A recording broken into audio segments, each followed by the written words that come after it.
Paparu de rude, să ieși și ude, să ieși și ude, ude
back, collapsed with his BKBs, found an opening on Parker.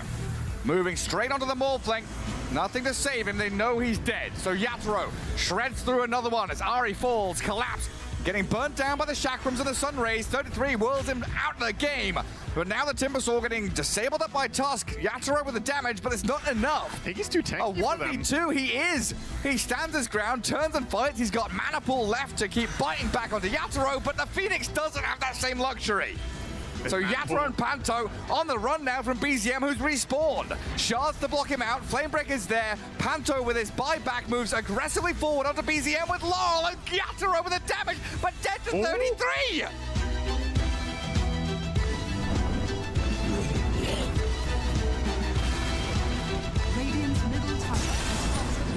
Blink Lasso onto Phoenix and 33 dragged back in. Walrus Punch catches BZM. They've got a Supernova Roar. Sunray towards Laurel, catching Yatro, and they kill him off the ones. But BZM will fall. They'll fight them on the beaches, they'll fight them at the throne, but I don't think this is a winning battle for Tundra. A double buyback has bought time for Parker to respawn. Shackles and the Chakram, they're on the Doom, protected by Lotus Lincolns though, as Parker tries to catch up to see any target he can, but Team Spirit, they hold the line with the clinks. Oh, the crits! Annihilating Ari, destroying the Shadow Shaman. At 33, he's gone into death and doom, a GG called. They want that Roshan for themselves, but the jump from Laurel gets on Ari. Trying to blow up the Kotal and the Beastmaster after. The Sand King damage is enough as Spirit, the Onslaught, gets on the Batrider with the Rolling Thunder. 2 crashes in, BZM stunned, and Yatoro with the damage. Anto sees Whitemon coming. Started out with Laurel's arrival. The Jakiro doesn't last long. They try and barrier up and save him. Ghost Scepter Force Staff from Kotal. Get some distance from Team Spirit. They roar up the Pango. The damage is just not coming, though. They box up the roll. He's going to dish out as the Sand King comes in. The damage turn from Parker, though, brings the Laurel Sand King down. Collapsing Yatro can open up, though. The Medusa, she's falling so quickly.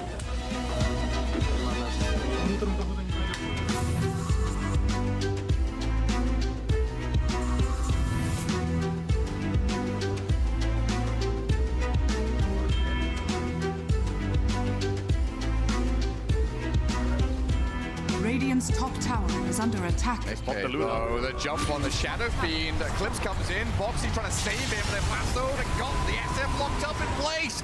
Heroic slay the beast.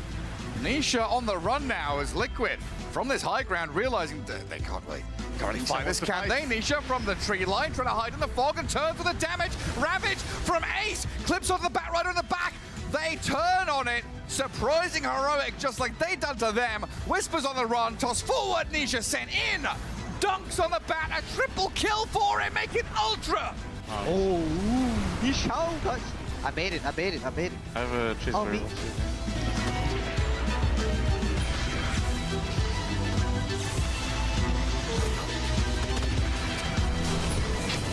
The Bane is falling quickly. The damage out of Mickey, enough to kill King Jungles. Buybacks available for the Bane, but a catch on Yuma here. Forces the BKB. Tai Lung also. BKB Lincoln's Overgrowth comes. Has to refresh. He's on the run, but he's in trouble. Tai Lung's dead. Liquid, the Nisha Storm, he is held in place and falls quickly. Buyback out of Nisha now as Tai Lung also does the same. TP's in, Mickey time lapses out. Ace front lines and holds them back. The Hex on Ursa, Liquid, a triple for Mickey. No fucking way! They're doing it, man. They're going. What am I watching? Yuma gets away from Mickey. Scary amount of damage following through. Bane, Nightmare saves. Yuma, he's dead though. And an Overgrowth with Ace's damage. The Fearless Core and King Jungle's dying. Fiend's Grip on the Storm, but there's no damage to follow through.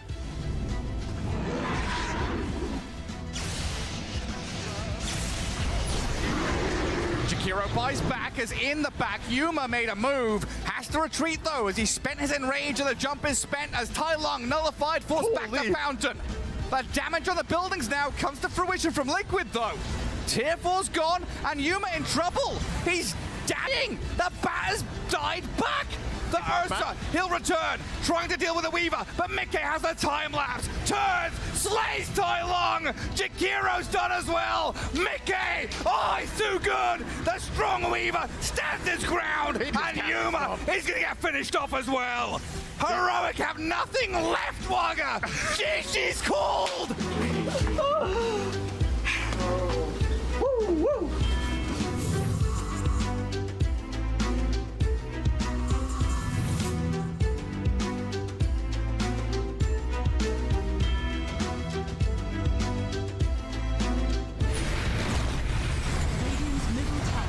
From Warlock, they're going all in. That's 4 golems to just go for throne. They don't care. You used your glyph to save your tier 4s.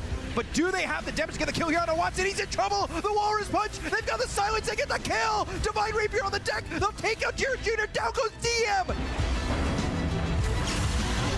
Jared Jr. avoiding the jump in that came through from the side of BetBoom, and they go and find the chaotic offerings. Do they have the damage to get the kill in the air? They do take him out. He's going to buy back immediately. The snowball's going to be deep inside this base of Yandex. They're very far in, but there's no buildings to worry about. The Pit Mouse is going to be down. They get the kill in Mountage. He already used his whole load. They drop down all those golems. They'll look for GPK. That's going to be another hero dead for 2 minutes. They got the kill into Heritage. The Divines are down back towards Watson. Jump in, they go to the Slither. Crush is going to be on the 3, but now the chaotic offerings are coming through. That's going to be another and another. Kiritic with the BKB and the damage coming through. He's alone. He's losing out. He'll heal up in a full. The Satanic's not going to be enough for him. Triple kill, full team wipe for Yandex. Radiant structures are fortified. With the Ags, the Vortex lands on 2. Walrus punches out into the Marcy. The Snowball going to be reflected, so that's going to send them back towards Maladich. Maladich drawing him into the rest of the team. Yes, it does hit a couple, but Kiritic is going to be in a bad spot. Tries to blink away. BKB going to be popped as well as the Silver Edge. He has to get back past the gate, but he can't. Watson gets the kill. It's going to be another one on the Kethomi. He's going to buy back. They do not buy back on this Shadow Fiend just yet, but they might need the help on the SF as they hit the Walrus punch on a save. Darkglow in some trouble. Snowball once again looking to get the reflection, but it's not going to be there. They get that going to save, and now the Vortex is going to land on the 2. GPK trying to hold. Kiritic still not there. Marcy's in 5 trouble. seconds for ages. Kethomi trying to rebound away, and finally they get the kill onto him again. You need to get something for this buyback.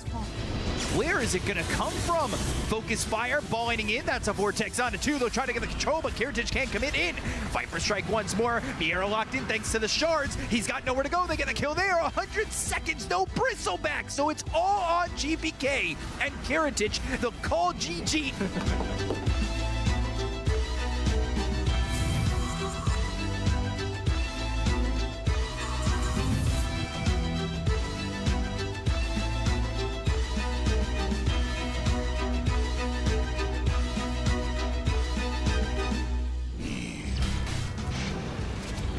Fatal bonded, but no damage. Crush, but the counter lasso puts him up on this cliff, and they're going to toss 2. They've got 2.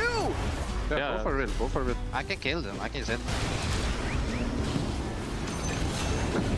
Should we leave him there? No TP. I kind of like it.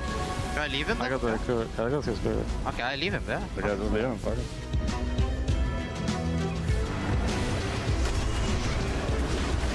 There's the arena. Courier's They get coming. the courier to Tide.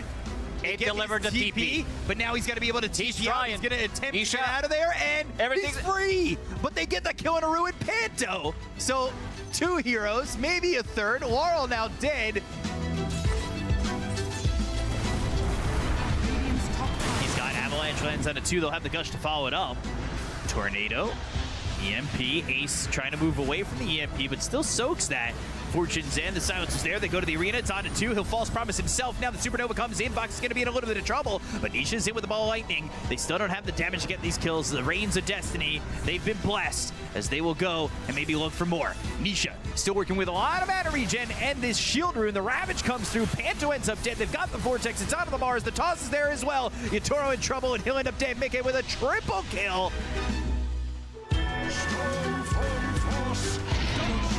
McKay finishing off Roche. They want to get the jump. Yatoro's going to be the one You caught. see him. They've got the Vortex. They'll pull him in. The Sunlight comes through, but Collapse going to go for the arena. Unfortunately, he's just a little bit late to the game. Supernova comes in. Yatoro's going to be in trouble as Nisha goes for him. Gets the kill there onto the Kez. That's one dead. Supernova's going to explode, but it's not really going to matter. Laurel with the refresher, but you no don't have mana. the mana to do anything more. Avalanche toss lands on Rue as well as Laurel. They get the kill on a Panto. They'll call GG.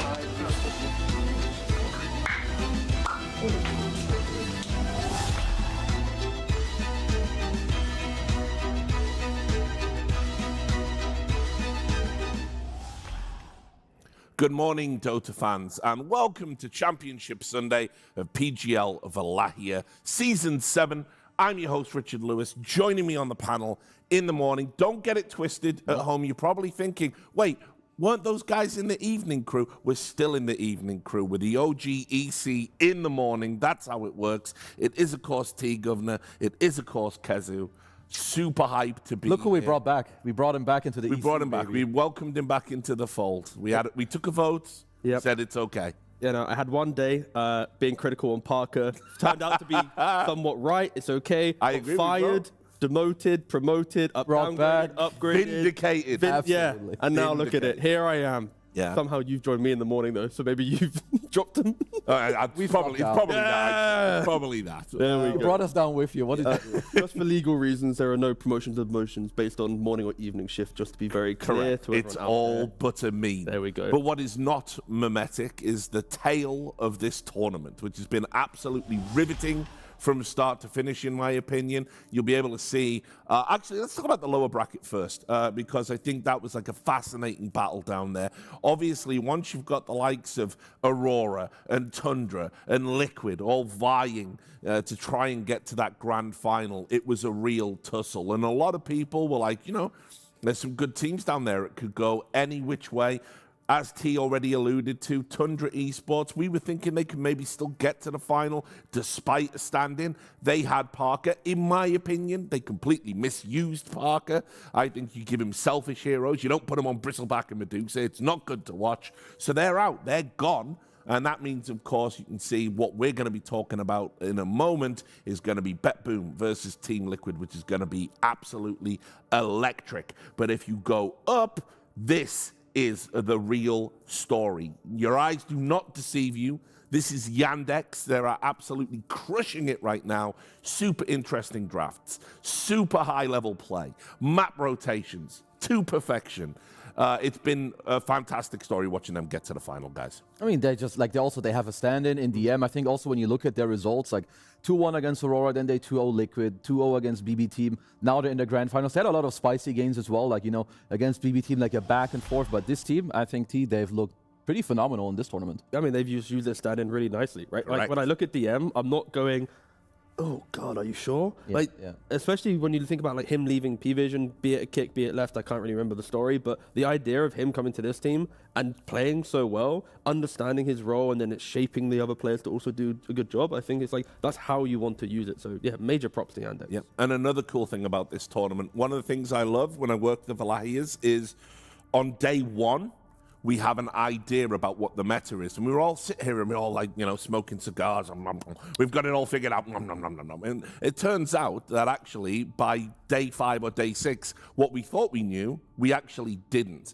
And so I want to just do a little temperature check with you, the finest minds in Dota 2, and talk about how that meta has shifted and evolved based around picks, counters, etc. So I think the picks, it won't be maybe the top picks. They will still hold true. It'll be the heroes that are trying to be picked to counter the top picks, right? Like we've seen like Oracle with BB and Liquid is a great example. The rise of Medusa for the TA. I think there is going to be, any graphic we show you, it's going to be, okay, here it is. These are the heroes that you are expecting to see. So the best teams in the tournament, the top 3 teams in the tournament, they're the ones that are now beating these heroes because they're not rushing to pick them up. They're kind of finding ways to bait them out and kind of manipulate them. I think it's also like at the start we saw like a giga focus on the supports, which you still do. But I agree with T, and also like Wendy's, like, you know, as the tournament progresses, you have like the bad riders that go through, you know, and occasionally El Largo goes through, and you need to find like a new answer. Same with the tree, and like at the start we saw he was banned in like 90% of games. Now you see where he's actually been picked like 20 times. Teams have let it through, and you can. The win rate is good. It's not unbeatable. Like to me, one of the more standout heroes, as you can see on like the top slot, I think TA. Like going into the tournament, you didn't see it picked that much. It was picked like maybe 10 times by the end of day 3, but it had like a 90% win rate at this point, and it's still holding true. Like some of these heroes are very scary. Tree to me is the biggest, the meme one, right? Because in the group stage, it was like. It was like 30% win rate or something. It was like the teams it was got as low as 23%. There it is. Like day 3. Like, and everyone's like, And the reason why is because some of the weaker teams got their hands on it, and they kind of like made the stats lie. So don't always trust statistics, guys. Don't always trust the numbers. Stats lie. Yeah, Stats exactly. Stats lie. Now here's some stats. No, I mean, believe them. First of all, we had the Templar Assassin thing just on the previous graphic. We'll talk about this in a second. But obviously, what was happening was TA specialists were picking TA because they like to play TA. And then everyone was like, oh, wow, this hero is really good. And it also seems to be paired really well with the likes of a tree. You get total vision, very hard to go and gank in the lane. So it had this super high win rate. And obviously, that's kind of a little bit of a surprise. Less surprising has been the Largo story. I think we've lamented on the desk about how he used to be this very interesting hero when he started, and now he's been pigeonholed mostly into that 3 slot. AFK for 15 minutes, get an Ags, and then unstoppable in team fights. Yeah, Brother is like one patch away from being irrelevant. That's kind of where he's at. Like, enjoy it whilst you can, because if Play him while you can. yeah, if the boss up top looks at Largo Ags and goes, let's change this a little bit, then yeah, you won't be seeing Largo offlane ever again, right? So yeah, you are one Wallachia away from disappearing. Yeah. Like, because if like Extinction. Nice. like if you're Valve, right, and you release this new hero and you drop him in like real quick, you're like, boop, boop, here you go, and then you see, oh, my bro is played in one way only, and it's like farming 18 minutes like an alchemist in the offlane. No. Surely that's not what you would like to see. So we're gonna see a change on that. Yeah. Like, yes.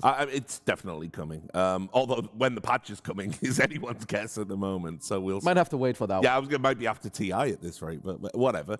Right now, I understand T. You have a surprise for me. Yeah, because Which I'm nervous. Let's show it. I'm nervous about this.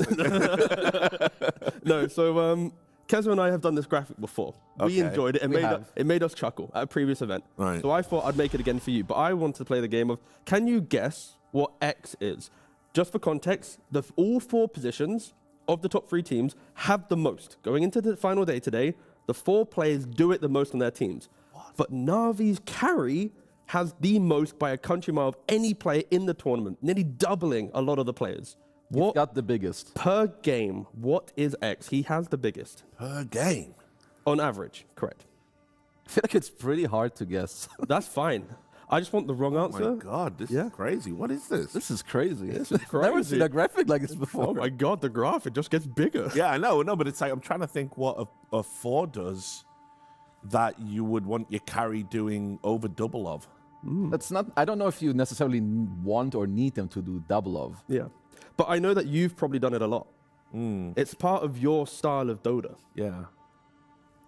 And they actually, one other hint, it's also Slax's style of Dota as well. You share the same concepts maybe when you play. Oh, insults typed. Oh, great guess. Wow, yeah, No, I'm at a loss. I'm stumped. It's so average X actually is pings, the X ping, the pinging. Oh, There we wow. go. Yeah. Average insult.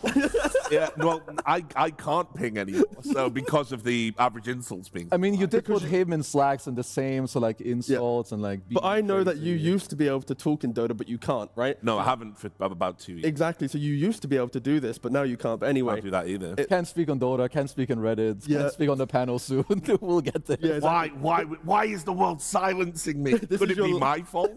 No, it cannot be your fault, Richard. You're doing great. Thanks. Keep it up. Keep it up. All right then. Have we got anything else, or do you want to start setting up this series? I'm good. I did have a dream, but that's fine. You want to talk about it? Yeah, so anyway, I dreamed about PGL Tokyo, right? Yeah. I then dreamed last night about Liquid needing a stand-in, and for some reason, William Dafoe played, you know the actor? Yeah, I love it. Green He's Goblin? here? Yeah, he's gonna play? Yeah, he was playing offlane for Liquid for some reason. I don't know play why. Mars. I just woke up and it was just... He's just looking at the Green Goblin mask the whole time, like, So- will oh my I play God. for Liquid? Yeah, I just... Replace Ace. It was so His weird. Mars is terrible. Get him out. It was...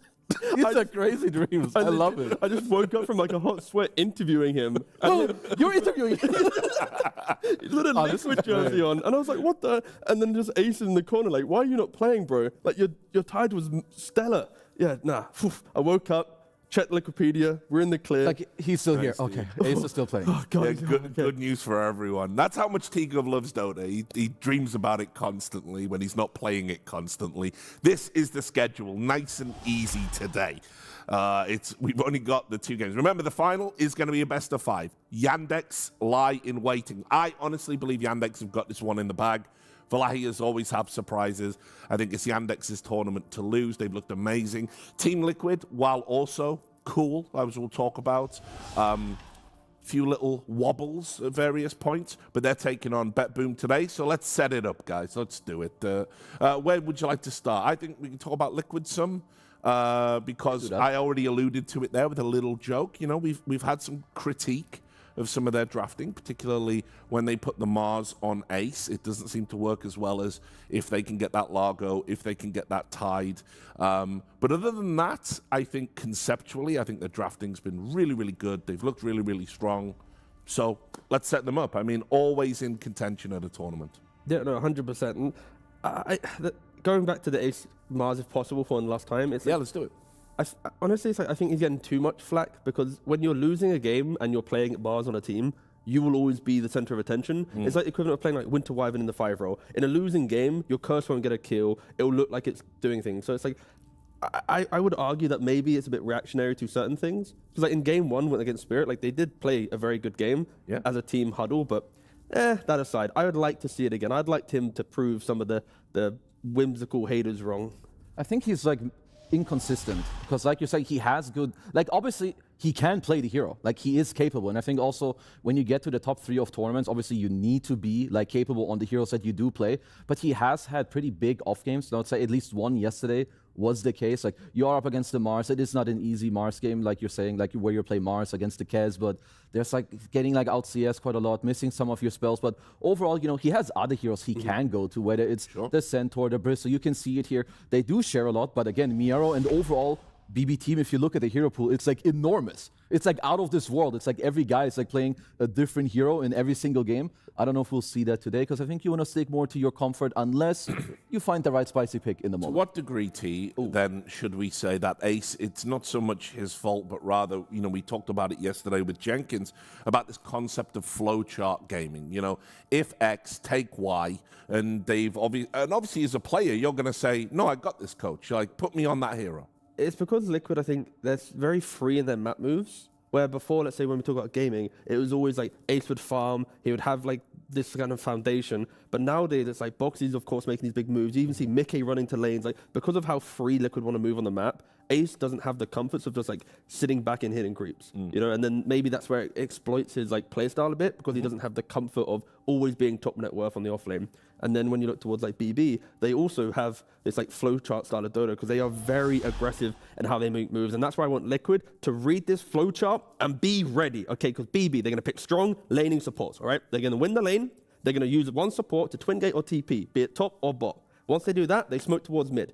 GPK happy, all right? When GPK is happy, he goes to the Wisdom Rune. Then they win the game. That's kind of like how they do it. When these things don't occur, GPK can become inconsistent, he can go over aggressive, his supports need to hold his hand. Like we've seen Necro games and Huskar games where maybe he pushes the limits too far. But when I see this early game from BB, if you take any one of these boxes and Liquid can just break it in half, rip it to shreds, that's when BB look like they're more of a human team. Yeah, I mean, it's like the, I would say like the early game Dota 101 in a way. I know even like when you go into pub games sometimes and you hear Ducalis, I remember there was like the meme about the Ducalis ABC. You need to walk out on the map, you know, when you could still take watchers before the game. Take the watchers, then wait, smoke up, go to the bounty runes, and it's, I think, very similar. You know, you want the good laning supports, you want to make rotations, force the enemy team to like TP, have low resources, take the rune, and just have one like play always snowball into the other. And I will say I have enjoyed, because what we can see on screen is, you know, BB team going together, like getting up, you know, their emotions. And they also talked about having a sports psychologist, which has really helped them. So I think this overall, just, you know, getting in the zone with your boys, because like at the end of the day, try to like maybe distance a bit that, you know, there's a lot of people watching you. You with your friends, you with your boys, just about to play a video game, having a good time. I love seeing this. I mean, it shows progression as well, because don't forget, day one, the manager going for like the really aggressive... The killer? The killer hand slaps, and now it's just more like... Yeah, don't do that today. Don't do that today, please. No. Yeah. We still have 3 minutes, 50 seconds left. No, but I mean, see him do it. It's true. It's also really cool because, remember, not having a coach with them, they're throwing together these really interesting drafts. They're really, you know, powering through this tournament as best as they can. And I agree with you, Kezu. I think it takes a lot of introspection to realize, you know, okay, we've been a volatile team in the past. Let's actually talk to a sports psychologist. Let's like smooth out some of the rough edges, and let's start chalking up the tournament wins our talent would have always enabled us to have. No, absolutely. And it's because, like, you know this team, or like we all know this team, you know, through their last couple of years. They have hot-headed players, you know. Even though I asked Kateomi, you know, in like a kind of joking way, oh, who benefited, you know, the most from it. You're not going to say that about your teammates, but at the end of the day, some teams will always benefit, you know, more from it. Some players will benefit more from it because they're more emotional, they're more, you know, caught up in the moment. But I think just having this, there's no downside really. Like whether it's, you know, huddling like this before the game or talking to like an outside voice, whether it is your manager, your coach, a psychologist, anything like this, that can like just, because the gameplay is there. It's just other things I need to control. I'm just impressed by how long the huddle's lasting. Like this is a real meaningful. This is like what we do in the green room before we come out. Yeah, for 30 minutes. Yeah, exactly. Or Chelsea at the halfway line at the start of a game. Don't get me started on that. I'm a Newcastle fan. I've got some strong opinions. But anyway, I did also see you furiously loading up some clips. We have got time before the draft if you want to. Yeah, sure. Get into that. It's just such a weird day yesterday because like both of these teams coming into this position had like the polar opposites, right? Liquid, epic comebacks. And then you had, of course, the other way around. But before we get there, let's start with this one. Because when you look at the recent results, like BB, they're kind of all over the place, right? You have 7th, they didn't play Slam, 5th, 6th, and Fisher. They did qualify to Birmingham where they got first, but then Dream League 9 to 16, so like last place. Weird one. Wallachia 4th, so like very up and down. Whereas you look at Liquid, if we go from the bottom up, 3rd at the last Wallachia, great, but then Dream League 9 to 16 since then, on the way up, but they did not qualify to Birmingham. And one thing I want to mention, they don't have an event coming up right after this. This is the only thing they're playing for. Said this at the start, this is also like another thing where you're like, let's lock it in, guys, this is the only one. Afterwards, you get this long and nice break. So, I'm ready for them to show it. And let's not forget that BB, on that graphic, they hadn't won a tournament, right? The last time they have won a tournament was Season 5 of Wallachia when they had Pure on the carry. Both of these teams know what it takes to win a Wallachia. No, they have that in spades. They understand this tournament greatly. But, I think for BB, like, even seeing the huddle as well, it's like they know that for Eastern European teams, they're meant to be the ones that are spoken in high praise to the likes of a Spirit, maybe even a PVISION, but they're not. They're kind of just like the team in the shadows. Sometimes they win a tournament, but then they're inconsistent again. So they're meant to at some point create their own legacy. And I think they are clearly making the steps to trying to finally get there as an organization.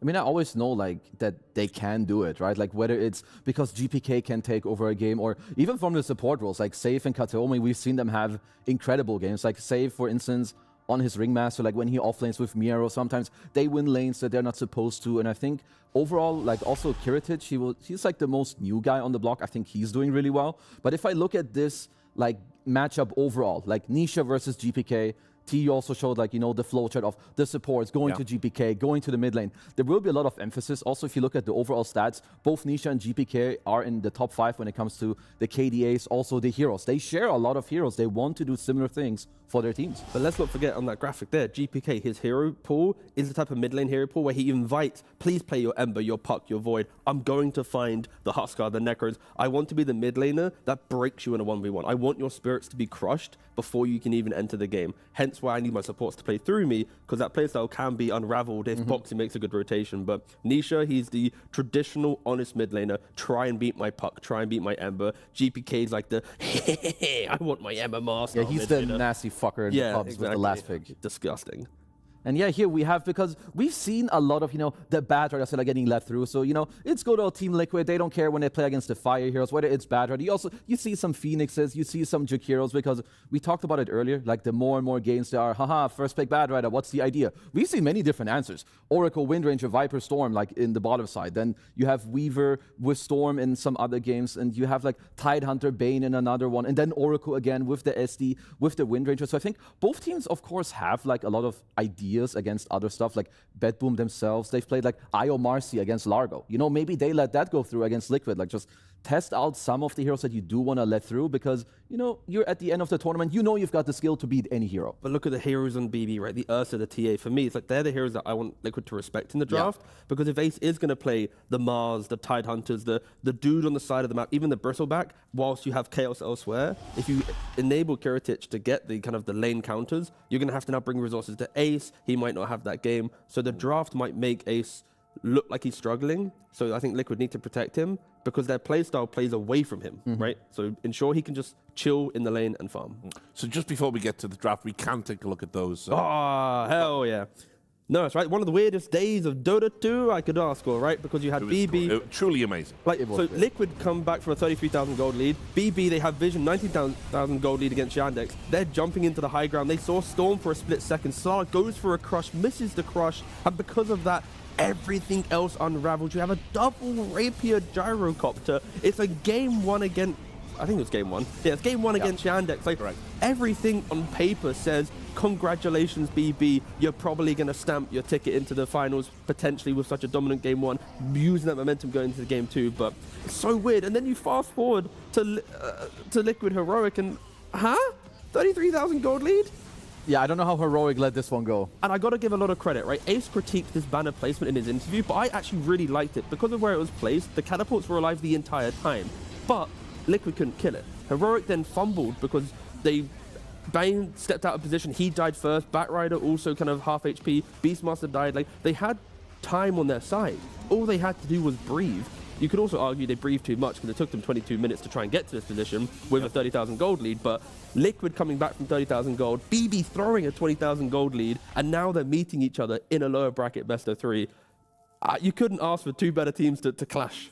Agreed. And with that, we now get into the draft. But yes, T, you're absolutely spot on. Yesterday, we were blessed by the Dota gods. We had everything. I mean, it was crazy. We had hilarious games. We had it all. Comebacks. We had cliffings. We had comebacks. We had rapiers back and forth. Like, can only hope that today can be as good as yesterday. Correct. Team Liquid's turn to pick. Well, one of the usual suspects has been let through. But so have some of the other ones. You know, we've seen some of the cool heroes banned out, whereas Liquid, I would assume that you're pretty happy with this trade. Like, TA has looked great, better than SF overall. And I like this matchup, you know, for the TA into the SF. Like, you're a range hero yourself. You can play for Roche. You can kind of stand your ground. I do think, like, pairing it up with more minus armor and, like, now team fighting for both sides is something they very likely could be looking at here. Yeah, I just love when you see carry picks early, because then it just enables other cores to be just comfortable in the draft. I think some of the best drafts are when you can do this. And it's not always, you know, patches can enable it, but yeah, so far, both teams will be happy with the staples that they got. And I would lean to the TA. I think there's a lot more kind of routes of play for the hero to just to break open games. SF, strong laner, but you have to argue a little slower. You require combinations to utilize the Requiem. If it's a Yashakaya build, Holy yawn. that is a massive yawn. I mean, he played first and last, right? First series, fourth series, now he's waking up. 1-4-1, the easy swap. We'll get a coffee run on the go, I think. But yeah. But yeah, I mean, look, I think it shows how far we've come in such a short space of time as well, because I think day 1, day 2, that TA is a Kez. Yeah, or those heroes is like Warlock Phoenix or Warlock Shadow Shaman or something like that. And that's why I really enjoy the later stages of tournament, because any tournament with, you know, this many teams, again, wonderful to have them all on site, but you are going to have some of these teams where they just see the meta and go, we have to play it. They're not trying to find solutions to it, they're just picking it. And then they'll try and find solutions on pick 4, pick 5, but their foundation will always be, oh my God, it's available, we need it, right? And that's not how you win tournaments, but it is the easiest way to approach a draft. Yeah, like going into this next stage of picks, generally how we've seen TA lose is either by like a hard carry matchup, like we've seen the Medusa into TA. I have yet to see this hero like lose in the early game or get heavily collapsed on. A hero I'm still missing is Brewmaster. That's something that BB team could potentially think about, like in their next phase. Like for Miero, he's definitely, I don't think he's played at this tournament, but it's a very good matchup into the TA. And if you're Liquid, or overall for both teams, there's a lot of supports left in the pool that are strong. It's the Phoenix, it's the Warlock, the Shadow Shaman is left in the pool, so is Tiny.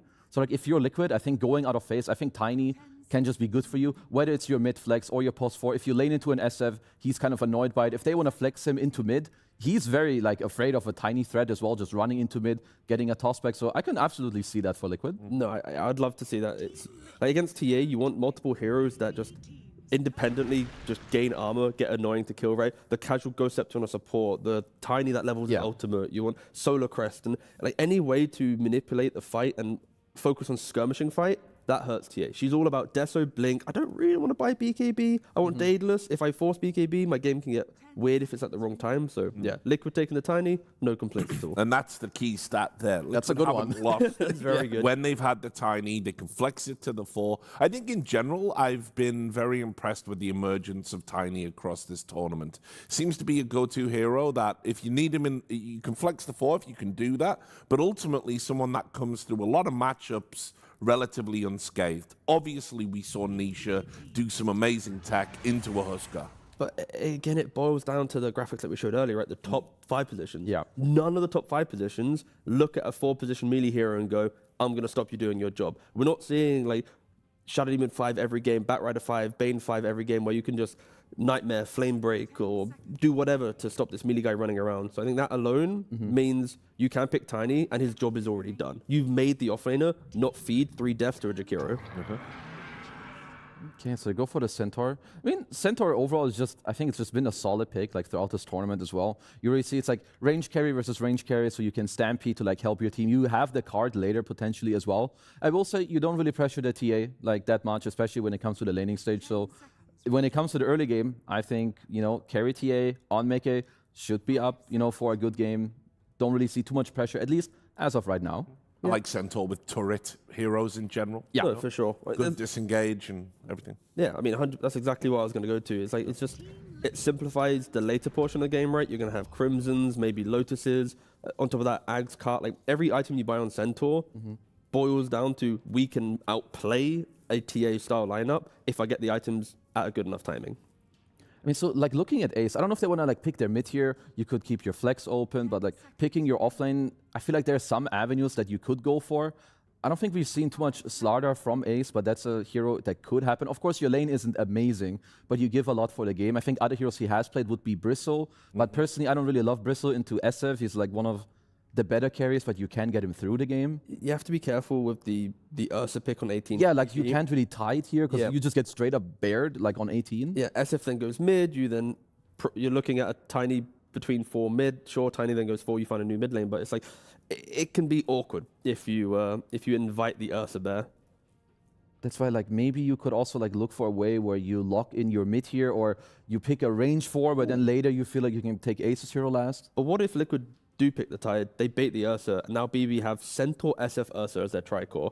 SF needs Jashakaya Blink, Centaur needs Auras, Ursa needs Fury. Like, there's a lot of greed. The way Liquid's been playing, they can break that, but maybe with the TA it's a little bit too slow. It's not the right carry to break it, maybe. Like, they can, but then I'm just more looking, so because like the Ember ban, maybe if you were more looking at like, okay, there's a high chance we might Tide or pick one of the classic Ace heroes. Like you even said it before the draft started, you need to be like aware, you know, of the Ursa Bear when you are going for that. So I don't know if the Ember has like more to do, okay, this is for Nisha's pick later down the line, or is it only for we have TA in the safe lane? We want to like not give them a super easy time to take the mid where he can walk over.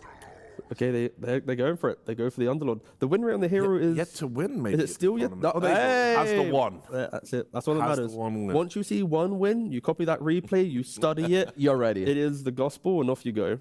But they do want to continue the tiny flex down the line. Well, you are inviting. you are inviting the bear, but as much as the bear is very strong, it at least puts BB in a very farming condition for 15 minutes of the game, and that's where all 3 cores have to farm for 15 minutes. Normally, when you talk about that, there'll be an element of an Ember or a Void Spirit or another hero that can at least go, hey, I'll make things happen whilst we farm. But having 3 farming heroes, that can be scary. Yeah, we'll say because I've been more impressed with carry SF, definitely. I do think like the mid SF has like a it's harder to execute against very good teams. You know, one little avalanche, or whether it's just like a TA trap that just like pops a small silence to like own your ult, because it looks like that BB team, you know, even though they had the option, they're just like, okay, we're gonna lock in the SF to the carry. He's happy, you know, at least when it comes to like the laning stage. We're gonna take the Invoker, a hero which has looked incredible. You know, you have Sunstrike set up with your hero slow in the safe, and you have the Centaur Stomp on the offlane. So you're overall very happy, and against TA, she's a hero that, you know, you at minute like 35, 40, you have low BKB time. If the fight drags out, Invoker, incredibly annoying. But now, does BB have to ban like Storm Spirit? I think they do. That is, in my head, when I see Invoker, after how the tournament's been moving, Storm v Invoker, I want to see Storm every don't give this anymore, and don't pick the Invoker into the Storm, because we've seen that as well. But they banned Slardar. So is the 21 ban that you see on your screen, is that going to the Storm Spirit? And then that aside, they now need to fight a 4 position. I'd love to see a save Dark Willow, personally. A little bit of root and nuisance against the TA. Just when you see the Fiend's Gate come in, you just throw all the stuff on the ground. Do you really want to run through the Fiend's Gate when there's roots and potential terrorizers? It's a save specialty, but we just don't really see the hero too much. Any value in moving Tiny to mid, maybe? How does that matchup play out? It really depends on what BB go for and the style of play they're going. Like, if their 4 position can rotate and make big moves, then maybe your 4 position can just stay as Tiny because you can follow it. But for save, I'm like Ringmaster, Willow. They're the heroes I'm looking at. And then for Liquid... Yeah, I would say it's Ringmaster for BB. Yeah. For Liquid, Storm. But yeah, they left the Storm. I think that should be your go-to. A lot of Storm Invoker matchups the last few days. Yeah, and Storm has generally been like you know, he comes out on top because Invoker doesn't do anything to you. I think CJ Invoker was the only one that did beat the Nisha Invoker like one time, but Nisha still ended the game like 8-2-5 or something. Like, so he was not pressured at all. I think it's also what Liquid want. Like, you have static Underlord, you have static TA. The Lion and Shaman ban as well. It's like, we don't want Nisha to be runner at all or instantly jump. No, I was thinking more of like the kind of the not the most instant heroes, but Liquid very much. Hex is gone, but that does amplify both Ring and Willow now as for save to play. Yeah, I think that these are also like just the best heroes overall for him. They go for the Ring, and now Liquid. I'd be surprised if they didn't go Storm.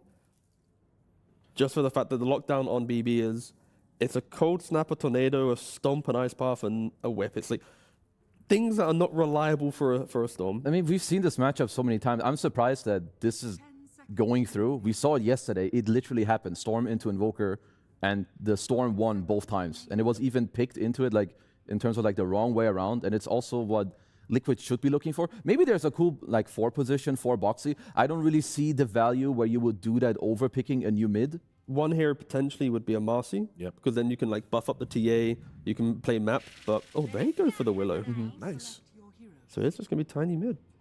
Okay, so you just get like, it's a nicer lane, at least for Ace. And Nisha, I think he still has like nicer things overall like for himself. You have playability into the Invoker. He's kind of slow. You also have a toss back, which overall is kind of nice. Like, you know, maybe you can toss them away before Save can overall save them. You have the built-in armor yourself as well against the SF. And I think while the Invoker has looked very good throughout the tournament, I think there have been a lot of games where the offlaners didn't really interact much with the Invoker. Whether it's like a slow hero or a Largo who doesn't really do anything. When you have these Mars, Centaurs, or in this game Underlord, even though Underlord himself is a slow hero, like just having Fiend's Gate level 6, level 7, where you can go onto this Exort guy who's very slow, I value this quite highly for Liquid. Both very obnoxious into a Centaur as well. You know, Bramble Maze, Pit. Yeah, no, 100%. Absolutely. And like the way that Boxy's going to play the Dark Willow, he's going to think maybe about an early Blink Dagger paired with a Tiny. They are going to be running around that the entire time. If they see a hero top, they'll run bot. If you see a wasted TP to bot, you're running top. Like Liquid, once they get into the game, it's quick map play, utilizing trap vision, Fiend's Gate, sniping hero kills. And for BB, it's just discipline, farm, get my auras, hold each other's hands, get to an objective, crush them at the objective. But for Liquid, it's very like free and open and skirmish. Right then, well, I'm going to ask what our commentators think about it. We've got Bebop and Rocksteady. They're ready to go. How are you doing, guys? Doing good, but I hate those damn turtles. That's actually, see, he gets the I don't get it. You don't get the reference? I don't get it. Oh, man. I got you, Rich, anytime. Thanks, Ben. That's why I Teenage love you. Mutant Ninja Turtle. That's what it is. Kind of what I thought, but Whatever. What do you think of the draft? I do like what Liquid have, but I also have seen BetBoom team play extremely like team oriented. They're gonna have like 4 heroes when Liquid's gonna be bringing 2. They're gonna have 5 heroes when Liquid's gonna have 3. So definitely we should keep an eye on that one. Yeah, I agree. I mean, we've seen BetBoom pretty much, 5-man at 12 minutes into the game. They overwhelm with numbers. That's where they found success. I feel like the games that they're losing is when they're not getting anything out of the map with those movements. So I kind of trust BetBoom a little bit with that. I'm also hoping we get like something like we had yesterday, just end to end, you know, some double rapiers being dropped, high ground flops, fails. You know, like I don't know how we're going to top yesterday, honestly, but we'll try. Yeah, it's a tough day to have to top it all, and I don't know. I kind of agree. I want 4 Divine Rapiers this game. All right. Minimum. Well, the game is ready to go, guys. I'll be counting them. See you on the server. Game number 1 in this lower bracket final. 4 Divine Rapiers is what I ask for. Will we get them? I don't really know. I feel like Divines are either gyro or not. Yeah, on the side, TA does love to buy Divine Rapier, but heroes on side of BB team, they don't as much. I've been very impressed, I gotta say, by Invoker, what the hero is gonna be able to do, what he was able to do throughout the tournament. Even when you don't have like really the setup, when we're looking at the stunt setup, ideally you want to have these like shamans, you want to have lions, you want to have something that can potentially lock them down in place so that Invoker has a pretty free time. This time around, they have slows and they have 1 stun coming out from Centaur. Yesterday, Kiritich on Shadowfield didn't have that good of a game. It was kind of a hit or miss type of a game where he was unable to deal the damage. He was heavily focused in the laning stage. I think he started with 0-3 and 0. So I want to see if Baby Liquid can replicate that. Underlord is a bit of a slower hero. He needs heroes to rotate to his lane. Otherwise, he's not going to be doing as much. But once he hits that level 6, then you can have a little bit of global presence as well. Yeah, we'll see how Ace kind of plays this game. I feel like whenever he's on a hero that isn't quite the MOUZ, it goes up 10% on win percentage on what Liquid's able to do, especially with Ace's performances. Because we saw him with the Tide, he had a really good performance then, and now we see him with the Underlord, and I'm really excited to see him here because, you know, I want to see how Liquid react to what we've seen from BetBoom in the 5-man rotations. Can they avoid them? Do they try to match them? What's the game plan? And Nisha's on this Tiny. We've seen him with this hero a couple times. He looks so strong with this Tiny, even if he doesn't get a lane.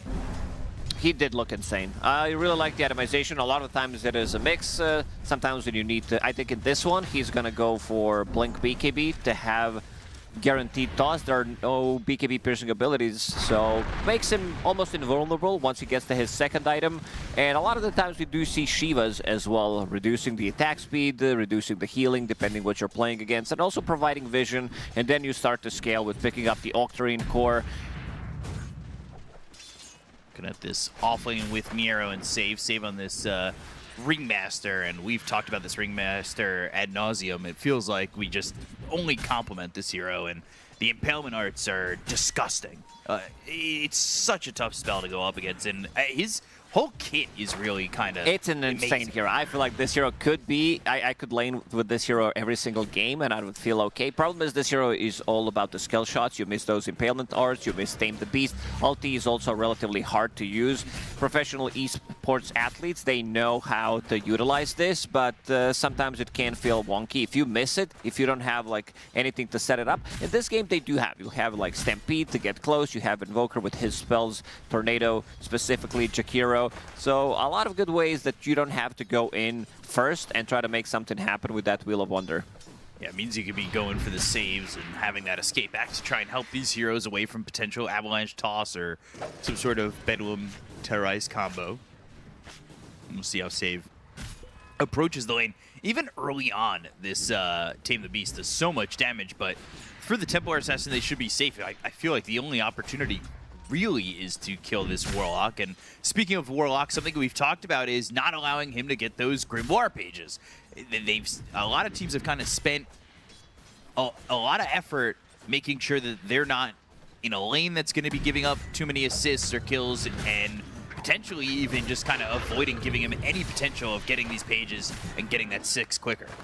It's pretty similar to how people were playing against Visage with the Death Toll facet when they realized we can't give them away kills. We can't give Visage First Blood where he gets like 500 gold from the kill. It makes laning so much more difficult. Same thing can apply to Warlock. And this is a very, I would say, strong lane, a lot of control where you can keep people inside the Firestorm. Once they hit level 3, 2 points in Firestorm, plus the Pit of Malice, and 2 points in Bramble Maze.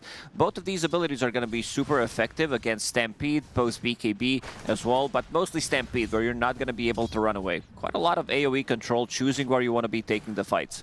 Yeah, and on top of that, later in the game, of course, you'll get that Aghanim Scepter, but Kataomi getting first blood on Ace. There will be a trade on Kiritich. Kataomi might also die going into the Shadow Realm. This one feels kind of dead to rights, and that will be Boxy cleaning up the entirety of the lane, getting that second one on the Jakiro. So they do get that first blood on Ace, but pay for it for 2 kills, and was using that Sunstrike from GPK. Again, what I was getting at is, you know, Ags comes out for Underlord eventually, where you've got the multiple Pit of Malices. It's such big zone denial on where you're able to fight. Yeah, and then Bramble Maze. Oh, he's just dead again. Kiritich? That's back-to-back and belly-to-belly, and that's not good. I thought it was a replay for a second. All right, his game is ruined. We said, can they replicate what they did to Kiritich yesterday?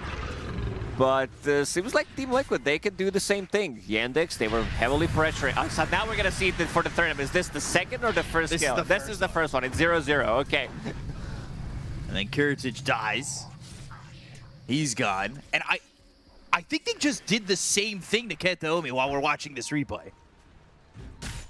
Yeah, Kataomi's dead again. This bottom lane for BetBoom is questionable currently. It all comes down to if Underlord is going to be putting, like, a lot of times when you play a hero, you tend to, like, pick a skill that you know you're going to be getting, like you play this hero 500 times and then you get Atrophy or Atrophy Aura, and then you don't have this combo. So really glad that Ace is taking this through, even though it's 11 a.m. Sometimes professional E-players, they are sleepy. We saw on cameras, Nisha, yeah, big yawns. But in terms of gameplay, they are delivering. Nisha sitting at 34-6 on Tiny against 26-6 on Invoker. Yet to lose a game on this Tiny. Yeah, I think it was Underlord who got like their first win of the tournament recently, yesterday? Yeah. A lot of interesting numbers when it comes to win-loss. Regen rune bottled for Nisha. Kataomi, he is gonna die again, thrown through a bramble. And getting that first win in 8 games. That is 12.5%. Nisha with the regen rune, he should be able to just sustain in the lane. He will be happy about everything he's getting right now. And this isn't the point where BetBoom usually move around as a group, but there is, I would say, a little bit less of what we were seeing from them in previous games, because I know that they are big enjoyers of bringing both supports towards the mid lane for that 6-minute rune. And there's Pinamalice going off again. Firestorm, Shadow Realm Strike, that gets the kill. Karatage dead again. 4-0-2 for this Dark Willow, now 4-1-2. Super high level. He's about to be level 6. He has more XP than Underlord, and Underlord's gonna pick it up, so Warlock will get it, unfortunately for Dark Willow, even though we want to see Dark Willow be level 7 minutes in. It's gonna be Underlord, and really glad that Ace is maxing out that Firestorm. Like, they have the combo, they have the damage, so the pipes probably gonna be coming out from both of the offlaners as their first item, if we don't count in Helm of the Dominator as one item, which means that they want to reduce that magic damage. They want to be reducing them as much as they can, because it can get pretty difficult. Anisha, he found the perfect rune, does have Soul Ring, which means the spam is going to be there every single time. Toss is off cooldown, he's going to throw it onto GPK. Sunstrike to get that banner creep. But that technically does not help the percentages. Trying to stick in this lane because Nisha's having a great start. He is up 600 gold to the Invoker. And Nisha, he's been the best player of the tournament. You know, looking at those markings of KDA and everything that he's been able to produce with a lane, without a lane, he has had an insane tournament, and now you're giving him a hero he's yet to lose on in this tournament, having a good lane against this Invoker. It worries me about BetBoom that they might not be able to be the ones kind of expressing their strategies of putting the pressure on with multiple heroes, where Liquid is now going to be in control coming out of these lanes. I think the whole idea for BetBoom squad was to have these two supports who have insane amount of damage, who can roam around the map and get stuff done. But they did not expect this bad of a start for Shadowfiend, who's sitting at 0-3 at the moment. And Liquid making a move. They want to get something else done. Boxy is level 6. Bedlam ready. Coming over with the Avalanche.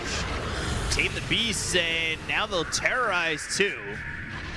Nisha, he's in an odd spot as GPK comes in, taking a lot of damage from the Pendulum. Pinamalice is down onto the Requiem of Karatage. So they do kill Nisha. They look for Boxy. Sunstrike dropping down away from this Dark Willow. Doesn't land, but they should still be able to get themselves a second.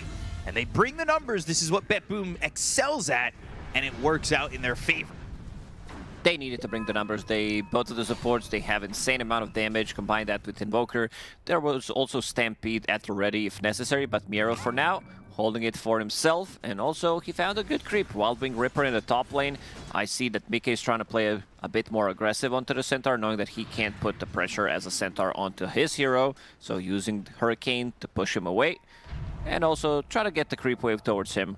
But we also didn't talk about Micape. He has complete free farm on this Templar Assassin. A lot of the times you see Hero at 0-0-0, you're not grabbing any of the kills because you don't have the kill setup playing with Warlock.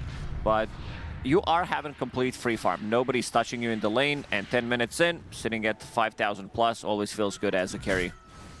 Definitely does, and we've talked about Templar Assassin and the farm they're able to get the entire of the time, and save. He's just going to be dead, running away from this chaotic offering as well as 2 other heroes. Liquid taking it again to mid, and we've seen this, of course, with Warlocks. They like to drop these chaotic offerings in a fight that happens near the tower. You can put the pressure on, take the tower most likely afterwards, and that's exactly what Tofu's going to do with this first chaotic offering. Playing with the catapult, having toss ready as well. Nisha picks up another active rune. He did have shield rune in the previous one. He holded it until super late. Tried to bait him. Maybe he's going to be able to survive, but the overwhelming damage as well. Do not underestimate the damage that BetBoom team can do. 6,000 net worth for the Templar Assassin, untouched in the top part of this map, and it is very scary the amount of farm that they're getting, and this is just TA things. Macropyre committed, Wheel of Wonder in, and they will get Tofu for the cost of both their ults, but that is now Kethomi, after struggling early on in the lane, dominating. All starts with that Dark Willow kill he got in the bottom lane, returning when Dark Willow was sitting low. Getting there a little bit, getting back into it as he's now top support net worth. Going for an first item, Solar Crest, and we'll have the Pavis. You want to have that item when you have these long-range turrets, Medusas, Shadow Fiends, Dragon Knights. You want to amplify their damage, and again, you are playing against Templar Assassins, so that's going to be extra bit of a protection for yourself. And something to point out is that GPK, he is going for Road of Atos as his first item. We've seen the newer build on Invoker recently with the Meteor Hammer, which gives you good mana regen, gives you good stats, and also allows you to push these towers relatively early on and have a better combo. But going for Road of Atos, I think the thinking is, I want to be the one setting things up for my team. They are lacking stuns a little bit, knowing that Centaur is going to be grabbing Pipe before he gets a Blink Dagger, so they need some form of a catch. They need to be able to start a fight, and it's a setup for Ringmaster spells. It's a setup for your Jakiro, who have insane amount of damage. Toss back onto GPK. Yeah, catching this Invoker. Fiend's Gate also committed. BetBoom right on top of GPK to get the kill on the Invoker. Right near this tier 2 tower. Not that they're pressuring the tower immediately, but they will push the creeps in. Showing the mobility of the lineup, especially with that Fiend's Gate. And Liquid still working with this 1,000 net worth lead. It's not... I feel like it's not as big of a net worth lead as the game might feel. Because it does feel as though Liquid have been doing a lot of the pacemaking.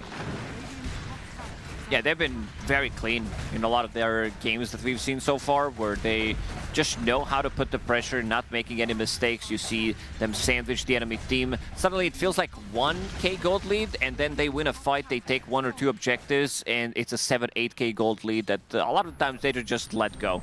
Okay, with the freshly bought Deso, manages to secure the last hit on the tower, level 12 on this Templar Assassin. Yet to be involved in a kill, but this is what Templar Assassin players do. They love to get insane amount of farm. There's a massive difference, almost 2k difference between 2 carries. Pick up a Blink Dagger, then you get more involved. Pick up the Hurricane Pike. It's also a very good BKB game. There's, as we said, nothing that pierces through debuff immunity, but Micape, he continues to farm up, and the net worth lead continues to grow. Certainly does, and he's holding onto a great healing Lotus. So if they come to gank him, not only will he have the refractions, but he's going to have that extra heal. It's going to be very tough to kill this Templar Assassin, especially with how far back they are on their own side of the map. It really does set him up for success. We've talked about, it feels as though you get to that 15-16 minute mark and they've got 10,000 net worth on Templar Assassins. That's exactly where we're going to be sitting with him. I'm really curious to see what BetBoom do to even dive in that far or find this TA. Because they are just letting him get the whole world in his hand. Wheel of Wonder, that locks up Nisha, Radavitos, as well as the Requiem and the Ice Path Macro Pyre. Well placed by BetBoom to get both kills. Nicely done, nicely executed by BetBoom team. Their team fight is insane. Just the team fight that they get from 2 supports is pretty nuts.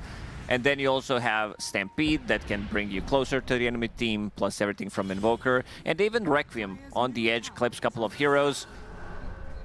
But big fan of this Road of Atos.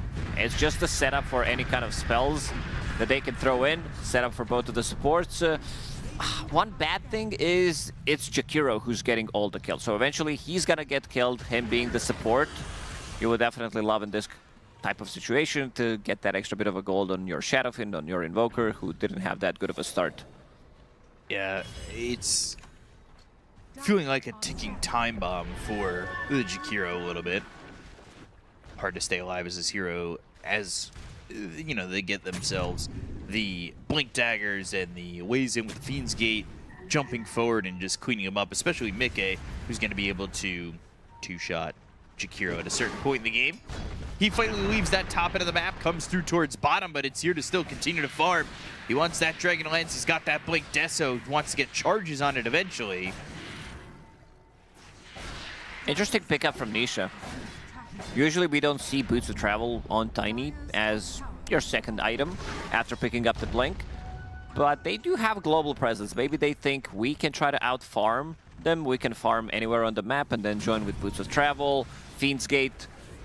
So it needs to be Boxy who's going to be setting things up. Boxy, he was off to a really good start, still is. Almost has a 4-staff. That's going to be a very good item that can push people out of trouble against Road of Atos combo. You initiate with the Centaur. Like, even 2 supports, it's just such a valuable item pickup in this game. Speaking of value, you've got Miero, who's sitting here with Greedy Chip Vest. We've seen that more and more, that teams are realizing that GPM, if you have a farming tool, like on Invoker, which Nisha did yesterday, heroes that don't necessarily need right clicks to farm, picking up GPM, and yep, there it is, in GPK Invoker as well. Why not? Why not? Nisha, exactly. In the jungle, found save for a second, but escape backed to make an escape. Shadowware doesn't get the kill there either. He's just able to get away with a bit of help from himself and that Tumblr's toy. But yeah, a lot of Greedy coming around. And we're starting to get close to that 20-minute mark.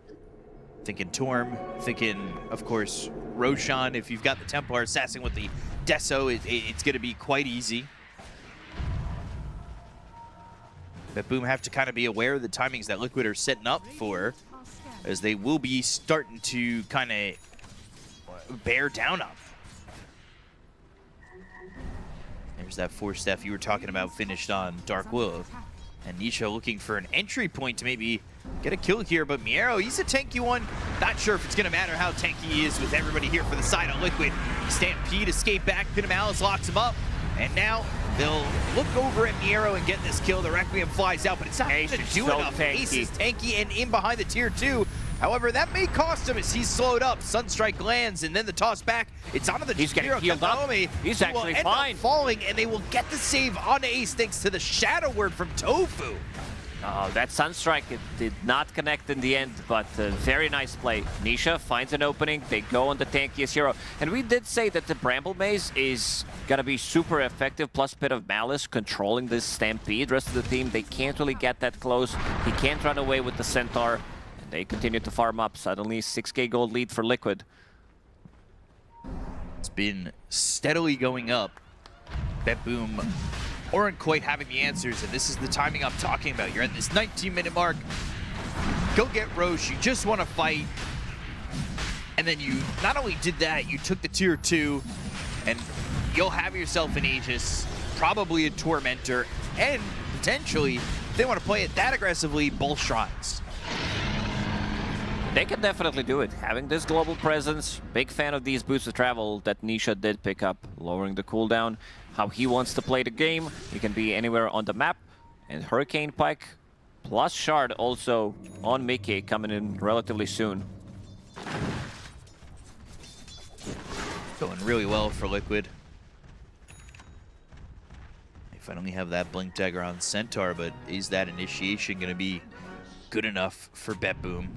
Still really unable to kind of put together the numbers game that they have success with. Liquid have been matching them, they've been out farming them, so even with the numbers, it just has not felt as good from BetBoom overall. And they're going to bring over the Tiny to go for the Torm up top, because Mickey already here. Shadow Word to keep him healed up after the refractions get pulled off. And that will be a shard for the Dark Willow, so even more control for the side of Liquid. Tofu, he comes in close, gets the Shadow Word, then leaves so that he doesn't die and doesn't get anything. Boxy on the complete opposite side of the map gets rewarded for not contributing. That's usually how it is. It's either you die, get the shard, or it's somebody who's not helping gets the shard. At least that first one. They'll look for Kethomi, and Mickey is here, starting to put some charges on that Desolator. Easy kill onto the Jakiro, who also died previously and gave up a decent chunk of gold. They'll look over mid. They have found themselves the Tiny, the Requiem right on top. Kiritich, with the help of the Wheel of the Wonder, will take out Nisha. Wheel of Wonder, having that control, getting that burst damage with the Requiem right on top. BetBoom, they'll get something back in their hands, but it is still a significant lead for Liquid. Once they get BKBs up, it's going to be very easy, unless they get surprise stunned by this Centaur, unless they get tripped up by Tame the Beast and Wheel of Wonder. But this is a still very strong combo. If they're fighting close to Underlord with 2 auras, it's not going to be as much damage, but you can see the power of Shadowfiend, especially when he goes for Yasha Kaya build with the Blink Dagger now going into a BKB. This hybrid mix build on Shadowfiend does seem to be working out in most of the cases, like compared to just straight up physical. It depends on the game what you're playing against, but also big fan that people realize that you can still, like, you don't necessarily need to go for Ags, Yashikaya, Refresher. Instead, you can go for slightly more damage-oriented build, like right-click physical, and then you can still go back to Refresher if necessary, because this hero farms extremely quickly. In this game, he is 4k behind Temporary Assassin, who's off to too good of a start. He got killed 3 times in a lane, had to walk back to the lane, so definitely expecting him to play him from behind. But the combo is still there. Definitely have the right idea. Maybe they could hold the high ground with it, because Liquid are putting the pressure on and have a minute 50 left with this Aegis. We're very early into this game, only 22 minutes, and every outer tower from Liquid, or from the side of BetBoom, has been taken by Liquid. It's tough to not really have access to your map, and it's there, but it's not safe when you don't really have these towers, and rotating to things or trying to potentially take on Roche or go for something is going to be much tougher without this kind of access, and that outpost also controlled by Liquid there too. Getting that OBS taken out. Continuing to shut down the vision that BetBoom's trying to get out there so they can find some safety and some farm. They find Miero, Avalanche on the Stampede, then toss into the air. He's still running a little quick, but eventually that runs out. Stun on Ace, Pit of Malice, and then the Brambles, the Cursed Crown. It'll all pop. Eventually Miero's just gonna die. They might stay in the pit for a really long time. Like, we might see heroes getting proc the pit for like 4 or 5 times with Bramble Maze, with Terrorize, with the Tossback. They can keep them inside. Combo in the bottom again. Yeah, they found Nisha. Kiritich getting that kill on Nisha once again.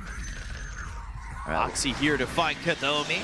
Bedlam solo target, gonna be a good amount of damage, looking for the Sunstrike. But Shadow Realm hits and now needs to get through the Twin Gate with the Glimmer Cape. Dual Breath and a raise from Kiritich. He's got a double kill. Let's see if Nisha decides to go with Shiva's Guard as his next item, or if he wants to switch things up. Maybe he wants to pick up A on this, because this time around, they executed a combo a bit unexpectedly for him. It was pretty much Jakiro with the Ice Path setting things up into Big Requiem. And we've seen Kiritich yesterday, even in a losing game when they were playing against Yandex, that he was playing around the Twin Gates, playing in that area, waiting for people in Shadowblade to come through the Twin Gates, so maybe he gets the Requiem, he gets the kill. Try to delay as much as possible. And so far, it's been working out, getting 2 kills on Nisha. Nisha's been the one they're slowing down, but the big problem will be this Templar Assassin. They're going to have to find a way to kill him. 3-0-0. Nisha not going to commit. But they are over towards top. They've got Ace bottom. He can come in anytime with the Fiend's Gate. Taking their own shrine at 25 minutes. TA is going to be an even bigger problem when that Daedalus gets finished. They are smoked. They are looking towards mid. There's a regen rune top. Nobody really showing out too far. And Kiritich is about as far as he's willing to go in that bottom lane. That's where he got a couple of kills. But they are starting to pinch over, and maybe they get some vision here. The smoke from BetBoom. But they'll both break. Blinks will miss. Nisha, hit with the Impalement Arts, tame the beast. They'll go for the Cataclysm to get the damage out. And now they throw the Requiem there too. But Nisha gets the BKB off. Pinamalice now following up the Fiend's Gate that had the Aghanim Scepter. Both supports are in trouble. Firestorm on top of save. They got the kill on Aketa Omi, and Mike is going to be dominating as he's got himself another kill on this Templar Assassin. Very good rock from Tofu. Stopping Shadowfiend from getting the Requiem combo on Tanisha allows him to get the BKB this time around. And then the Force Staff push him out of the trouble. And immediately they go back to farming. You can see them TPing out. Tanisha, he TPs to the top lane. And the map is getting smaller and smaller for BetBoom team. Shrinking to the steps. Just will not feel safe in a game like this. Wild Wing will Hurricane itself. But the tree does get the kill. 100 gold for them. The arrow's showing, but blinking back, and Liquid, again, all 3 lanes kind of pressuring towards the BetBoom side. Radavitos avoided. EMP's not going to land. Tofu nearby. They've also got the Brambles. They force the BKB out of GPK, who's just lingering outside the base for a little bit too long.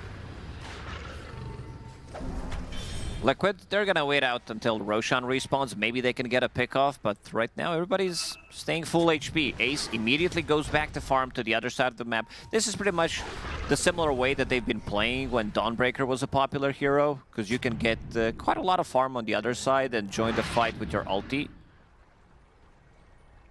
No reason to really be all too close to your allies until the fight pops off. You'll have the Pit of Malice around your Fiend's Gate anyway.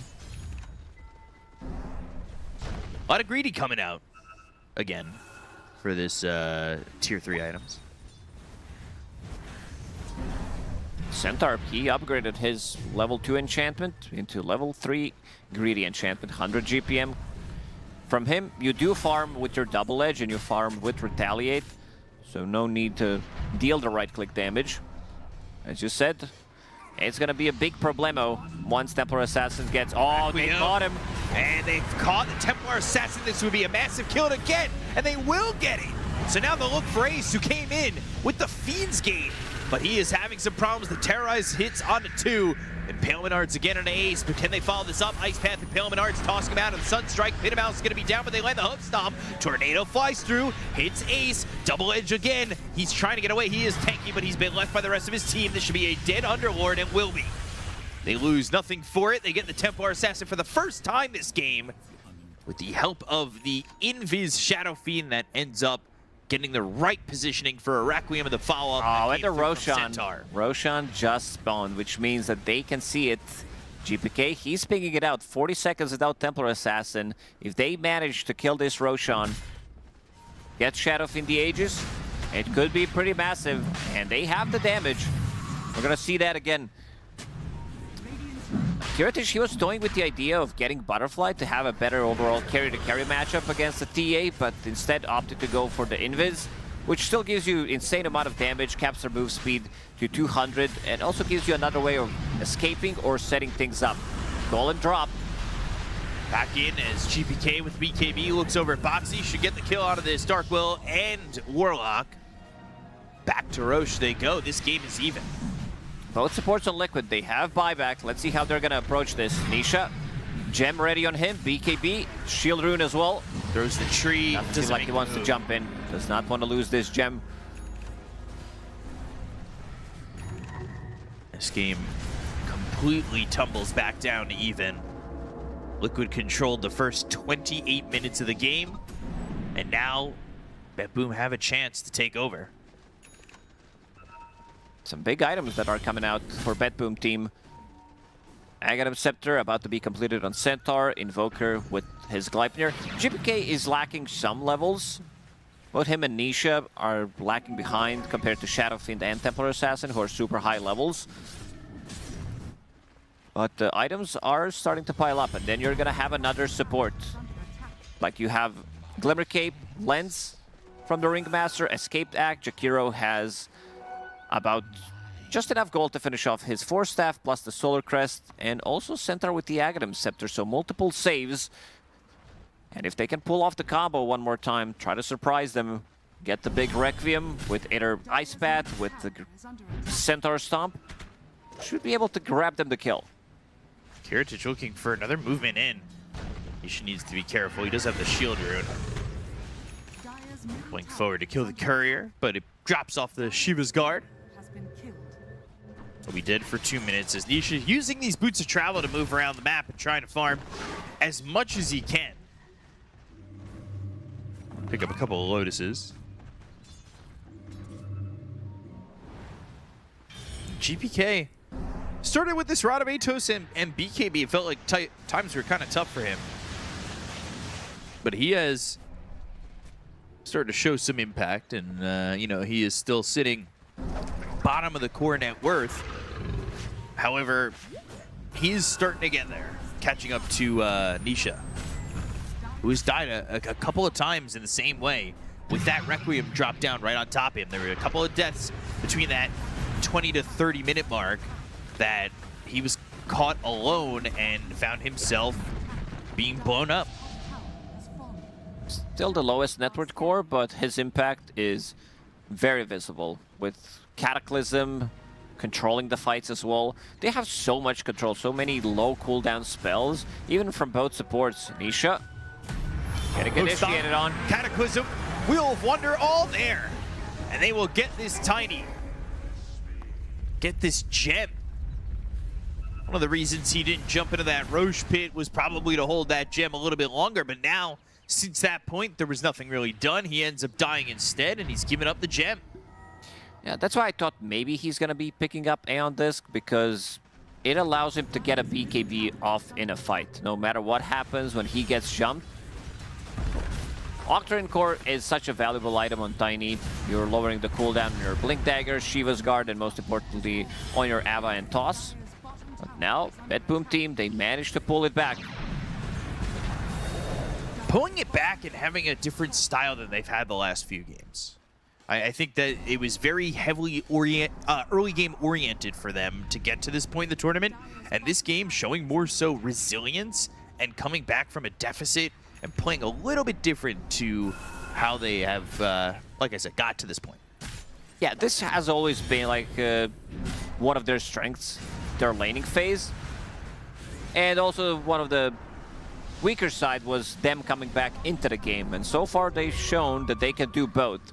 Kiritich, 1 minute left of that Aegis. Can they find another opening? Has a Daedalus, he's going to be right clicking hard, but they want to go in. They've got the toss, the Ice Path locks up Nisha, right into the hands of Mickey. They'll try to think about the Terrorize, but the damage coming through under Nisha is very felt. That BKB's going to run out in a moment. The Pit of Malice locks down Kiritich. He's got himself the Aegis, and that's going to be used. So now, respawning inside this Pit of Malice that was there with the Fiend's Gate. They pop the BKB, but the damage from Mickey's too much. They get this kill. Tofu's the one who gets it. And can they get anything in return on the side of BetBoom? Instead, they'll lose what looks to be Miero off this Hurricane Pike and right clicks from Mickey. The Cataclysm will finish him off. They at least get the Templar Assassin. But now Jakiro in no man's land, and that will be another kill for Liquid. It ends up being a 3-for-1, but a salvage of killing off Mickey. It feels all right, but it is just not good enough in a moment like that. Oh, they find the opening. Nisha, he pops the Shiva's guard first, blinks right on top of him. And we can see that GPK, he's doing the most damage. And this time around, Mickey, he was able to keep the distance, get the right clicks in. That was why he was toying with the idea of getting the butterfly, because all of the right clicks, like you're receiving 100% of the damage from that Templar Assassin, and you see how quickly he dies. Sunstrike landing there on Mickey, who then pops the BKB. It'll be down once the respawn happens for Kiritich, but even trying to run, the Chaotic Offering thrown in and stuns him up to the point where he's unable to get away from the damage that Liquid have. You also don't want to be running through Bramble Maze, running through Pit of Malice. It is so much control from these two spells. Sure, you get a kill on Mickey in the end, but you also lost a lot, plus you also lost the gem. And with this type of a fight, Liquid pulling it back for themselves. Nisha holding onto that gem again. Finally getting their gem back. Having a much better outcome on their end of the fight. And they'll have to take these next few minutes to kind of just figure out what they want to do next. Do they want to fight? Do they want to farm? And they know when Roche is going to be up with the Templar Assassin, third eye. They have plenty of options that they have the information for. So that's a real question there on how Liquid want to play the next 5 minutes or so. After a fight like that, we were able to take Kiritich out kind of with ease. Now he's only going to have 1 life. Camaro still doing this shit. 35 minutes in, he's still pulling the creep wave, still holding onto GPM enchantment. That's why he's so farmed on the Centaur. He's more farmed than both of the mid laners. That greedy chip vest, really embracing the name greedy. Sunstrike off the mark. Believe it was an Aeon disc for Dark Willow, so Boxy trying to survive a little bit longer within these engagements. And Nisha, I did mention maybe an earlier Aeon disc for him, but seems like he managed to survive. He did die like 2 or 3 times afterwards, but seems like that's going to be the item of a choice for him. With Doctrine Core as well, lowering the cooldown of his BKB. And then maybe he can upgrade as well to his Blink Dagger later on, have Overwhelming Blink with Shiva's Guard. It's the most fun you can have in Dota 2. As a video game, you blink in, and then you slow everything down. They can't blink. Templar Assassin also did hit level 25, and Mickey usually, like most of the TA players, go for the other build, but in this one, he went for Melt Hit Bash, so he can't be the one having that extra bit of a control and also stopping Shadowfiend from getting the Requiem, even though it's almost instant with Yashikaya, with the Blink. If he doesn't have Meld ready, not going to be able to do it, but it's also a lot more control for the BKB targets. What was the... Because that bash used to be longer, didn't it? It used to be like 1.5 seconds. Yeah, that's what I thought. That, like, 0.8 even feels disgusting, but 1.5. Sheesh. Long time on this secondary timer for the Roshan.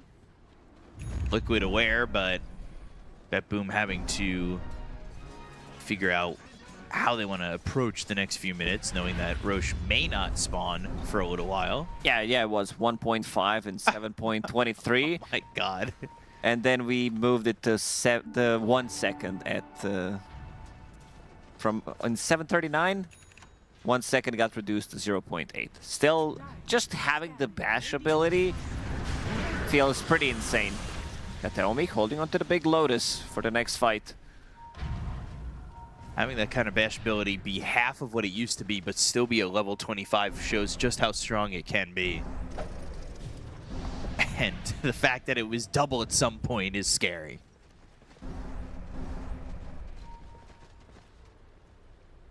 Coming in on 39 minutes. Yeah, Ringmaster still holding on to the Greedy, doesn't want to give it away. Probably wants to get into the Aeon disc before swapping out of the Greedy. So many Greedies. Greedy there, Greedy there, Greedy there. And then that's it. So still 3 Greedies. Kind of just standing still, both teams putting the posture onto the Roche. Farming a little bit, getting to level 25 for that extra Pit of Malice route. but both teams looking for that opportunity at the next stages, because it could be make or break on the game. Dire are scanning. Definitely a bit of an issue if you're not on the receiving end of that Aegis.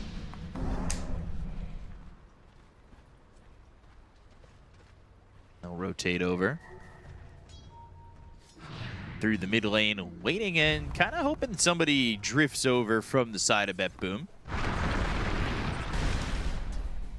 Nobody really showing in. GPK just invis. And Ace, he continues to farm on the other side. Level 25 Underlord. Extra 0.4 seconds on Pit of Malice route. That's going to be a fun one. Yeah, not for the side of BetBoom. Definitely not. It's multiple of those. I also want to see what his last item is going to be. Like, he can still be bigger. He just finished off his 9-second BKB. And he's ready to come in. Those Pit of Malices are going to hurt. Stop. Impalement Arts flies through this Dark Will, but the Aeonist gets popped. Now they go to the Cataclysm. They're trying to get the kill to there on the Centaur, but they've got the escape back, but he's still within the Pit of Malice. Pops the BKB, another Pit of Malice comes in. Kiritich gonna force Steph away. Chaotic Offering got used. Nobody dead on the side of BetBoom just yet. Liquid using a lot there, not to get everything, but they go right into Roche. Kiritich using Satanic to remove Pit of Malice, dispel it. It's dying so quickly, already down to half HP. It seems like BetBoom team, they're not gonna be there in time. Not making it back to this Roche pit at all. Kind of unexpected with the way that they went for that, but they went wide out and around. Shocking that they wouldn't even attempt to go back in. Oh, it's gotta be more Pit of Malices. It's Refresher Shard on Ace now. So he could potentially have 4 of them in the fight. Instead, they'll take the other objective of the Tormentor. And that will be a shard for save. Yeah, this doesn't bode well with the insane amount of area denial with all those Pit of Malices. He gave it away.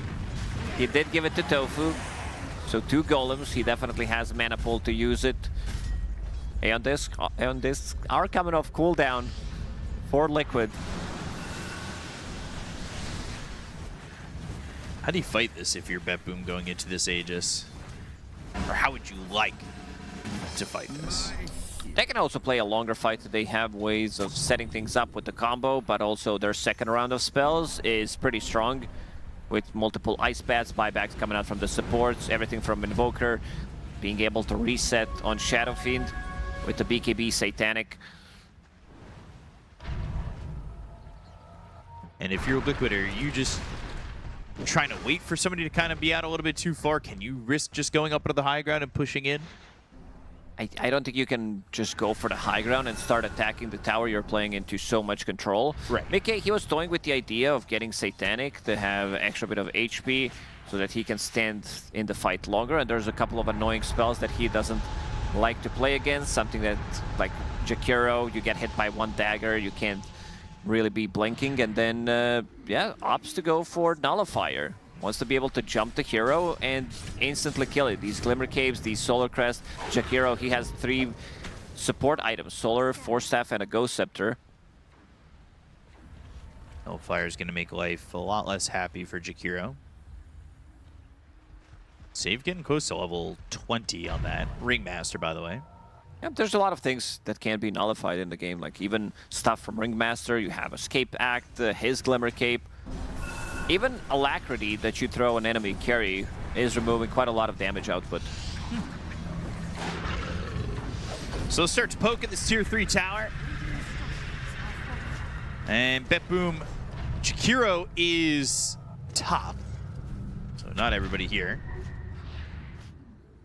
Now he'll come back. Again, Ace is not pushing out, I would have thought maybe top to then Fiends get into this. But for right now, he's throwing in the Pit of Malice, kind of protecting these creeps. They've got the banner. Now they'll start, they hit the Hex, but Nisha goes in with the BKB. Trying to get an avalanche out as well as a toss back to the team, but they hit the escape back that's going to be on the Centaur, who also used that workhorse.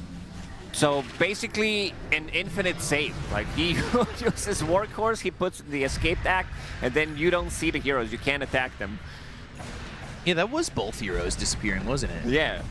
Interesting. Hex, Requiem flying in, and they'll get the team the Beast. They hit the Fear, they have the Gleipnir, but Mickey's not going to die. They already threw out the Requiem, so they're not going to have that for the rest of these set of racks. Tornado lands on a 2, Cataclysm laying down. They get the Aegis out of the hands of this Templar Assassin. Chaotic offering has no Wheel of Wonder. That's going to hit onto this Templar Assassin. They've got the control with the force step back to BKB going they back forced in him the in fight. and back Force out. back, force in, force out. Where do you want to go? Where does the TA want to be? They'll finally put Kiritich into the back of the wagon. Okay, he ate the cheese. They used 2 golems and didn't even finish off the barracks there. It was like Liquid, they were not on the same page. That was wanted, scary. Yeah, like Tiny jumped in immediately after Templar Assassin died, and I believe Mickey also jumped out. But still, the high ground defense for BetBoom team is pretty insane. Like the amount of spells, the amount of control that they do have once they get the initial stun is pretty good, especially with this Hex pickup. And GPK also got the Blink Dagger, so he can be the Blink Hex initiator. Wonder how often, I don't know if we've seen the fact that Escape Act is now a double save with Workhorse. It's an odd one. I wonder if it's the same way for Undying. If you threw a Workhorse combo duo of teammates inside the Tombstone. Yeah, it could be the same with spells like Disruption, Astral Imprisonment.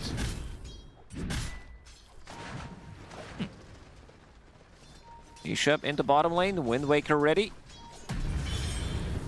And level 25, 2 toss charges, he's going in. Fiend's Avalanche, do they commit out of the gate? They do. Macropyre upgraded by Axe. There's get 3 the heroes BKB in off. it. That is a terrible spot to be in. Nisha's going to be dead immediately. They'll go and try to TP out on this Underlord, but the damage coming through is not going to be enough. They'll find Boxy. They land the Tame the Beast with the Ice Path down, and that should be a kill for the side of BetBoom and will be for save. That is Kethobi ready with the upgraded Macropyre.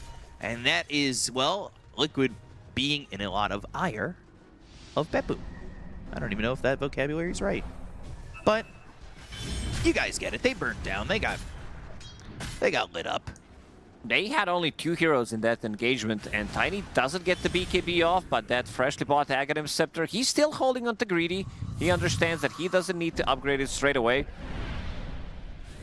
This is so aggressive, and it's not everybody from Liquid. I don't know if they expect everybody to be there from BetBoom, but I feel like you probably should with the way that they've played, and then you're right into a full Macropyre. It was a 3-man Ice Path into 3-man Macropyre. The fight at that point is already over. Tiny, no buyback available for Nisha. He bought out onto that Wind Waker.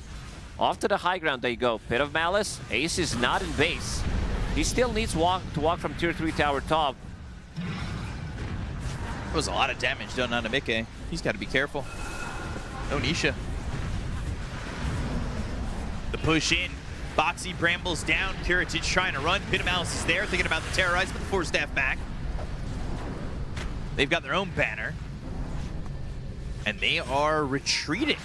And they can't push the high ground against this. You're playing against traps, the slows, Bit of Malices, Bramble Maze, Fatal Bonds, and Upheaval. Like, these are area denial spells.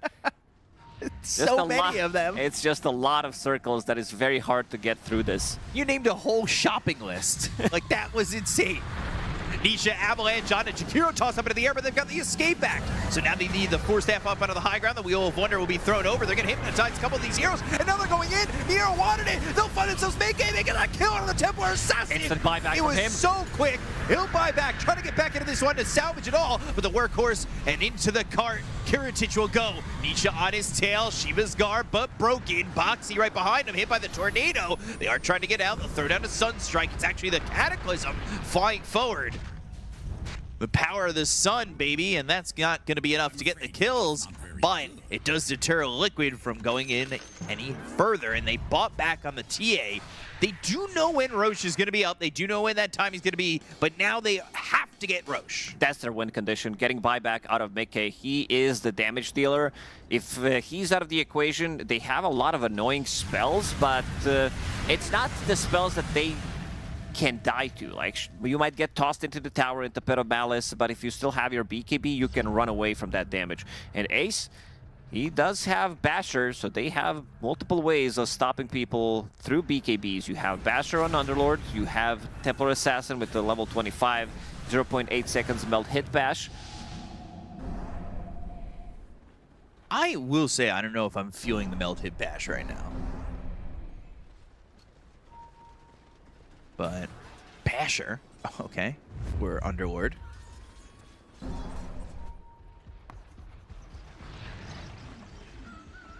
Crimson going full Abyssal. He wishes this was an old Abyssal Blade where he could jump in, blink onto the hero with the item. He is, like, this is one of the slowest heroes in the game, and he doesn't have Boots of Speed. I say bring it back. That's just me. The jumping Abyssal. It was so obnoxious. Like, supports really hated to play against this. Oh, yeah, I'm right there with you. As a support player, I hated it. But as a caster, I love it. Conflicted. Couple of raises to clean up the creep wave over mid, and all of Liquid towards the top end of the map. They know that Roche is up now. But BetBoom is by it, and I don't quite know if Liquid can even, they cannot. They're so far. Their high ground defense is insane. Boxy also got level 20, which means -7 seconds cooldown on those Brambles. And going into Octarine Core, so they just want to lower the cooldown, play a bit of a longer fight, play off those Pit of Malices. And Bramble Maze, tossbacks as well. They have 2 charges, lower the cooldown on those with Octarine Core. Hoping BetBoom will never get out of that maze. So we've got the overhead view of them in the maze when he throws it down. We'll see how they maneuver. But not looking easy. 52 minutes into the game. Sitting even in net worth, only 36 kills, but tense pressure for what feels like the last 15 minutes or so.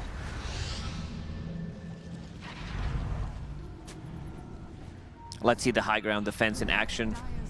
Bit of Malice, traps, Kiritich going in, trying to finish off the tower. But there's the blink into the Hex. GPK, the Meteors are down with a deafening blast, going all around. Tornado also landing onto this Dark Willow.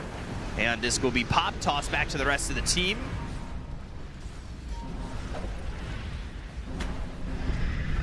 I'll sit back with Ace, just trying to be the ace of base. Defend as much as he can. Kiritich ready to jump in. Alacrity, Shadow Walk, and Swift Blink. Palman Arts hitting onto the Underlord.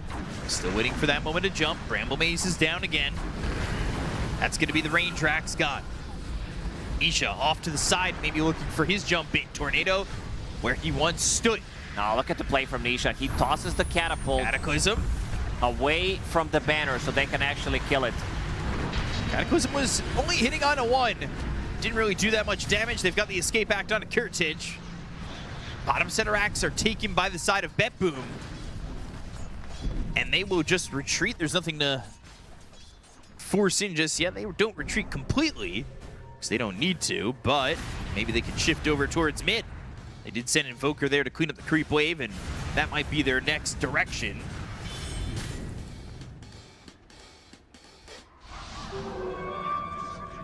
They start to pull themselves a net worth lead. GPK also has Refresher, which he gave away to Centaur because he is buying his own. He does have enough money, so multiple saves that could come out.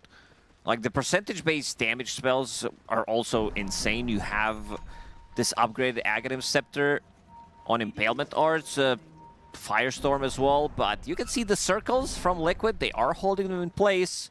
BetBoom finding a way how to siege through that. This time around, they did have a banner, which did help out a lot. BetBoom now pressuring mid. That was the idea with Invoker moving back. As had Kiritich leading the way. They don't have to pressure immediately. They still have a minute 50 with this Aegis. They can kind of set, push out both top and mid if they want to, or kind of wait for Liquid to have a number out, and Nisha is away from the base. So Ace needs a Cataclysm. Kiritich stands up on the high ground, goes for the tier 3, but Liquid, they're so coughing, trying to be defendant on circles.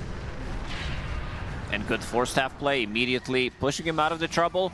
They can go for this slow type of a siege.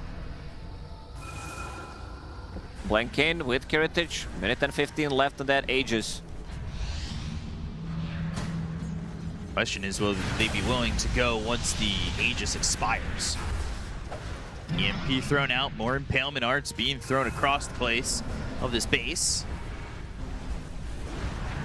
Tofu had used that Chaotic Offering. The Golem stands tall and looks over as this BetBoom lineup still doesn't want to pierce through mid and commit completely.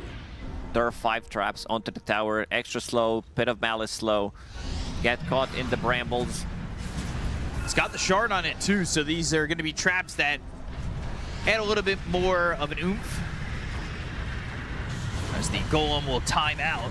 But the toss back that's going to be out of Kiritich is trying to get him while the Aegis expires. Instead, they'll just blow him up. Meteor down with the Macro Pyre right on top of Nisha. He's getting low, burns away, and he has got buyback. So he's going to buy back. The look over as Kiritich gets picked up by this cart. The Workhorse pulling him away, making an escape. But the BKBs have used, they use those Aegises, or Aegis, singular. And then give Kiritich the Refresher Shard, but it's not slotted in to potentially have another BKB go. Instead, they start to shift off towards top and split up a little bit completely from the mid lane. Miro's forced to use a BKB in these situations to get the Workhorse save because he can't maneuver through the Bramble Maze. You can't go through Pit of Malice. So every single time he's waiting with the BKB. Radiant are scanning. Might not be as easy if he gets tossed back twice. It's not been the most committal high ground takes, but it's starting to get the work done. Got the work done bottom. Now they look towards going through this jungle and maybe even switching it up to top. But they're in this middle ground between top and mid. Kiritich just throwing some raises, having those creep waves die immediately. That'll have the creeps on their end push through. But look, what do Liquid do? They can't even leave the base. Seems like they've been stuck for so long. They are finally starting to make some steps and go to their own triangle, but this is a dangerous play. Not everybody's making that commitment. They don't have buyback on Tiny. That's the big one. They can't allow Nisha to die. He just purchased A on this. Shiva's Guard, Blink, Avalanche, and then the toss back into the pin mouse. Mickey's going to try and get the damage out. They go to the Abyssal Blade, but they've got the escape back. The Macropod's going to be down there looking to pick him up in the Workhorse, but they don't quite get him in the card. They get the count of Kiritich. They could not pick him up. 0 stars. That's a bad Uber. You never got into the car. But they're backing away as they're taking a lot of damage on the side of Liquid. These heroes of BetBoom without Kiritich, are they committing? As it looks as though they'll sit over mid for a second, but I don't quite think they'll make the move all the way in as that Sunstrike lands onto the Dark Will and will buy back. He got Warlock in the back line. Here. So he used that Fiend's Gate to get back into the side of BetBoom. They're going to buy back Kiritich. Another Pit of Malice is down. They go to the Requiem. That flies in, flies out. And now they'll look for themselves to get Nisha. Nisha with the toss back. There's the toss back, but he goes into the Workhorse once again. Toss one more time. That's going to be Lotus. Doesn't matter. Miero's in trouble. The escape act is there from Save. He Glimmer Capes himself to try and stay alive and help out the Centaur more, but he'll end up dead. So Miero gone for 95 seconds. Has buyback. And still BetBoom, they linger, but will it be for much longer? Oh, these tossbacks into all of these annoying abilities makes it impossible for them to play the fight. And now finally you see the tossback play coming into, like, Abyssal Blade immediately after, so that Kiritich can't get the Requiem off, kills him off from 100 to 0. And no buyback available on him. Someone made the call that they should keep pushing. Let's see the Roshan respawn timer. Could be up very quickly without Centaur. who does have buyback available, but it's gonna be also Team Liquid, having Templar Assassin on the team with the third eye. So Centaur is gonna be up. 50 seconds, it'll be right at that 60-minute mark. Tier 5s potentially coming into play. They were not able to get their workhorse. Kiritich was left without that pickup. Couldn't throw him into the cart. Couldn't feel like he was in the beginning of Skyrim and, well, ended up dying. It wasn't just an arrow to the knee, it was a meld strike to the face, and avalanche, and a pit of malice. He was Fusra dead.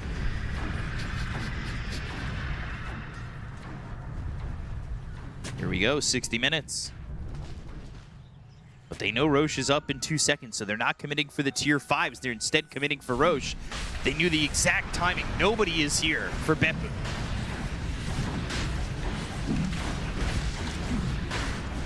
This will be all the goodies for the side of Liquid. Another Aegis, this time for Nisha.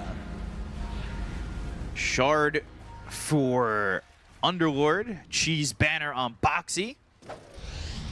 Surprisingly, nothing for the Templar Assassin. But TA's got buyback, and Nisha does not currently. Keep an eye on these tier 5s. See who gets what, when they get it. And is still using Whisper of the Dread for GPK with the Boundless, and upgraded, a tier 5 upgraded. That's kind of disgusting. Well, technically it's the tier 4 upgraded, or the Whisper of the Dread, the previous one he had, and he's kept it all the way to tier 5. Minotaur Horn for Kiritich with the Evolved on it.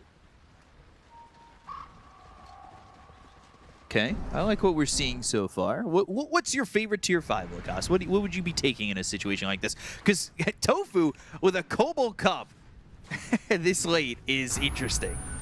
It's a valuable item. This is not a tier 1 item by any means. And what's my favorite neutral item from tier 5s? I would say probably Dazun. I was a tier 4 neutral item before. There's a lot of fancy stuff that you can do. Fallen Sky looks the coolest. I love Fallen Sky. That's my go-to. But I see Minotaur Horn on Shadowfiend. He wants to maneuver through those mazes. It's the only way out. He's the only one who knows how to get out of the mazes. Dazun Bloodright for Boxy. Rift Shadow Prism's an odd one for Tofu, right? I still don't know who wants this one. But I mean, the Feverish is good. It's good. Maybe he thinks he can bait with it. Bait with this illusion, because this is the hero that you want to jump, even though he does have Aeon Disc. Yeah, Save took the same as well. But with Boundless, so extra cast range. So 1 Fallen Sky, 3 Books of the Dead, 1,000 experience per minute with max mana bonus for a hero that's already level 28. I like that, because Nisha is in trouble.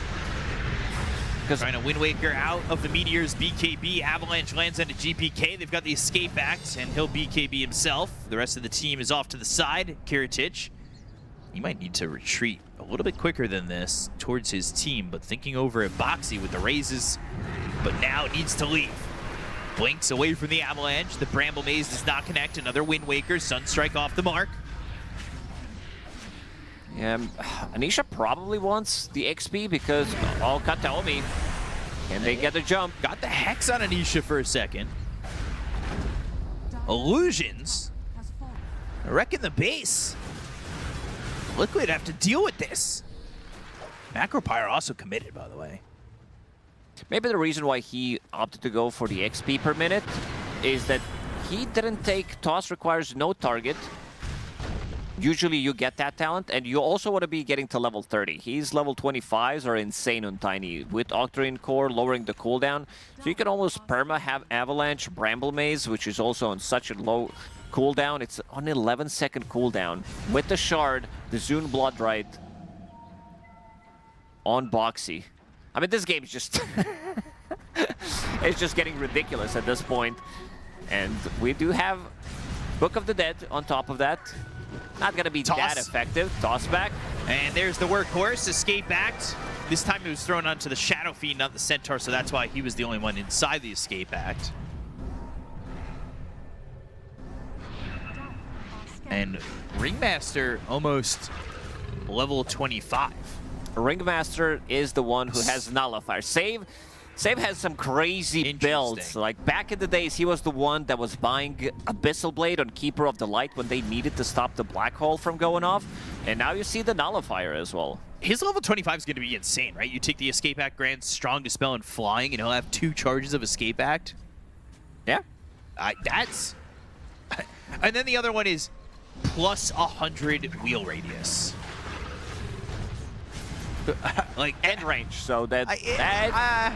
I guess. He already has Boundless, but he has enough cast range. And the Deafening Blast, the Aeon Disc into the Wind Waker for Nisha. He'll run. Blink almost back into the Tornado. And he just will expire. And we have spent those 5 minutes just kind of contemplating which tier 5s are best. 5 more minutes and we could see some replacements on these tier 5s. If we get that far. This is a great way to start off Championship Sunday. It really is. With a 66-minute game so far. I also think that Liquid has like better play in terms of how they can maybe end the game. These post 60-minute games sometimes require you to do some fancy stuff. You have Underlord, so you can TP in with the full squad with the Fiend's Gate. Templar Assassin, maybe she can get Aghanim Scepter, go for a little bit of a split push, TP onto those traps. Remember the good old days of Underlord, you could just zip with everybody. The days of Uberlord. Double catapults coming through towards top. Double toss. Ooh, gets stopped by the blast. Doesn't take the damage. It's the slow siege now from Liquid. They feel comfortable enough. Kiritich has Miro behind him. They've got Underlord, of course, defending the base. Both teams want to go for a bit of a rat play. Shadow Fiend and Centaur thinking about pulling off the combo, whoever shows up here, and then maybe going inside of the base, pushing this bottom part. Shadow Fiend can blink in with the Swift Blink, get a couple of right clicks onto the barracks. Centaur with the BKB can save him from the trouble. Right. Yeah, I do like a little bit of rat play. Who can be the better rat colony? Who can have the more aggressive, relentless rats? Because this is looking like it's going to require some rat play. And also to point out, Save with the cast enchantment with Boundless, extra 275 with his Ether Lens. Check the range on Nullifier. So once Nisha blinks in, he might be able to grab him. Like, he might be able to dispel that Aeon Disc and dispel Wind Waker. Nullify? That's like the whole screen. That's some far range. That's pretty ridiculous. And the escape back too. Having Blink, meaning he can save from quite a distance out.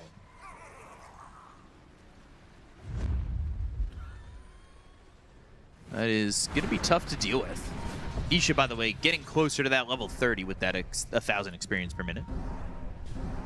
Everybody has their buybacks available. Nobody's spending out. Miero losing that courier that had the Ag's Blessing on it. I'll have to get a new courier to deliver that blessing. Both teams just so scared of letting it rip. Like they've never watched Beyblades before. And also Tofu. Getting jumped. Stop, but there is the Aeon Disc. They've got the Nullifier, and that's a kill onto the Warlock. Doesn't work against the Nullifier, even though he is super farmed. He pretty much everybody's 6 slotted. We have some fancy items. No Golem on death. He does have 4 extra Fatal Bond targets.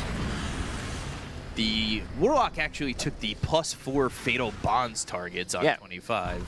Not the golem on death. I was expecting golem on death. As we had that huge conversation yesterday about having 1 billion golems. Misha got what he wanted from this enchantment. New one can be picked up soon. In 35 seconds, they need to farm more Madstones. But this pushed him towards level 30. Definitely did, and minute 69, nice, as we're about to get into 70 for the new neutrals like you talked about, and I'm ready to see what everybody's gonna get. So it's like Christmas morning all over again.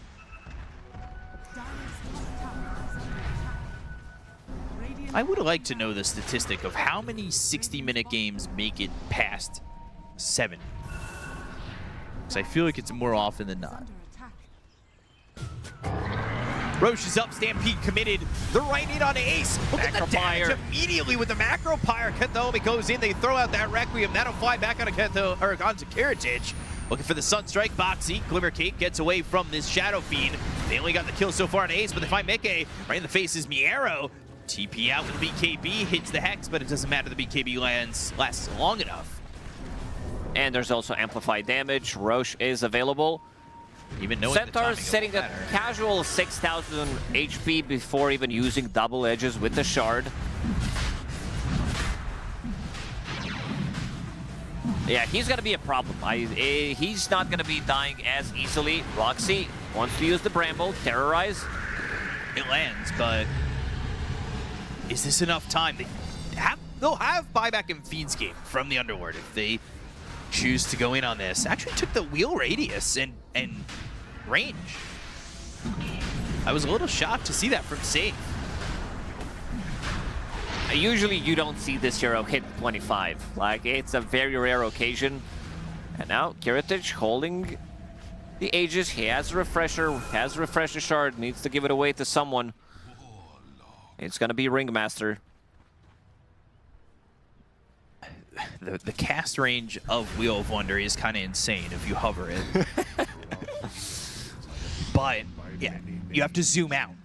You have to zoom out. Which means you can just do whatever you want from so far away. However, I still feel like Strong Dispel and Flying on 2 charges of Escape Act is like too good to pass up. Yeah, the flying part is kind of weird in this one, but Strong Dispel feels really good. You are playing against Pit of Malice, these Bramble Mazes, so it gets pretty annoying. Underlord with the Swift Blink. These are some fancy-looking inventories that we're seeing right now. Tiny also upgraded his. TA's looking for a Divine, by the way, and I asked for 4 Divines in this game. We're kind of... Best we can do is 1. So far. So far. Maybe we could do more. Shadow Fiend with a disgusting 55,000 net worth, but that's because in the backpack, it doesn't work like this. You can't use them from there, but you have Refresher BKB. Yeah, you have casual 10,000 gold in your backpack, and now he is trying to find something. Rest of Liquid. Crude Minotaur Horn for Centaur now. Switched off the Fallen Sky. Tiny still needs to farm his Madstones, because you need to farm 20, which is a bit tricky. Nisha doesn't want that XP anymore, doesn't need mana, sitting at 2k plus mana pool. Doesn't need the experience, sitting at full 30. What are the options for Kiritich? He's got Minotaur Horn, he should be happy with that. Radiant.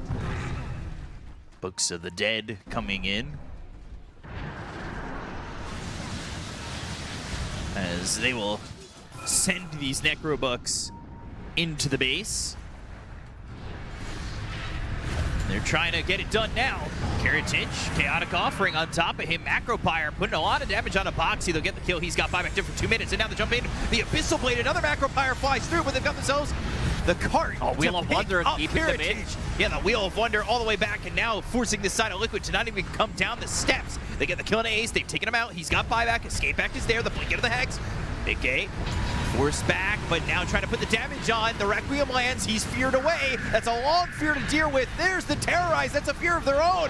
But can they fear into a victory on this one? Toss back onto the Centaur, who's got 6,000 life to handle, but they're ripping right through nullified. it. They got the kill to Miero. They'll take out the first life of Karatic. Eats the cheese on Nisha. BKB toss back onto the Invoker, back up onto the high ground. Escape back onto Karatic, but they have left GPK. That's not in his no base. man's land. And he is dead. Has buyback. Will he use it? Do they want to still commit and continue the Fiend's Gates and the Pit of Malice? They'll get the control, they'll get the kill. Karatic is gone. Toss up into the air once again. Miero's going to be running away, but they've got themselves Curse Ground. The control, the damage from Mickey is just so much. They cannot handle it. They kill Miero again.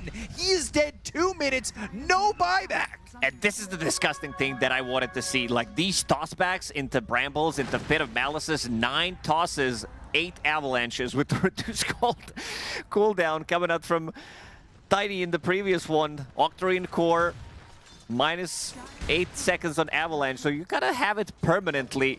And let's see if they can maybe try to go in and close it out. Divine Rapier purchased on Mickey. He's got the one. I still want 3 more. Will they be able to defend? They do not have Centaur for 85.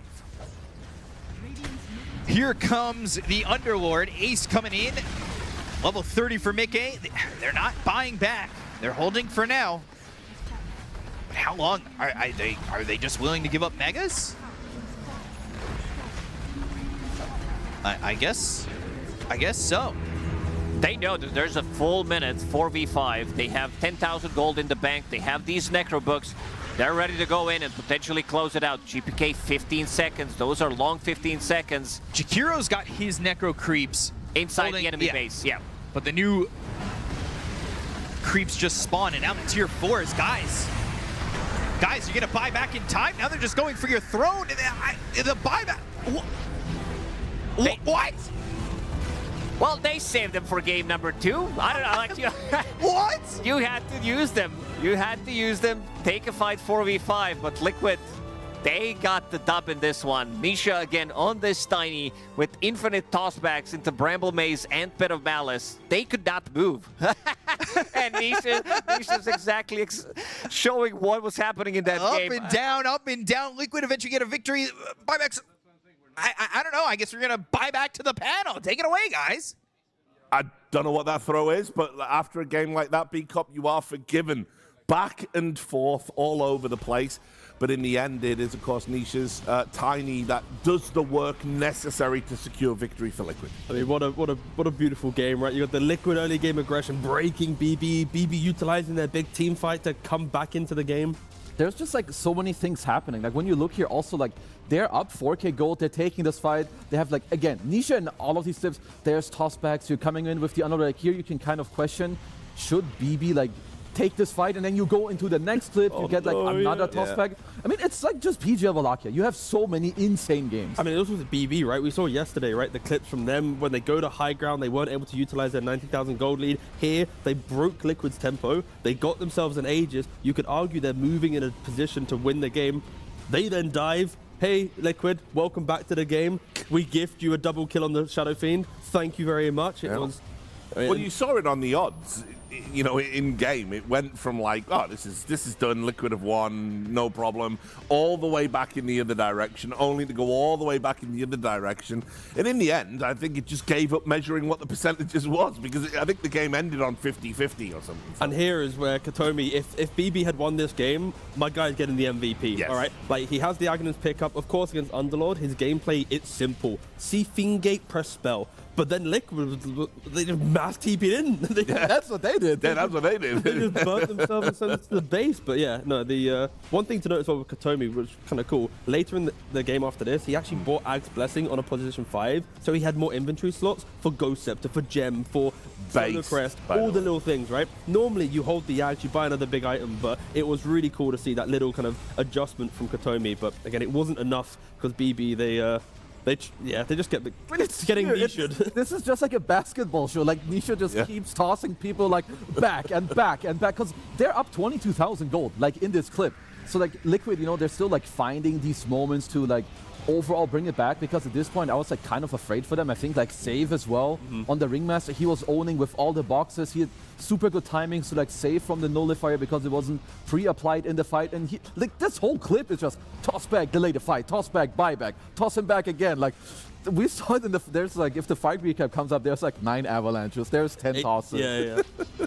But that's also where like BB... Fight's still going. Yeah, no, yeah. Ooh, another one. Oh, well, let's just enjoy the fight, and then we can think about BB's buybacks, right? Like, What happened? Did Nisha get up and avalanche them in real life? Like, what happened? They are sitting quite close to each other. That is possible. But yeah, you got to talk about how BB in certain moments, like Shadow Fiend bought back, it kind of also slows down the game for them. That's maybe to be a bit critical, but alas, BB, they had chances to win this game. They had great plays on save, on Katomi, Ringmaster. We haven't spoke about him at all, but throughout all of those fights, multiple escape acts, all the little bits and bobs going throughout. But every time you watch Liquid play one of these longer games, I feel like I'm watching this man on the screen with his little love heart symbol in front of the Liquid logo, getting an MVP, because be it a Storm, be it a Tiny, be it something, he is... Yeah, when a stat line definitely doesn't tell you the full story, because 177. Ignore that. Yeah, but that's like the thing. Also, I think that's like the impressive part with some players, like the net worth to impact ratio, or like the fake stats. You know, the KDA to impact is. It's not normal. This is like, his impact is like a 10-0 gameplay of a guy that didn't die. But overall, you know, Liquid, I would even say, like in the early game, there was the second Roche was about to spawn. Kiritich finds like a really cool play. He gets the kill, then they take the second Roche. They come back in the game. There's like lots of greedy enchantments that lets them like stall the game and get towards what they want. But it just boils down to like late game decision making. And if you mess up, well, you're going to give away the game. You want to talk about the early game? Oh, I'd love it looked cooked right from the get-go, like Liquid were just going to, you know, roll over. Yeah, that's where you got to give a lot of praise to, I think, Boxy and Ace, right? In their lane, they're able to do a lot of stuff. Even though Ace is dying, who cares? It's Boxy utilizing the Firestorm, the pit, getting the double kill. And Boxy, you know, he watches Ace die, gets the double, and then he just keeps finding more moves on the map. I think just the aggression that Liquid had in the laning phase, you then have to look towards that 18-minute clip that Kezu showed at the very start of the highlight package. That dive there, if Liquid don't die in that style, this could just be a 30-minute win for Liquid, right? So a little bit of cleaning up for Liquid will probably be the discussion being had between Blitz and the gang right now, because their early game, the laning and just the aggression of Boxy, what he did in the first 7 minutes was just exceptional. And that's what makes Boxy so good, like the ability to just be able to extend, you know, like I've got a kill. I get a double kill, but I want more. I can go and get more. I'm good enough to do that. And he has such a good read of the game state in that early game. They gave him the last pick of the draft. I think, you know, sometimes you don't really do that to the supports. It's like, no, I can just take the Tiny, I can do my thing. But, you know, sort of like this conversation, Nisha's like, I'm happy with the Tiny. And Boxy goes, I can step up, give me the Willow. You see it in these clips. Why? He's in like every kill at minute 6. He's owning. It's just the right thing to do. Now, we saw Nisha's stat line. By the way, I think that was his worst KDA of the tournament, and he still got MVP. But things were looking a bit ropey at minute 20, right, Kez? No, absolutely, because like we talked about it in the game, you know, Liquid had like the super good early game, but then like you look later, and what I love about this player, so here, BB just have a super cool like kill, and I love Nisha's reaction, because whenever this guy, even like TI's back, where I think it was Mickey who Laguna bladed like his force spirit, he always has like I'm dead, like the, you know, he always has like his eyebrow eyebrow raise. I wasn't familiar with your game, sir. Yeah, no, this is, I love this guy. That thing to note, the Nisha death there, I feel like we have seen, if you were to also look at 20 to 30 minutes, there was multiple times where Tiny and Willow had died for Liquid because they were so aggressive. At some points, BB would kill them, and then they would go, thank you so much. Yeah. Like, killing Nisha or Boxy gave time for BB to kind of get online. So another point maybe Liquid could look towards, because we love the aggression from them, but in this game, it was like, it also was kind of the route back for BB to make this game like a 70, 80-minute beautiful barn burner. It's true, and I also like, I would say the confidence. Like the one play that Kiritich went for to like get the return, and then you do get the second Roche. There's like other games or other teams where if you see that happen and they have a sentry and he dies, everyone goes like, oh, this stupid carry, why does he do this play? But without this play, you know, maybe it's just clean for Liquid. They get the second Roche. So, you know, you're at the end of the tournament, do your thing. Now it's a 70-minute game. Talk it off in between, you know, now and before the next game starts. What do you want to change? Come in clean and go play. All right, thanks a lot, gentlemen. We must take a break, but the games just keep delivering at PGL Wallachia, so we know you'll be back. See you in a moment. Center die. Make one for fish. Yeah. Imbo blink in. I silence him. Imbo is tossed into base. Yeah. I need to kill him. I'm killing Invo. Invo dead. I'm Chase chasing. more. Care vipers. SF is down there. SF. I'm flashing. SF dead. Can we play a bit slow? Yeah. On you, top. He has no buyback, guys. He has no buyback. I buy Rapier, guys. I buy Rapier, and then we try to end. I need a Wind Waker on me when I push base. I hold the Wind Waker. No, We should force. No, good. Do we have PKVs? We can end Yeah, on this bluff. I do. I think we just focus for on and that's the way. Focus I BKB throw. I will mount the Hornet then. Yeah, it's over. Nice. Game so free.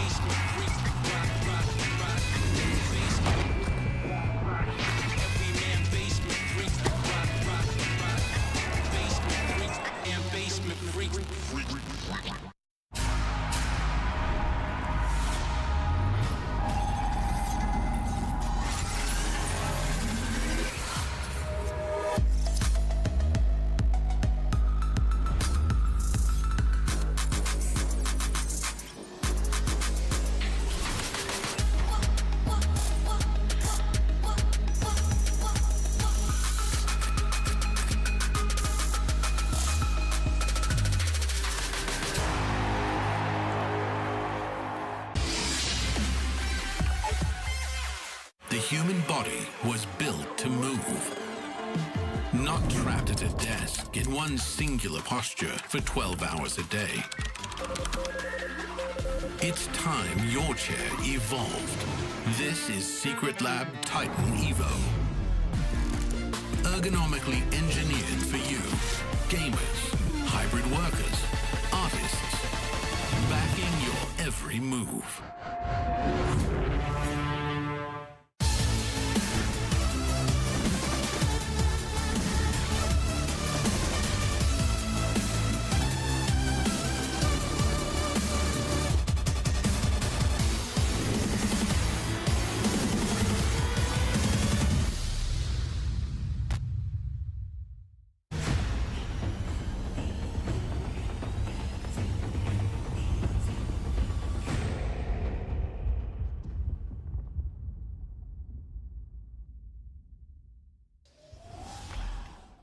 Welcome back. Liquid are up against BetBoom in this series, and we have had some great games at PGL Wallachia, but that wasn't what we were calling it on day one. We were calling it PGL Wallachia because we're super funny, and also we happen to have the world's leading Warlock expert, and in that game, which had a Warlock in it, you noticed something strange occurred to you. I wanted to open the discussion to the floor about level 25 talents and supports, which never really happened, right? So in this game, Tofu went for the left talent, which is the +4 fatal bonds. And people might go, why are you doing this? Maybe he misclicked, because the other one has always been the broken one. When you die, spawn Golem. But I was thinking, when the game progresses, more creeps spawn. After 45 minutes, you have like 8 units in the creep wave. Of course, when Siege comes down the line, it'll be like 10 creeps. So is there an argument from Tofu that having the additional 4 fatal bonds allows him just to shove the waves, play the macro game? He thinks his positioning with the refresher, he doesn't actually need more golems and that kind of play. But it's something that I've not seen from a player yet. I've never seen the left talent taken. But if the macro game's strong enough, maybe there's an argument. But yeah, I haven't seen it either. Like maybe also like I was thinking maybe there's Forge Spirits and it's that, or it's like that they're always fighting in creep waves, or he's like, yo, let's fight them like around, I don't know, jungle camps even, you know, like there's like more stuff to bond to, or whether it's the lane creeps. I think it's interesting because even with the golem, you could be, okay, you have refresher, you drop your first golem, you drop your second, then you're like, well guys, I'm blinking in there, I'm making use of my summon golem on death.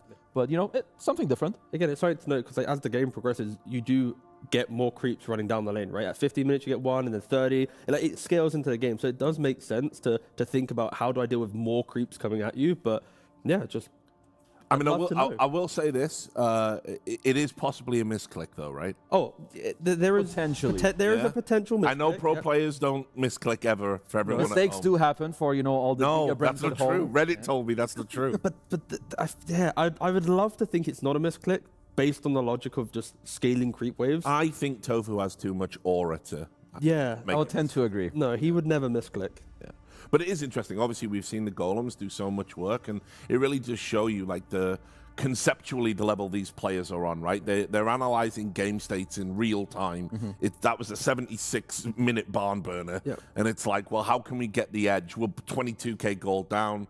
You know, I'll hit my level 25. Maybe I'm going to do something a little bit different. But what you've just described is what makes like the true test of a Dota player. Because nowadays, Dota is like, if you got high MMR, if you can play your heroes well and you know the early game, you follow the script, right? The 20 minutes, the Tormentor, all this stuff. Like, you can easily win a Dota game following like the Dota playbook. It's not like each team has like this hidden little thing, like old school Dota. But once you get to 70 minutes, there is no playbook anymore. When you get to 50 minutes, 60 minutes, you have to play on the ideas. Like am I using an illusion rune to bait out a spell, but I'll solo crest it and glimmer it and I'll do all this stuff? Am I throwing creeps on a cliff to give pseudo vision? Like, these are the things that elevate a player from being, you know, just a normal guy to winning tournaments. And again, that's not in any way relation to a 25 talent. I'm on a bit of a tangent, but no, I love seeing. A great point. I just love seeing like the small things from players, and you have to keep thinking. Like leaving a Tidehunter on a cliff. Other teams would kill him. They want the free gold. Haha, I'm rich. Leave him on the cliff. Objectively, you would never want to take a guy down from a cliff. It's game breaking. A guy being stuck, always leave him there if you can. It's just the beauty of, I think, Dota and like things that you don't usually see, and people actually focusing on the situation they're in as opposed to, haha, have free kill, take free kill, but like think towards the next step. I do want to cycle back to the last game for a moment because I think Liquid, they looked very vulnerable in the game. They had a good early game. They had a pretty good mid game, but they did let go. I think Nisha, while he was the MVP, he had a lot of botched initiations or where he got caught on the sidelines. And similarly for BB. So you played this last game. You had the Invoker into the Tiny. It worked out toward the later stages of the game, but if you want to fight them more early on, I wouldn't mind seeing, you know, them like do a little swap up, having GPK on a more aggressive hero. I think that's generally when he has looked better. You know, he's played his Necros, he's played his Huskars, he now played his Invoker. Of course, he can play all these heroes, but I personally would prefer like the stylistic choice a bit more where you match Liquid with what you can do. But at least when it comes to the bans, don't give them the TA anymore. And now let's see what happens. And BB also just had very, very greedy cores, right? We were talking about how Ursa might be too greedy for them if they put SF mid. They then pick an Invoker mid and have SF Invoker Centaur, no map playing heroes, all farm economy-based heroes. So if you lose your lanes, your game is going to be a comeback game, right? So that is one thing to note. Maybe BB adds one element of map play through A core, because losing your lanes is something that BB doesn't do often. Supports being lost on the map, it doesn't happen often for them. Like, we had that little flow chart. We talked about which box to break. Liquid broke the first box. There was no more flow. It was just, boom, your game is shot. You are waiting for the Liquid mistake, which, again, did happen. And Liquid, they promote Tiny all the way to first pick. And yet, to remind people, they still haven't lost. Exactly, Kaz. You read my mind. I truly did. It's, what is it now, 7-0? Yeah. Because it's like, you could first pick your bad rider here, but also if we looked at what...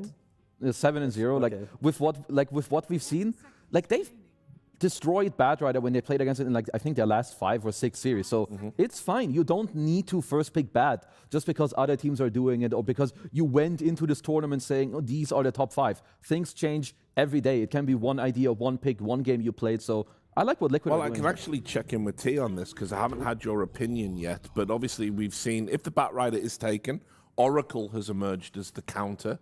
It's also emerging as just a meta pick in general because of I believe it's the Clairvoyance helping you with the rune spawn. What have you made of it here in Wallachia?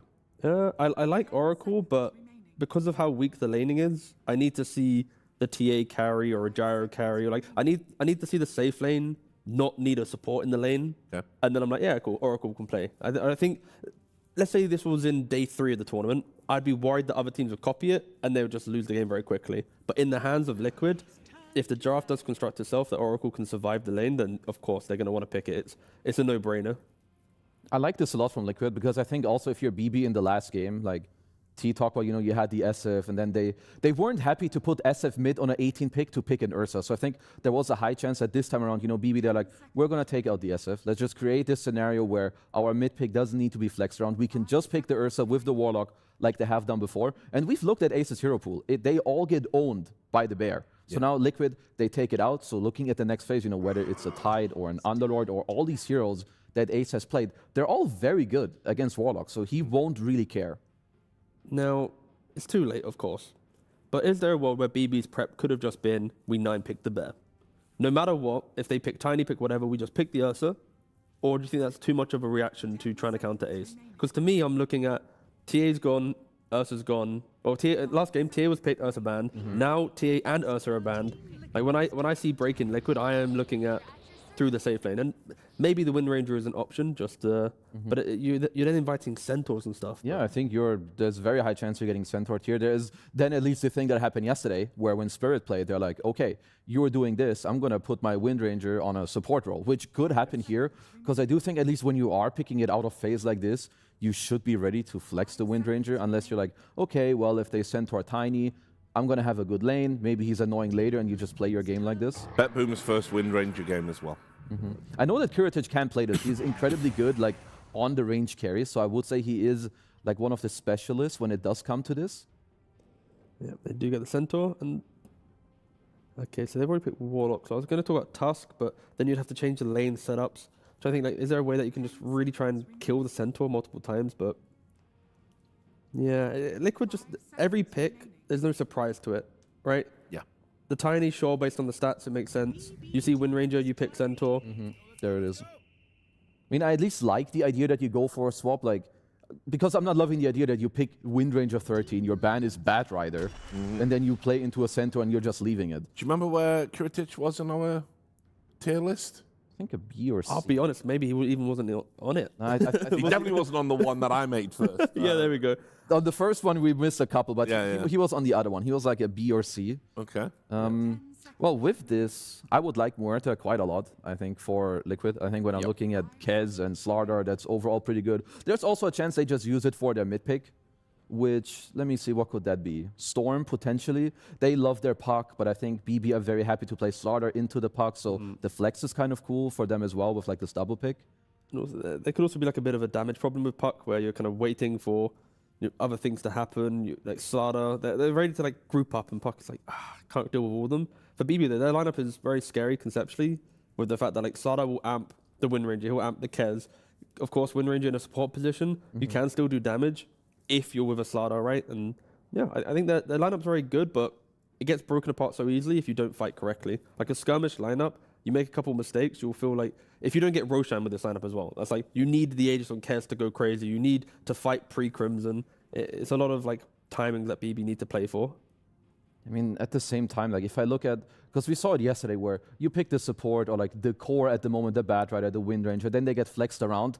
It looked kind of poor yesterday, like, you know, when Spirit did it, it didn't really work out. When I look at the Wind Ranger 4 here, like, it's fine. But it's Wind Ranger 4 is just a follow-up hero. Like, let someone go in, you have this done, you do some power shot, you know, you get your shard later, and it's like, woohoo, cool, you can build whatever items you want. It's not a Ringmaster that we saw in the last game, and Save did a lot.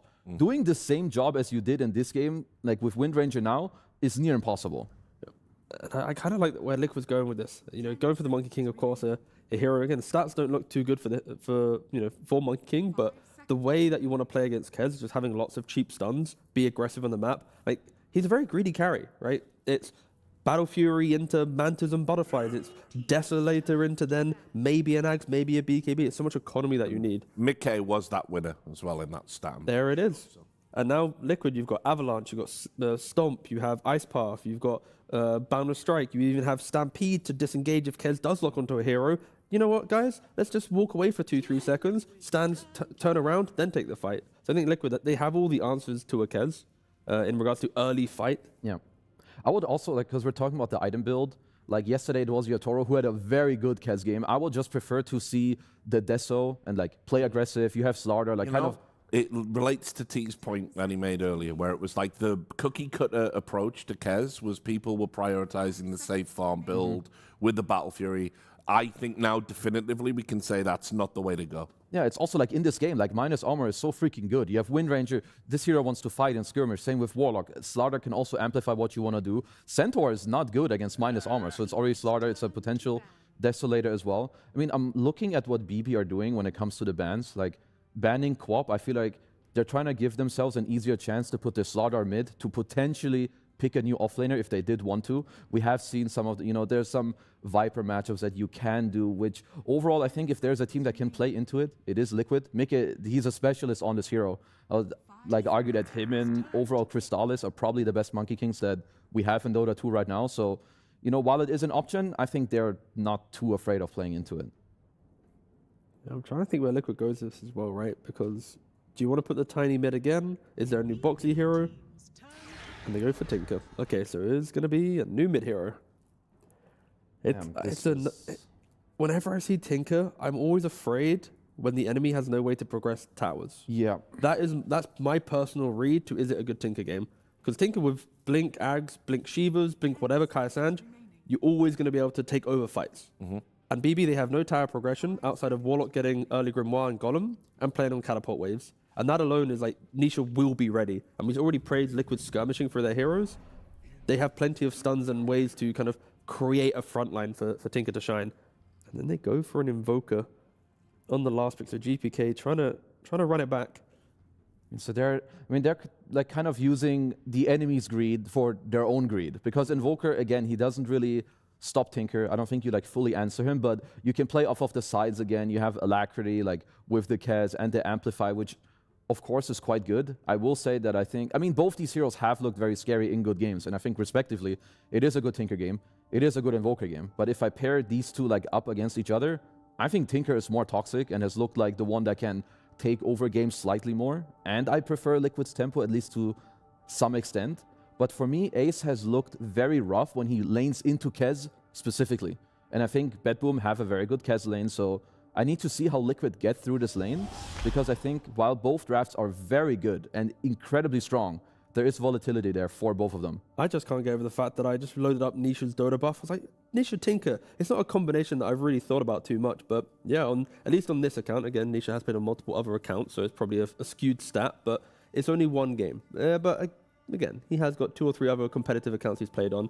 Still, Nisha Tinker, very scary to think about. I am worried for BB that they're playing on a lot of greed, a lot of items. They're waiting for Liquid to take a fight that they can outplay them in, and that alone is scary. There's so much kiting. Like Monkey and Tinker, that's such a toxic team fight if you don't execute clean. Yeah, I need BetBoom to do some really cool things in this game, like, you know, use the early aggression, have the starter, the Monkey King Heritage, be active with the Warlock, get some kills, maybe Grimoire, early Golem, because I think Nisha, like, just him alone on this Tinker, I think this hero can absolutely take over the game. All right, we're about to see, but first, no Championship Sunday is complete without Sir Action Slacks. Absolutely. No Championship Sunday would be the same without Liquid Blitz here. Having a nice little interview. Well, I like that already. That was already hype. Yep. Took away my power. Fantastic. Thank you so much for coming in here. Really interesting draft here, I got to say, from BetBoom. They're going to pull out the Kez. Now, we saw you guys dumpster Yatoro Kez twice yesterday. They think that they're better. I got to understand this. You guys really seem like you've got this hero figured out. I mean, it also, like, pooped on us one game. He went 20-1, so... I don't remember that. He did. That's, like, famously, they destroyed us. Oh, no. Oh, no. But you guys do have this hero figured out, though, right? I don't know. It's like, okay, think about it like this. Okay. We stomped it one game. We got stomped by it. But we only have one game left to win, so it's like a 50-50. And those are as good of odds as I can get. Yeah, that's definitely not the gambler's fallacy. That's good. Okay, I want to talk to you about your incredible win rate. You guys have a 100% win rate in games past 70 minutes. Can you explain why that is? I think it becomes very overthrowy, and my team plays, like, a ton of overthrow because it's just spells flying everywhere. Nisha said he was just laughing and like cackling while he was just tossing people back. And like, I think when it gets to that, when you're juggling like 8 items, I don't think there's anybody better in the world. Absolutely. Okay, fantastic. Well, I do have to say though, at that point, draft doesn't really matter, right? It's just about gameplay and skill. Yeah. So you would say that what you do doesn't matter. No, it doesn't. Okay. Once again, you strip my power. Okay, let's talk about the toxicity of Tinker here. You're going to pull out a Tinker pick. We haven't seen this in a while. Why this game? I think we are a little bit too beloved right now, and people need to hate us, and this hero is a sack of shit, so this will bring on all the haters. Okay, fantastic. Well, if you hate Team Liquid, you're going to love this game. Let's go in and see how it turns out. Thank you, Blitz. This is... hating a Tinker and wanting to have the haters show up. That's a interesting way to go about drafting for a game. It really is. And in theory, it's a very good Tinker game. Like this last overall pick hasn't really answered the Tinker at all, like soft depending. You have Tornado, you have some spells that you can throw on top of him. You can see the Tinker picks overall sitting at 50% win rate. So 3-3. Are you pro bring back rockets, or you like a MOUZ is? Oh, the rockets with Bounty Hunter, that was really toxic, where you have vision of the hero. Boxy fighting against Kataomi. And he's got the Shadow Word for now. But yeah, usually you don't see this, but Boxy's putting good amount of right clicks. Not gonna kill him, but still, with hero that has 0 armor trading against Warlock, has to feel really good.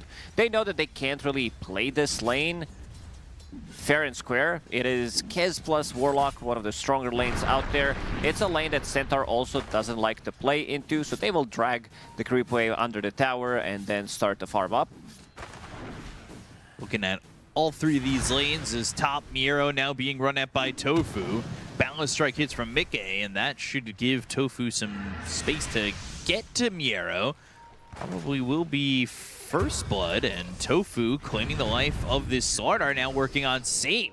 We've seen these Jakiros feel very active and very abusive in lane, and we're seeing that now. A very good start for Liquid, putting in a ton of pressure onto Wind Ranger. He did have Fairy Fire on Slardar, but I guess Miro decided to die. He thought maybe with the next Liquid Fire, he's gonna drop no matter what. Didn't want to just use it and lose it. And looking at Mickey, I think this is the new set that he has been using on Monkey King. Don't think I've seen this one before. It's like a Howler of Monkey. Yeah, it looks like the Naked Axe set, kind of. It does kind of look like that. The hair is definitely giving Sekiro vibes. I don't know. It feels like it's from something else, but it works for the Monkey King. Looks like he's going to give you a good... It's good monkey noise, right? Oh, I didn't even recognize it was a... Monkey King's cool hero. I like him. I like the flex that he's able to accomplish at times in his existence. But bottom lane, Ace, he's on this Centaur. And again, I feel like this hero and the Underlord, the Tide, he really does add quite the percentage into the win percentage for Liquid. Anytime that it's not Mars. Nisha hit by that Sunstrike. Nisha having a really good time. And again, I hate to harp on points I've made 1,000 times before, but Nisha, best player in the tournament at the moment, and he had a bad KDA game last game, but he had a lot of impact to win that last one. Especially, he was the captain. He was pretty much the meme. Look at me, I'm the captain now, and he was tossing them in multiple times. There was the last fight where he tossed them in 9 times. So many tosses. But he won't be doing that this time. Now it's going to be lasers to the face. And he's hoping to get off 9 times. Might be even more annoying. Boxy getting the courier. For Liquid, this is a bit of a slower lineup. Centaur doesn't like to be involved in these early fights. It's pretty much get the levels, have the Stampede ready.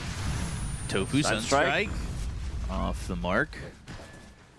Miro's still gonna be able to survive, and Mickey still now top of the CS as this lane continues. They're farming really well in multiple lanes. This is a bit of an issue. The only one that's really struggling is the Centaur, but equivalent with Miero in terms of CS.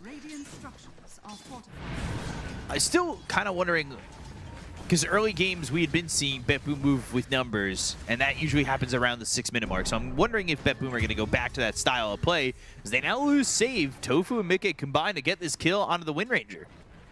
Mickey putting a point into Tree Dance to be able to close the gap. And also, like his itemization, Mickey is one of the few Monkey King players out there that are definitely considered to be like the best ones out there. I think him and Crystallis really like to play the hero and play him to insanely good, like utilizing the full potential of the hero. Going for the double raid band. You are playing against Slardar, you are playing against Wind Ranger, meaning that you are going to get clicked quite a lot. So 2 very cheap items coming out from him. And it's also good against Kez, like the carry-to-carry matchup. And speaking of Kez, panel discussed about the itemization, saying that this cookie cutter build on Kez works the best, which I do agree, going for Falcon Blade and then into Deso. But this time around, Kiritich thinking maybe I need to, like, if it's gonna be another 60-70 minute game, I'm just gonna get a Battle Fury, and maybe thinking that Team Liquid can't really put that much pressure onto the towers by having Tinker, that they don't have that momentum, so he can get away with the Battle Fury. Do you, coming out of a game like that, sense the pace that both these teams bring and kind of think about that 70-minute game as Mickey TP's back, Primal Spring, Miero caught with the Boundless Strike. There is also a toss, Tofu trying to cut him off at the pass, and Miero just making 3 heroes chase him. Avalanche connects, Ice Path is there. There's the Slithering Crush with a dual breath. Miero in trouble and will be taken out by Tofu, who's got all 3 kills for the side of Liquid.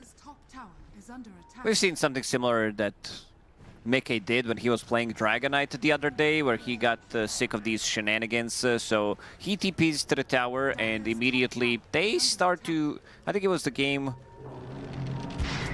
just try to look up the game, but bringing this fight, some numbers. Kiritich, he needs to run away. And grappling claw to leave, and that's going to be a shrine for Ace. TP over from the Slardar, he's going to grab the other one.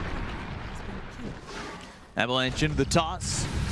Fiddlebon's on 3 heroes as well as the creep wave, but that's a kill for Ace. A jump in, looking for a Sunstrike. They are shackled, which means the Sunstrike does miss, but Ace still alive, eventually falling to save. At least they get something out of it. Unfortunately for Warlock, he doesn't get the Grimoire stack. Thinking about maybe going in. They still have Observer Ward behind the tower, so they have the full vision right now of Liquid. Nisha showing up to the bottom lane with this early Kaya. He's pretty far ahead. Poker almost 1,000 gold behind. And he's just picking up mid, and we'll be going into the Helm of the Dominator. Will be the difference. It's not going to be the Rod of Atos this time. For GPK, will be that Meteor Hammer. So switching off of that control item that he had picked up previously. But that's because they've got a lot more control this time around. It's more damage. It also amplifies your spells, 10% spell amplification, more tower damage, more mana region amplification. An item that is kind of natural for Invoker to buy. Boxy still sticking around. Toss back into the Hoof Stomp. Yeah, to the Hoof Stomp, the double edge. Shadow Word trying to heal, save, gets the shackle, and Sunstrike attempt on a Boxy. That lands, save. Doesn't end up dead, power shot off the mark. And they do not get that kill onto the Wind Ranger or the Tiny between the two teams. We'll throw that tree, we'll try to stack, and does get that camp to stack. Boxy, usually we don't see tree grab from position 4. It's more, I want to max out my abilities, but if you also want to be stacking 2 camps at the same time, you kind of need it. Boxy does have some extra mana to work with, does have Enchanted Mango and a couple of stick charges. That Observer Ward still not removed, so they see Ace, but they don't want to go for it. Immediately they go back to farming. Stampede's also ready. Balance strike, dual breath, ice path, save coming over, trying to deter them, and well, does his job by TPing in. They back out, not committing onto the Slardar, but just pushing them further from the lane and making it easy for this Monkey King. And just like the Templar Assassin game was so farmed early on. He's gonna hit a very strong timing. You can feel the difference as well coming out from the mid lane. Nisha about to finish off his Blink Dagger. Not just Blink Dagger, that's Blink Dagger and Kaya 10 minutes in. Jesus. Level 10 and 10 minutes as well. Tinker do be scary. And that's what we're seeing a lot of. Already a 2,000 net worth lead for Liquid. Same as we saw in the first game. Same story being told. Does feel as though it's setting us up for another 70-minute banger. Meteor Hammer, no. Ice Path connects, GPK eats a laser. As well as the Liquid Frost and the Dual Breath. We'll clean up the creep wave, keep their tier 1 tower alive, and that will be Nisha backing up to the tier 2 to farm the camps in the jungle. He's doing what he loves doing, pulling these creeps off the lane and to him, getting himself his own delivery system. And farming in this safe area of the map, you have Boxy sitting in front of your tower just in case they decide to wrap around. You have Stampede, so very difficult kills for them to get.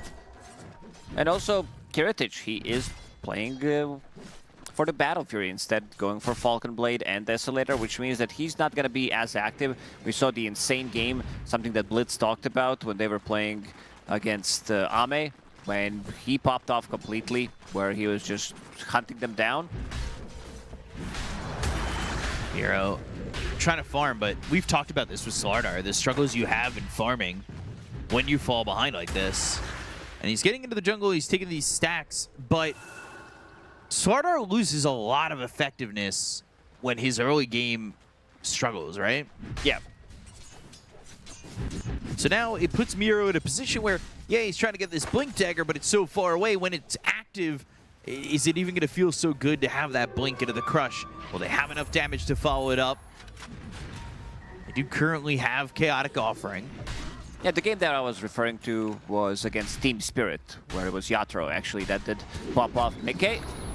The damage, power shot, gets close. Sunstrike. Stampede at the ready. And the focus fire on Mickey. They'll drop down the Chaotic Offering, toss back towards the creep wave, and they have the Fatal Bonds. He's trying to avoid the damage, but power shot comes in, and they get the kill into the Monkey King. They griefed him. He wanted to use the ulti and use changing of the guard to get out of the trouble and maybe get the reduce the cooldown on Boundless Strike. Here comes Nisha. Blink forward and a laser, but can't stop him. They do have Boxy moving forward, but he's got the Corrosive Haze on him. Picks up a Lotus, and Miero's running over, but there's the Avalanche. Has some charges for a toss on that stick, and Miero jumps in and dies. So now they go to the power shot. The Shackle connects on Anisha as well as Tofu. The jump back in as Mickey's back into the fight. They'll look to get the kill to Kentomi, and now they'll find Kiritich. They'll jump forward for save. It will be the Ravens' Veil to escape. Sunstrike's going to be hitting on a Mickey, but it won't matter. It doesn't hit Boxy enough to get the kill there. Boxy, he was putting items in the backpack, but he also did put his boots in the backpack. So unfortunately didn't have enough to chase them down. They're still gonna smoke Team Liquid. Like, Miero is really struggling. We saw this Slardar from the offlane when he's not off to a good start. The Dishiro tends to struggle quite a bit throughout the whole game. Tornado, it's a bit too short. Story of my life. And Kiritich will jump in with the Echo Slash power shot combination, and the Shackles hit on a Mickey, but he's inside the Wukong's command, and they're trying to Raptor dance, but just cannot find the footing. Very nice bait from Tofu. He comes in, the rest of the team hiding in this small area within the trees, and then they come out. Mickey with the Diffusal Blade. Could be a 14-minute double shrine, by the way. I don't believe Liquid have taken their own shrine yet. Isha about to have this Dagon. And they're cutting it on 10,000 net worth. It's when you said Dagon, I was like, okay, he's still super farm. But he also did go for Kaya and Sanj, so it does have Blink Dagger, Kaya, Sanj, and Dagon 15 minutes in. 3,000 net worth ahead of anybody else. It's kind of insane. With Kaya Sanj, you have mana cost, mana loss reduction, and you also have level 10 talent that gives you extra 10% on top of that. So your spells are extremely easy. Like, you have 1200 mana pool, and your highest spell is 100 mana. It's not bad. Tornado flies in. Boxy nearby, Chaotic offering Fatal Bonds. They'll get the kill to Tofu. Toss up into the air back towards the Golem. Power shot hits on Boxy. And there's the Sunstrike with the Echo Slash. Balanced Strike. Mickey thinking about joining in, but doesn't have Wukong's command. The bigger they come, the deader they fall. As it's a 2,000 net worth lead for Liquid, and I mean, a lot of that is singularly on the Tinker. So it's not like BetBoom are all too behind, but the problem that they're dealing with is Slardar, who's got nothing. Well, this Dagon's also going to be very explosive when it comes down to damage. He shows up in a fight. Right now, it takes away like 1/3 of Kez HP pool, which is pretty insane. And we can already see the itemization that they want to be going for. Something that Tinker is very good at is using this defense matrix. So you have status resistance, 30%, extra bit of barrier. On top of that, I see Save trying to pick up the Yule Scepter. I see Nullifier as well in a quick buy for Kez. You have Tornado.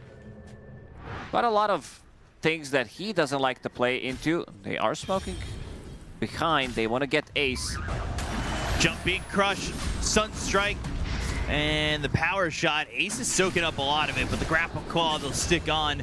Use that focus fire, get the kill onto Ace, who in death pick up that Lotus, so Liquid unable to react. It's the power of the numbers from BetBoom.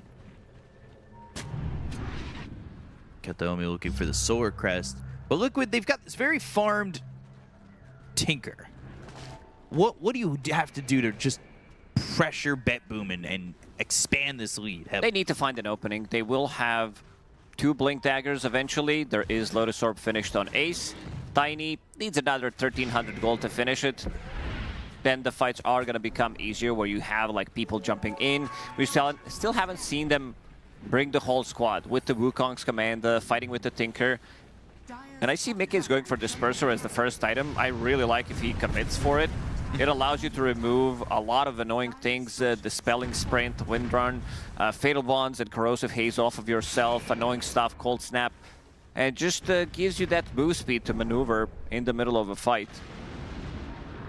This would be definitely the fastest Disperser, probably on all of the heroes. Right. I think Amar, during the previous Dream League, talked about the only way to play the Pango is to buy Disperser on the hero, otherwise it doesn't work. They're grouped up over mid. Both teams. Nisha not here, but does have the ability to TP in. Blink, Crush, and then Nisha in.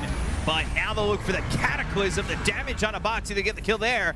Thinking about the Wukongs, but can't quite get it out.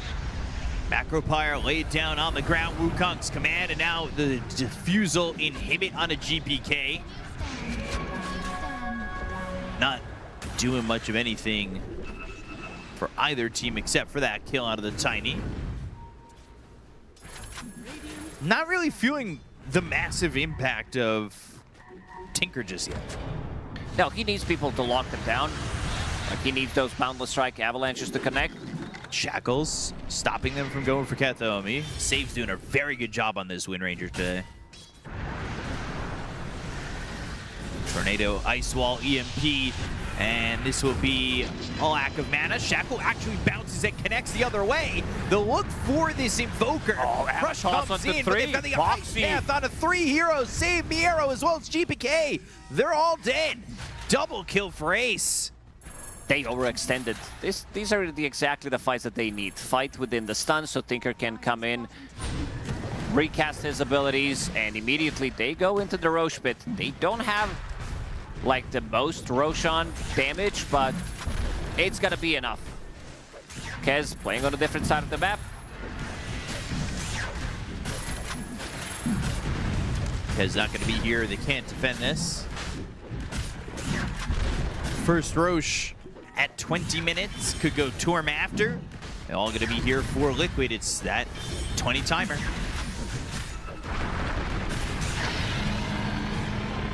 Oh, a fight win in this area of time always feels like it's a massive power play. It really is, and they are bringing out the rune. Ace gonna grab it, maybe thinking, because they saw them coming. With the Watcher, and now you said Tormentor, potentially 4 bounties? Potentially available for Liquid as well. Seems like Mickey, he's committing. He is going all in, upgrading that Diffusal Blade to have Disperser ready. Would definitely love to have it for the next fight. Kataomi, no rock for 30 seconds. Not committing for the Torm. You should just get a back away and farm some more. They don't have to take the fight right now because there's 3/4 big items that are coming out for Liquid. They're so close to all of them.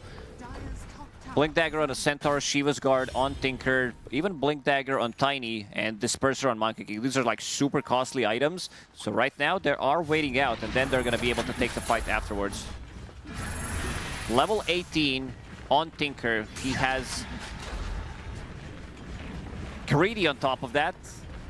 I mean, this is just ridiculous network on Nisha. It's getting stupid.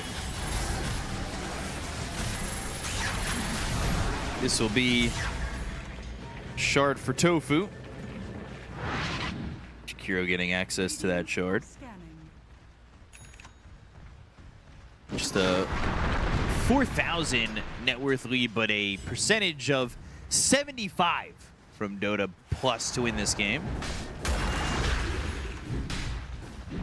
Nisha even taking the XP rune on the other side, about to be level 19.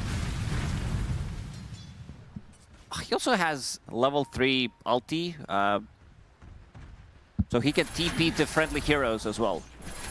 Jesus. 21 minutes into the game. That's basically bots too, ready to jump in on any kind of a fight. Truly obnoxious to have to deal with this hero. This final pick, Tinker. I mean, from the offlane perspective, Boxy, can he get the toss back? Avalanche stop TP, turn to TP onto the Tiny. Will show up just to get that last shot in onto Katomi. Just perspective-wise, you're playing the offlane. You have one item, it's a Blink Dagger. Sure, you have a Shard, but you also show up in a fight and there's Tinker with Shiva's Guard, Kaya, Sanj, and Dagon, plus Aegis. Like, you really don't want to be fighting into this. He's getting Lincoln's next. But eventually there's an Ags in there, right? Or is it just going to be skipping the Ags altogether? Yeah, he's going to get it. Right now, he's playing on the other side of the map, holding the Aegis, knowing that they can't really kill him twice. They might not even gonna be able to kill him once, and rest of the team playing on a different side of the map. So whenever these Blank Dagger initiators decide to jump in, Nisha's gonna TP as well, just to slow them down with the Shiva's Guard, bring in the damage. Their tower damage is lacking. That's one of the downsides of Liquid's lineup. Radiant's top tower is under attack.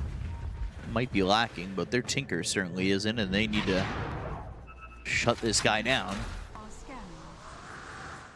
This Tinker has gotten way too much out of the game. All that being said, yeah, you know, he is kind of getting caught by Kez.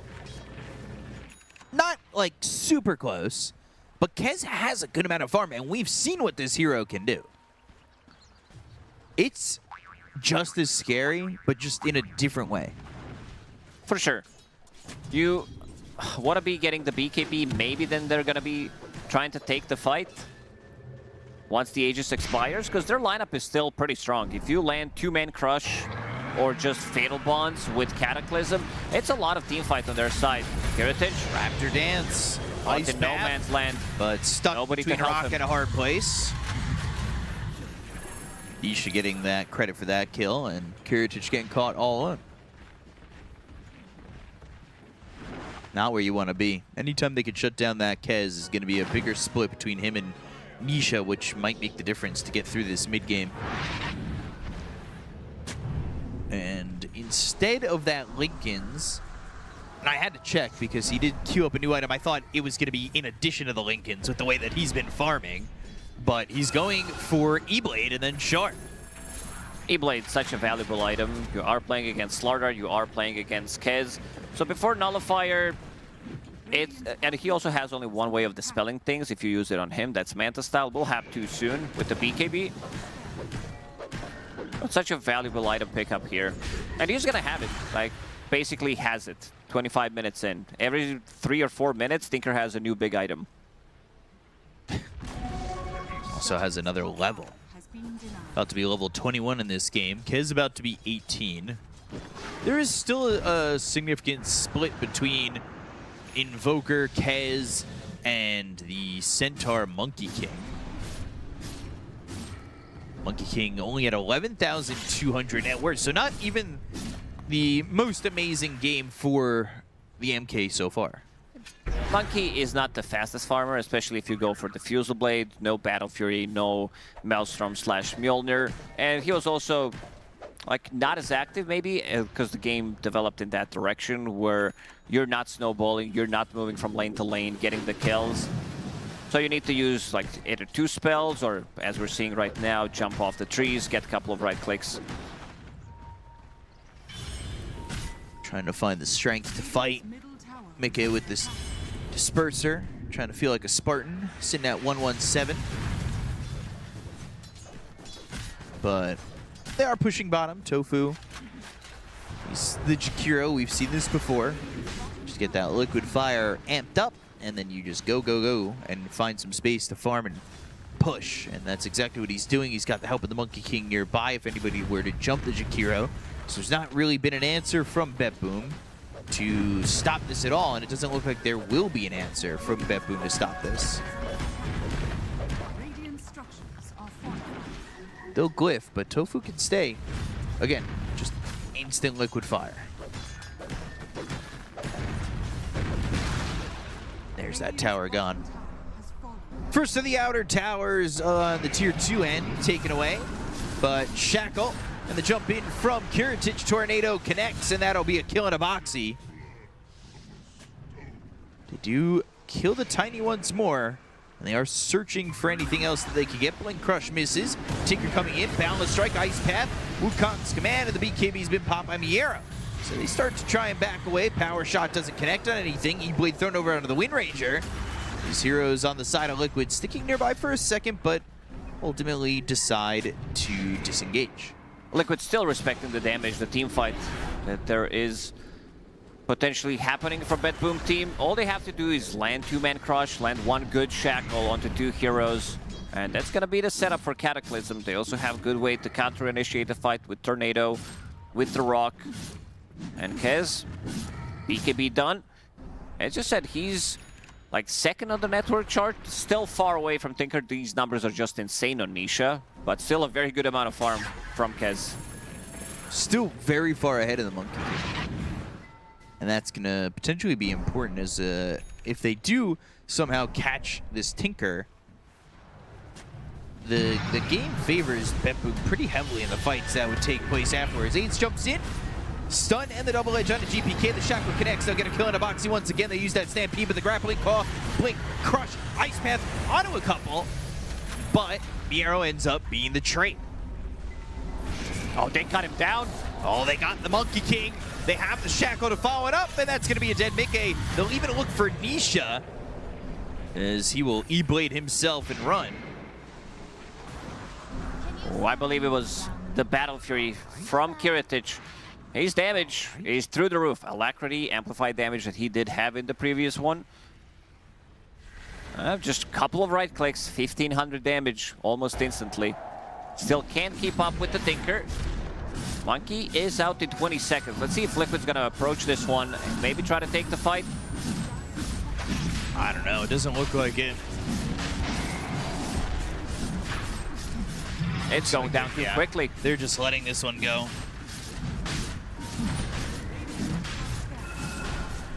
Now you're kind of fighting against this Roche. And Aegis, Banner, Kez, 18,000 net worth. Like, this is a really great spot for Kez to be in. We see how quickly he could kill these heroes. And every single time they are killing Boxy, knowing that, like, maybe they have some PTSD from the previous game where they got tossed multiple times. Because what Tiny right now doesn't have ways of getting out of the fight, so he goes in, might use 1 combo. You need either Force Staff or you need a Yule Scepter to reset.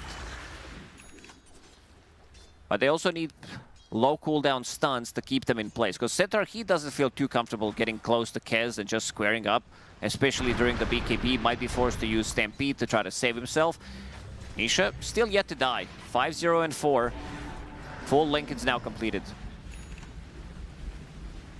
Blink Dagger for GPK. Faster than the average Blink. Miero looking for the Ags. He's still struggling for net worth. But we talked about the Lincolns, and that's been picked up for the Tinker. And the idea, at least on the queue, is just Shard, Dagon upgrade. Pump out as much damage as possible. Warp Flare is also a spell we don't talk about too much. Reducing, like rooting them for 2 seconds, reducing their cast range and attack range for 2 seconds. Not the most damage, it's only 150 damage, but still cancels the Blink Dagger if necessary. Kiritich hitting that level 20, and they're waiting for this Torm to respawn. More objectives being focused by BetBoom. There is that Dagon too. And Shard for Ketomi. Despite the net worth lead, I feel like I'm favoring BetBoom in my mind, at least at this moment. The Kez seems very strong, has Nullifier flying out. Invoker has a lot of net worth there too, and I don't know if the Tinker can do it alone. If they take out Tinker in the fight, you are taking out almost 30,000 net worth out of the fight. They have a good jump. They have a pretty good jump with Slardar. Windranger, she can find a way to maybe get the Shackle. There is Nullifier available now on Kiritich. That's why Nisha went for Linken's. That's why he went for E-Blade. So having multiple ways of defending himself with, also pushing very close to level 25 as well. Hoof stomp in, but nothing to follow that up just yet. Arrow's still up under the high ground. Tinker's gonna TP over. But they're not choosing to engage. Just farming for now. As they're kind of wondering how BetBoom are gonna use this Aegis as they find themselves the Tinker. And that might be the way. They've disarmed him, they've nullified him, and they have killed him. That's 135 seconds without this Tinker.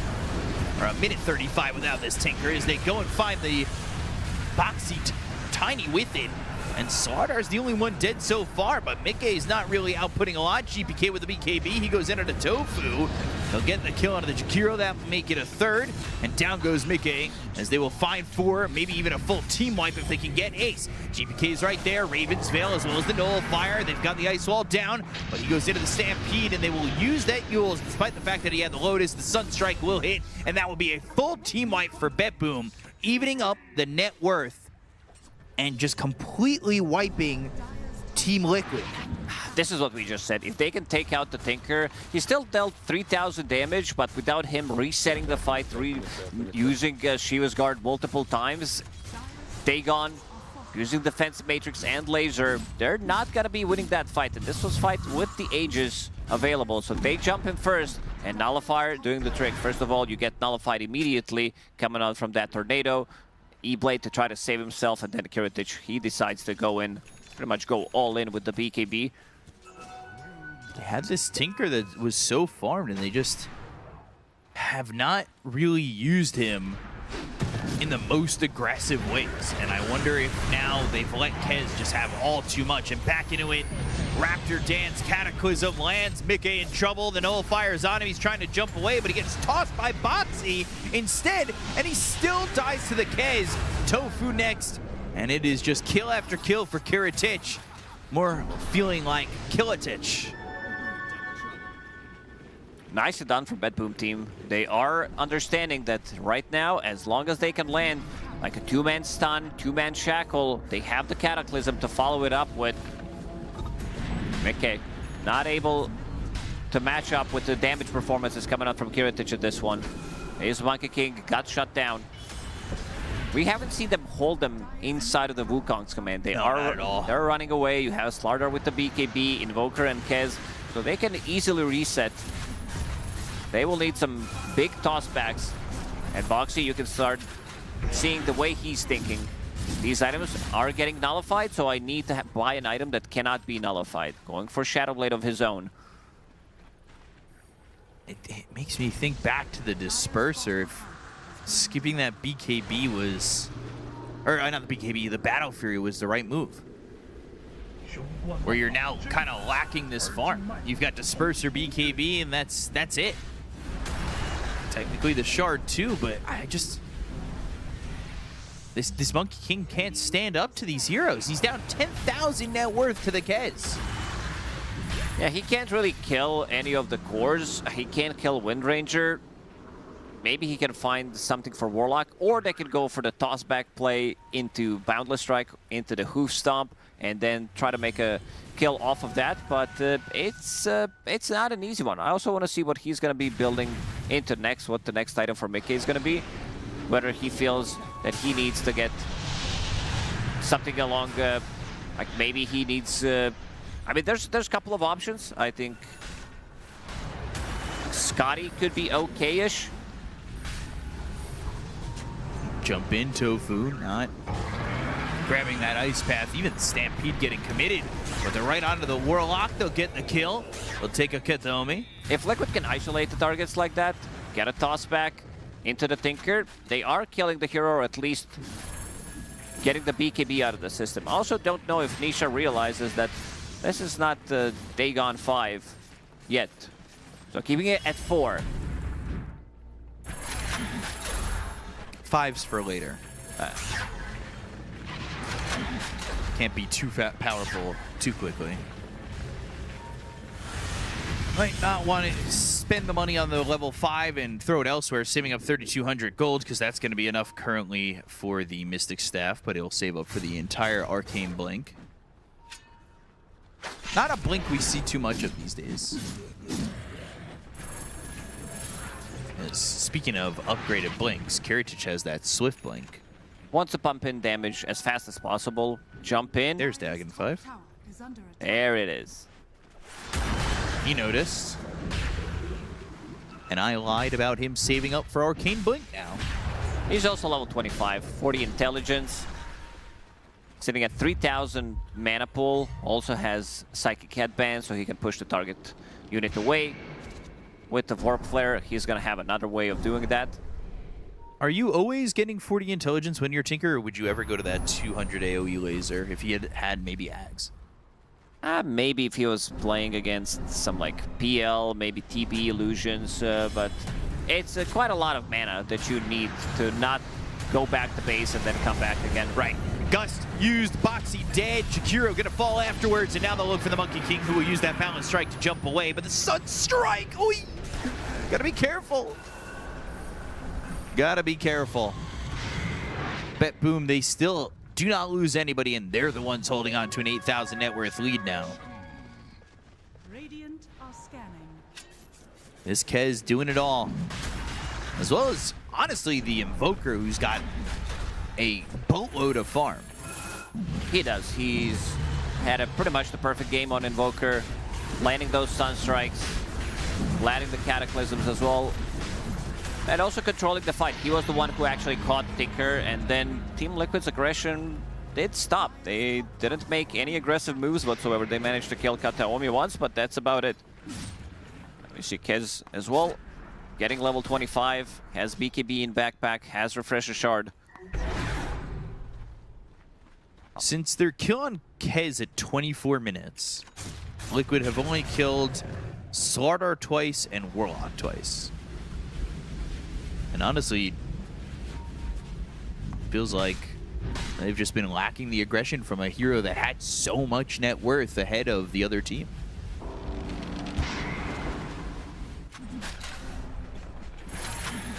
$5,000 gold saved up for Nisha. Holding on to what he can, as he's the one farming the most, of course, in the game and on the team. But now Satanic for Kez. That's going to be a big issue. Massive issue, and also Refresher on Invoker. So potentially double Cataclysm with Octarine Core, lowering the cooldown of the abilities.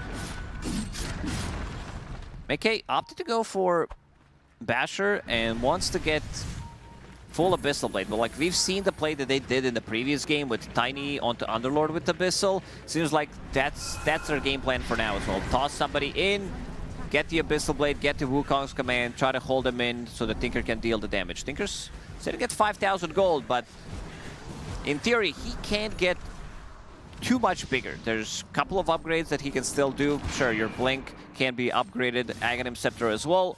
Pick up the Shard. But you also gotta worry how much of the farm he's taking. He's sitting at 35,000 net worth, which means that the rest of the team is not getting that much farm. You see where Boxy is, only 7,000 from him.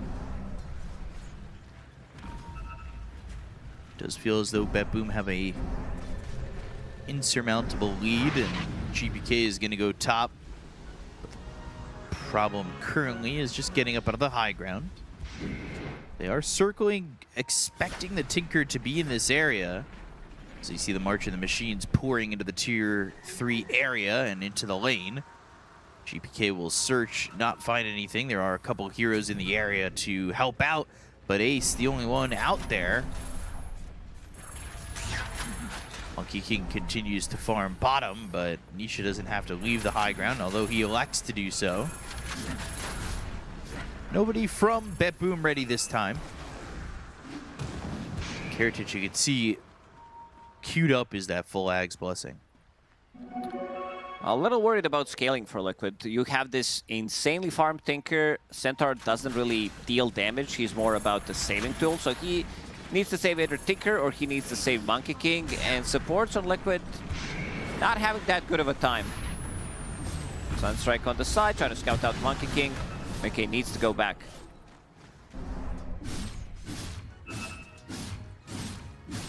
BetBoom been placed in between where the Tier 2s once stood for Liquid and the high ground. Have not really backed up from that point with this Aegis, and now they're going to go and jump onto Mickey. They're trying to get the kill, but now they found the Kez. Can they get the 2 kills out of this hero needed to really turn this game around? He'll parry BKB and run away and heals up. Back to full. Eats the cheese. Gives out a little bit of a burp in doing so.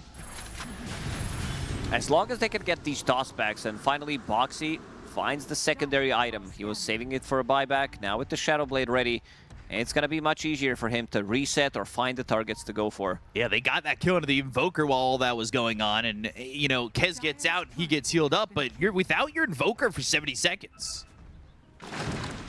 And he's a lot of your damage. Those Cataclysms have been on point. He's a good amount of your control there, too. With no buyback, it does leave this moment for Liquid to just kind of push out a little and feel some alleviation from this pressure where Invoker can't hurt you in these moments. And now they're on the hunt. 45 seconds, still fighting into Aegis, which is going to expire in 30 seconds. Boundless Strike, Katomi throwing in the Chaotic Offering. Nisha, he's nearby, throws a laser, hits Katomi, and now they might find themselves another one as Save is in and surrounded and killed. Nisha's got a double kill. Get some more gold with this goal. Boxy's on the hunt again, on the side.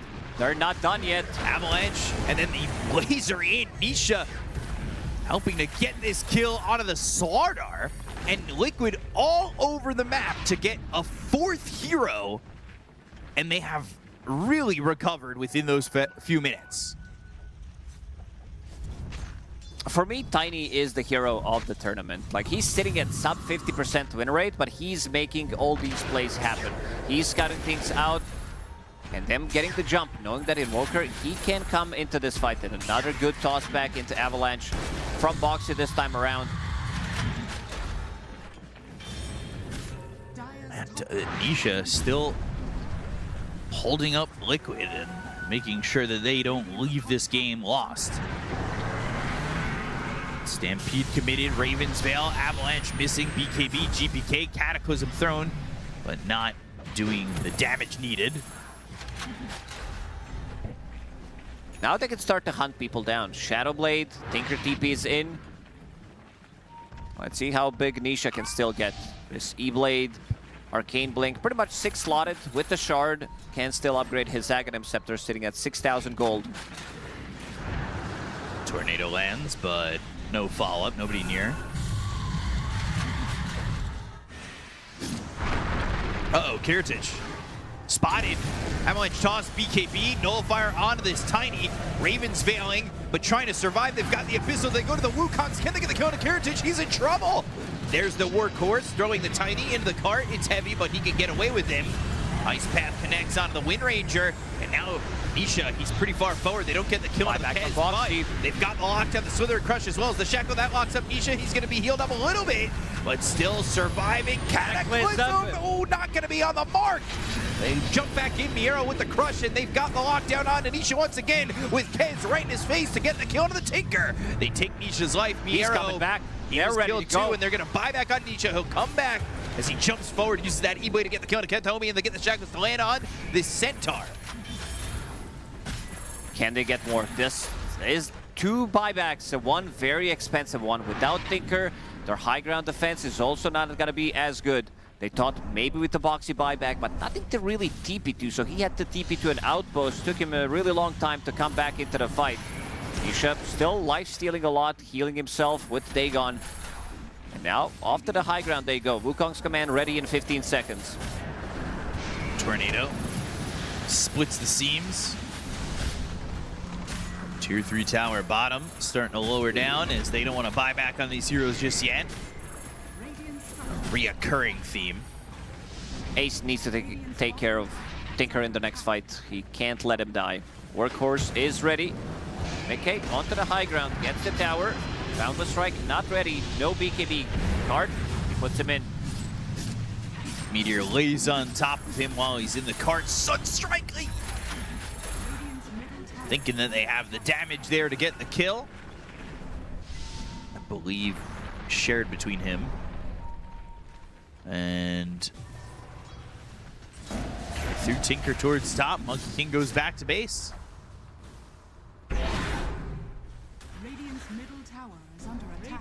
Boxy, Tofu, he'll take the outpost. And these heroes now, BetBoom, experiencing what Liquid felt for a good while, being stuck in the base. But they are more so willing to leave with this smoke, knowing that if they kill Nisha again, they take out the most farmed hero on Liquid and have a massive advantage. Kataomi walking up into the high ground, throws the Ob Sentry combo, blink into the Slither Crush. They go to the BKB, they've got the toss back, and now can they get these kills? The Fatal Bonds on 3 heroes, they get the kill on Boxy, they go for the Cataclysm again. But the damage still lacking a little bit as Ace is going to be able to Workhorse away. They use that Abyssal, they've got the control, it's on to save, but Heritage fights back and kills off Mike, who has no buyback. They're going to find the Jakiro. Ravensvale is there, Yule's onto the Lotus Centaur, and it's actually Jakiro blinking away while Ace ends up dead. Shockingly, the Jakiro makes it out after the Yules, but they killed 3 heroes who don't have buyback at all. I like that Heritage is jumping Centaur in the fight. He knows that he needs to make him feel uncomfortable. Try to force the Workhorse to save himself or the Stampede, and then they can focus the rest. Knowing that Tinker is going to be keeping the distance. Heritage now with the Aegis. Macropire, they drop it down immediately. Ob Sentry coming out from one of the BetBoom supports, and they were not fight ready instantly. There is no Wukong's command that is going to be like zoning them out. So Mickey trying to square up against these heroes, and you can see the damage. In 1v1 at the moment with this network deficit, he can't really stand a chance.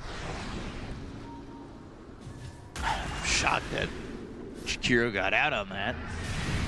They do get 3 heroes who don't have buyback. They have nothing to hold. Macropire down on the mid lane, but there's a banner there. And unfortunately, you know, even though the banner is being held up by wood, that fire doesn't burn it down. Ice Path, Jakiro, E-Blade saved for the moment, but the power shot, they still want to go in, and Tinker trying to defend as best he can, but they lose this mid set of racks. They have another banner. Miero has one from the 3rd Roche. Now Nisha looking for the Academ's Blessing. Yeah, he's gonna buy it out. No buyback available on him. Level 28. Let's see how they deal with this laser. We've not seen full long fights where it feels like Tinker sticks in the pocket with them. And now that net worth lead between Tinker and Kez is only 3,000. This Kez is out of control. Also, has been. Yeah, also double nullifier. One finished on Miero. Miero, even though he didn't have the greatest start, all he has to do is get the good blink initiation, Maybe get the Nullifier now. Provide some extra bit of damage amp with Corrosive Haze. And Kez will take care of the rest. Do BetBoom choose to smoke and go through potentially mid to make that jump? Looks like that's the idea. These heroes on Liquid are actually not in the base. Most of them sitting elsewhere. They might be able to kill off Ace.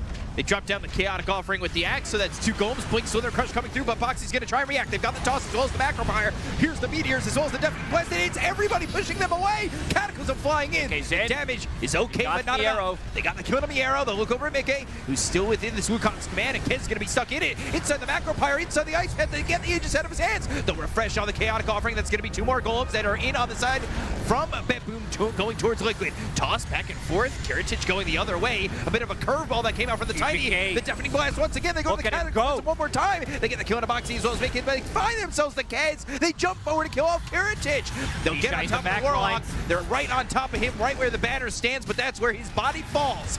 4 golems. They get a bottom set of racks. Tofu has to get away from all these golems, and they look over as they'll start to clean them up as they set towards top.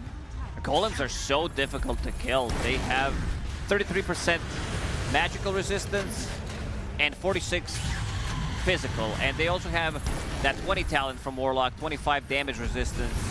So it's very, very, very difficult to kill. Double gem, I believe they have been picked up by Liquid members. One is still on the ground. Tofu will get it in the end. Macropyre did a lot in that previous fight. Yeah, Kez was stuck within Macropyre, the Ice Path, and just there's that weird interaction. He got like tossed back in deeper into the base, but curved back out. It was like grappling claw at the same time or something of the sort. Or warp flared or something. I don't know. It's kind of weird. He still died anyway, so it didn't end up mattering. But now Nisha, 50,000 net. He's giving Retaliate Aura, yeah. Yeah, with 50. I like that he went for Retaliate Aura and Retaliate damage, showing that he wants to be able to, because there's a good amount of right clicks coming out from this Slardar, from Kez as well, when he doesn't have Satanic ready. It's gonna be a lot of damage return. Nisha wants Ag's Blessing. He's got 10,000 gold, but he's also holding a bottle and a Kaya Sanj in the backpack. We'll pop the BKB when necessary and then swap Kaya Sanj in. Tofu needs to be careful. Radiant actually gets the Tormentor kill. BPK getting tipped. This is what happens when you are trying to take Tormentor while being in the melee range. I've seen it happen a couple of times. GPK. It's a cool steal. Yeah, his gameplay so far has been on point, and in the previous fight, he really popped off, dealing 10,000 damage, controlling everything. Double Cataclysm, double Hex as well with the double BKB. Cataclysms aren't exactly nailing their targets. No, but they need Miro or they need Shackles to connect. Yes. But it does force them to kind of move potentially into bad positions, which in itself, if it pushes you closer towards the Kez and now you're out of position, is fine. Oh, big Monka moment. Tinker just hit level 30. AoE Laser and Aghanim Scepter. My favorite kind of moment. Yeah, also used on Tinker. So he can still get bigger, you know, by maybe a Moon Shard. Not for himself, but for Monkey King. By Refresher. I was going to say, Cataclysm drops down. And Just to get that second BKB with the Refresher. Otherwise, this is it. You're maxed out. Yeah, there's nothing more to... And he can swap in Hex as well. He did sell Kaya Sanj. Decided to keep the BKB, which is on relatively short cooldown. 38-second cooldown only. Can't rebuy and refresh. Not how that works on the BKB. Back in the days, you could. Back in the day. Back in the days, I think it was KS Yamate who kind of invented this stuff where he was playing Tinker and he was selling all the items. He was buying all the small items, saving for Boots of Travel back in the days on Tinker, which was the key item on the hero, so that he was not losing gold at the time. Boxy, he was thinking about maybe going in. Either will jump Cataclysm again. And it's Cataclysm with the shard, which this isn't really important, but if it does damage, you get a Forged Spirit of the current level created in the location. That could be 10 Forged Spirits. It could be... which is a lot. It's more about providing vision afterwards and canceling the blink daggers.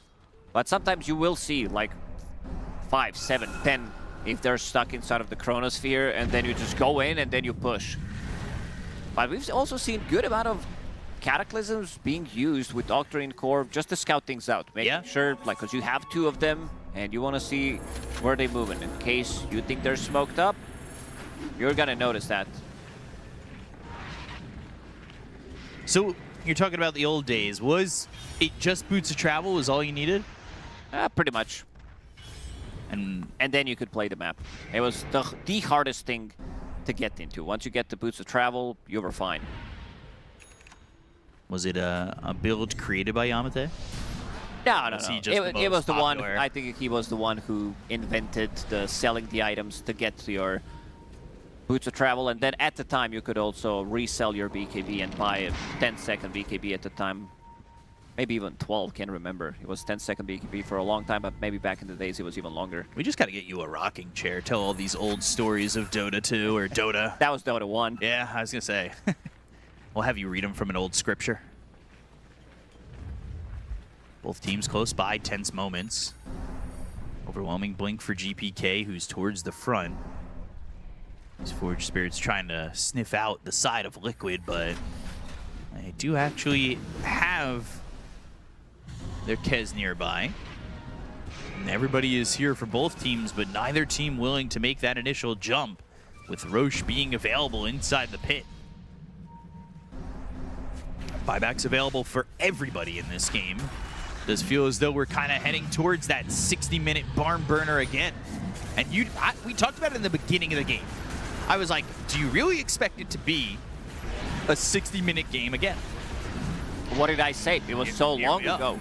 It was so long ago that dinosaurs still roam the earth, and I forget who you said it about, but they were just basically getting ready for a 60-minute game again. I almost want to say it was the Monkey King you were talking about. Somebody in some chat somewhere will remember. Monkey hit level 25, so extra Wukong ring. Gotta be pretty big to fight into this. And as you said, 10 heroes with buybacks available. But you're also fighting into... How many banners do they have? They have 2 banners. They have Cheese, Refresher, and Aegis. We need a banner upgrade. 3 banners forming into something. Yep, I said it. 3 banners and the Cheese. You get the healing aura around them and get the bigger AoE. Plant the banner near your tier 1 tower and end the game. Creeps can't die. Just kidding. But maybe something with the healing.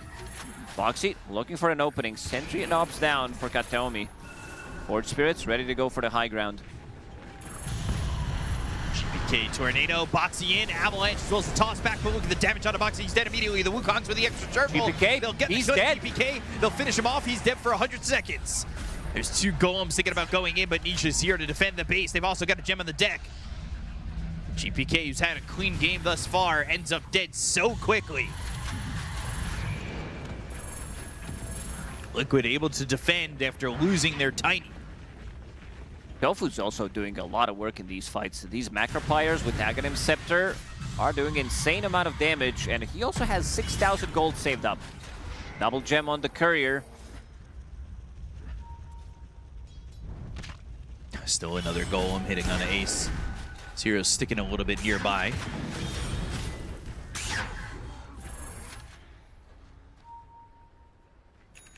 I was going to say my banner upgrade, you have 3 banners, you put them on a catapult, and it becomes a trebuchet that can hit from further. It has a lot more health, so you can siege from further. I've heard a number of ideas coming up from you. This is not actually bad. I like it, I like it. Let's go, Ice Rock. Implement one of my ideas. I'd be so happy, so proud. Just not a stupid one, please, that I've said.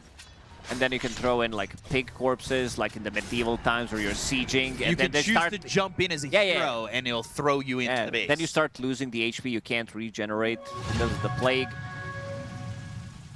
Jakiro starting to scale. Blink Dagger, Aghanim Scepter, Force Staff, 7,000 gold. Time to look at tier 5s again. Back-to-back games with tier 5s. And this is the question I had in the last game. How many 60-minute games go 70 minutes? And there was that statistic about Liquid being very, very good at 70-minute games. I think undefeated in 70-minute games or something of the sort. So far at Wallachia, they had one against Heroic, which they did win. It was 79-minute game. And then this one against BetBoom, also 76-minute game. So all they have to do is push it into the 70-minute territory. Double Minotaur Horn for BetBoom on Kiritich and Miero with the Stygian Desolator on save. Save is scaling. Save is also realizing that he needs to be the one dealing the damage. Opted to go for a BKB after 3 support items, and then also got Daedalus. So he can also be the one sieging the high ground if they feel like they need to kill the tower. Sunstrike for now. And 2 Jazoom Blood Rights, 1 for GPK, 1 for Kethomi. Boundless Book of the Dead for the Tinker, that's going to be the extra attack and cast range. Boundless for Mickey there too. Fallen Sky, 3 Books of the Dead and 1 Spider Legs. Oh, Avalanche tossed back into the base. The Boundless Strike is there. They look to get the Kez, and they got the first life out of his hands immediately. GPK goes in with the meteor as well as the GPK is half HP. He's dying to Monkey Wukong. And they'll look to get Kethomi as they'll take out the Warlock. They got the kill there. The arrow with the BKB. The banner's very far back. Boxy finds the Avalanche. It's going to be out of Kiritich. Mickey going in with the Abyssal Blade as well as the BKB. He's got the control, but the damage from Kiritich takes out Mickey. He takes the Monkey King away from the fight. Who's got buyback? But this Kez is doing so much. They need to be careful. Kiritich healing up with the BKB once again. The damage on the Boxy, chipping him down, chiseling him into nothing. They get the kill into 2. They don't buy back on the side of Liquid. They have no Miero. They have no sword up at the blink forward looking for more. They've got themselves Misha moving forward, but they lose Tofu save, getting the damage out, and 3 heroes on Liquid have buyback. And will they use them? Everybody in this game but the Warlock, who already bought back, still has their buyback. Oh man, what is this abomination of the hero? This Kez goes in and almost like 3 shots the Centaur. Immediately the damage starts to stack up. Alacrity onto the golems with damage reduction. They planted the banner as well. There is the buyback from the Tiny. Workhorse to get the extra stampede speed, but he is slowed up anyway. Still gets up onto the high ground and survives. The high ground defense is there. They have multiple Necro Books. As you said, Tinker's Necro Book, or Book of the Dead, is on 30-second cooldown only. That's pretty good. Pretty neat. Cast range upgrade for Tofu with the Boundless Spider Leg, so he'll have that when he's up with the Macro Pyre. Not committing the buybacks on the Monkey King or the Jakiro. Buybacks definitely the theme of this series thus far. Boxy doesn't have his. It's definitely a buyback that they kind of need to have, or he needs to have a BKB so that he can get nullified once he goes in. Jump in, save with a BKB and the Stygian Desolator. All he wants is to focus on these buildings, but instead, they'll find themselves saved. They'll get the toss back. They get the kill there onto the Wind Ranger. Now they're going to look for Kiritich. Kiritich needs to be very careful. He's got the cheese. He's going to be stunned up. The Abyssal Blade is there to follow it up. Can he get a Satanic? He's starting to parry. He's starting to fight back. Mickey's in trouble. The Cataclysm flying in. It's going to do a little bit of damage, but it's not enough. He's trying to wrap it in, but he's stunned up again with the Avalanche. They've tossed him up into the air. He'll eat the cheese. He's surviving for now with Nisha. Everybody on the side of Liquid in the face of this Kez, and they get the kill into Kiritich. He tried to fight back, tried to overplay his hand, and he falls out and folds. Still showing that this hero can do so much. It's such an insane amount of damage. But again, the tossbacks. This is the best ability in Dota. Magnus right now not being a hero. Seems like this is the hero in Dota right now to be winning the games off. No matter how bad of a situation you're in, one tossback into the Wukong's command, into the Boundless Strike, any kind of a stun is going to do the trick. And it seems like Mickey is also having an MKB. Yep. Getting delivered on the courier, so the matchup is going to be better for him. His own King Bar against Butterfly on Kez, who is level 30, is going to be big. And now Liquid starts to push with these Books of the Dead. 3 books to be exact. Monkey King, it's not his innate to have the MKB, but when he gets it, it does feel like one of the better items he could pick up overall. Yeah, and Divine for Nisha is the thought, and a Moon Shard. He bought the Moon Shard for Monkey King already, which we said that he might do. Extra bit of attack speed feels really good. Liquid onto the high ground they go. Kiritich has buyback. We're waiting for him to use it in game number 1. Game 2, he's still not used it here in this moment. But he's got 20 seconds until he's back alive. Yeah, Team BB allergic to BBs. They don't want to be using them yet. Kind of the right move. Even if you lose one set of barracks, it's still not worth it. And Kez starting to think about getting the Divine Rapier for himself. Kez had bought himself and devoured a Moon Shard. So like eating a Laffy Taffy, you just eat that, now you got more attack speed. I wanted 4 Divines in the first game. It feels like we might get 4 Divines in this game with the amount that are queued up at the moment. But Nisha unqueuing the Divines, going 16,000 gold. He wants a Wind Waker. Something that Blitz said, no better player than to utilize 7-8 items in the backpack. And so far, he's been doing a pretty good job. He did sell that Kaya Sanj, Tormentor time. Ace will pick it up, which is going to make him tankier, do an extra bit of a slow in the team fight. He's already got 6,500 health. There might become a point where he's got over 10,000 health. How do you break through that kind of HP? Kez not currently having problems as long as he's allowed to stand and trade. Beat the record for most last hits this tournament at 1,200 just about. BKB, Boxy, he is dead. He's the one who does not have buyback. Shaco connects, it's onto the Jakiro, they'll lose Tofu too. Oh, this could be the opening. Dear. Without Tiny, 2 minutes, 2 really long minutes.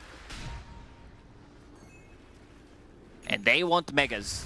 Seems like they are prepping. I see Save going for a refresher, so he can go in, use the Focus Fire with his Daedalus and the SO2 onto the barracks, refresh again, use another Focus Fire.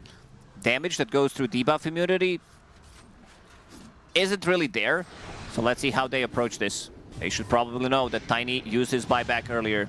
3 minutes, but they can also go into the Roche pit.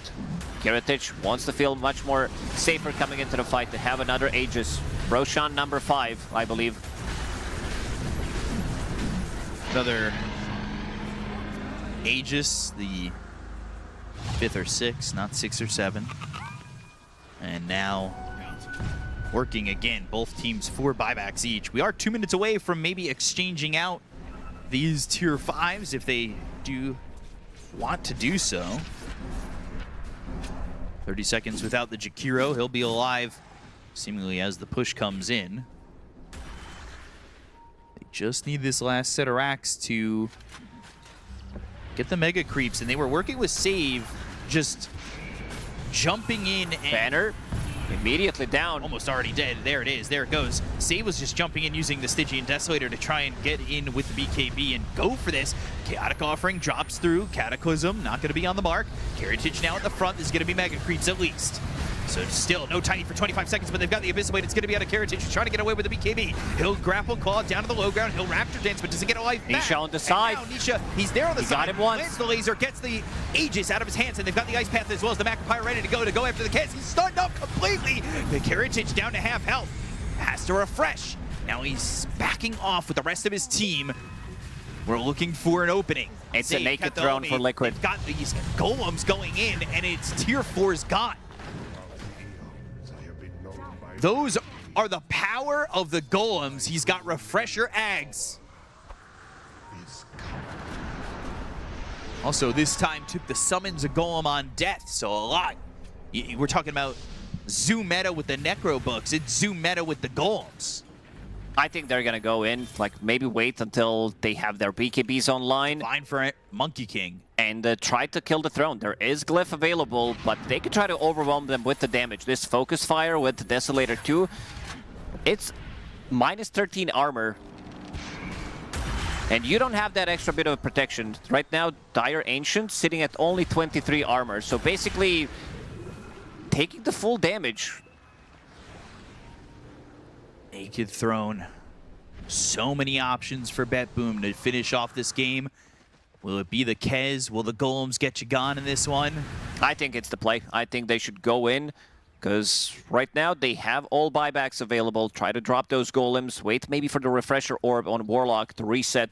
Drop him in. Refresher with the Wind Ranger, BKB. He can position himself further away from the fight and try to kill the throne. With the refresher, double focus fire, and you also have Kez. What else do you buy at this point in the game? They got the Divine onto the Monkey King. Cataclysm for some information being used as though it's a Thunder God's Wrath. 14,000 gold for Kez. 13,000 gold for Nisha, who wants the Hex. He replaced Lincoln's. That is in his backpack right now with the Wind Waker. Thinking maybe he can get the save on himself. Maybe he can save someone from the team. But now we're at that point. They didn't finish before 70 minutes. Undefeated Liquid at 70 minutes plus, albeit a small sample size. I think it's go time. I think they should go all in onto this throne and just try to kill it. You are going to be fighting into Divine Rapier Monkey with Refresher. They don't know about the Divine yet. Mickey has been hiding. Stygian Desolator, I believe, was changed to give a different enchantment to save, who's now got Audacious. 100 attack speed, 80 magic damage, but incoming damage upgraded by 10%. Options aplenty for both these teams. Avalanche going to be a miss. They'll Stampede. Also fleet-footed for the Invoker on his Dazoon Blood Rate, which he kept, so he's got an extra 115 movement speed. Sardar changed his to a Book of the Dead with Audacious, so he's got extra attack speed and magic damage there too, meaning more bashes potential. But you are kind of seeing that these heroes on Liquid can't get out there to get their own new neutrals if they wanted them. They kill the creeps even before they kind of get to base, sending out these Necro Books constantly. Tinker with the Shivas with laser AoE. The creeps still die pretty quickly.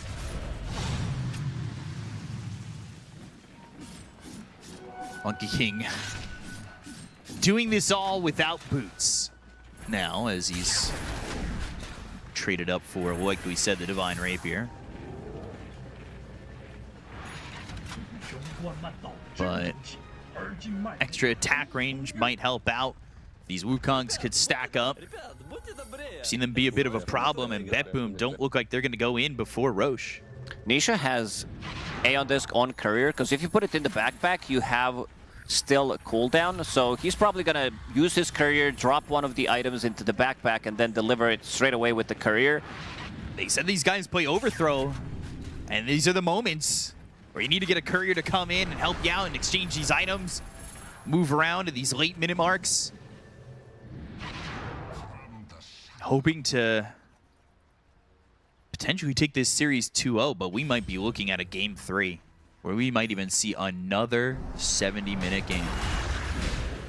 Can the side of BetBoom break the undefeated streak of 70-minute games for Liquid? They've now got a Divine Rapier flying in and delivered on Karatic, who's got 11,300 gold to his name.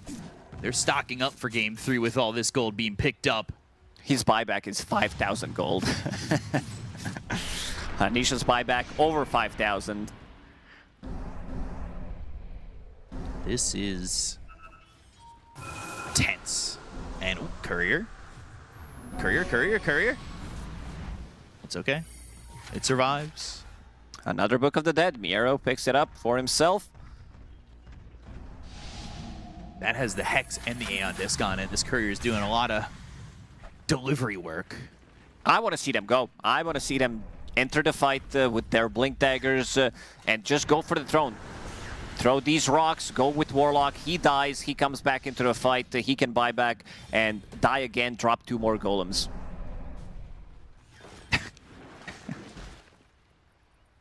Buy back in, Boots of Travel 2 back in, die on purpose. Yeah, exactly. 2 more golems. Put all the items in the backpack or leave them in base so you just die instantly. Hey, you need the Ags and the Refresher. Come on. Gotta hold those. Nah, you're gonna use it the first time. Oh, yeah. So when you're coming back. When you're coming back, you're coming in naked. You just want to get one shot. I see what you're saying. Okay. Oh, man. That's very funny. Roche potentially in 30. That'll be 7th?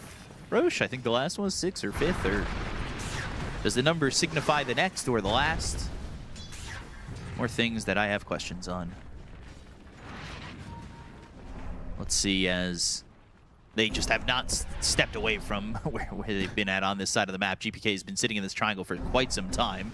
I think Liquid haven't been able to replace their neutrals at all still. Just not able to leave their base at all. Tinker effectively still sitting 7 slotted, but his courier does have A on disc, yep. Is, I can't click on it because it's on the throne. It's giving me a lot of problems.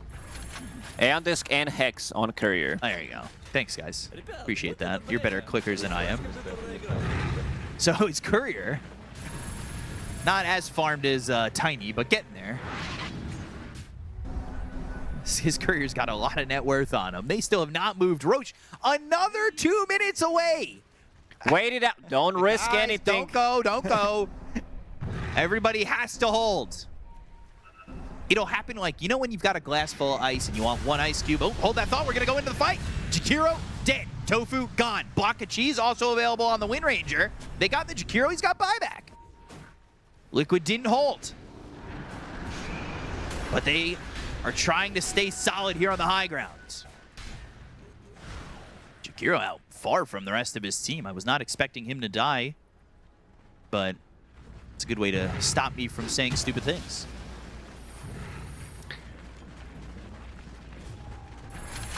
All right, how many more items can we get on this Tinker?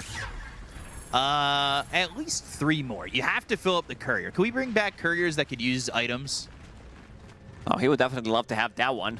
That should be a purchase you can make. To have Hex and Dagon 5 on courier. Yeah. And then Radiance, like casual Radiance as well. Any other Divines being picked up? Are we seeing Divine Gaming, or is it just the 2 Divines? I asked for 4 last game. I want 4 this game instead. I would be so happy with that. No, Kiritich is Divine 1 player right now. Only 1 in his inventory. Dream for the day. Kathaomi, you got golems on death. Why do you want the Aeon disc? Don't you just want to die? He wants to get the ulti off the first time. And this has to be the latest Crimson Guard purchase in the history of Dota. 78 minutes, Slaughter just got his. I think we've been scared of each other for 20 minutes at this point. It's the block damage that you're playing against. Monkey King, his Wukong's command, double.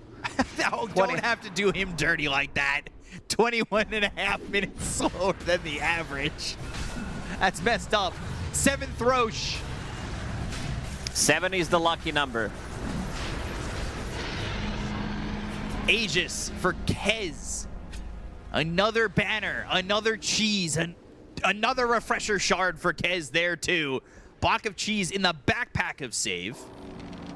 At this point, just buy a Moon Shard for your Slardar. He is not getting as much farm, but somebody get it for him. GPK already bought 1 for himself. Kiritich did buy 1 for himself as well. And now that you've got this Aegis, there is a chance that you fight in. They're looking to have not taken notes on previous 70-minute expanses. Fallen Sky, and they found the Warlock. This is the problem. He dies and the Golems, or Golem, doesn't end up having help. Nope, he doesn't have that Aeon disc. It feels like he did listen to you. You know, I'm going to admit I was wrong. Maybe you should have had the Aeon disc. I didn't expect you to be by yourself alone over mid, but I was wrong. I'm an idiot. It'll now be at the 80-minute mark, marking the longest game of the tournament. And I don't think we're even halfway done. Oh, this is the early game, just finished. Yeah, this is the early game. There's still 6 more items to get. There's the Aeon Disc. Still has buyback. Boots of Travel 2 for the Slardar, so he's going to be able to jump back with his allies. And everybody's just getting Boots of Travel 2. Nobody has slots left.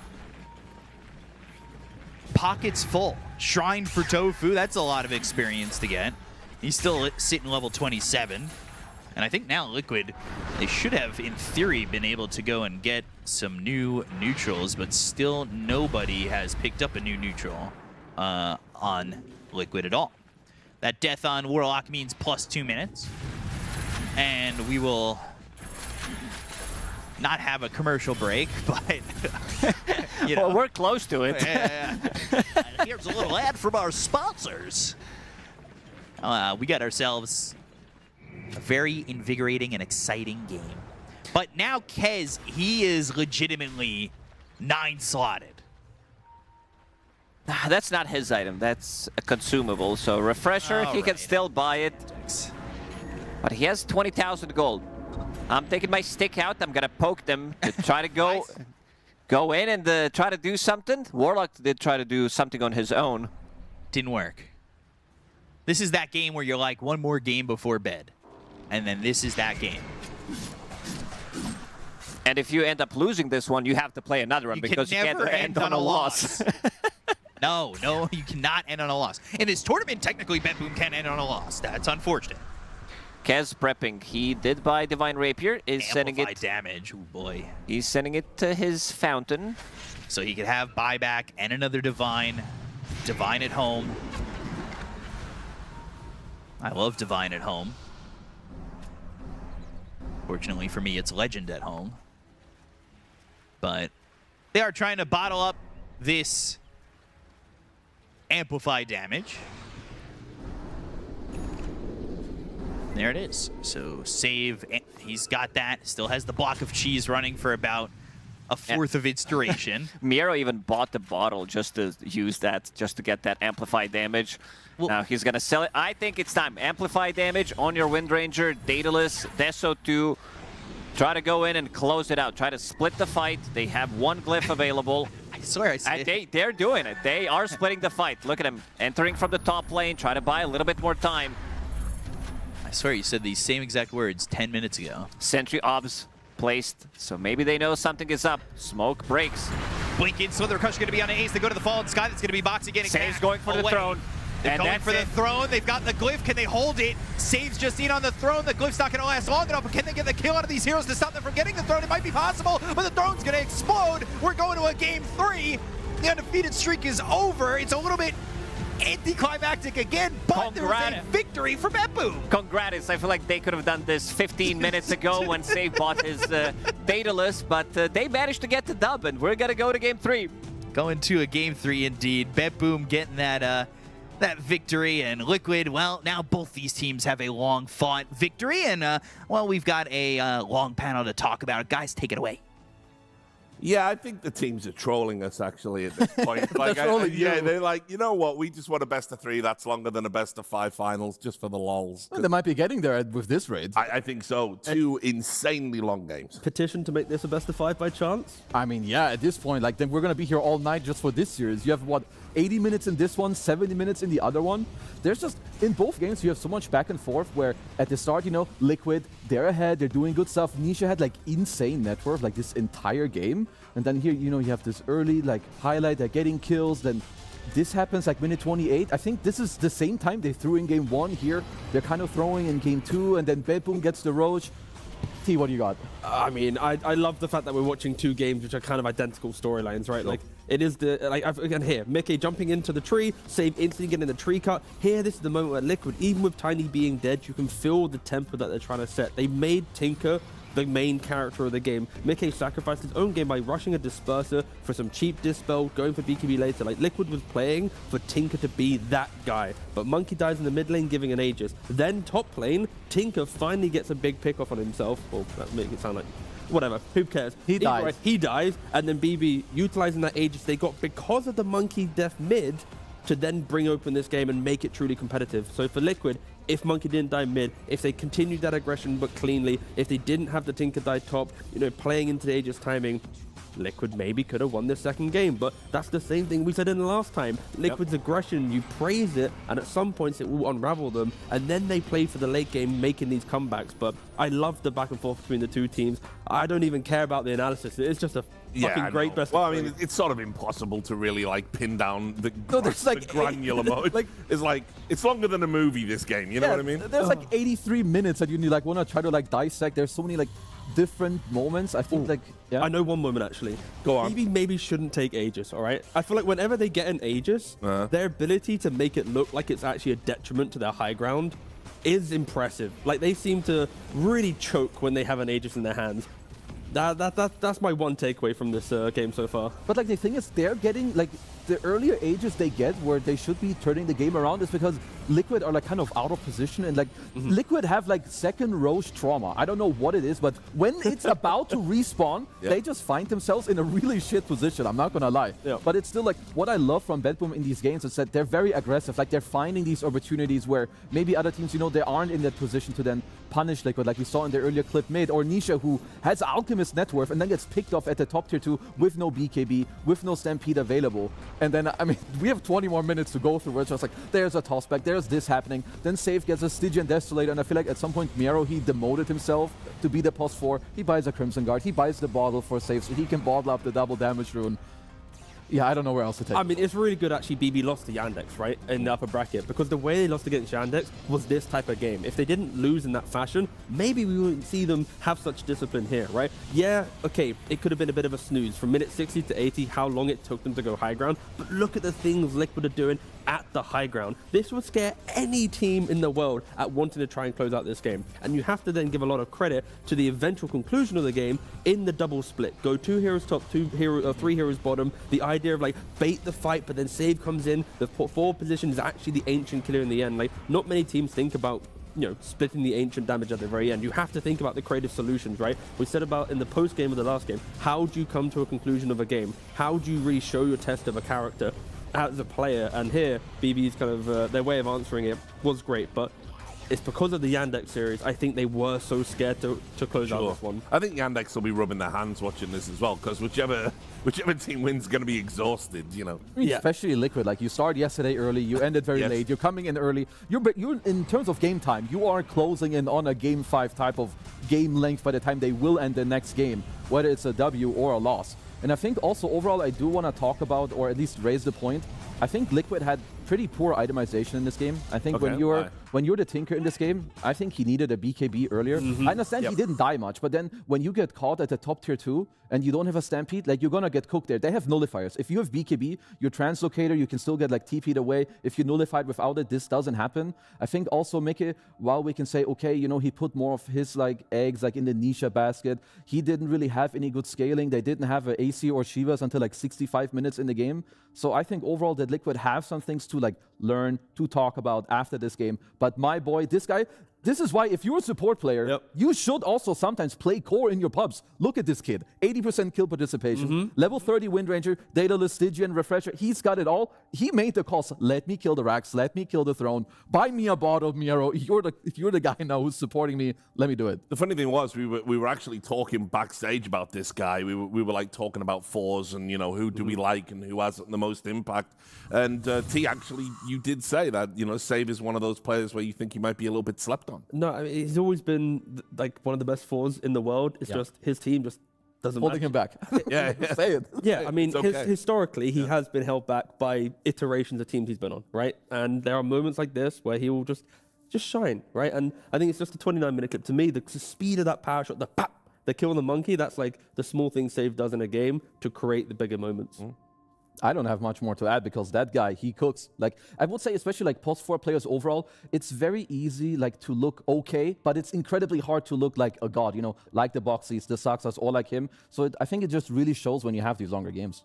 Well, we can take a look at some highlights from that epic. You've picked something out you wanted to show off, right? Yeah, what I want to show is like one of the moves that happen in this game. If you pay attention, in a moment Liquid will scan bottom, and it only hits the Kez for like it was for like 2 seconds. So they understand someone is there. So later they're smoking in this area and they see, okay, Ancients are farmed. You can see that Boxy is blinking through. He's like, okay, Ancients are dead. So in this entire smoke, he went top and he's catching the Kez on like their own side of the map because they understand we're up for a kick gold. We have the Aegis. They don't really want to fight us, right? We understood and said, BetBoom, they need time. You have Invoker, you have Kez, you lost the early game. So just understanding this map play and making this happen, very high skill. I mean, twin gates are just something that you have to understand, right? Like, if you see a camp taken, what's the likelihood that they've gone back to their side of the map? Yeah. Unlikely. You're going to twin gate, you're going to be cheeky. The best carriers in the world know how many camps they can farm and push the limits. And TPing to a tier 2 and going to investigate that, even following through the twin gate, you know, you need to always be thinking about that. And that's why Boxy is such a scary player in these longer games, because he's always thinking, where's that next camp I'm going to go find? Yeah. Nisha as well, we've obviously talked a lot about him, and we had this Tinker pick. And, you know, like you said, it was meant to be the main character. I mean, he was the main character the entire game, all right? Nisha, Tinker, it was so scary.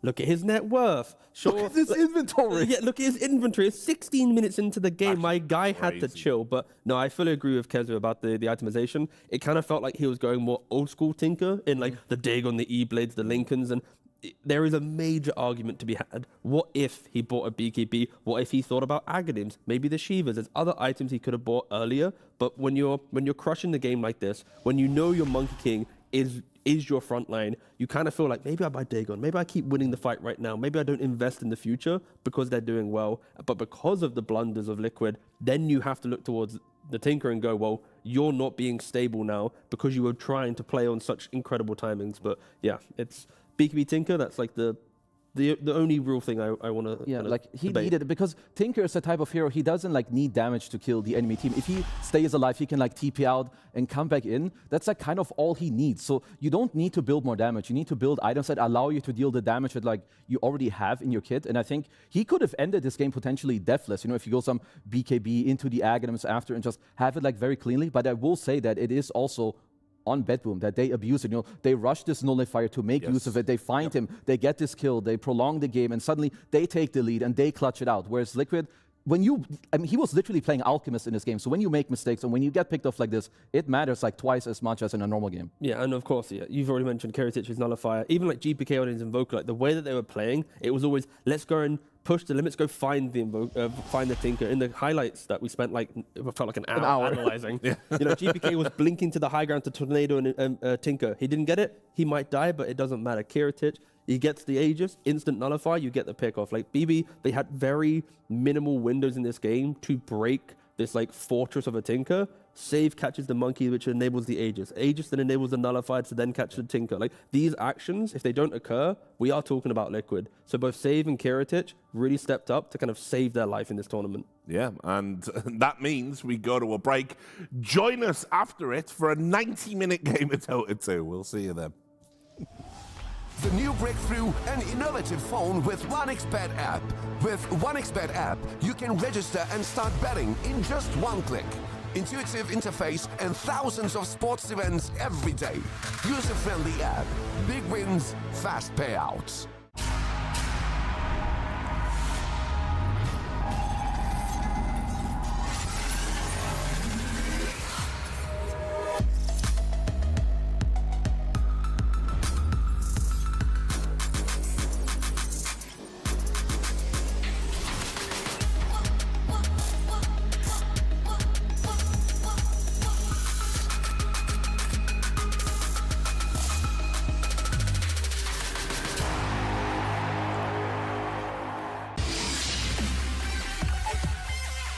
The human body was built to move.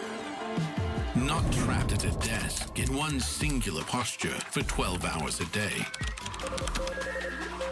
It's time your chair evolved. This is Secret Lab Titan Evo. Ergonomically engineered for you. Gamers, hybrid workers, artists. Backing your every move.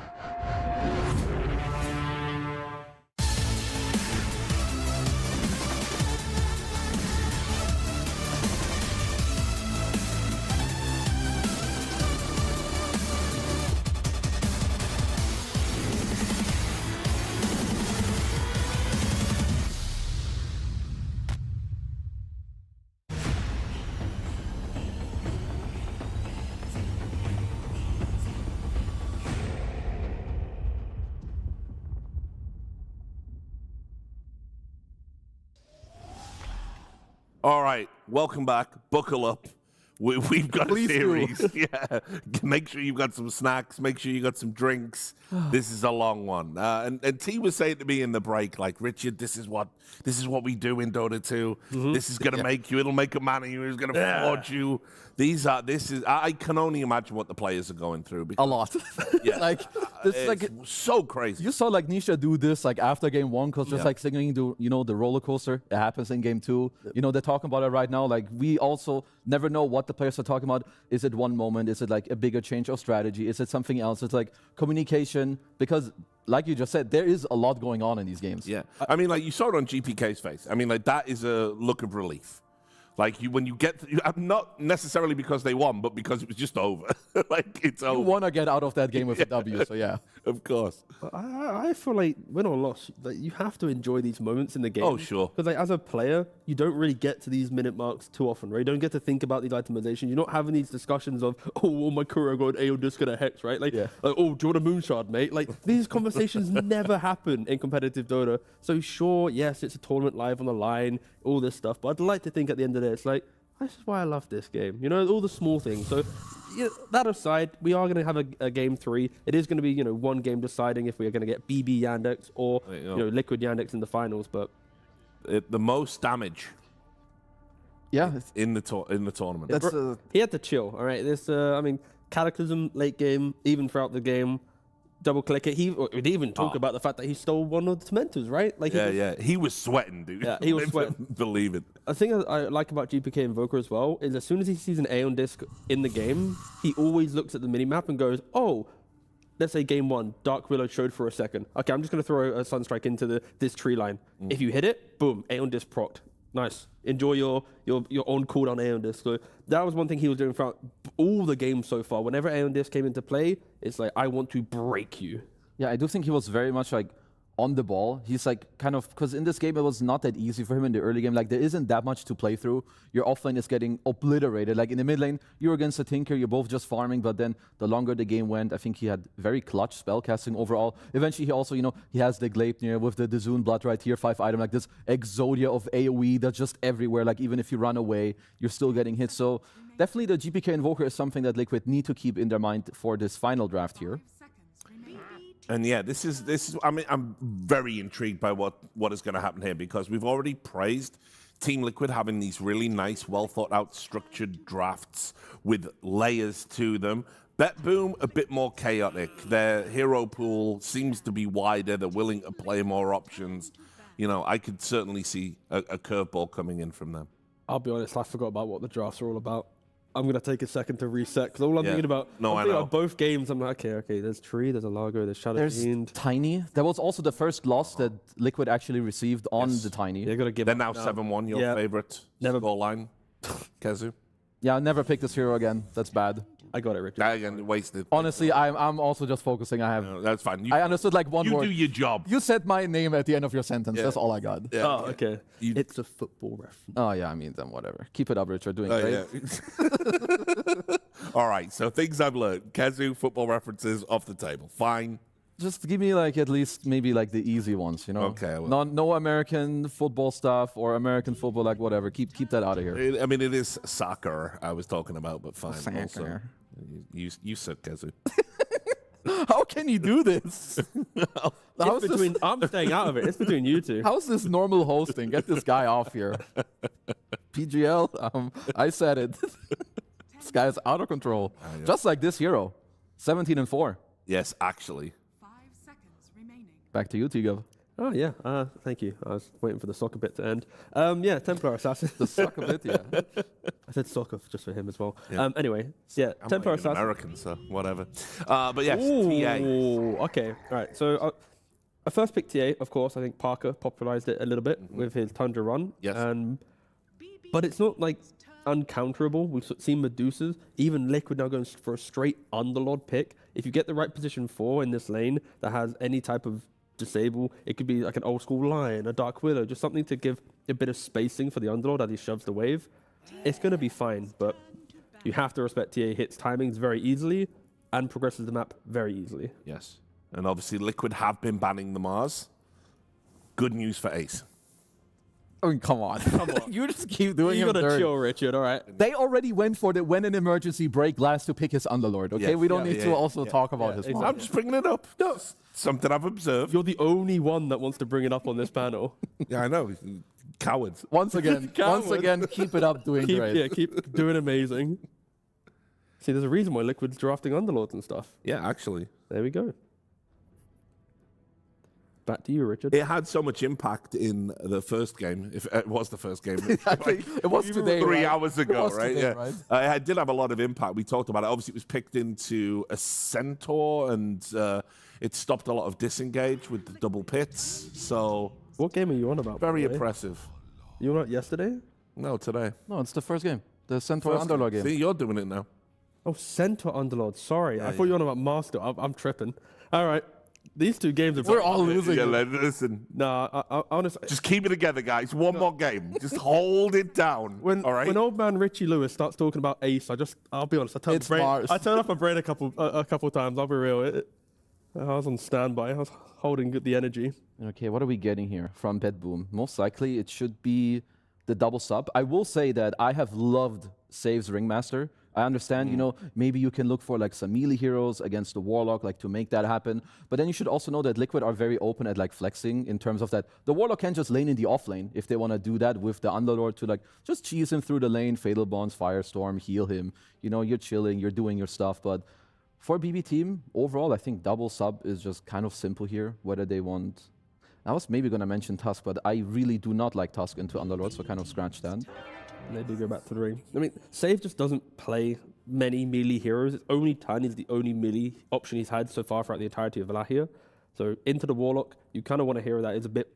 Like, he's a ranged hero, but kind of can do the melee role, right? Like, Ringmaster can pull waves, he can do all the shenanigans, kind of like the same as what a Shaman can do. It's why they often rise to the top in certain wave-pulling methods. I mean, what's the 5 here? Because I feel like it's nice if you can like abuse the lane in a way. Oh, they take Oracle. Well, at least like TA is the type of hero where you generally just have a good lane. You see Underlord, so it's pretty nice. So now overall, it's a battle of the mids, like already. Also, if you're Liquid, you need heroes on this backline. This is double saving support already with Ringmaster and Oracle. I mean, you are screaming at wanting the Pucks, the Storms, the mid laners that can do this. But if you pick it in this position, BB on 18, they can then set up for the Husker. And then you have an Oracle plus Husker combination. Yep, you're in trouble. You are in trouble. So Liquid, they need this backline finding here from the mid lane, but they probably need to hold it until 24 pick. And now Mickey plus Boxy have to reveal their hand in the hope to kind of get this archetype of hero that we are mentioning. I know it would be a very XD lane, but when you see double supports like this, Ricky is a very good position for. I understand you will lack damage and whatnot, but once you get the shard, Ringmaster can save, Oracle can save. So maybe something like more like complex in a way. I don't know, like what else can you look for on like this 4 position that is cool? I mean, you can look for maybe more casual, better laning, set up your Underlord.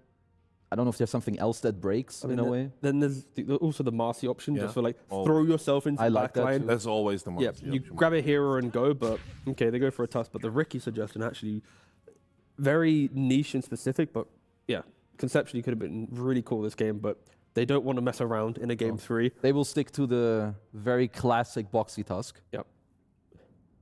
And with his icy hands. I mean, yeah, as Jenkins likes to call it. Ooh, Kiz.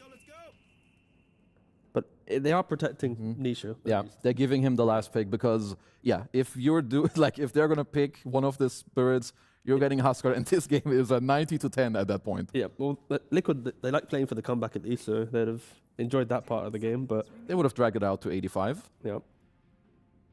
Okay, let's see what answers do we have. Oh, they just Ember on the 18 slot, at least for now, so...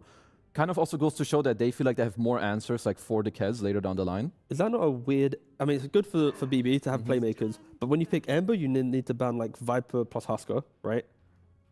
Yeah. Meaning you cannot ban the Storms and the Pucks. But of course, Ember does somewhat cover you from Storm and Puck, but we've seen time and time again, Nisha goes, you pick your Ember, I have my Storm Puck, I don't really care, because my job is for supports. Your core-to-core matchup, I don't respect it at all, because my job's elsewhere in the game. So... might be a bit of a weird one, at least for me. I mean, I guess they feel like that they just want to make sure to play through mid like super nicely with their double sub, and like you said, that Ember covers all the ones that they feel like Liquid want in a way. Everything about BB is play through the mid lane, you get the vessel timing on Ember, you're getting all the active runes because you just know that what side of the map they're going to be on. Through this aggression, Tia gets Deso, you walk to Roshan, get a free Aegis, go, go, go. And then you're hoping that Aces maybe only got 1 aura, maybe 1.5 auras at that time, and that's kind of your boiling point of your draft. It's very scripted, you know exactly how they want to play out the game. That's why Liquid take away the offlanes that enable this very stable approach to a game 3. Like, to me, it's like Tidehunter, Brewmaster.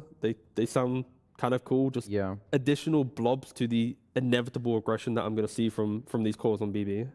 Is there anything else that gives like casual good items, some team fight, maybe some Bristleback? I think Miro likes this hero. It's okay. I don't necessarily love it against Kez, but I think you're pretty good with TA. You're pretty good with Ember. You have like good poke. You can keep running in and out. They could potentially just throw in a Doom into the mix. Yeah, that's like one of the nicer answers against Kez as well. That you just Doom the Kez. If there is a massive playmaker on Nisha, you preemptively go, he's going to be doomed. Good luck. The problem there, lane might be a little weird. I don't really know how the Ring Doom lane is going to fare into a Tusk rotating with Warlock and Kez. Yeah, when you have Tusk Underlord, that very quickly will break into Tusk roaming the map, Underlord playing at his tower, just kind of farming the creeps. It's like a good game answer, but for the lane, you're definitely right that it is certainly Kez favored. So if they want to like value more like a stable game, they can like look for someone else. But Doom gives you like the quite strong answer to the Kez, at least during the game. They also banned out the Slardar themselves on Liquid, so as well, like just minus armor and like solid laning in the top lane. Yeah. And they did still respect the puck, right? It's always good to respect that. But Miro versus Nisha. That's pretty much what we're going to be seeing here. I mean, is there anything cool that we're missing? We mentioned Doom, we mentioned Bristle. Mentioned a lot. We've been speaking for a long time. This is a really long best of 3. It's a BO5. I wish. If there ever was a world in which a tournament organizer can quickly change their format mid-tournament, it would be this specific series. Could it... Timber? I mean, the lane is also not easy. You could go chains later. At least you have like high armor. As long as the offlaner entertains buying like a Lotus or Crimson and wants to frontline, I feel that's all that matters. Because Ember will bring the tempo, TA will bring the objective, and the blob just needs to blob. I mean, then at the same time, like, because obviously Liquid in the slot, they're also thinking about their pick, and I don't feel like this offlane pick will influence Nisha's pick too much, unless it is maybe the Doom. It does state if BB can play on like a team, like are they on a team fight timer? If they pick a no lockdown offlaner that doesn't buy aura, they do go for the Barachi, that was mentioned. But yeah, if they don't go for lockdown, Liquid will go, okay, concede a bit of early map, respect their aggression, and then they can never out team fight us at some point in the game. But Brewmaster, it does fit the middle ground. I mean, BB has got a very good draft for Game 3. It really hits all of the notes that we praised them for about the efficiency of lane, the early map play, the runes. Like, it ticks all those boxes. I'm not sure what Nisha wants here, if I'm going to be honest. Like, there's some that are, like, whatever, in a way. Like, they're okay, like Void Spirits and whatnot. Like, GBK won't really care about this matchup. Void Spirit's like the simplest option, just for the, haha, I double jump in, I expose Oracle's positioning, and then you throw in Fiend's Gate, but they just go for a Storm, I think it makes sense. Like, there weren't too many other ones where you can like dominate the lane. Like, you can't pick Necro into Brew and Oracle, even though there's an Ember that kind of falls out. Some of the other ones that like own the lane, they're not really in the game anymore either. With like Huskar, there's no SF. So they just go like fairly, I would say, normal, casual with a 24 Storm. We've seen scary at 24 picks, that's for sure. I mean, if you're Kotomi, this is very scary, right? If you're an Oracle player and you see a Storm on the enemy team, especially because Storm Spirits are buying Shivas nowadays, so it's not as if it's a Storm who can zip in correctly and, oh, okay, I've got to zip back out. Your zip will 90% of the time find the guy you're looking for because of the Shiva's vision, right? And I think Liquid's going to be very happy with their heroes. It has the ability to team fight and just play out any state of a game. And then for BB, I am seeing a window of timings that need to be hit. Like, the longer the game goes, team fighting just gets harder. It's just the product of their heroes. But now I think they're going to be very happy that they actually can lead out a game. Like, they can control the early game. It's not going to be a... I mean, I'd like to think it's not going to be Liquid winning the early game, BB coming back, you know. Same as game 1 and game 2. Like, these heroes have to win the early game. Yeah, like maybe this game can be like more clean, I think, in a way, at least early on, like you're saying, from BetBoom, because I think they have a lot of things that they can play for. Like, again, you have Oracle, you know what the runes are going to be, you have the Ember versus Storm matchup. I think most lanes are okay. I mean, Brew, Ring, Top, they're not going to beat the Kaz, but I think they should be okay.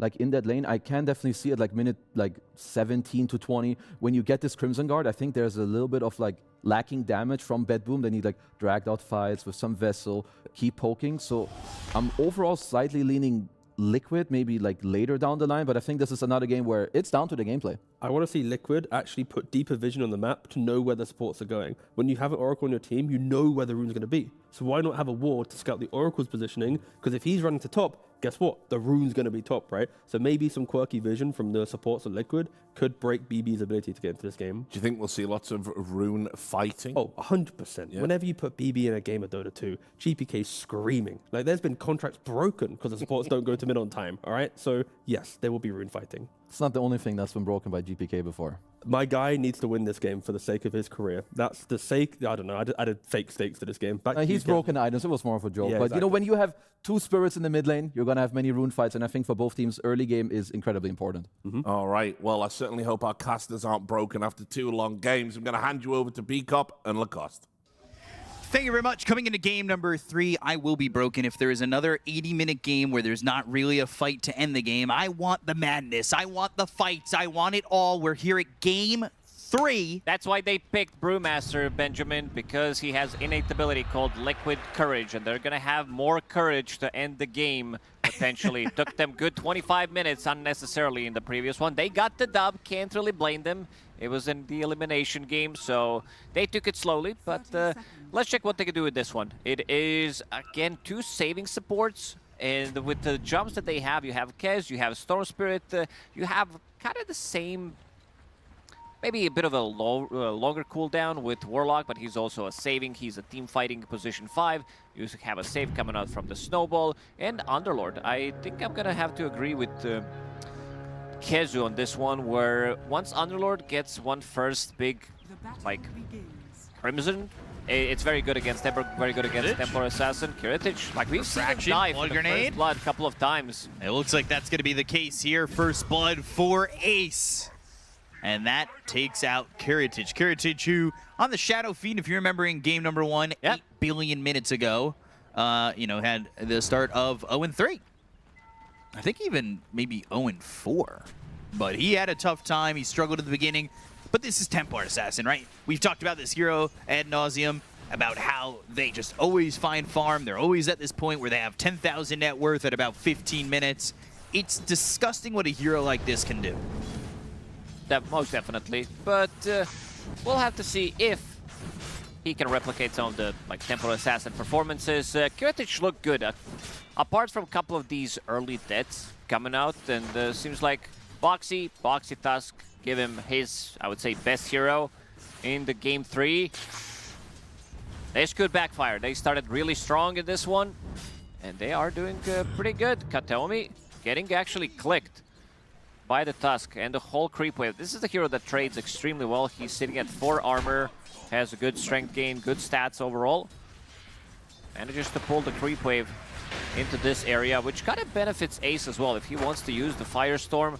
But for now, he's just right-clicking them down. Boxy doing a pretty good job keeping away Oracle from getting close. We've seen what these Oracles can do late in the game, especially even early with those couple levels of, like, Purifying Flames, having that Fortune's End, that control. But usually what we do see, too, is if the team can control, which I feel like if the game goes their way, they should be able to control the objectives and get that shard. We can see that early Reigns of Destiny as well for Kataomi, and that also adds to what Oracle's effectiveness is, as this hero is, I feel like, a part of the meta now. It's been a couple sporadic games here or there, but this is a hero that I think all teams are starting to put on notice. Yeah, we saw Tofu yesterday had the extremely good series where he did not allow a single core in his team to die, and his score was something insane. I just got to double check that real quick because that was the game 3 against Team Spirit. And yeah, he was sitting at 7, 1, and 29, basically becoming a Coracle. With this kind of a score, you don't see this too often. You say 7, 1, and 29? Yes, this is like mid laner score who's popping off. Jesus. Origins in on a 2 blood grenade. Boxy, he's going to be killed. Purifying Flames and a right click from Karatic to now get them on the board. And that will be a kill for Karatic to kind of take care of the fact that he did give up that first blood. No surprise, Templar Assassins do quite well early on. And Miero now taking some damage from Mickey with that Echo Slash, while the supports kind of fight each other, because this Ringmaster does want to cut the wave. Karatic get chased, Firestorm is there, Shards blocked him in, one more right click from Ace, and back and forth we continue to go. Karatic dies, he gets a kill, he dies, he kills, he dies, he kills. We're back in game number 1, it feels like. And Ace, he's giving them the clicks. It's only 1 point in Atrophy Aura for now, but with the tag team, that's level 2 tag team right now, so they're gonna try to overwhelm them with the damage. And Ace about to crack level 4, about to have Pit of Malice available. Seems like they wanted to go for the dive on Kataomi. This is something that they kind of struggled with in game number 1 between Karatic and Kataomi, was surviving this bottom lane. They're going to bring over the Ringmaster, but Kataomi is kind of out in no man's land with the Fatal Bonds on him and Karatic. They'll get the kill there, and it exactly happened this way in game number 1, because Kataomi had that second death, or Karatic had that second death, and then Kataomi was left in the lane by himself, and he died another time, and it was just Liquid kind of overwhelming the lane in that first game. And replicating the same thing, Boxy might even get the Courier, blocks him off. Courier killed. And running forward to try and get Boxy, but he's going to back away and pick up a bounty rune in doing so. So a good amount of gold on this adventure for Boxy. We didn't talk too much about the mid lane. Nisha, again, getting on top of in this matchup. Ember is good in the game against Storm Spirit before he gets any kind of a dispel mechanic, so you will have Searing Chains being very annoying for you. Low cooldown ability. You have some follow-up stuns. Maybe not stuns, but you have follow-up roots. You have Tame the Beast as well. And here they come. Blood Grenade. Tame the Beast lands, but Nisha not going to die. GPK's in trouble. He's dead close. here with Boxy coming over. Save trying to fight back a little bit. Miero's also dead. Liquid dominating the early parts of this game. Tofu solo killed him. Tofu has 4 Grimoire stacks. Uh-oh. Not what you want to hear if you're playing against the namesake, the PGL Wallachia. And they've been trying really hard against this Warlock to not give him the Grimoire stacks. But he's getting him this game. Oh, he clips him with that one. Clips him. See, Tame the Beast getting that kill. At least getting something done. GPK about to crack level 6. Storm Spirit is 6 already. Because Nisha didn't go for boots. He knows the matchup, so went for Soul Ring, extra bit of protection that you get, extra bit of armor, extra bit of tankiness as well. And save on Ringmaster, only losing 1 game out of 5. Pretty impressive. Yarrow trying to drag the creep wave behind, because right now he is not getting too much out of this lane. Brewmaster is not a hero that also plays that well from behind. That was always his weakness. I think now it's slightly better. You don't necessarily need to use the Primal Split, get a kill. Before, you were kind of stuck. If you're Primal Split level 1 and 2, if you don't get anything done with it, you were kind of cooked. This is looking like games 1 and 2, as Liquid had themselves a 7,000 net worth lead in that second game, and in the first game they had it as high as 11,000, almost 12,000. They start the first 30 minutes all well and good, so BetBoom shouldn't be panicking by any means, because the series has gone this way continually. We'll see if they can bring this one back. Ace going to be standing in this shrine. He's already got that level 6, pushing towards 7. On top of the network. This is first pick Underlord. Ace. That's going to be a very early Vanguard coming out from him, and the damage output on their side is kind of limited. And I think once he picks up the auras, things are going to look pretty rough for them. And with the lead that they have, I also see that Mickey is going for overall better build on Kez, I would say, compared to Battle Fury. So you will be more active early on. You don't necessarily want to be farming as much. So Falcon Blade into Power Treads into Deso. Don't want to be farming as much, but when you know these games are going 80 minutes, you got to make it to that late game. We did see some of that from the Brew. Right? He did go into the, he's going into the Midas, but that is recovery more than just, hey, I'm waiting for minute 80. Chaotic Offering comes down from Tofu. There's the Escape Act. Tame the Beast hitting onto 4 for a second. That includes the Golem, but Kethomi's still dead, and that's another kill here for Liquid. 8 minutes in, Warlock is level 6. They dropped the Golem. We've seen this time and time again where they are moving towards the mid lane and making sure that they are getting the tower killed. And this time around, Nisha was wondering which kind of an item build he's going to go for, because he needs a Dispel in this one. It's basically Searing Chains. That's something that's going to trouble him. And once you go for Guardian Greaves, it's such a cheap item from the mid lane, and you pair it up with 1 or 2 items coming out from the off lane, you could potentially have 3 auras 20 minutes into the game, because Ace is off to such a great start. This is an amazing start for Liquid. All 3 cores farming on this. Fortune's End, Remnant forward, goes back again. GPK bails. Just kidding. Doesn't want to fully commit in, as more of these stacks are being made.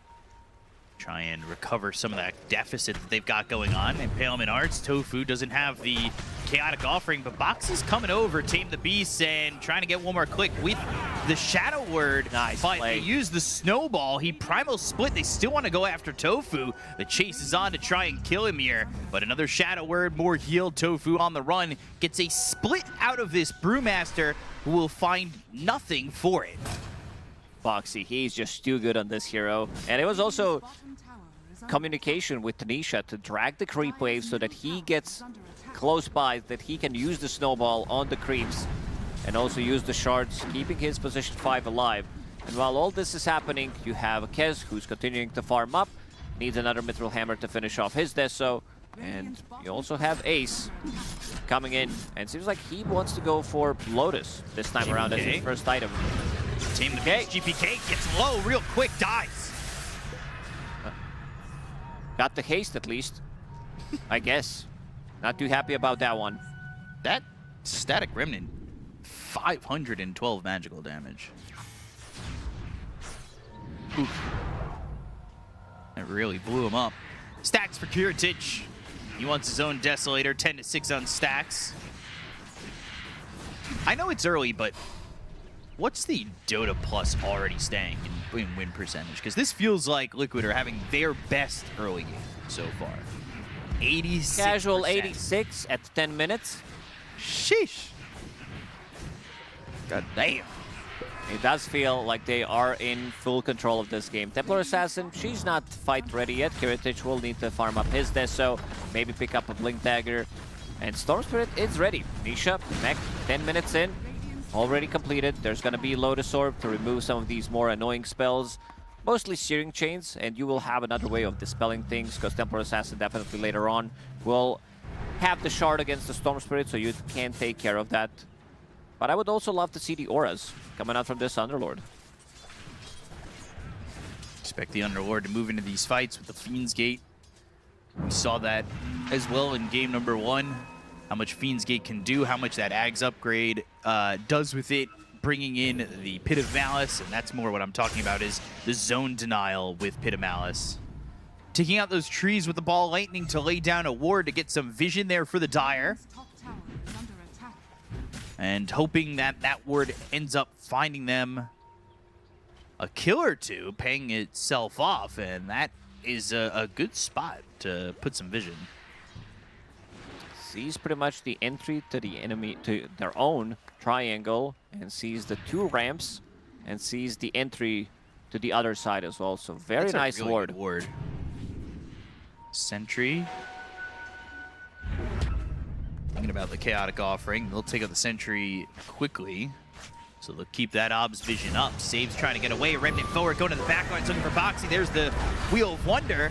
That will catch this Tusk, so they don't have the save with the Snowball. Remnant back from GPK. Nisha not working with a lot of mana, but does have the Ace Underlord that came in with the Fiend's Gate. Searing Chains locks in onto Warlock, who threw down that Golem early. 2 kills. Now they're looking for more. The stun from the Primal Split as well as the Cyclone. Now they'll have a trap on top of it. Nisha, he's got no more mana remaining. That's going to be another stun there. Thinking about going into the Underlord. Ace running away. Meld Strike in. Mickey's going to come through with the Raven's Veil. They've got the Lotus now. Oh, the Echo Slash on the 4 heroes. Oh, pin him out to follow it up. And this is going to be Ace still alive for now, but he ends up falling. They get the kill to Heritage Miro. Save and Kataomi. 4 heroes dead. BetBoom felt like they had that fight completely.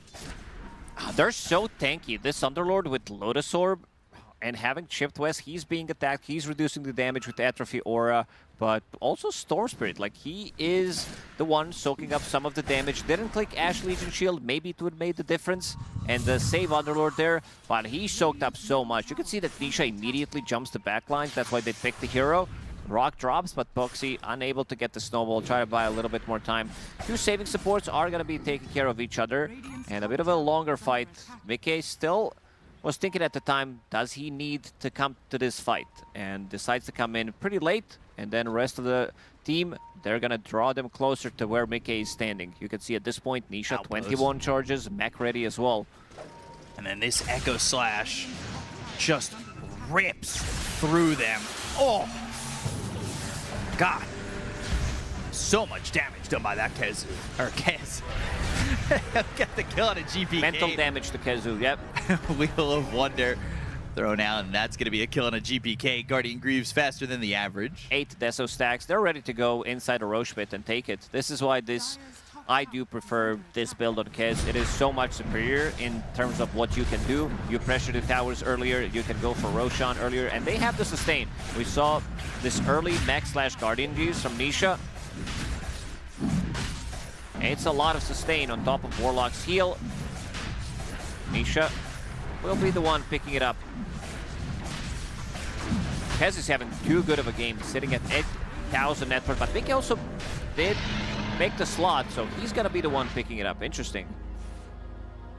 Maybe they think we need to be sieging the towers, even like they did in the second game where they close out all tier 2 towers relatively early on. Then you wait 30 minutes and go to the high ground, right? Yep. At least that's what I'm learning from this series. This is where we've expected to be in this third game based on what we've seen prior. GPK in trouble, silence, and the Snowball connects, and GPK just dead again. He tries to cut the creep wave and just dies for it. Yeah, not much he can do except for nose scratching there. A bit too deep. It's way too much damage coming out from these heroes. They have the control. Yet to see Miero in action. Primal Split. We saw him chasing Warlock, but didn't really do much. Falling all the way to save. Will skate back, but the shards block the box, and that will be another kill for Liquid. Now up 7,000. Mickey gonna get that one. And they'll throw a deep observer ward. They're gonna get this tier 1 tower, but it's an obs to kind of see the lane and get them more information. Not only that, but it will spot this shrine and get a bit more info on who's farming those camps nearby. Stealing some of the stacks. 7k gold lead for Liquid. TA scanned, and Tusk is coming over. They've also got this obs. Such great vision from Liquid. Fiend's Gate immediately throws the trap down. Shards blocking. Karatic, he'll get the refraction off, but it's not going to matter. Everybody is here. It is looking like Smash Brothers Ultimate with everybody showing up. And that's going to be a kill on a Karatic. They'll try to get another one on a save. Chase him to the tier 2 tower. Echo Slash connects. And that will be another kill for the Kez as he's on a killing spree. 16 Deso stacks, 16 minutes in. They're trying to make a move onto Warlock. He has Lotus Orb for him. Oh my god. And now thinking about dropping the Chaotic Offering. Can he drop the beat? He teased it a couple times. Vortex back. Looking to maybe force the split, but Nisha is actually not going to commit. So he doesn't need to get the split used, and he will back away on Miero. They need to really recover. They are struggling. A lot of stacks onto Galvanized. 14 already. That's 4.4 mana regen per second. and they are controlling all the runes. Sure, you have Oracle, you know where the rune's gonna spawn, but you can't pick it up. No, and all that control going to the Storm, going to these heroes on the side of Liquid, just means they have that extra bit of punch behind them when they throw that right hook.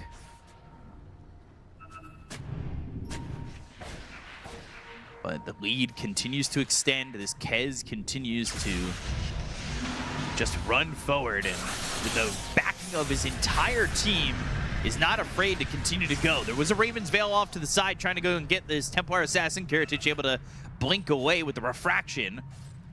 So unable to get their hands on more, but they are still just jumping down the throat of BetBoom. They shut down GPK. He was supposed to be the playmaker to play with the two supports, Templar Assassin. She's a bit of a slower hero in terms of getting early rotations done. She's not going to go through the Twin Gates. She's farming her 2/3 items with Falcon Blade, Blink Dagger, and Deso, and then she wants to get active. And Brewmaster, also a hero that kind of does want to sit in the lane, get something done, use the split, go back to farming, get the hand of Midas, try to pick up that Aghanim Scepter. So never happened, and now GPK doesn't really have a hero to play with. So for now, it's going to be about delaying as much as possible. Blink in. Jumping in. Walrus Punch, Snowball, but the blink out from Kiritich still going to get it with the Snowball. Chaotic Offering gets committed. The Fatal Bond's on 3 of these heroes. They're going to try and get themselves both supports. They'll look over at the Oracle, who will die to the Echo Slash. Pit of Malice onto Kiritich, and they'll stick on him, getting not just him, but save as well. Mega kill streak for Mickey, a double kill for the Kez once more. And this is 19-5 in favor of Liquid. They're not done. They have no cooldowns whatsoever. Their vision game is so good. Yeah, even though you have a Chaotic Offering, you can still be going for fights on any side of the map. Fiend's Gate is also a bit of a longer cooldown, but with Storm Spirit on the team, with Tusk, you can just hunt them down, and they are paired up. Mickey also being super active, involved in 11 out of 19 kills. They've been hunting them down. As you said, they play some deep vision. Look, I'm talking about the vision so much, and the movements from Liquid have just been on point. It's been, I would say, the donut of vision and movements, because I'm glazing it. And this has just been Liquid, all checked boxes, just completely checked off. Binding it, they will find themselves the Oracle. But Boxy getting turned on for a second. Pin him out. Is going to be thrown down onto 3 of these heroes. Another Impalement Arts. They get the kill to Boxy. They'll end up losing 1. But now Kathomi able to false promise himself and survive. Tofu's dead too. GPK's got a double, but he looks like he's going to fall. Will Remnant away. Gets away for Nisha for a second, but the ball ain't need to stick with him. Another look over at Kiritich as they land the Wheel of Wonder. They've got the damage coming out. Kathomi's dead. Mickey falls. That's big hero damage coming in from Kiritich, trying to go for more. They have the Primal Split from Miero. They'll tame the Beast on Ace, but the Pit of Malice is keeping him away from getting the damage out onto the Underworld. They get the kill there. They're looking for a full team wipe, but can they get Nisha? Can they catch up to the Storm? No, they can't, but 4 heroes dead on the side of Liquid. BetBoom, it's about that time where they start fighting back. Is this scripted? Like, we're seeing it 3 times in a row. Liquid completely dumpstering them in the laning stage, having a massive lead, and then BetBoom pulling it back. This was the fight with Aghanim Scepter on Brewmaster, and this is basically level 3 ulti. So you're dealing quite a lot of damage, and you can't kill the Brewlings unless you can burst him down from 100 to 0, which is not going to happen because of his Liquid Courage, 2 saving supports behind them. They're fighting underneath the vision. BetBoom has the whole vision with this high ground. It started really well. Nisha also fighting a bit of a different fight here, going for the supports, making sure that he's also going to be killing GPK. And has Guardian Greaves ready, but doesn't pop it on his allies, which allows them to kill Mickey. And Mickey... They're going for Miero. Bit of Malice. Ooh. Escape back. Snowball going all the way to save. They'll get the kill to Miero. They'll take out the Brewmaster, and now they'll find themselves the Tusk. Box is going to die to the Purifying Flames. Echo Slash GPK running away. There's the ball landing from Nisha, but not going to catch this Ember. GPK is doing good amount of damage, even though he is the lowest network core at the moment. Spirit Vessel has casual Kaya and going into a BKB. I'll tell you one thing, with the way that BetBoom have fought back in the last 2.5 minutes, it sure as hell does not feel like fucking 8% chance Dota Plus. Definitely not. As long as they can get the Brew Split in a fight, they can be controlling them. Either use it on Kez, because he's the most damage, or you can use it on Storm Spirit. And you can see Liquid itemizing immediately afterwards. They need extra bit of protection. Mickey going for the BKB, knowing that they have no BKB piercing tools, except for some right clicks from Templar Assassin. Heritage also catching up with Mickey, about to overtake him if he continues to farm up like this. Hashtag just TA things. Because this Templar Assassin, the whole side of BetBoom were basically getting shut out this game. But there's always that little bit of hope. BKB next for Mickey. We'll see if that is the difference maker. But man, BetBoom, they've always found a way to bring these games back and make these games long.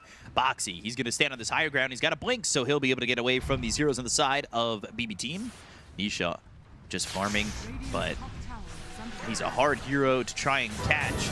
They'll look for the Wheel of Wonder. I say it's hard to catch, and now they've got him locked in. They hypnotize the Wheel of Wonder. They hit the silence. They get the kill. Miero's got that one. Unstoppable streak taken away.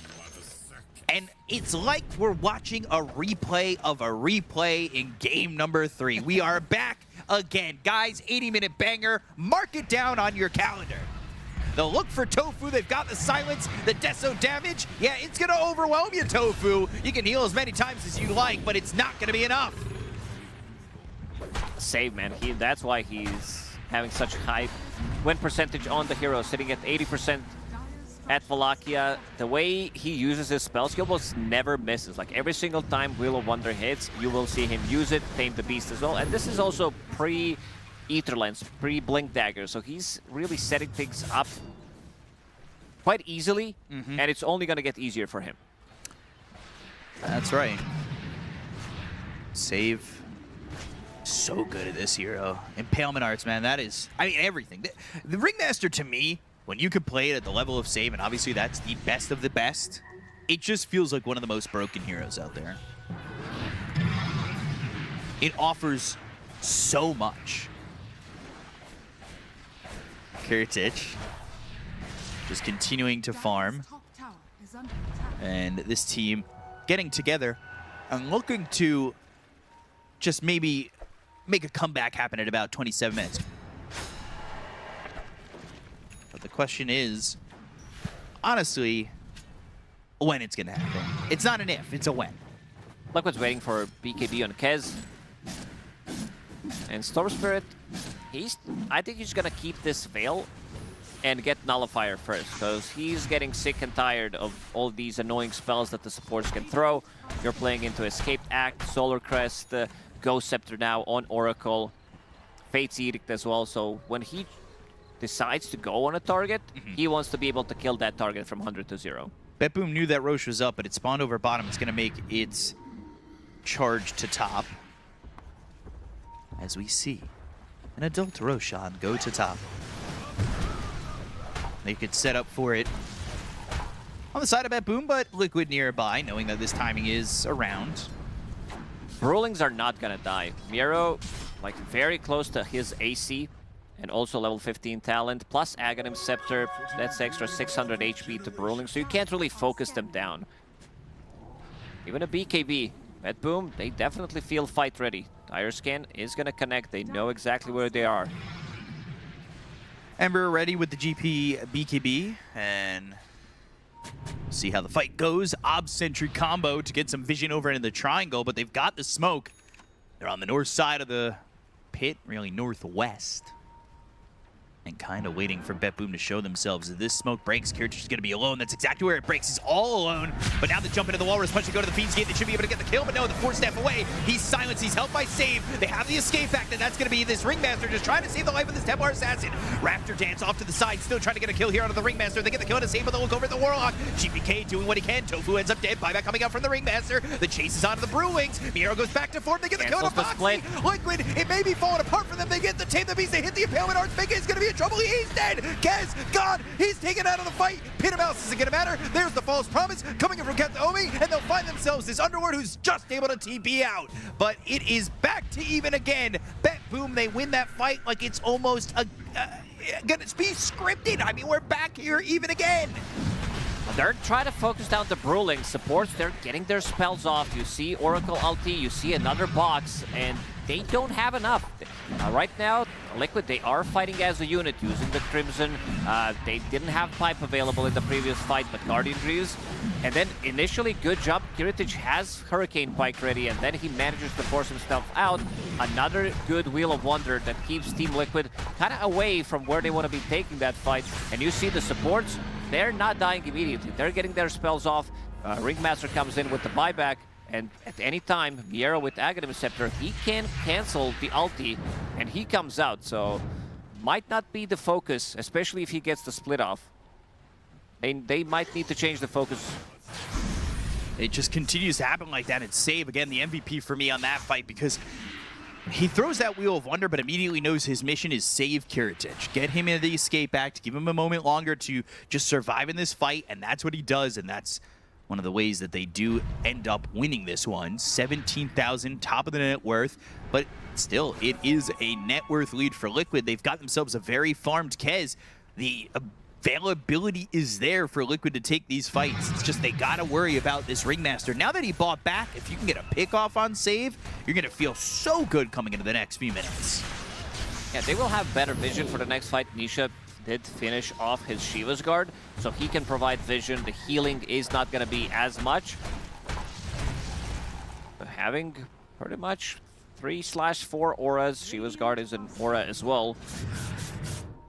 2 available on Ace, 2 on Nisha. Dire's top tower is under attack. Boxy can't get the second round of spells. This is one of the issues that he did have in the second game as well. Doesn't have a way to reset. He would love to have maybe a second Snowball, maybe the second Walrus Punch. Choose where you want to be taking the fight with the Ice Shards. Miero, first point of contact. Nisha's in, Fiend's Gate immediately. They're going to try and come over, but the BKB's been popped by GPK. They've got the root, it's on Nisha, and now they've got themselves the Pit of Malice, but is he going to lock down these heroes? GPK with the BKB, the damage coming in from the Kez. Now, Walrus Punch up into the air. Kiritich blocked out via the Shards, and he's putting the damage on the Ace. They've got the Primal Split, they've got the root, now they look for the Wheel of Wonder. It's going to be on the 2. Nisha's in trouble, they'll look for the Storm, they'll get the kill! He's gone 70 seconds without buyback box. He's going to be next. The Fortune Set comes in, Impalement Arts land on the Ace. The chase is on to get the kill into the Underlord, under the tier 2 tower. He's got the Lotus Orb, that will reflect the stun, but it won't matter. Kiritich with a double kill. 3 heroes down on the side of Liquid. They just are not falling off on BetBoom, even with some of these heroes being soloed out. They are doing oh so well in these fights. They're boosting themselves up as well. They are feeling themselves in this game. Miero doing quite a lot of work, using the split immediately, knowing that he can't really die, having 2 supports behind him, having extra bit of status resistance if he drops below 50% HP, and he's controlling the fight. He's the one who's tossing Kez into the air, not allowing him to get anything done. Mickey didn't really deal as much damage. Let's see his damage numbers, 900. Only 900 damage from Mickey because he used Cyclone on top of him, and Mickey didn't even use the BKB, did not want to commit to that fight. Yeah, Raptor Dance early doesn't really connect on much, and then you see the Cyclone here, meaning that Kiritich can not only come over to the top end of the fight, but he can join in with this Wheel of Wonder, get the kill on Anisha, and look towards the rest. And with no damage coming up from the Kez, they're just not afraid from diving in. Fatal Bonds, it's placed on a couple of these heroes, but they just don't have anything to follow it up. Tier 2 top, that's going to be in trouble. They should be able to get it with ease. Nobody coming over to try and fight back on this. Kiritich now really extending himself from the rest of the pack. Miero, he definitely recovered. He had such a bad start, but does have Hand of Midas. He did have 75 GPM enchantment and now holding on to 100 GPM enchantment. Sitting. It was 80, it was 92%. That's right, I said 8%. 92% is insane. And now all of a sudden it's 68% the other way. They have smoke. Oh gosh, that was quick. It's much easier for them to take the fight. They can go in having 2 saving supports behind them, knowing that they are tanky enough not to get bursted immediately. Ember Spirit, he goes in with the BKB. This AC pickup on a Brewmaster as well, for kind of boosting the damage of Templar Assassin, but also removing some of the damage coming out from Kez, removing some of the damage from the Storm Spirit, because he still deals good amount of right-click damage as well, protecting the supports, and seems like they're ready to go for the high ground. Daedalus now completed on Kiritich. Question is, can they do this? They've got the Aegis for another 40 seconds. They're going to look to break the high ground. Again, we've seen this Stong and Dance before. They're looking to split push a little bit. They'll send the Brewlings top. Mid's gonna be saved. They've got the glyph. There's the Cyclone onto the Underlord. This tier 3 tower top is gone. BKB picked up for Karatic at the same time. Nisha, he's sitting top to cut this creep wave and also pick himself up some Lotuses. He's looking for Nullifier Scotty. Blink for Kataomi to try and get in position to help with the false promises. Fate's edicts. Keep people alive. With Nullifier, the fight might be different. Mickey has one available, and they're gonna immediately smoke up, looking for a fight, knowing that Aegis did just disappear. Smoke might connect. GPK might go into that direction. And it does. They are immediately going there. Can they find GPK? Can they jump him? They'll have the blink as well as the Walrus Punch. They gotta be quick. There it is. Snowball to follow it up. They've got themselves the silence. They'll get the kill out of the Ember. That all starts as the Tusk says, "Hi, my name is Boxy, and I will lock you down to get the kill." With the level 10 talent, extra 0.75 seconds.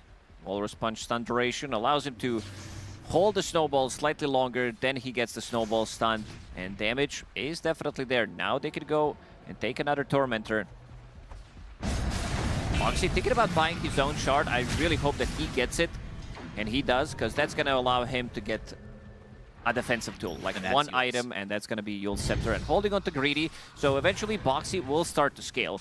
He had a bit of the same issue in the second game where for a long time, he didn't have that item. He didn't have that Force Staff that he was looking for. In the end, opted to go for the Shadow Blade. But once the Shadow Blade was completed, you could see that Liquid, they were hunting them down, TPing with the Tinker. Same thing might happen here, just allowing Boxy to get the second round of spells might be crucial, fighting around these auras that they have as well. Mickey with the Nullifier. Storm very close to his, so double Nullifier against both of these supports. I think both of them need to be able to get the jump onto backlines and then deal with the rest.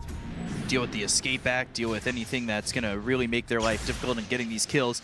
One of the reasons you had talked about it, that Miura is coming back, he's got this Midas, but he's also gone into the tier 3 Greedy as well. So he's got the Signet with the Greedy. He's getting a lot more gold. He's got Blink, Ags, Midas, and AC. Like, he is getting super farmed. He's getting a refresher in the next couple of minutes. Jesus. So they can go in and slow siege. They can split, they can use couple of attacks from Templar Assassin, 2 saving supports behind them with AC. It's going to be a lot of damage. But first time. Like, when you think about it, this item makes a lot of sense in these situations where you need to jump the backlines. One of the best hero, if not the best hero, other than Spectre, maybe to close the gap, find the supports in the backlines, but Spectre, unfortunately, is not a hero at the moment. So a little surprised that this is the first time that we are seeing this item being purchased. I want to see if this time Kiritich goes for the Meld Bash or the Refraction instances. I assume it's going to be back to the Refractions. He's to level 23. He's almost at 25. Obviously, that is a big jump, 23 to 25, but he's almost at 24. See how that goes. Shrine picked up by Mickey. He's trying to get experience under his belt. There's a Shrine available that Kiritich is going to take himself. And Kez wants damage. He wants Daedalus. So this will be an even game. 35 minutes in. We're only a fourth of the way through this one. Just getting ready. Entering the mid-game fights right now. 35 minutes in. Roshan is guaranteed to respawn in 15 seconds. And BetBoom know that. Third eye. Side for Searing Chains on to 3. Carrots jumps in Mellowed, but now Mickey, BKB. He's stuck with the shards. But the shards are in a great spot for, well, BetBoom as they're trying to retreat. It was not that well placed from this Tusk. They'll get the kill on Anisha. They'll end up losing the arrow. It's a 1-for-1, but the shards of his own ally blocked Mickey out. BetBoom, a sigh of relief seeing that. Good shards for BetBoom. Kiritich also not committing too heavily. He still has this 9-second BKB, but Mickey doesn't have his. This might be what sways the matchup in this one, and Roshan is now available. Brewmaster did pick up Refresher, meaning that he doesn't have buyback available, so that's going to be long 40 seconds. Already Divine territory. As we're looking at Kiritich, he has that queued up. We said that they need extra bit of courage. What happened in the previous one felt like they could have ended it a long time ago, and Kiritich seems to have the same mindset. Roshan roars, and they'll get the golem for 150 gold to get more towards Kiritich and that Divine Rapier. Mickey picks up the Daedalus. This time they need to watch out with the shards, as he'll look to jump in. But shards thrown over onto Roche, gonna block their path from jumping in unless they blink. Upheaval sending these fiends over, these mini golems. Helmet Arts hit 2, Searing Chains hits on to Ace. Eventually they're gonna have to try and go for Roche if they want it, but the Wheel of Wonder is there. They've stayed too long, they're gonna get hypnotized on Ace. And so they'll look for the damage with Kiritich. Ace is soaking up a lot of it. The Upheaval is down again. They don't get any kills, but they do get themselves the Aegis back into the hands of this Templar Assassin. So they have Cheese, they have Refresher, they have Banner ready. Let's see how they're gonna approach the fights now. Primal Split coming off cooldown. Kiritich didn't use his BKB. I think it's time to go and slow siege. Use one of the Primal Splits. You have another one ready. Blink in, split, and just go from there, because again, they're going to be having some of the issues playing into Fatal Bonds, playing into shards that are going to slow them down, Pit of Malice and Firestorm. So they need to find a way how to address this issue. It's going to be a tough issue to address. And he actually went Melbash again. Damn. Okay. So, Kiritich. Divine is far from being picked up, but by the end of this Aegis, he should have that gold. We'll see. Liquid. How can they defend against this? Net worth-wise, it's pretty close. But overall, this is when they're going to have their most courage. Although I say this, it took 7 Roches to get the last game done. I don't even know if Aegis is enough to give them the... It's a farming Aegis, okay? No, I could see Kiritich try to risk it and pick up Divine Rapier, sell his Power Treads, put the BKB in the backpack, and then go from there. Because if they win the fight inside the base, I could see them winning the game off of that. There are no buybacks available on all 3 cores on Liquid. They probably don't have that read yet, but Nisha does have buyback. Buybacks are not as plentiful, but are half there overall in the game. Sometimes games end with everybody having buybacks. Sometimes there's buybacks available and you lose the game. But we'll see as they smoke. Where will they wrap around to? They wrote this C on the map to try and maybe wrap towards the triangle of the Dire side. Nisha might be the one who cuts them off. He's looking for that Aghanim Scepter to get that blue hole. Sunfist Searing Chains, Meld, waiting because he'll have the bash. There's the Wheel of Wonder. Nisha's in trouble. Ball lightning to get out of the Wheel of Wonder, but they find themselves the Warlock, and they'll get the kill to Tofu. Fiendscape moving forward. Mickey getting controlled. Going to be control on to GPK. But Mickey, Guardian Greaves gets popped by Nisha. Still, they have the control. The BKB's going to be popped by Mickey. He'll go to the Raven's Veil, but they're going to continue on looking for this Kez. Miro, he wants more. The damage, but there's the grappling call of the Cyclone out of the Tusk. The chase is on for Ace. He's got the Lotus Orb, and they'll disengage, just losing the Warlock. Mickey had to use his BKB in the previous fight. That's always going to be in favor of BetBoom team. Kiritich still holding onto his 9-second BKB. And also no BKB used from GPK. Primal Split going to be on a slightly longer cooldown. He did not go for 20 talent that gives him minus 15 seconds. Instead wants to have extra bit of damage, which he still does a lot. When you have Fire Brawler stance, you are right-clicking for quite a lot of damage with this AC. Dire's bottom tower is under Queued up attack. bots and BKB. And an X being built for GPK. There's that tier 2 tower. That is, in fact, the last outer tower for Liquid. This is the hard part. Coming up on the high grounds. Walrus Punch, Impalement Arts, that lands on an Ace. They've got the shards that block him out. And Malice is there, Remnant forward, and they're looking as Kiritich. He's trying to stand tall. He's got himself the False Promise. Ace is in trouble. They'll lose the Underworld, or will they? He gets Invis away from GPK, puts down the Pit of Malice once again. He's still alive. Finally falling, but it took a lot to get that kill with the BKB being popped by GPK. Kiritich backs out. They just get the Underlord for now. They need to get the tier 3 and work the high ground, but they've got this banner still continuing to keep these creeps healthy. Miro used Refresher for that one. You heard about split push, but what about primal split push?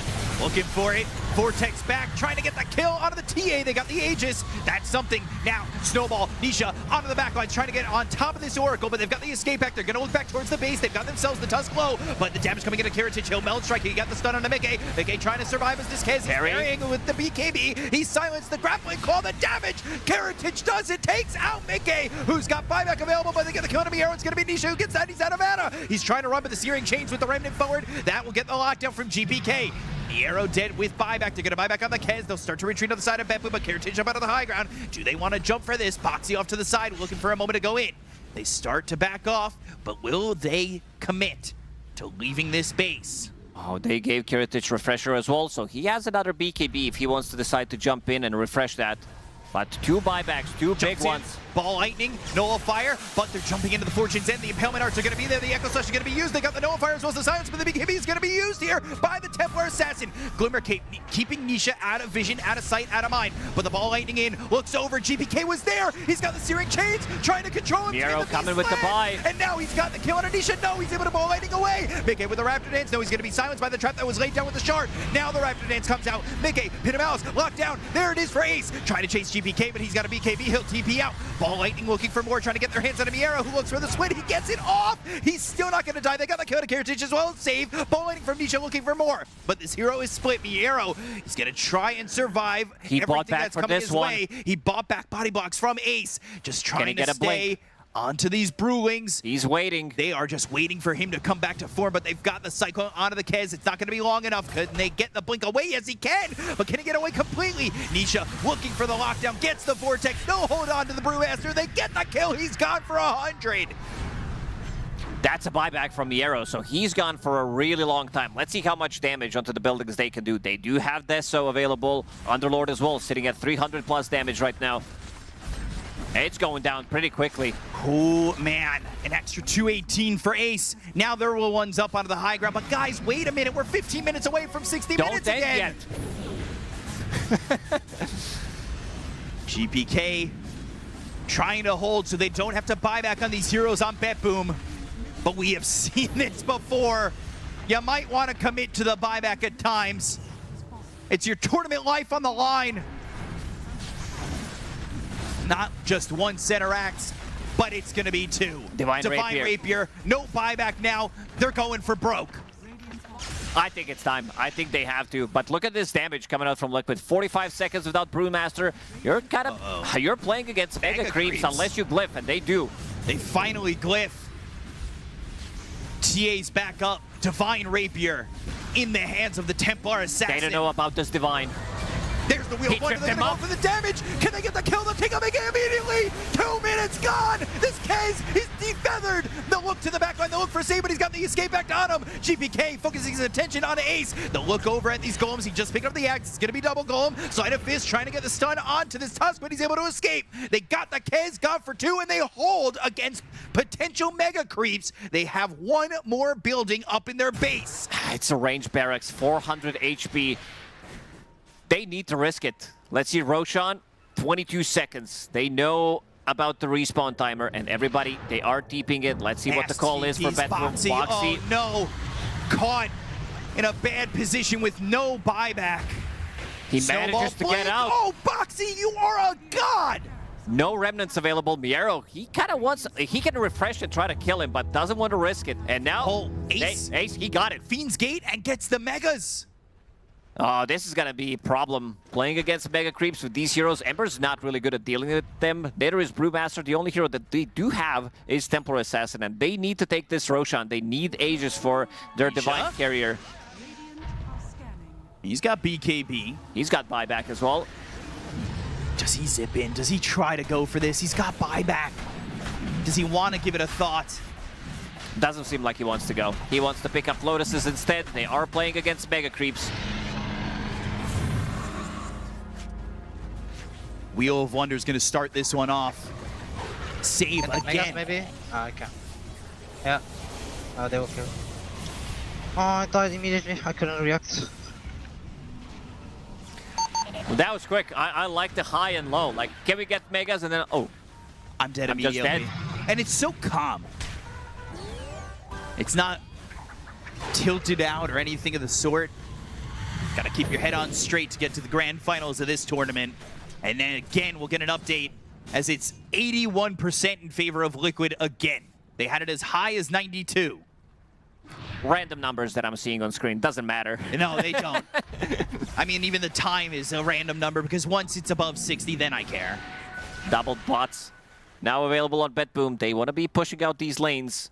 One available on Brewmaster, one on Ember Spirit. TA can push one of these lanes, but they, as we said, are going to be struggling a little bit. Dealing with mega creeps. Double Greater Lotus is on the Storm. These mega creeps, how do you deal with them? Especially if you're willing to leave the base. These creep waves are at about halfway down your lane.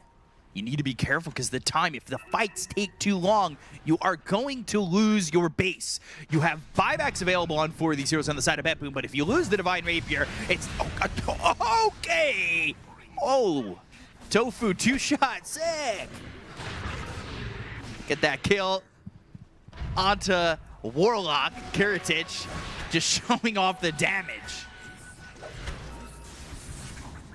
And then immediately GPK realizing they've been out of the base for a little bit too long. They got to go back. Somebody got to fix those lanes. Immediately with Shiva's guard. Yeah, hey, you can see some of the issues. They do have boots of travel available, but also they're going to be fighting against Underlord, sieging the high ground. You're playing against Tusk, Fatal Bonds as well. You see, you go in 20%. Like, oh, he went for a DPS around Fiend's Gate. All right, I think Liquid, they are prepping potentially to go in and maybe end the game, just kill the throne, because I'm seeing the different level 25 on Underlord. We have seen this kind of fight before. Last game was ended by BetBoom ignoring the heroes and going for the Naked Throne. And it, like you said, is setting up to potentially be the same way. It's a lot of DPS that you have just by sitting close to Twin Gates. You are fighting with the shards, slowing them down. Bit of Malice as well, a level 20 talent. He did go for the... Yeah, it's level 15 talent, so 20% more slow. You're sitting inside, maybe upheaval as well. Post BKB, the fights are quite difficult still for them. Because they know that they can like keep them around the Twin Gate, around those Fiend's Gate. And Nisha was toying with the idea of getting the Aghanim Scepter, but does have Hex available now. Once that using that bottle, so he's gonna put that nullifier back in. Yeah, which just wants to have that instant lockdown. Could be big. They could start with that Hex. Kiritich up into the high ground. There's the Hex that started off. They got the Pit of Malice down. Walrus Punch follow it up. They've got the lockdown on the Templar Assassin who's trying to get away. He has an Aegis, but now False Promise keeps him alive. Isha going towards the bottom where they've got the Brewings on the Primal Split, trying to take these buildings out to the bottom lane, but the Kiritich, False Promise, not going to be enough. So he ends up popping. Pit of Malice is there. They're still continuing to control these Brewings. He's got to get back to form. He's got to try and refresh and get there again, but the Hex is out from Nisha. The Wheel of Wonder comes through, but the BKB's going to be popped by Nisha. Miero's going to be dead for 85, no buyback. Save might be next. Goes up into the high ground with a whoopee cushion, but the Yules he gets him connects. Yules. They'll get the kill with the Walrus Punch. He's got buyback, and now GBK is going to be able to TP out. They need to clean up these creeps that are coming into the base. They tried to get what they could, but they'll leave with one less hero with buyback and one less hero with buyback. 18 seconds till Brew has it, though. Liquid, they have no tier 3 towers left. They have open barracks, so they're trying to split them up a little bit, but you also need to take the fight. Your creeps are also not as strong as Liquid's. So now Liquid, let's see, maybe they want to push it, maybe get some buybacks out of the system.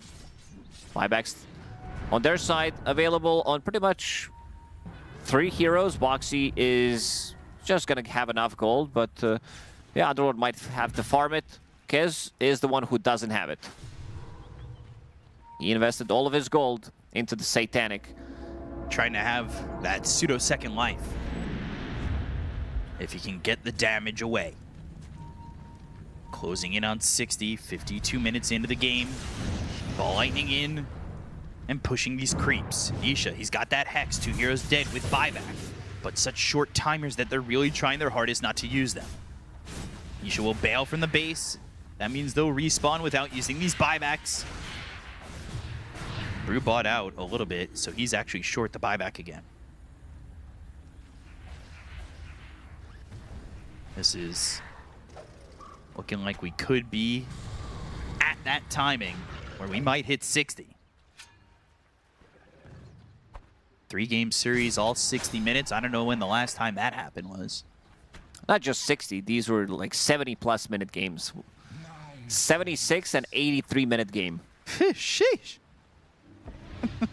That is a lot of time to be playing and watching and observing and producing Dota. And whoever's going to be playing against Yandex in the grand finals, they're going to use that hour. This is pretty tiring, playing these 3 very long games. And now you potentially have to play another 5. My God, another 5 hour-and-a-half games. Ooh, GPK! Oh, my courier! Somebody pay attention! Oh, God! Oh! My Aghanims! At this point, I would just buy another point booster and then sell the the one. It's so much more worth it. Yeah.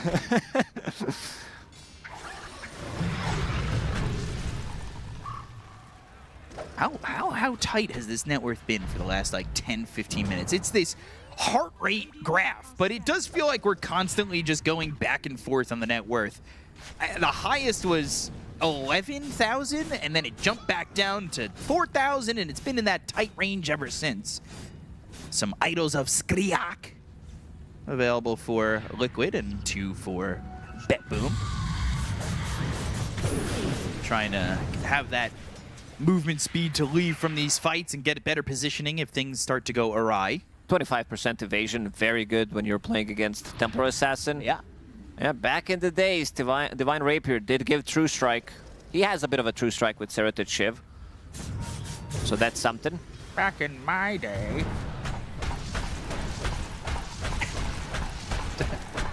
Why'd you look at me like that? I didn't. Roche, let's see what this extra timer is. I'm going to call it now 2.5 minutes. Because this game knows that they want 60 minutes. We all, chat, you guys want 60 minutes. I know you do. If you were a crowd, you'd be roaring. But just roar from home. Do your thing. And nailed it. Almost full 3 minutes. It's too easy. It really is too easy. Oh, this was the one that he had queued up, but I did not see him finish it. So Aghanim Scepter. Yeah, it's not the one that you usually see. You have Fate Delay Invisibility, and you get 30% bonus spell damage. Like, this has to be one of the weirdest Ags, and you have reduced base attack time. So a bit of a more DPS that you're going to be getting during False Promise. GPK really waiting out that courier. Not investing the extra, what would end up being 600 gold. He knows when Roshan is respawning. No need to rush anything. Yeah. Liquid might be trying to put the stopper on that, though, by how pressured they are forward and maybe looking to kill BetBoom before that Roche happens. But they are pressured here, expecting Roche to be a little bit of an earlier spawn. Spoilers, guys, it's not. Unfortunate for you guys. Yeah, spoiler alert, this game's not going to end for another 20 minutes. Go grab a drink, get some snacks. Hydrate. Yeah, exactly, because it feels like we are going into that 60, 70-minute territory again. Abyssal Blade again, picked up on Ace. Let's see what he decides to swap out, whether it's going to be Treads. Seems like he wants to get rid of Pipe. Yeah, he does get rid of Pipe. You did a good job, Pipe. Now it's time to upgrade for a better item. Yeah, sorry, I don't smoke anymore. Go to the Abyssal. Have that lockdown, and then, well, Ags also picked up for GPK, so he's got that upgrade there too, and that could be pretty relevant as he picks up a Hex, or looks to pick up a Hex. Still just one Divine. It's disappointing. Thought we'd get more. Such an early Divine. I was scared that with the early Divine, this game was going to end earlier.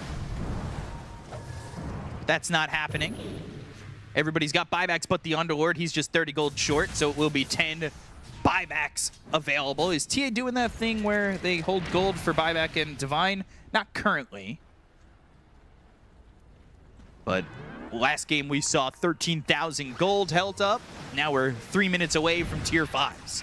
Roche, 15 seconds away from Roche, Mambo number 5. If Liquid has vision, and they do on the high ground, once they start Roche, they could maybe go for a play with Twin Gates. By Twin Gate, I mean Fiend's Gate, and try to put pressure for them to TP out, and then they can also try to get out of it.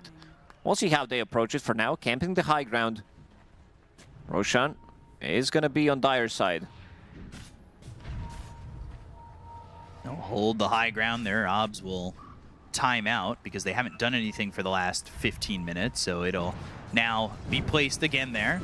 They'll have that vision, and immediately it'll be taken away. Gem on GPK. There's another word to take away. They're into Roche. Sleight of Fist. There's an Aegis. That was snatched GPK by actually Mickey. He gets actually it. got the kill. Wow. Put him Alice down. And the Abyssal, GPK. He got the last hit. He got the banner. Oh. Lost the gem. Not the best trade. Does No, have not buyback really. available.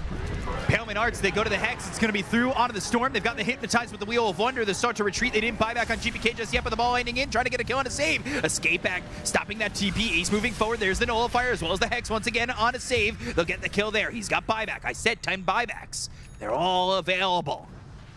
There's amplified damage there. Do we want to see Mickey pick it up? He's the one holding the Aegis.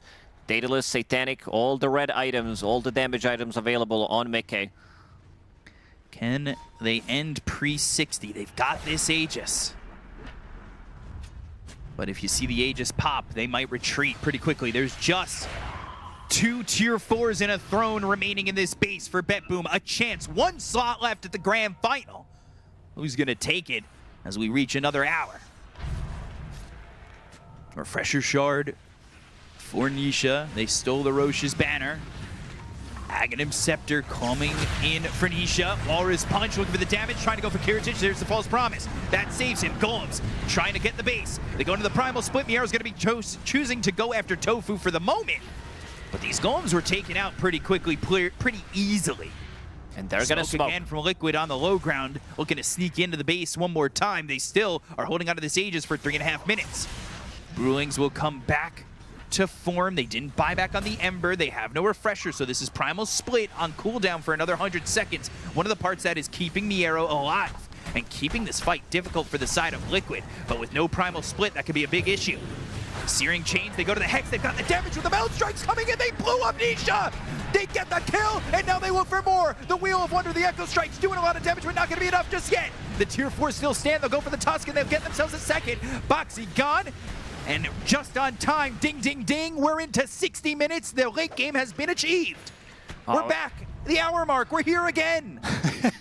Save, getting the clutch Hex there, and they have no saves yet. I see that Boxy's trying to build into Wind Waker just for this situation where somebody gets initiated on.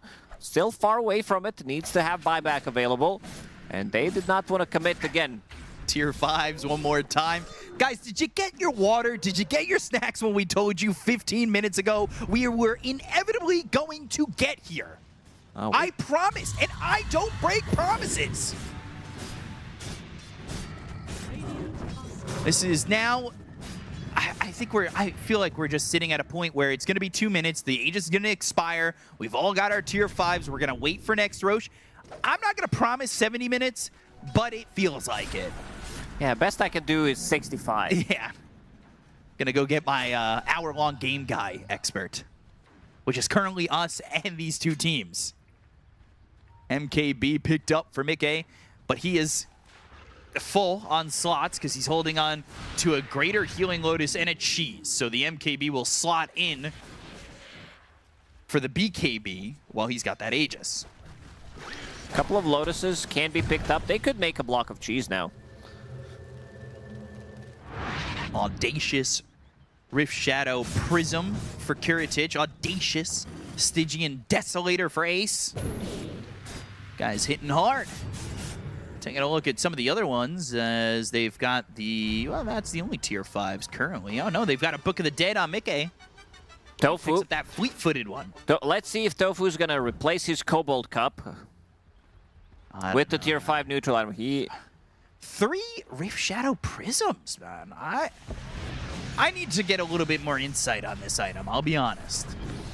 It's a good way to bait. It really is. It's all about that you get the initial jump, maybe you show exactly where you're standing. It gives you to get that blink initiation as well from Ringmaster. Who, by the way, went into the Wise enchantment, so he's looking for the extra 1,000 experience per minute to get to level 25. We'll see what he takes then. Are we going to look for the extra wheel radius and range, or are we looking this time for the strong Dispel and Flying? That feels like you're just giving an enchantment to a creature in Magic. I'll give you strong Dispel and Flying. Here you go. That one seems overall better. Like having a Dispel mechanic against the Silences, against Fatal Bonds, Pit of Malice, all these annoying things. If you can throw that onto your carry, but they also need to precast Nullifier. You're playing against Ringmaster, you become untargetable, so gotta be aware of that. Aegis, there we go. Aegis gonna expire. Potentially see you guys in a little bit, while Roche is now 2.5. I'll add the extra timer already. 5 minutes away. It's gonna be a while. I will say I'm impressed by the Divine Rapier staying in the hands of the Templar Assassin for this long. This might be the longest held Divine. As this was bought long ago. And Aku has not been able to get his hands on this Divine Rapier. Has another one queued up, saving for buyback at the moment. His buyback probably around 5,000 gold. 4,000 at the moment, slightly above. 3.5 minutes till all the buybacks are back because Save's still missing his. We do love getting to these points in the game where we get 10 buybacks available. And we sit in this weird spot by the triangle and we think, let's go in. I'm not in your room. I'm in your room. I'm not in your room. Or I'm not in your base. And it's just, eventually, they just focus fire and get the throne. But this time, it may not be so easy.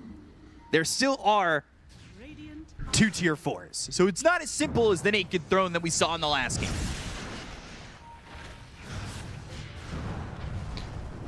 They always have the ability to go in and take the fight with Fiend's Gate. Once they leave the base, a couple of Boots of Travels available, but Liquid, let's say somebody stops their TPs, they always have Fiend's Gate and the play to go in and try to end the game. They always have it, but whether or not they'll use that lifeline and go for that attempt is a question that we are yet to get answered. Double Book of Dead and double Stygian Desolator on Liquid.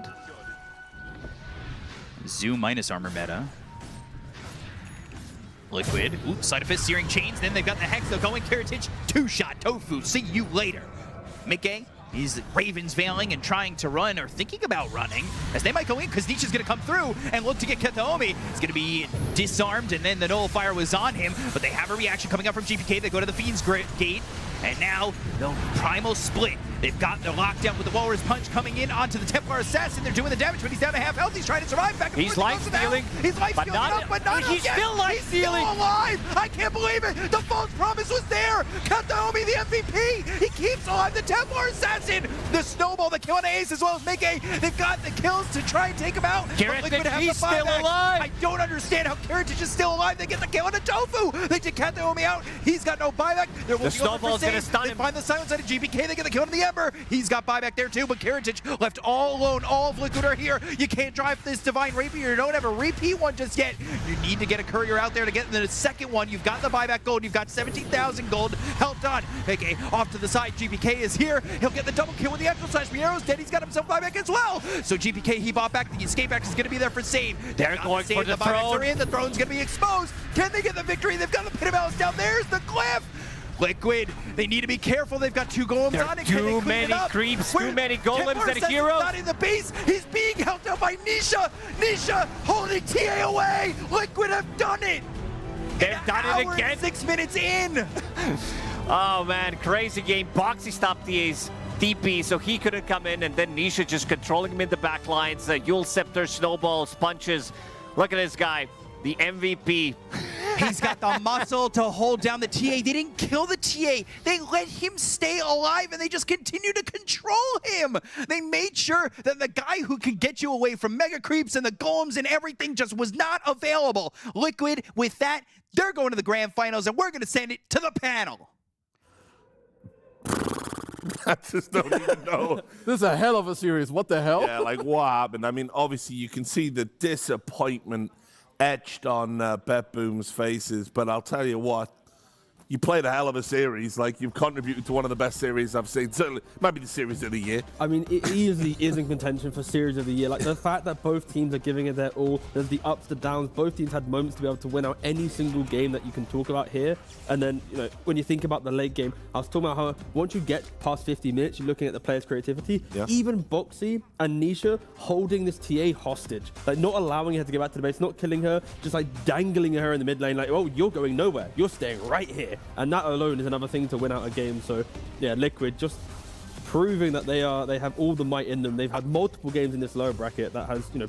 I think you made an excellent point, T, in the sense that maybe this hasn't been the cleanest, most technical version of Liquid we've seen. They've definitely had some throwy plays, but they're still very cerebral. They're always thinking. And I'd love to quickly jump on that as we see the clips here, right? The fact that Liquid, after such an incredible lead, decided with like a 90% win probability, they threw their Tusk and Warlock into multiple fights, specifically 2, in which they did not fight with Mickey. If they brought Mickey into the engagement, if they waited just a tad, I do feel that Liquid should be winning this game in around 35 minutes, maybe 40, when we entertain the second Roshan. But because of some early aggression, not utilizing your Kez, it did create this wonderful game. So no complaints, Liquid. I got to watch a great game of Dota, but you got to clean up a bit of this, like, 18 to 20 minute mark. I feel like you gotta clean up this 3 games mess. in a row, we've been seeing the same thing from Liquid. Yeah, it's like they're walking through the streets and they're leaving trash everywhere. Because I don't know, like, what's going on in these games. Like, there's a lot of cool plays too. Like, say if he found a lot of clutch plays, I would say to, like, overall, like, get them back into it. This was one of the most deciding fights where I thought, okay, BetBoom, they are coming back. Like, Liquid go for this jump. They don't clutch out the TA kill. You know, Kiritichi gets to Pikeway. Look at the supports. You have Safe running up. You have Kataomi running down. They're like getting to split them very nicely. They use so much to kill Safe, but then he gets to buy back. And here it's again, it's the Liquid second Roche. Like, it just respawned. Why aren't, like, you can look for a cleaner play. In the earlier clip, you're down 10k. Here you were down 6k. Now you're blundering, making stuff happen. But again, I want to, like, credit BetBoom for, like, being in these positions to make the comeback. Like, they have the ward set up. They are here together. They understand, okay, we can put Safe in the front. He can go for the comeback. I mean, I lost count of how many times these two guys threw the game back to each other. It's like, nope, you have the lead. Nope, give it back to me. Like, even here, Kiritich blinked in to, like, melt bash, I think, Boxy, while the Kez bought back. They have no Brewmaster. Then he goes for the buyback. He nearly tiebacks in this clip on the Brew. Like, this series had... it had more than everything. I'm sure there's a stat out there for, like, longest series. Probably, I mean, this year has to be up there, right? Oh, yeah. Maybe in the history of the, like, have all 3 games of a best of 3. Like, this has to have some record, you know, cemented in our great game. But my God. And then, like, but, like, before this, like, we missed the clip where because Liquid, after the other clip that just happened, they got Megas. Like, they win one fight, then they run down mid lane. And BetBoom, again, they had buybacks available. Safe could have bought back, and TA could have bought back, but Kiritich was like, you can have Megas, I will have a Divine Rapier. I don't know if I love this trade, like, if I'm gonna be honest. I think art of the deal. Like, yeah, the art of the deal, he just gets it. But then, you know, like, they're like, okay, we play against Megas, and then they nearly make it work. Like, what is this? Is this some anime battle? Like, bro, just, you know, this final episode. They clutching up with the lifesteal on the TA, but then on top of that, Katomi with the buyback, repositioning himself, getting back into the fight to give the false promise onto the Tempo Assassin. Like, BB, they were leaning on so many little clutch moments, but it was just a little too late for them. Liquid, they had the heroes that when you get to this minute mark of the game, you expect them to be able to win out a team fight, right? But, oh, God. Yeah, it's nice to breathe for a second. No, I'm out of words too. Like, all of these games are just so crazy. Like, even here, there's like an Oracle axe. You don't see it too often. Like, there's a base attack time reduction. Then here, this is what you talk about. They're just holding him here. Like, I would love to know the communication right now, because this has to be between, like, Boxy and Nisha. Someone saying, guys, go, end the game. We got them. Like, but yeah, it's just, yeah, what a game of Dota 2. And to try and put it back into realistic analysis for a second. Yeah, good luck. Yeah, have fun with that. Take that one. Yeah. Yandex. Over to you. Yandex, even with a stand-in, looks like the most stable team here, right? Out of the top 3. I would like to see Liquid have some type of discussion about how they want to be a bit more stable in their game. Because as much as Boxy is the standout player for the epicness of a 66-minute kiting on a Templar Assassin, he also could have been the standout player for his early aggression that gave BB the comeback into the game, right? So we got to see the extremes of Boxy's playstyle in this game, the great and the bad. So that window for me, it's like Liquid, they need to clean that up if they want to try and rival Yandex. I mean, that's what you want. High risk, high reward gaming, baby. 100%. And you're getting that. Like, I think also, like, in the finals later, like, after Liquid played this series, they'll try to clean it up a little bit, maybe think, like, Blitz must be saying, guys, when second Roshan spawns, turn your brain on, stop going to, like, the weirdest place on the map and throw your lives away. You know, be normal. How about that? Be normal. Well, got some good news. We're going to hear from Boxy now. And unlike that series, let's see if we can get through this interview without a hiccup. Absolutely. Yep, we are here with Boxy from who some are saying it's the most incredible series of the year already. Granted, it's pretty early in the year, but is that how you feel coming out of that one?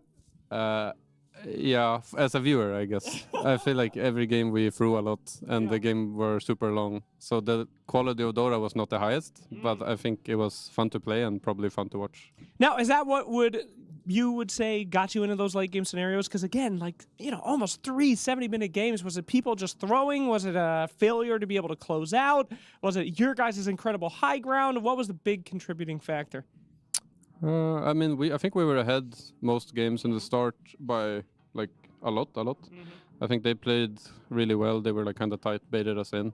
So yeah, we threw, but it was, I think, a lot on them playing well. And then I think later in the game we were like good at high ground defending, I guess. I don't know where that came from, but it's just picks, I suppose. And I think that we like, there were throws at different times in the game. Sure. But I think we started with the throws. Yeah. I mean, but you guys are king of high ground. We have seen in the Heroic series as well. It just keeps happening over and over again. Is that an air of confidence that you guys have, that you're saying now, like, yeah, whatever happens, don't worry, we can still defend? Or is the focus really still on early game picks, making sure that doesn't happen? I mean, at some point in the game, you're like, all right, all bets are off. We'll just like do our best. Sure. Anyone can win. Like net worth items, it doesn't matter anymore. But I think when you prepare for the next series, like, yeah, we're probably going to stop the throws and focus on the early game. Because other than that, you can't really like predict what's going to happen later. Well, you shouldn't stop the throws because you have an incredible win rate on Tiny. Actually, I'm in the talent room all the time, and T-Governor is always saying, man, Boxy's such a tosser. He's such a tosser. Is that how you feel like... what is that word? Like in UK English, if Governor keeps calling me a tosser, isn't that like being a fool or something? No, I think he's talking about Tiny. I don't know. I'm not English, but he says that your Tiny's super good. Is that what you think is your best hero right now? Yeah. I mean, I think Tiny is really strong since they changed how the stun works. I feel like before I didn't like when I would stun someone and sometimes they would BKB. Yeah. So now it's like I feel more confident when I'm jumping every time. So yeah, maybe it's my best, but I don't know. I'm not so happy, I guess, with the way some of my moves happened in the Tiny game. So, yeah. Wow, that's a lot of games. I mean, you were almost undefeated before this series. But anyway, I'm not going to glaze you up. It's no big deal. Let's talk about your opponents coming up. Yandex. This is a scary team. A lot of guys have said this is the up-and-coming team. They have that Wallachia flavor. We usually see kind of an okay team, then they get a stand-in, then they win Wallachia. But most of them have to go through you guys who are at full power. How do you feel going into this series? Do you feel like you're prepared for this team? I'm not at full power. I'm super tired. But we don't have any games tomorrow, so I can like chug a monster without worrying about, you know, sleeping poorly after drinking caffeine at 10 p.m. or whatever time it is. I don't even know. Last time we played them, yeah, I mean, they're pretty good. I think they're just good at extending the games and like ratting. Oh, great. That's great news for us at home. You know, they extend games and you guys. All right, perfect. What do you do to wake up? What are you going to do for your a little bit of break time to get ready? Probably wash my face, do like a little, you know, sync you strat, eat a little. Didn't really have time to eat for 5 hours to get some fresh air. I don't know. Okay. You can eat and go to the bathroom and wash your face at the same time. That'll wake you up, man. That's like a shock to the system. You ever try that? Eating, what are you even talking about? Eating what? I don't know. All right, thank you so much, Boxy. It was an incredible interview. We wish you the best of luck in the grand finals. I'm sure we're going to be talking to you again later today. Any words out there for the Team Liquid fans, baby? Yeah, thank you guys for watching. The games are really fun to play, so I hope they're fun to watch. Thank you guys for supporting us, and thanks to our sponsors. Yippee! Back to you. I can't handle it, guys. Like I'm breaking. I'm coming apart. I'm coming unstitched. This is the second time Slaxer just made up absolute bullshit in an interview about things I'm saying. First you call out Boxy, and then you call him a tosser. I know.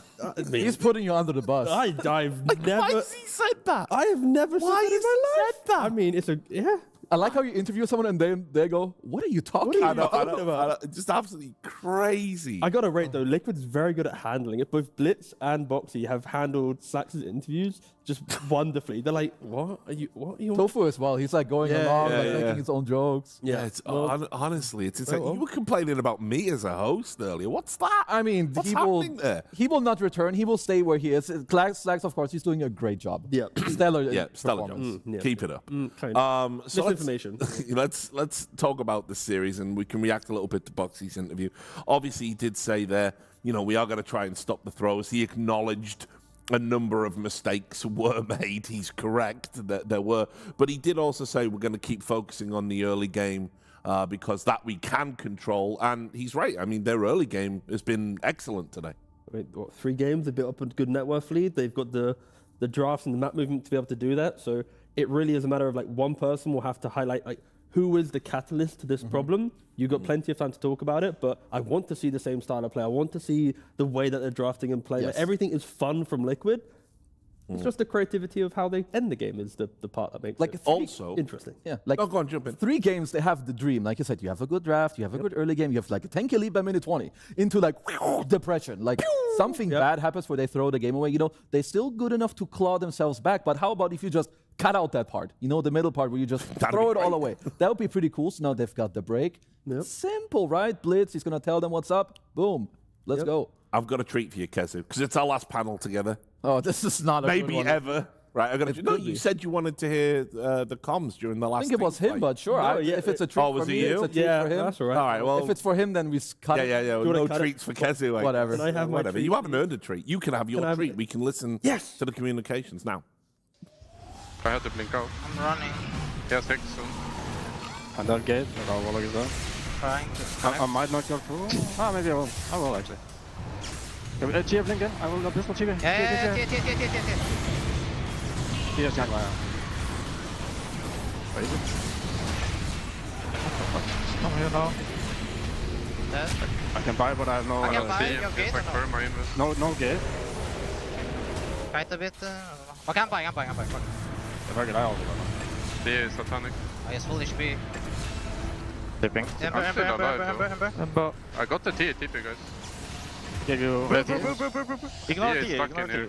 I can keep it there forever. Kill base. Okay, I can keep it there forever. Okay. Go base.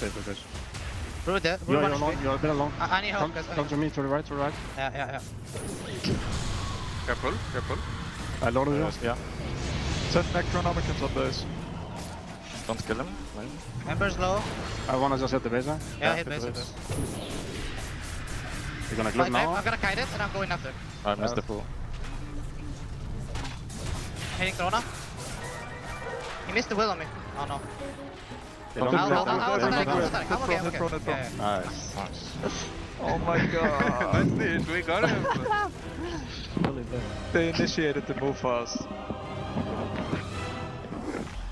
I mean, if you ask me, still ridiculously calm.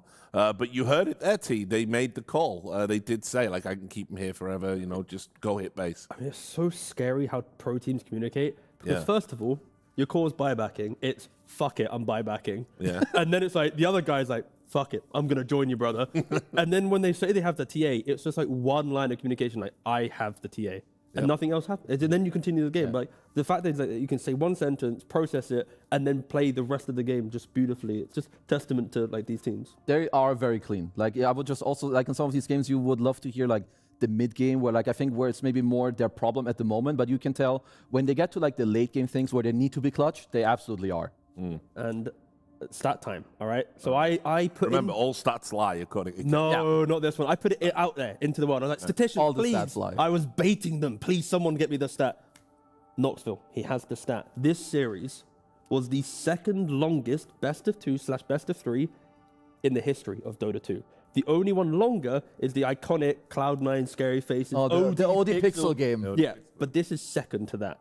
So that's not bad. Everyone watching has been able to just experience on that. Like, you don't get this often in Dota. It took us, like, what, 8 or 10 years to recreate, like, a top 3 length game like exactly. So enjoy it. That's what Wallachia does. Always making history at Wallachia. There it is, yeah. We've got a few more minutes left before our panel finishes, but so I definitely will throw it to you about the prospect of the final.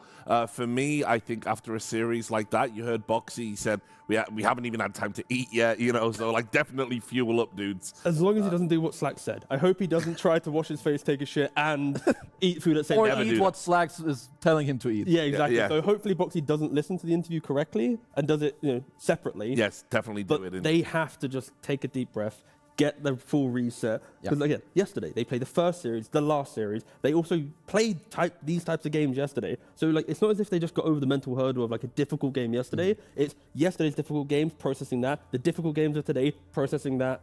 It is probably the hardest like lower bracket run I've seen in recent time for one team to then have to play a grand finals against someone like Yandex, who is currently really disciplined. Yeah, I mean, like Yandex beat them yesterday, and they made Liquid look, I mean, way weaker than they usually do. Like Ace in that series was kind of a non-factor. Like they really had his number. Like he had 2 very rough games, and I think also now in this series, they let BetBoom have the TA first pick. They responded with the Underlord. Of course, Yandex, they see this, they understand this. They play TA themselves, so there's a very high chance if they want to do this trade, maybe you take out the Underlord. So like heroes for the next series as well. There's the TA, the Ace Underlord I just mentioned, I think very important. Kez, Windranger, both Mickey and Watson, they play all these heroes. So just like, not just using the time like for yourself to calm down, eat and whatever, but also like prepare. Because Yandex, they've had plenty of hours to look at all the shit that just happened in this series. And I bet they've been loving it like we have. Of course. I mean, like before the top 3 teams played, the average average game score was like 42 minutes. You look at the games of Yandex BB, it's like 61 minutes, 47. Then we have this series, right, which is what, 76, 83, 66.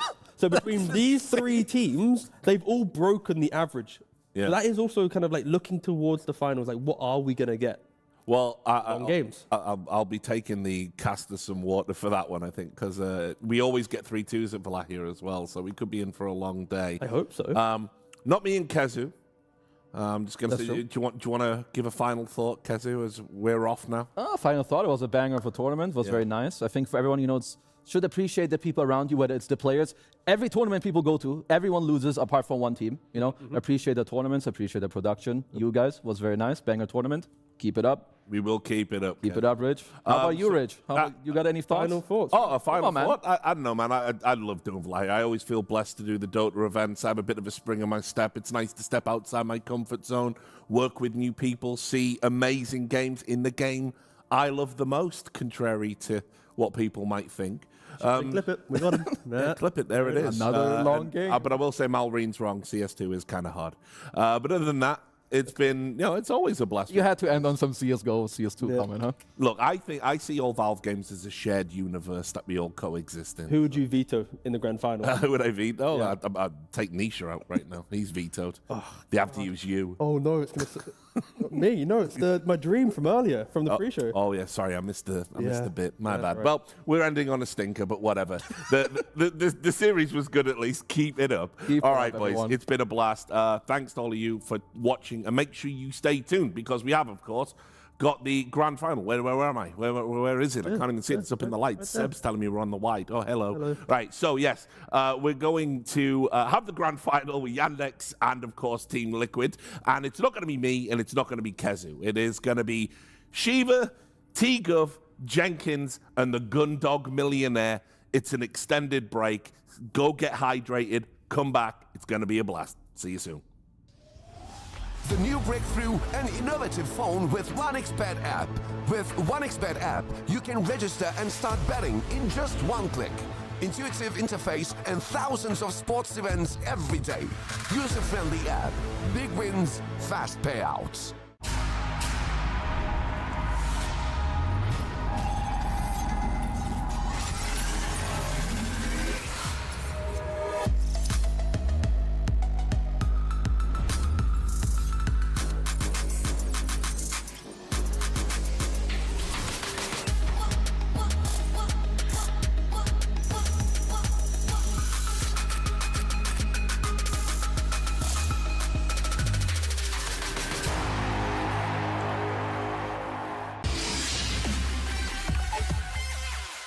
human body was built to move. Not trapped at a desk in one singular posture for 12 hours a day. It's time your chair evolved. This is Secret Lab Titan Evo. Ergonomically engineered for you, gamers, hybrid workers, artists, backing your every move.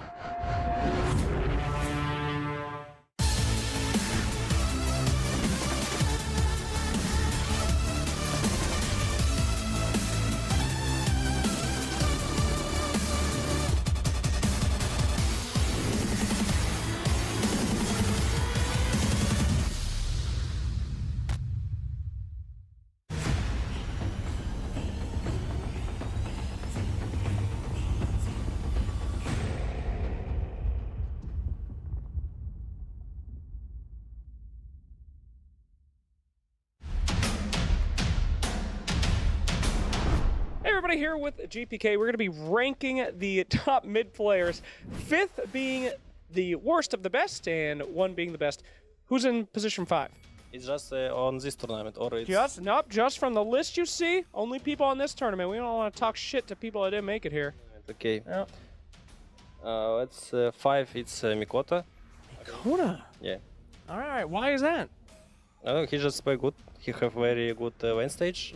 Just always I play against him, he just super try hard. Okay, super try hard, plays good. Not good enough to be past 5, but no problem. How about number 4? Okay, number 4. Maybe it's... Okay, I'll put Larinov, number 4. Oh, okay. Lornov, Mr. Stand-in. All right. Why is that? I just watch him, he have always just good ideas about how he play, how he buying items, it's just very good. If you couldn't make it to a tournament, would you tell him to get Lornov? My English not very good. That's okay. Would you be replaced by Lornov if you had to be? I mean, I don't understand. Okay, no problem. All right, we'll skip that. Don't worry about it. Next, number 3. Okay, number 3, I think it's me. You? Number 3? No way. Number 3, yeah, it's me. Okay, why is that? There's 2 people here better than you? The GOAT?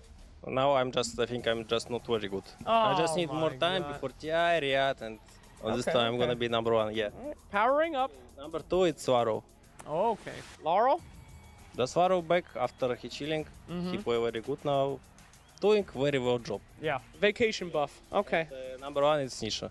Nisha. No. Yeah. Now, are you sure? I mean, the guy, is he really that interesting? He just plays the same 2 heroes every game, right? Just Puck and Ember, right? Yeah. Yeah. He's a good Puck and Ember, though, right? All right. Okay. Nisha got. Okay, Nisha got it is. All right, well, thank you so much. I agree with your list, except for you. You should be number 1 100% of the time.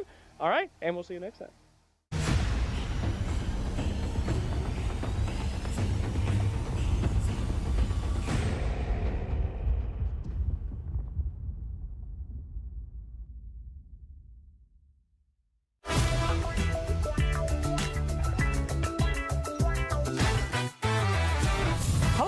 Fans, and welcome to Coach Swap. Today we have the greatest minds in Dota 2 that are in the building currently because Aoi already went home.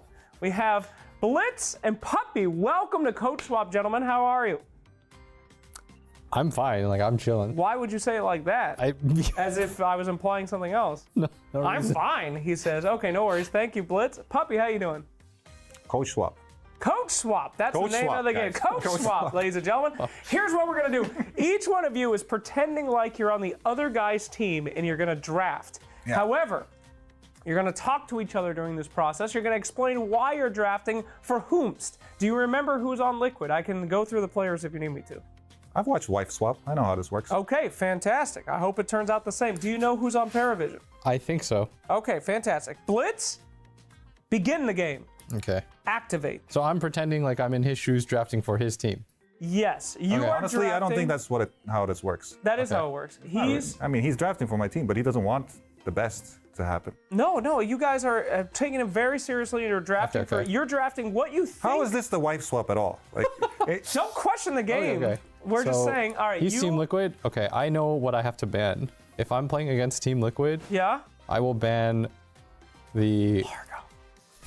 But I'm first pick, so I don't need right. to ban the large hero. That's what they always say. I I, will don't have to ban- ban the Largo. But you and have, then... you have to pick real heroes? The Shadow Demon. Yes, real heroes. And I will ban, and I will ban Razor. All right, so why did you ban the Razor against like- Liquid? Because Liquid only plays Razor. That's and true. it's like the only thing they can do.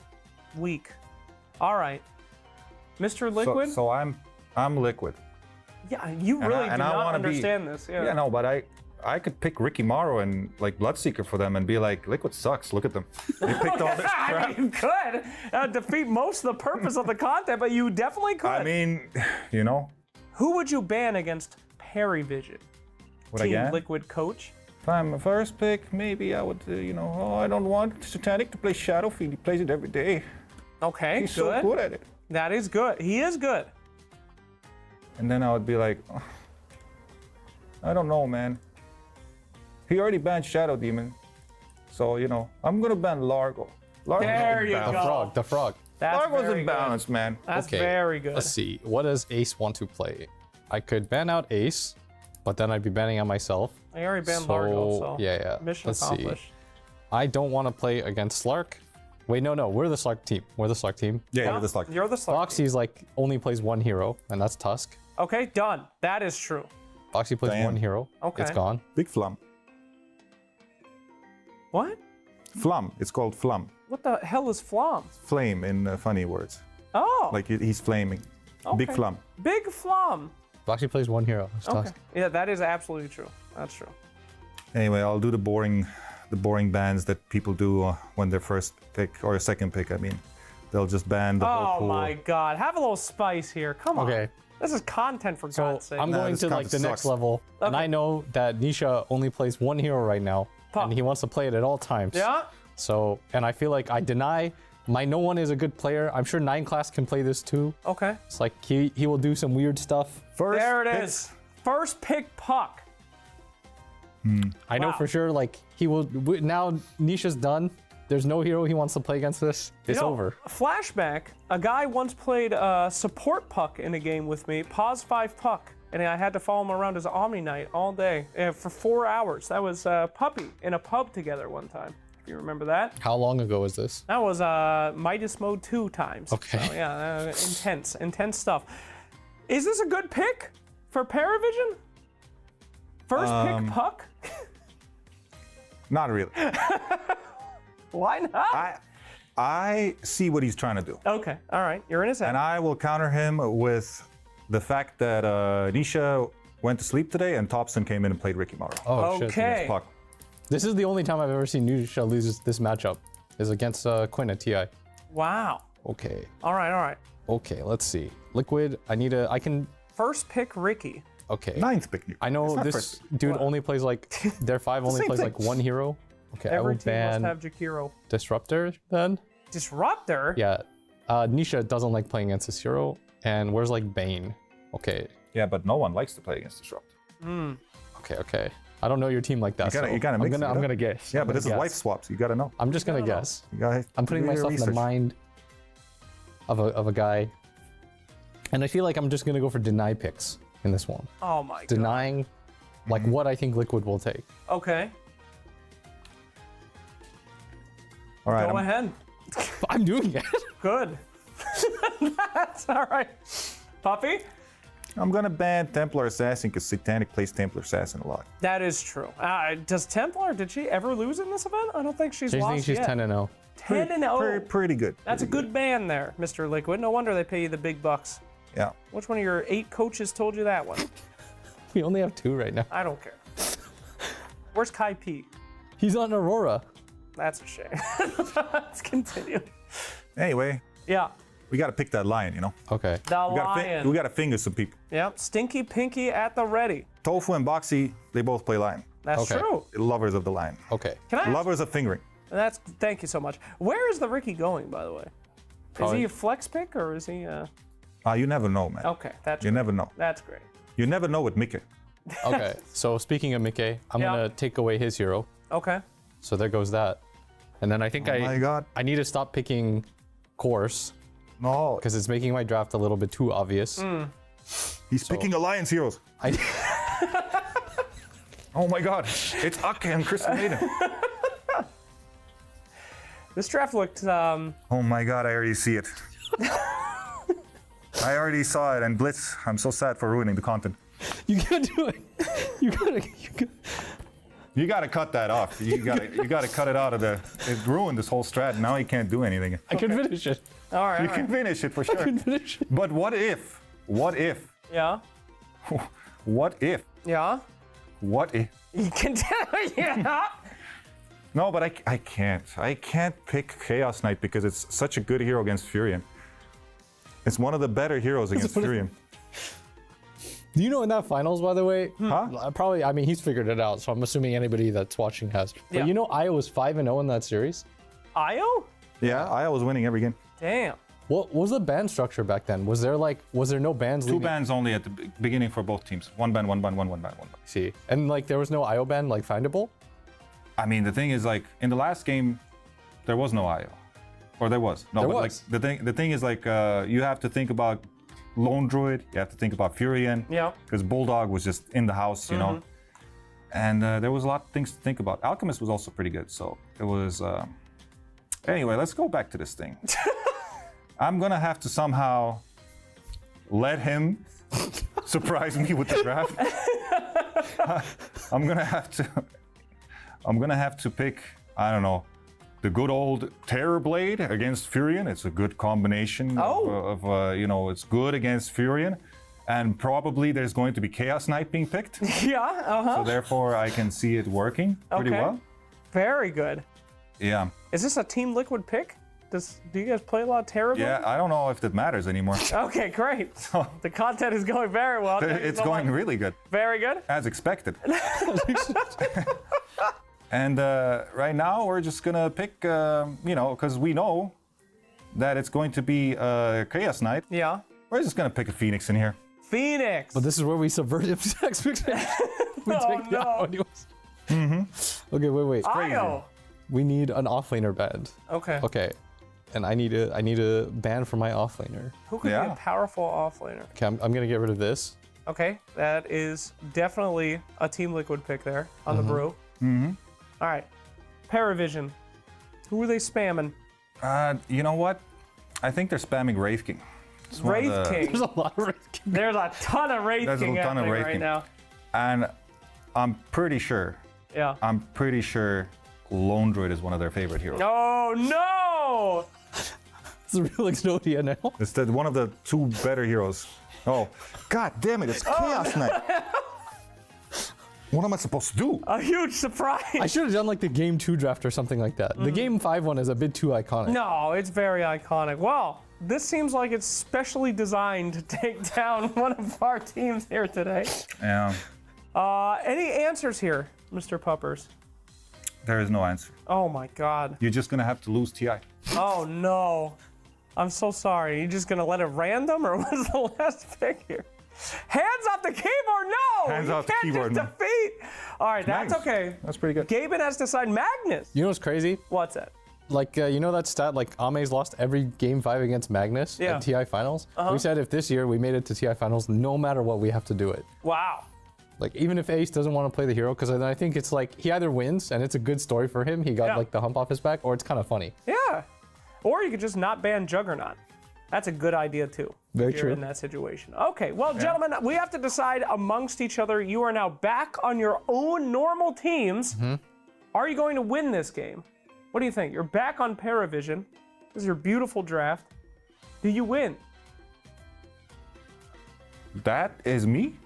Yes. That's me right there? Yes. And Do you you even win want to that ask game? this question? Yeah, okay, all right. I don't No understand worries, the no question. worries. Blitz, do you win the Liquid draft? I mean, there's, like, some stuns in team fight. I could see it, because I think top is, What are like, you talking about? I have nightmares about this draft. Are you kidding? That's a powerful draft. That's a powerful draft. We must determine a winner, though. Who wins the game? I think the top one's unlosable. The top was unlosable. Puppy? Yeah, Nightmare Fuel. All right, fantastic. Well, we have determined our winner. Thank you so much for a journey down Boomer Lane with you two. Gentlemen, it's been an absolute pleasure. And there you have it. Yet again, the unbeatable draft happens again. Thank you for watching a wonderful coach swap. We'll see you next time.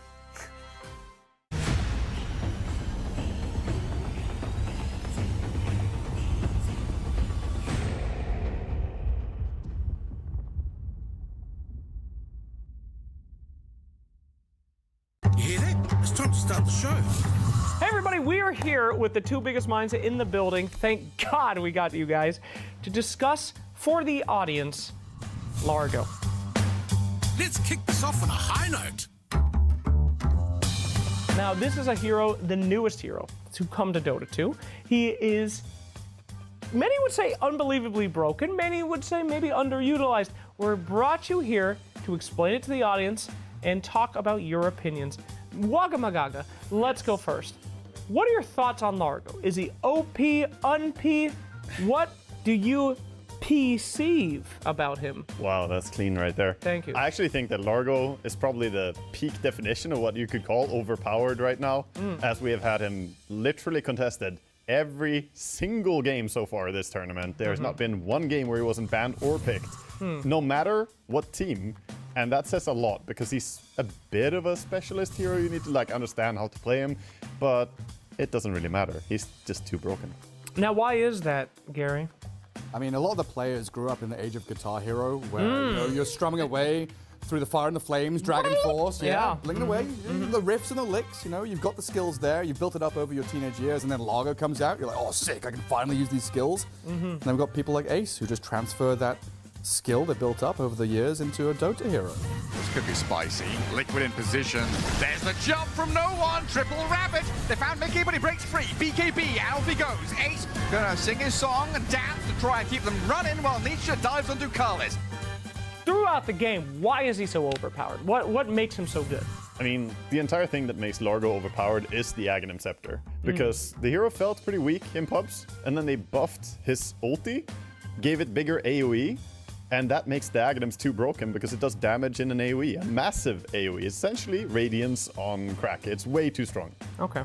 Now, what does the Aghanim Scepter do for audience members that don't know? It lets you play multiple tunes at the same time. It's so good. Yeah? Yeah, you can give people spell amp or movement speed or regen them up or make them go faster, make them do more damage. It just buffs up your whole team and yourself. Okay. But there is one other component that Gary didn't mention. And what is that? It gives you armor. I didn't know that one, but what else does it do? What's the other component then? That it plays music? What are you looking for? It damages. You can run around. That first. Calm down, Wagga. That was all right. All right. So it does do damage, and kind of a lot of damage, right? Yeah. I mean, some would say it's a Radiance on crack. Oh, that's what you meant by that. They've caught no one, and that's worth the price. He's dead, he's got buyback, but is he going to commit? The Sonic Wave on the 2, now looking for this. Shadow Feet is trying to TP out. A great fight from Yandex.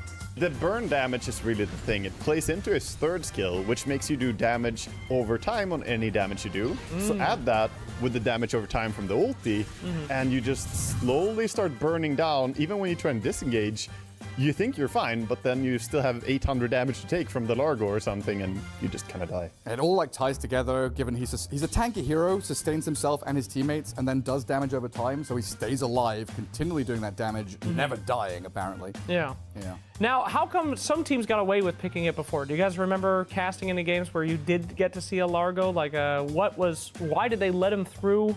What did he do? I think some teams figured out they could try and play aggressively in the first like 17 minutes. That's when we look at the Aghanim's timing for Largo, and you think, okay, we can go and dive him in the jungle, find him pre-Ags, kill him before he hits his timing. But even if you slow his Ags down by 2 or 3 or 4 minutes, he gets there anyway, and that the one fight that happens after Ags is always huge for the Largo team. Sure. Why is that? Because he has Ags. Oh, yeah. That's good. All right. What do you think? A big thing, though, about the whole Largo situation is that you need to understand Dota is about figuring out how to use stuff. Items, heroes, different spells, what's the strength and weakness.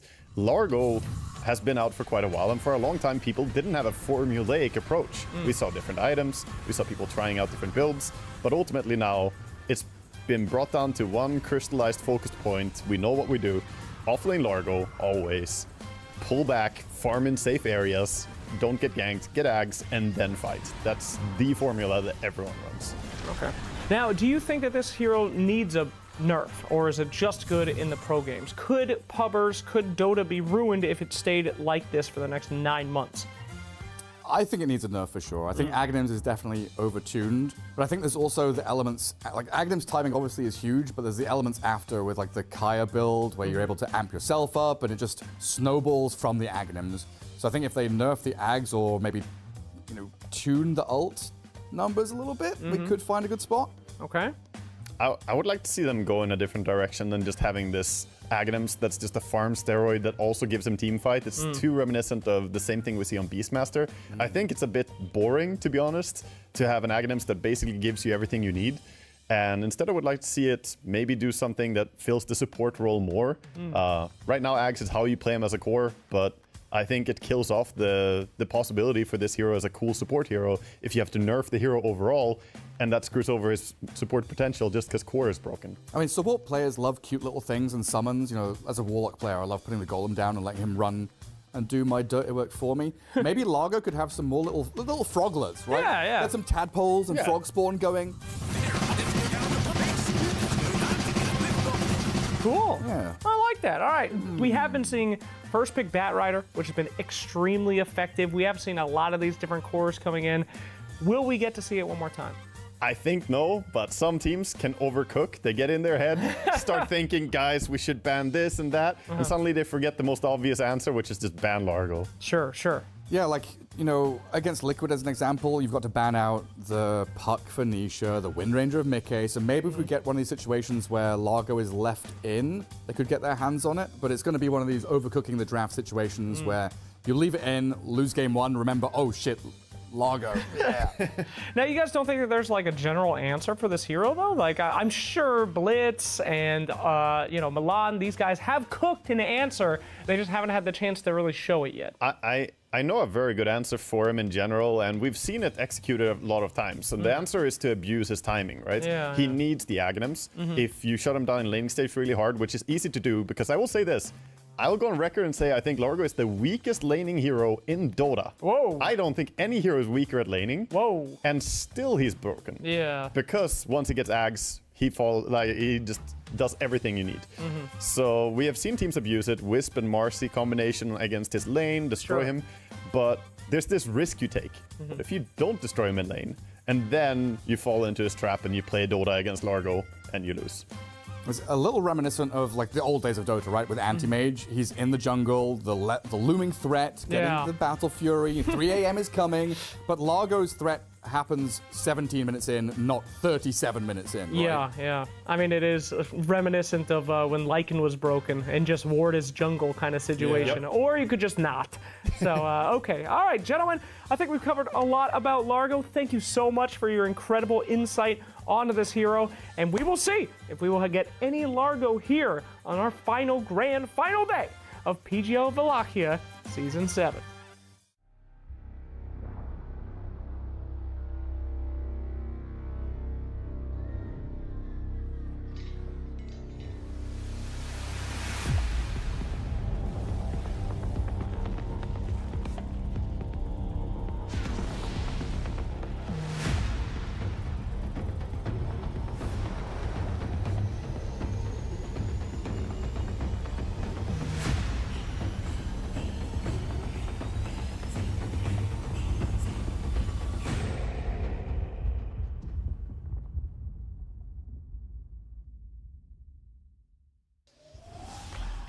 The grand finals are upon us here for PGL Wallachia Season 7, and we have a lot to talk about. Yandex and Liquid, they all go head-to-head in a best-of-5 and talk all about it and how we got here to begin with. I'm joined by three of the sharpest minds. We got Gunnar, we got Jenkins, we got T-Gov.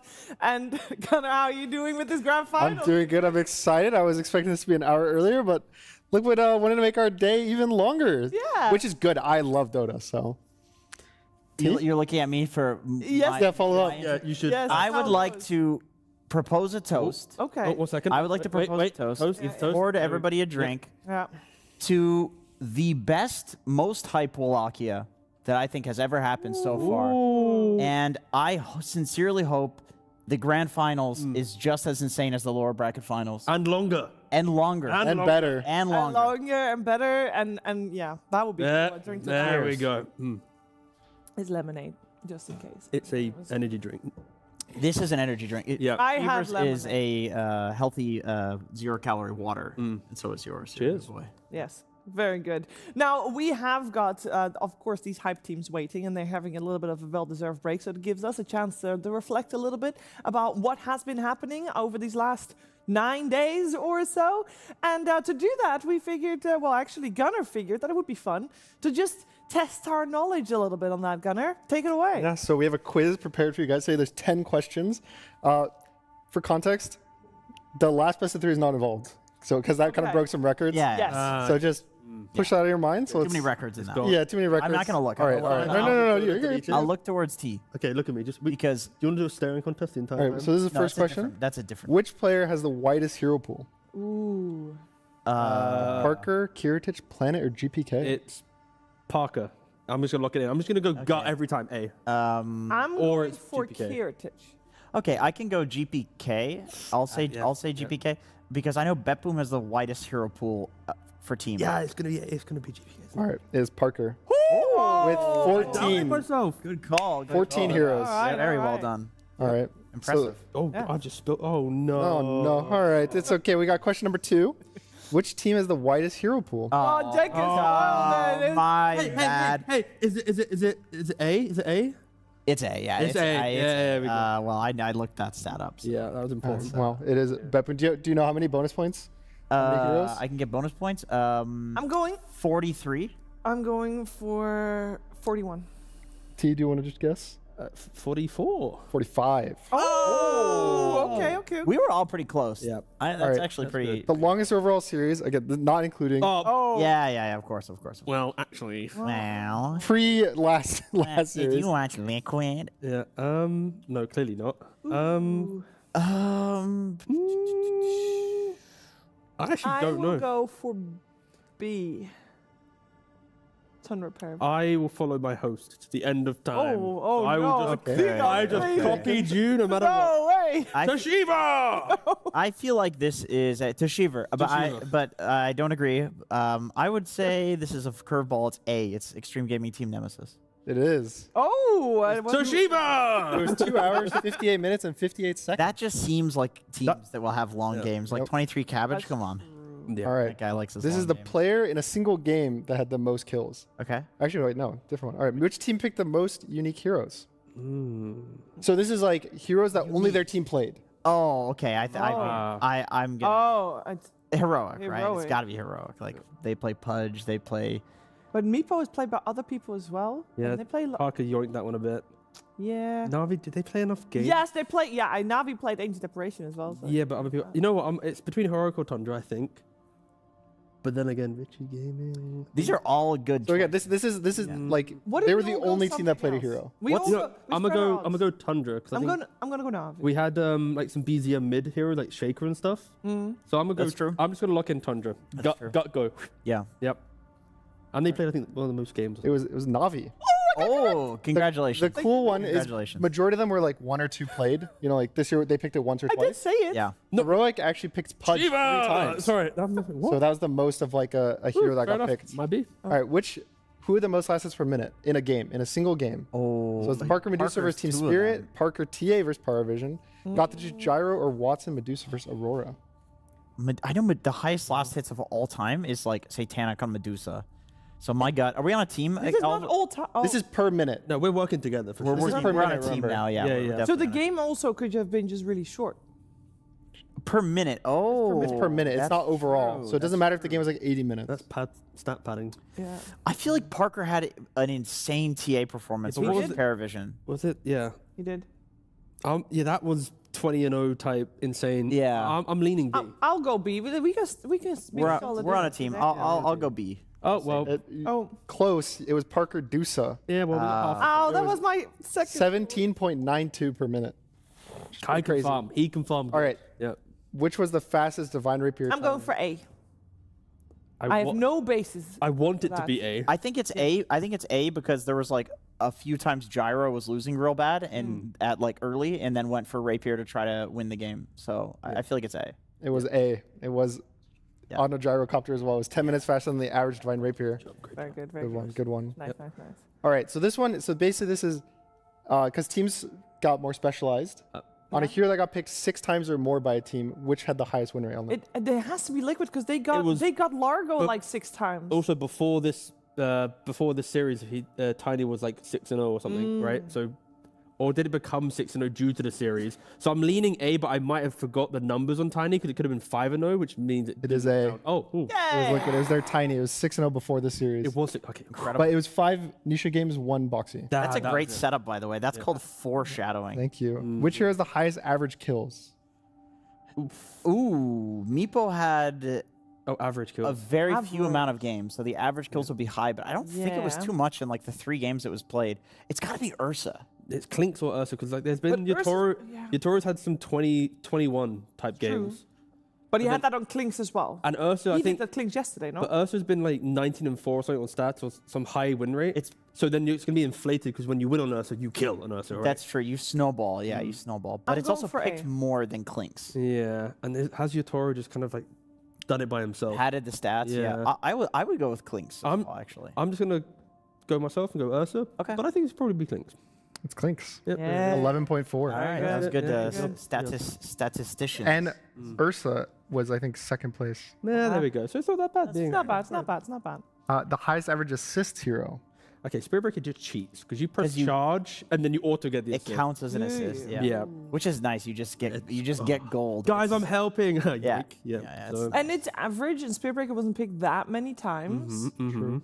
So potentially that is also padded, but that's the same thing Cooper said for Did he win those games? Because if you're losing on Spirit Breaker, you really lose. And how about on Oracle, right? We've not seen many Oracle games, but when they've won, it's been like insane Kotomi and Tofu performances. Yeah. So that alone might just like carry the stat. I'm with T on this one. I feel like, I guess the question is, how do you get an assist on Oracle? Like just standing around?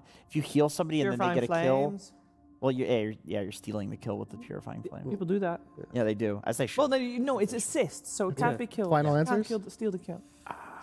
I'm going for Spirit Breaker anyway. Could also be Ringmaster, though. Yeah. Save Ringmaster was popping I'm just going to off. hope the few amount of games and the incredible performances will carry Oracle. Yeah. So Oracle for me, what was yours? Sorry.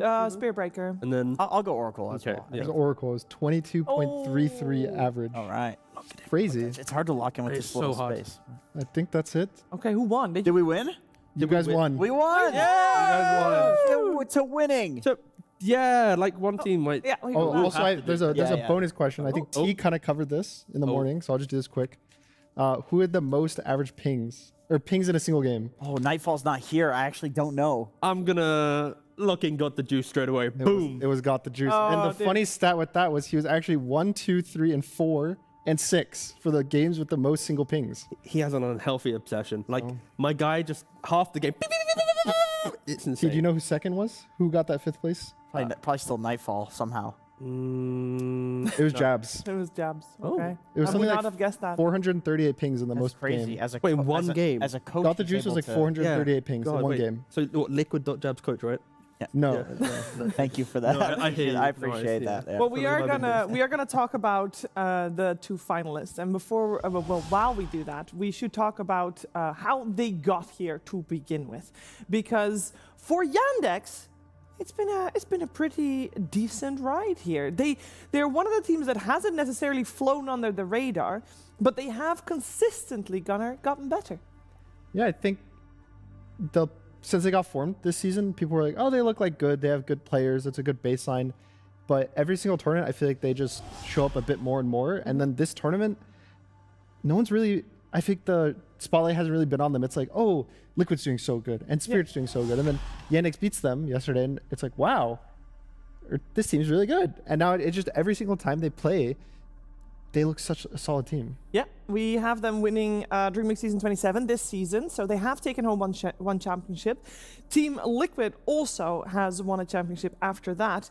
But when Yandex won at the end of 2025, it kind of felt like after that, they I don't know, they didn't show up as much anymore, and people thought, well, maybe that was their honeymoon phase being over. Yeah, they're hit or miss. It's strange. Like I remember when the team first formed, the general consensus about them was it was Soxa plus 4 goons, and at this point, it's obvious that that's not the case.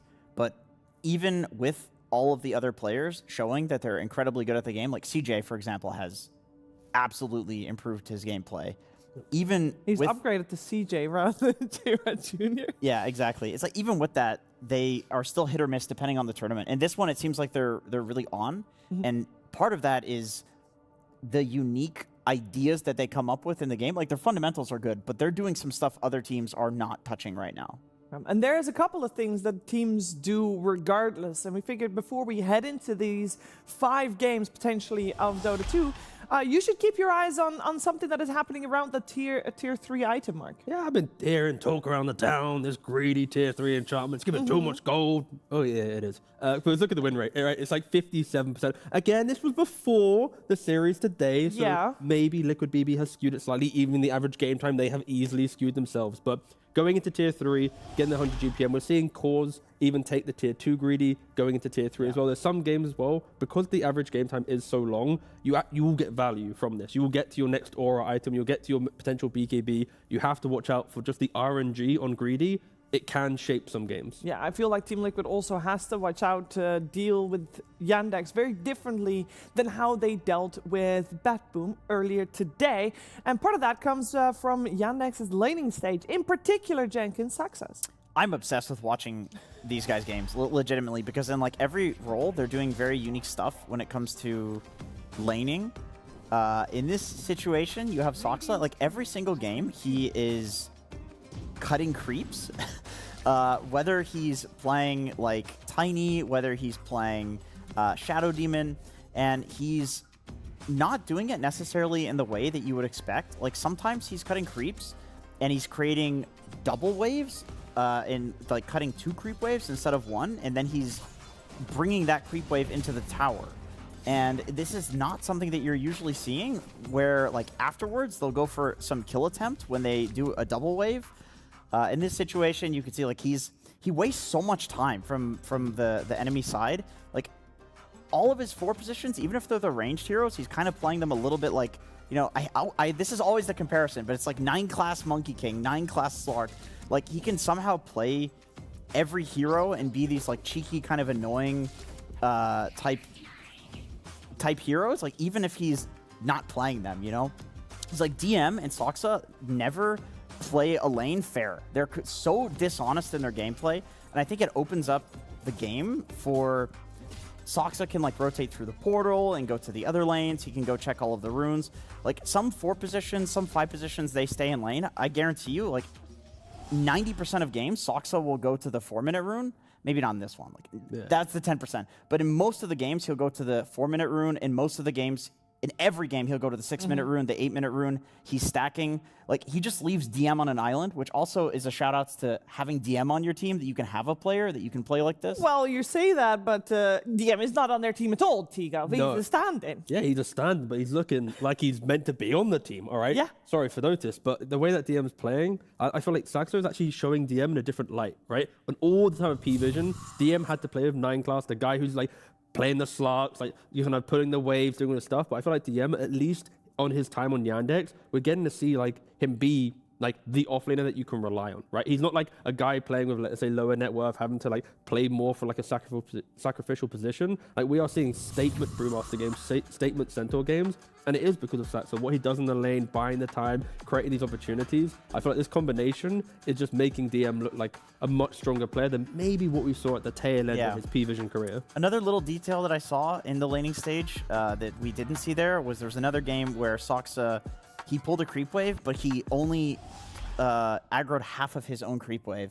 And he like aggroed it in a way where like the range creep aggroed 2 melee creeps, and then the 2 melee creeps that aggroed 1 melee and 1 range. It's just like, how do you think of this? And it sends 1 creep forward, and it makes it really weird where like the carry would normally take a creep and chase to make like a new equilibrium. It's constant subversion from these guys, and it comes from every single role. Malady has also been buying Quelling Blade on every single position 5T. We've not paneled together for this whole event. I'm curious what you think about the position 5 Quelling Blade tech, because I feel like Malady's the only one abusing it. and it should be used more from other position 5s. I mean, it speaks for itself. How many trees, how big the map is. Like, it just takes cutting one tree to open up one ward spot, and then to deward it, if you don't have the quell, if you don't see the tree cut, you'll see the tree in the fog, right? So the only way to get that information is by walking into a position to see the tree. It makes sense. He's playing the heroes that can utilize this really nicely, specifically the tree. You win your lane on a Jakiro or a Tusk, you're going to want to run around and get those cheeky wards out. So love the Quelling Blade tech, and Malady, scary laner. Yeah, scary laner for sure. Team Liquid on the other side, also very scary in their own right, as we should also focus on Yandex's opponents for this best of 5 gunner. I have to address the elephant in the room where Team Liquid just played 3 70-ish minute games in a row. We heard Boxy in the post-game interview. Yeah. Fatigue might be a case, and it's not just this event. Team Liquid has been on the road for a very long time. This is their final day of being on the road. Yeah, so they've basically been traveling for, I believe, about 2.5 months. Yeah. So they finally get to go home tomorrow. It would be nice for them to get a win before that, but yeah, it's definitely kind of a long day for them. I think just having to wake up in the morning, get ready, and then mentally preparing for this best of 5. Also, all the stress of like preparing, drafting for 2 different teams, preparing all the prep work, the ward work, like all these notes they have to do. It's just a lot of kind of effort, and I am worried for Liquid that this final like best of 5 might be, it's like a lot to put onto them. It is a lot. But they have a lot of data to work with. Yeah, they do. So this is Liquid's previous drafts, of course, omitting what we just saw, and something that they've been valuing a lot more is Tiny. This is kind of the story that was happening in Dream League for Liquid as well, where it seemed like if they could get Nisha on his good playmakers, which was like Puck and Ember, they would even like really early pick it. That's when they would win the game purely by Nisha just doing some crazy shit in the games and carrying. Like in a lot of these Tiny games, they're not winning. But the Refresher Orb, Octarine Core tossbacks result in some insane play where they carry the game. And so the way Tundra beat that in Dream League was they legit just first phase banned all of Nisha's playmaking heroes and then said, we'll let every meta hero through and we'll play them better than you will. So the question to me now is, between Liquid and Yandex, if that happens, number 1, does Nisha have other options to play make? And number 2, can Liquid play the meta heroes better than Yandex?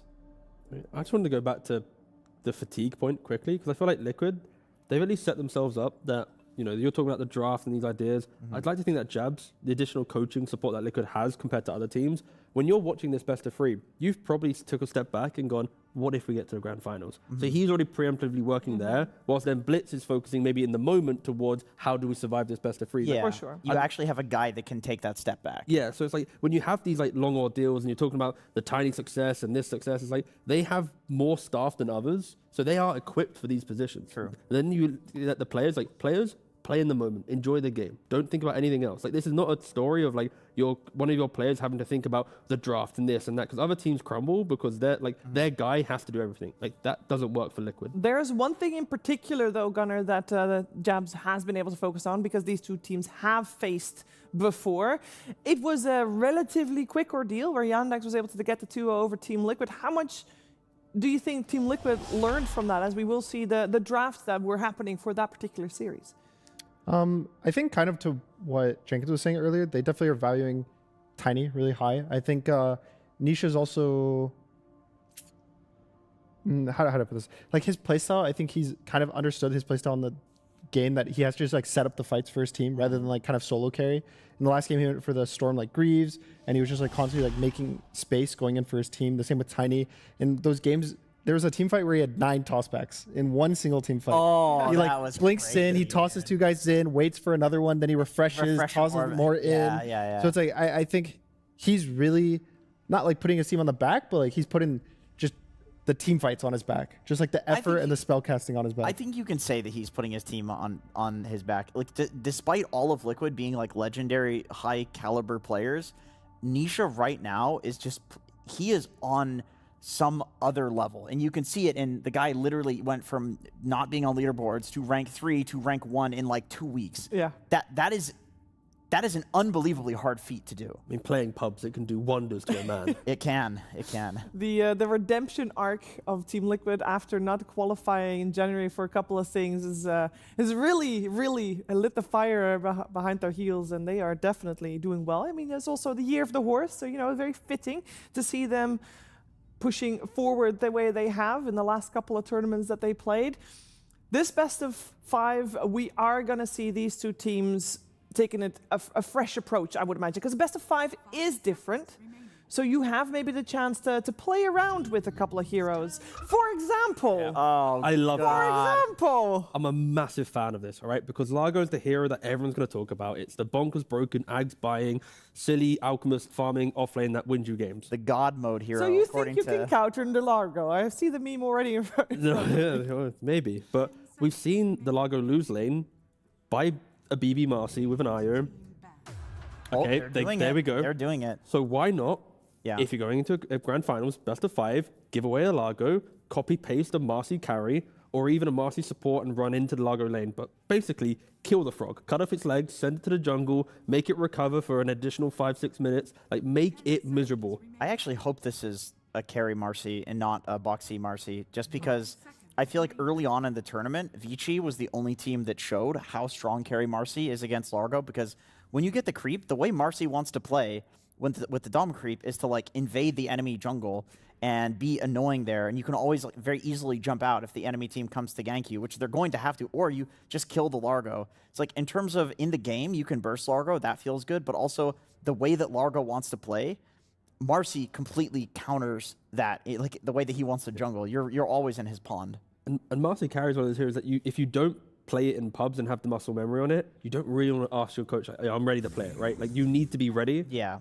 And that's why I think teams maybe didn't jump on the train too quickly. But yeah, I would like to see the Marcy carry. I want to see Largo just have a couple deaths to his name. Like, teams, for some reason, they let it through and then they just let it farm. Like, please, be aggressive. I think it's just the Liquid playstyle, though, to be very aggressive. Like, I wouldn't be surprised they paired this with a Tusk in the safe lane, something crazy like that. And just the cool thing about that pairing is normally like you want Tusk with a ranged hero. Yeah. But with Marcy, you jump them both in with the facet. So it's like you get the Tusk in there, you commit. I think that would be just a strong kill lane. And Boxy just played Tusk in the last game, so it's probably on their mind.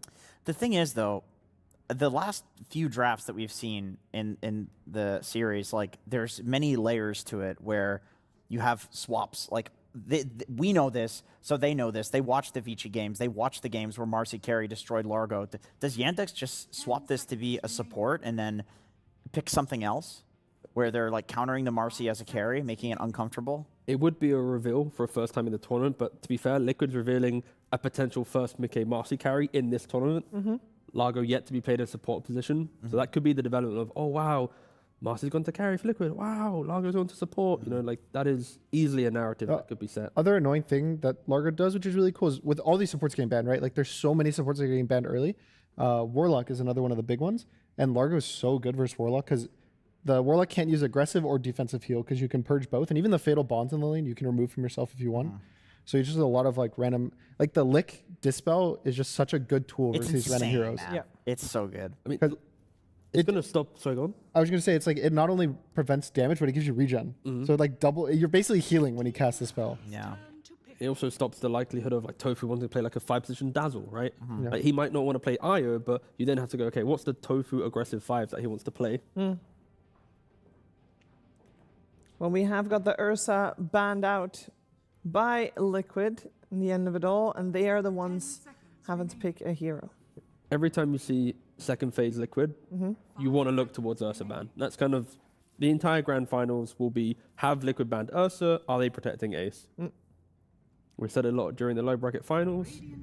I'll be saying it again. And there's the hero for most likely Boxy. Or Nisha. Or Nisha. Nisha's 6-0, 5-0. Yeah. He's pretty good at it. So is Boxy. It's okay. They're both pretty okay at it. These guys are pretty solid Tinies. I mean, it's also a nice hero. Rock solid. Definitely rock solid. That's a good one. It's great to jump the Tiny and fist bump that off camera. That's good. Oh, wonderful, wonderful. Keep it up. I think like any melee heroes are nice to play with Marcy, whether it's a 5 or a 4. And you know the awesome thing about Marcy Tiny, the last time they did this, they got Huskard, and they used the Marcy buff on the couriers to cut mid-wave against Huskar with the courier. So, like, technically speaking, if they do run Nisha tiny mid, there's less of those, like, you know, toxic counters to it that exist because you now have the courier tech that Nisha... You'd think it's like a one-off thing, but I guarantee you, go back and watch every game he's against Huskar, and they have Marcy. He's doing this. Like, this is a trend. It's something he thinks is good. It's something that is good. I think the hero that I'm scared for, or I'd hopefully be thinking about for Liquid, is for Yandex, I guess. Ember on 18, because Ember's really good versus the Tiny, in my opinion, in the mid lane. Marcy carry, it's okay versus, like, Marcy will buy BKB, so you're kind of good versus Ember, but in the sense that good mid heroes, I think 18 Ember just seems really solid. Even pairs with the Largo really well. One thing that we have been critical for teams that are picking Largo is when they double pick support after Largo. I think Heroic did catch some strays in their draft when they did it. They did lose the game, to be fair, but Yandex have revealed Largo now. It's like, no flex potential. There's no flex. I was expecting Largo maybe to be a 5 or off lane. Sure. But not to be the case at all. And now Liquid can utilize that themselves. To be fair, though, aren't those two supports just very solid to get both? Those are really solid supports. Of course, yeah. I think, to me, the Warlock could have been something else, like a core, if there was a good carry or mid or something, because there's no way Liquid would take Warlock. Yeah. They have, however, taken a Hoodwink, so they're also revealing their Tiny. Well, it could be carry Marcy, mid Tiny, Centaur offlane, or it could with a Hoodwink, or it could be Tiny Centaur, and then you could technically Hoodwink 5, right? Yeah. It's Tofu. Tofu can play Hoodwink 5, so Marcy, Tiny, and Hoodwink all are interchangeable to 2 or maybe even 3 roles, specifically Tiny Marcy. So yeah, it's up in the air, and that's where Yandex just respect the fact that Liquid's aggressive. They're going to be pairing their heroes together, looking for kill potential, playing on runes, using the Twin Gate, fighting your wisdoms, and now Yandex, they need a carry and a mid that can kind of counterplay that. I still think Ember is super good for Yandex. It's really good with Largo, really good with Warlock, great versus the Tiny mid. They could ban some random Huskar if they're that scared of it being like some Giga Flex with the Tiny. And carry-wise, I feel like there's enough carries that they can get something on 23. I mean, they could also just like casual Storm, because I know with Largo, people really like the mana buff. Or they go for Beastmaster. Damn, that hero was still in the pool. I mean, that can be the carry or the mid. Likely the carry for Yandex, but it could still technically be both. It's a hero to be... I'm awkward around this hero. So is Yandex. True. Wait, oh yeah, they're 0-3. Good point. Oh god. Just because Liquid has Tiny to toss away the person who gets roared, and then they have Pick Me Up on Marcy to grab the person that that's roared. true. Yeah. So a lot of Yandex's gameplay is Shaman or Beast jumping a guy, and Liquid already have tools to save that guy through repositioning. Yeah, that is very true. And they even scale with the cart. True. So they have a lot of ways to save the single target with the roar. When Beast gets to the Ags and Largo gets to the Ags and they throw some fatal bonds, like that is some... You're deleted from the game. Yeah, that is some pretty crazy AoE damage. Wasn't it Ace yesterday after super long series that said that they feel like Beastmaster late game falls off a cliff? Yes. And that is Yandex's entire draft, right? Okay. They are going to be being efficient in the early game. They're going to be climbing this cliff, getting to the summit, and if they don't utilize it correctly, they're all holding hands and jumping off it together. So what you're saying is the lemming. The lemmings, yes, exactly. In the upcoming 80-minute game, it's Liquid favored. Because in the 80-minute game that's going to happen right now. Yeah, exactly. Yeah. It's not going to be Yandex's favorite. Liquid's playing for the 70-minute mark. Yeah. You know what, though? Yandex is Ace says that, and then he has these 80-minute games in the series, and I just feel like when you get to 80 minutes in Dota, like, that's not even late game anymore. That's hyper late game, where now, like, your support is actually your highest damage dealing hero because everyone's level 30. You get these, like, crazy talents. Like, your Lich gets a Bloodthorn. You know? Like, crazy shit happens at that point, so... They're setting up for the Ember. I'd be surprised if Liquid doesn't ban it. I think they should. Yeah. It's too obvious of a pick unless they have something kind of prepared for it. Well, because it's Ember, Void, or Storm. Those three, are we going to see in any kind of configuration here with the last 3 picks, or are we seeing something strange? I mean, to me, the the second best, if not potentially best, now that I think about it, is Queen of Pain. That hero works so good with Largo. You amp the damage by crazy amounts. It also lanes pretty well versus the Tiny, and I really like the pushback versus Marcy because she commits on a core, you push them out, and you kind of kite the fight out. Oh, I slapped my cup. Hope that didn't appear. Anyway, Viper, how about that one? I'm not a huge fan of the Viper. You listed a lot of playmakers, right? But what about just winning the lane? If we're talking about a 15-minute timing of Axe Beast, Axe Largo, if you win a lane, that's the best way to get to a timing. Well, I don't like the Viper because I think if I was Liquid and I see a Viper, I would put the Marcy as a support, put the tiny mid, and you just kill the Viper. Yeah. Again, so I preferred the Ember. Just trying to offer up other options. Viper's just scary when there's a potential Marcy support. Like, if you have any stun or catch on mid, you just like avalanche the guy, Marcy TP's in, throws him back, then you toss him back further, he's dead. Sure, it can happen to an Ember too, but at least Ember's going to be good for the game. Yeah. Yandexes have an abundance of damage, right? When you throw any of these combination of heroes together, you are going to be killing Liquid. And Liquid, you could argue if they don't win their lanes, it is a lot of farm required to get them online, right? Centaur, Marcy, if that's your double core duo, you want the Marcy to get a couple items to be ready. You want BKB to be used correctly. Centaur needs his auras. So I am looking at Yandex to change the script of Liquid's game so far, because Liquid has been exceptional in the early game, just building up good leads. Yeah, if you're talking about early game, I've been told Largo is a bad laner. Ember Spirit is good, but it is going to be Liquid getting the overall last pick, so they can still decide what they feel like is strong against it. Is Yandex going to win their Beastmaster lane then? Is that like their only? Yeah, they should win it. Definitely winning. They have the Warlock with it. It's versus Centaur, so it's not like a crazy. I mean, Centaur Hoodwig's very strong, but I think Beast Warlock is as strong. My biggest question is this hero. I think they're going to pick a position 5 for the Marcy and do Marcy carry. The question is like, what is the strongest 5 they can pick? I still think the Tusk is really good. It's also save versus another save. I don't know. In the last years, there was so much random like kiting in the fights between like the Ringmaster in the game. We saw there was a Tusk in another. It was just like all these random stuff. It was like we couldn't kill a hero. So I think just having the ability to do that is good. A lot of That's a dangerous smirk from not only a drafter but a position 5. Yeah. Please match the smirk with the hero. Like it has to. They got 9 seconds Mirana. No, sorry, that's not a reaction for a Mirana. It's a Tinker! There we go. See, that's what the. It does match the smirk, to be fair. When you have that type of face, that's like the old school, like, I'm picking the Broods, the Huskars, the Tinkers, right? That was a man who was digging into the archives. And, I mean, the Nisha Tinker was an absolute menace, but it also struggled to some degree. But the early game was insane. It lost. It was their loss. Yeah, but there's factors around it, all right, guys? But Nisha's farm was incredible for the early game. I do like the idea that, like, Largo is just going to legit AFK for 15 minutes.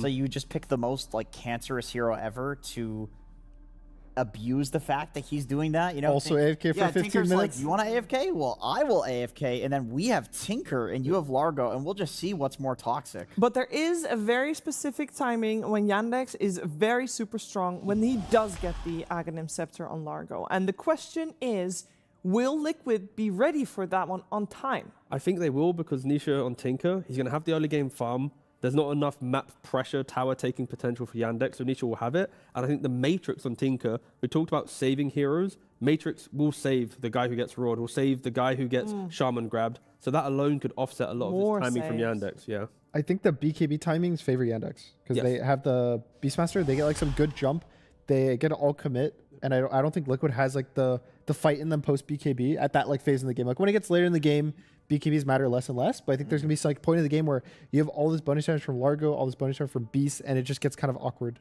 Well, of course, Team Liquid thinks that they can beat the Largo. Let's find out if they can give themselves a little bit of a draft advantage going forward in this best of 5. And I know one guy that believes they can do it. It's, of course, Blitz, who is talking to Slacks right now. Absolutely, Shiver. Yes, we have Blitz here. Blitz Dota. You told me yesterday some dumb team is going to let the Largo go because they're overthinking it. Is this what happened? I'm sorry, I have the hiccups, Blitz. Is this what happened here today? I don't know, man. I'm tired. Tofu said it'd be kind of funny if we did it for one game. And if we're going to do it for any game in a best of 5, it's this one. So. Absolutely. So the Tinker comes out last pick. You know, it worked pretty well. Pretty sneaky, pretty toxic. Is that the toxicity that we need to defeat Largo? Yeah, I mean, 3 65-minute, 70-minute games weren't enough. So we said, run it back one more time. Do you think that this might be the biggest marathon of Dota you will ever experience? You said you were exhausted walking in the building. the 370, sorry, it was a hiccup. The 370-minute games, and now the 570-minute games. I mean, I've slept like no hours. I'm very tired. I would like to get a little bit of sleep. That would be nice. So it's kind of miserable right now. Like I think I'm on like 6 hours of sleep. I feel kind of ill. It's not great, but we'll get through this because I want to win. There's one more. A little bit more and we'll get through this. A little bit more. Together, we will defeat this terrible day and come out victor. Thank you so much. Blitzstone, let's get it up there. All right, thank you so much. Into the game. Slacks, boo! Trying to scare him out of his hiccups there. Don't know if it worked. We'll get ourselves in the game on this best of 5 as Liquid drop the frog in the cauldron. We'll see if he notices it if the water starts boiling, because they do have a lot of tempo through this draft, while Yandex, I mean, what a timing when they hit their Aghanim Scepters. Yeah, they look like they're definitely going to play on a super strong timing. Their supports are also aligned with it. You have these pushing supports, the Warlock, the Rasta combinations that can take out towers early. So they definitely want to end this game before we head into those ultra late game scenarios. And Team Liquid, I mean, Blitz looks like he's tired, but the draft kind of wants to go late. Yeah, drag things out with this Tinker. Like they can play fast through the Tiny, the Marcy for sure, through their ultis and the cash they get. But this Tinker, and the panel is saying, if you're looking at this Largo, what, AFK for 17 minutes, buying Aghanim Scepter, Beastmaster, same story. Nisha pretty happy to just farm out as well.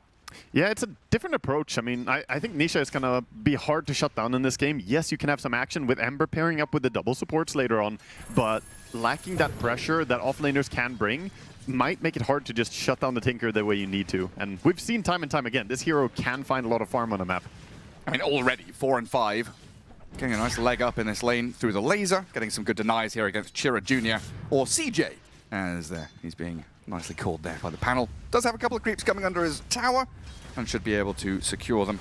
And this Ember Spirit, it feels like he's one of, if not the hero of the tournament, playing out with this mid lane and being able to pick up the pace.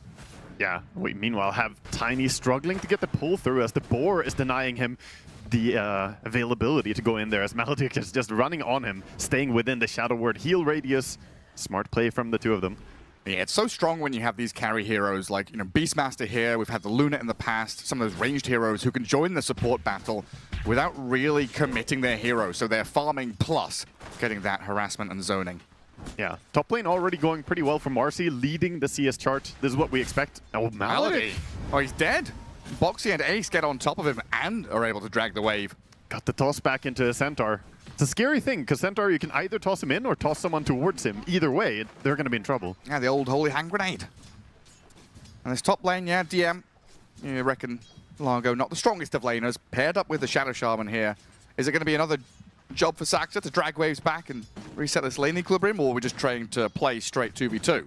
It's a bit hard to go and pull the lane for Rasta. He's such a slow hero. Nisha, it's deep on mid. In behind. Sleight of Fist and Searing Chain soon. He's got a couple of bottle charges and a Fairy Fire, but 40 health remaining. It's just a straight-up solo kill. Chira Jr.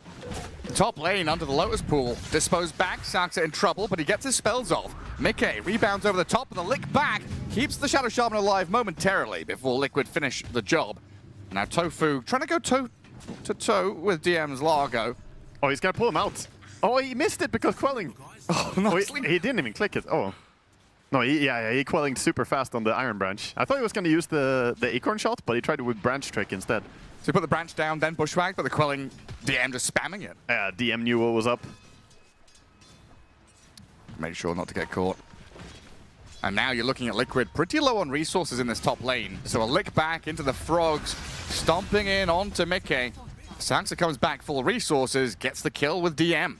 Pretty aggressive dive down bottom as well. They don't want to give easy farm on the tower. So Centaur struggling to get his CS due to this aggression coming in.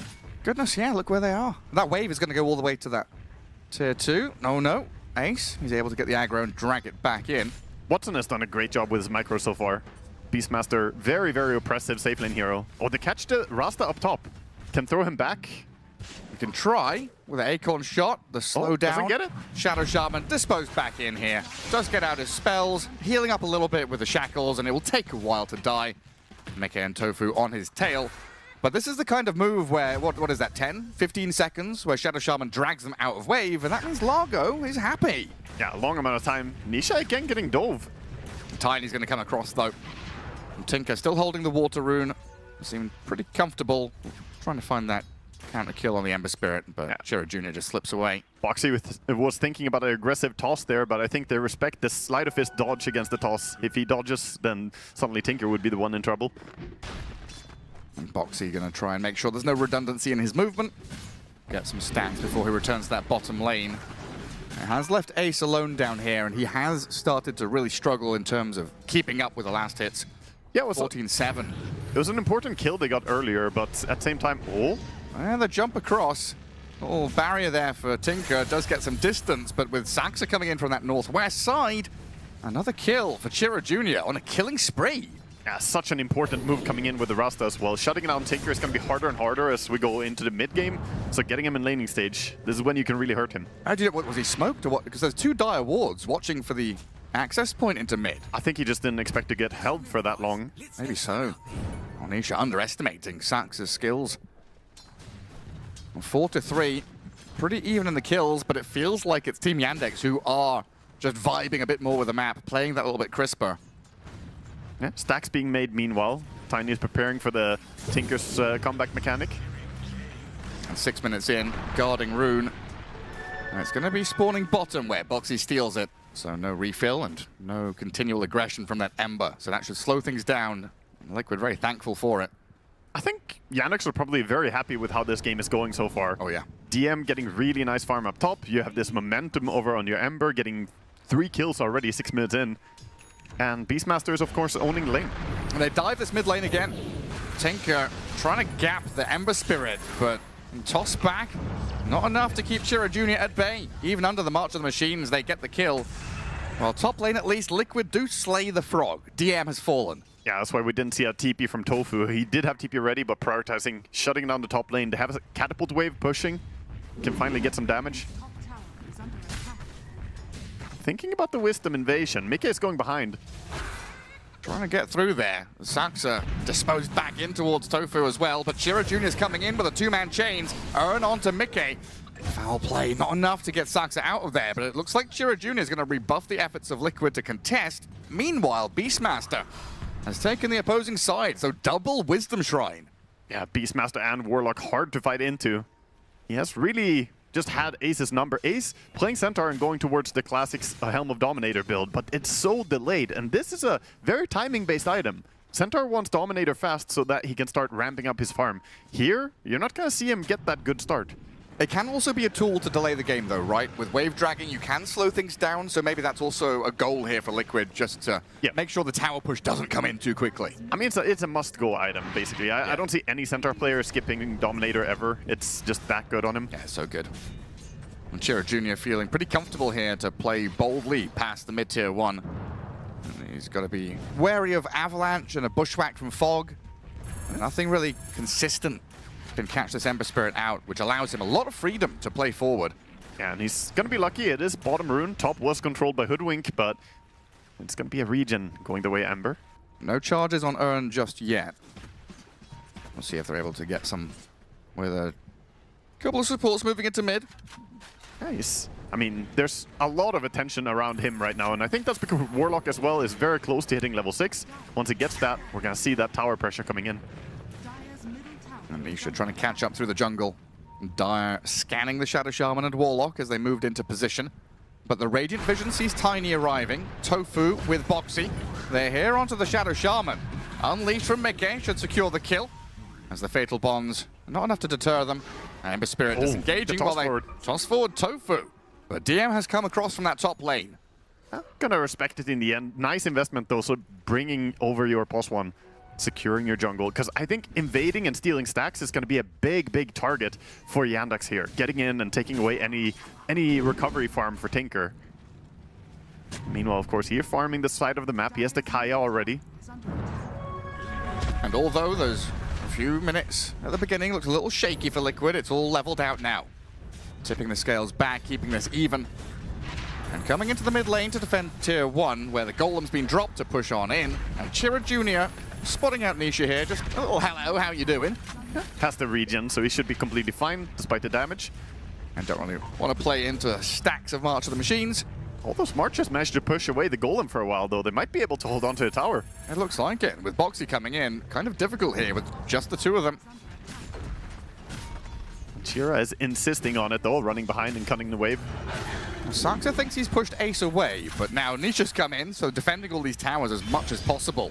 Glyphing and marching. As Saxa just going to throw the shackles onto Ace to show him who's boss. Well, finally, mid-tier 1 has died.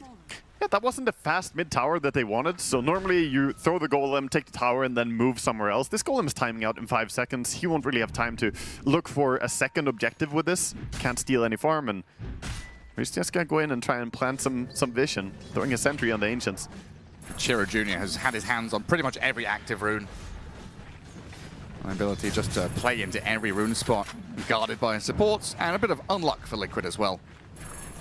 We need to bring back that word from Dota 1. Lucker. Unluck. Chira Jr. is a lucker. Getting all the rune spawns. He really is. The Regen rune was very nice for him, and now the Illusion rune as well, being able to dispel. Can get rid of the laser in some situations, as we see the stacks being cleared. Grammar be damned. English is an evolving language. Lucker is a real thing. I'm playing up towards top, but it feels like Mickey here with the read, thanks to Boxy's Tiny giving vision of the approach. Chira Jr. not going to be able to go for it. And a lot of stacks being made. Yeah, there's a few builds, by the way, on carry Marcy. We saw it previously with IO, and then we saw the armlet build. Here, without an IO to give you the steroids you need on Marcy to really ramp, it's going to be a Dominator build on him as well. Shackle, Bushwhack, catching out the Shadow Shaman. Sniping him there with a Stampede from Ace. Good little pick from Liquid. Making sure that they're able to play out these lanes. Really extending the laning stage for as long as possible, in these side lanes in particular. Yeah, they're trying to hold on to it, keep a stagnant laning stage, but of course the tempo is going to be inevitable as 20 seconds, K-Rock offering is going to go and open up another tower. And there's like multiple reasons for this, right? I mean, Centaur, Marcy, not the best heroes like clearing out big old ancient stacks or anything like that just yet. And primarily Tinker wants to be the one farming jungle. So you want your two cores to be sat in side lanes, creating the pocket that Nisha can sit in. Yeah, I mean, you always have to act as shields, basically, for the Tinker, give him space. He has reached the key target, though. He's got the Blink Dagger within reach. He's not going to sell a branch for it. He's going to finish it. Well, they make a go on the Centaur, knowing the Stampede's down. Golem with shackles, and even a roar from Watson to make sure Ace hits the ground. Wow. Straight into the building as well. The March will not be able to stop this, I think, as the siege is going to happen. Warpine Raider versus Samurai Golem. Who's going to come out on top? Alligator versus Gorilla. We have one of those warrior versus warrior situations again. I think with the Marches, at least, they're slowing down the push. But again, one more tier 1 tower. The map is shrinking for Team Liquid. And this is where things really ramp up for Yandex, right? We're 13 minutes in, we're approaching this period where Aghanim Scepters are going to start getting completed. And from there on out, it's thinking about Roshan, thinking about Tormentor. Okay, active move coming in from Liquid, going through the gate, knowing that the Golem is on cooldown. Ooh. They also know the Roar is still on cooldown, so this is a good timing to abuse, and they recognize it. Going behind. And a pause to think about it. 6-7, a 1k lead for Yandex. Still feeling like they've got the vibes this game, but it's not settled. Liquid going to be able to get in behind this Beastmaster. Yeah, this is a dangerous moment for Yandex. They could try to react by bringing a lot of people over, but again, this Largo just wants to farm. He's 2,000 gold away from his peak timing, so he's mostly just going to hit creeps. I think they're probably just going to let it go.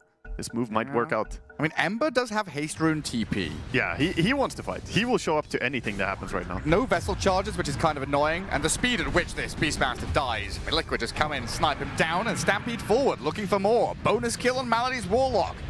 Yeah. Catch him under tower and transfer this into an objective of their own. Quick and clean. That's going to be a tower push from them. Meanwhile, Nisha manages to fend off the Ember. Saxa is looking to set up on something, but there's still plenty of heroes. Shackles there onto the Hoodwink.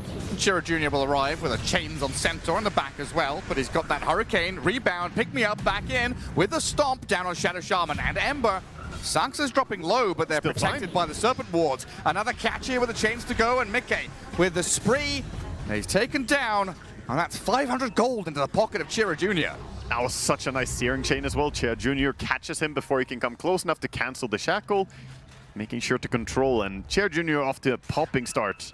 And now 14 minutes, perfect timing as well to win a team fight. Get that skirmish, move towards Wisdom Shrine, and probably get another double. Ace understanding, I'm not going to be able to contest this. He's going to run towards safety. Wildwing might save him. Maybe, but it's already died. Oh, wait. He didn't get it out. He didn't get the Hurricane out, so just gets clapped down by DM's Frog. Another kill. I mean, he knew they were coming for the Wisdom, but didn't quite respect that they would check the high ground as well.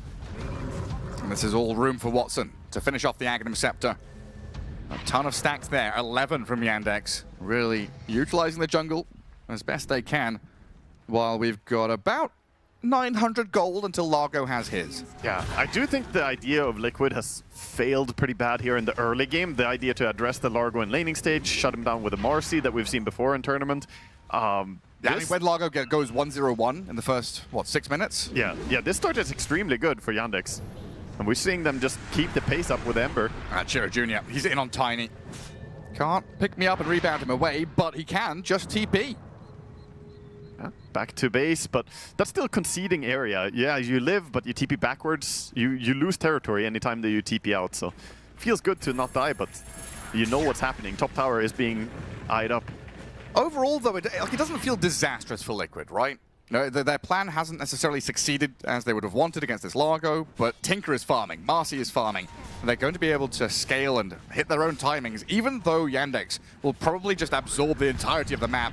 17 minutes in as Marcy jumps on the Chiro Jr., gets the stun on the Ember, but this Golem drop and Fatal Bonds dishing damage onto Mickey. He's going to run away with no more chase, while Ace, he's in the midst of it all. Takes out Saxy in the trade, but Tiny and Tinker in trouble now as Chiro Jr. picks up a double kill. So much impact coming out from the supports, the Golem and the wards. You just can't stay and fight there. Team Liquid have to run away in the end.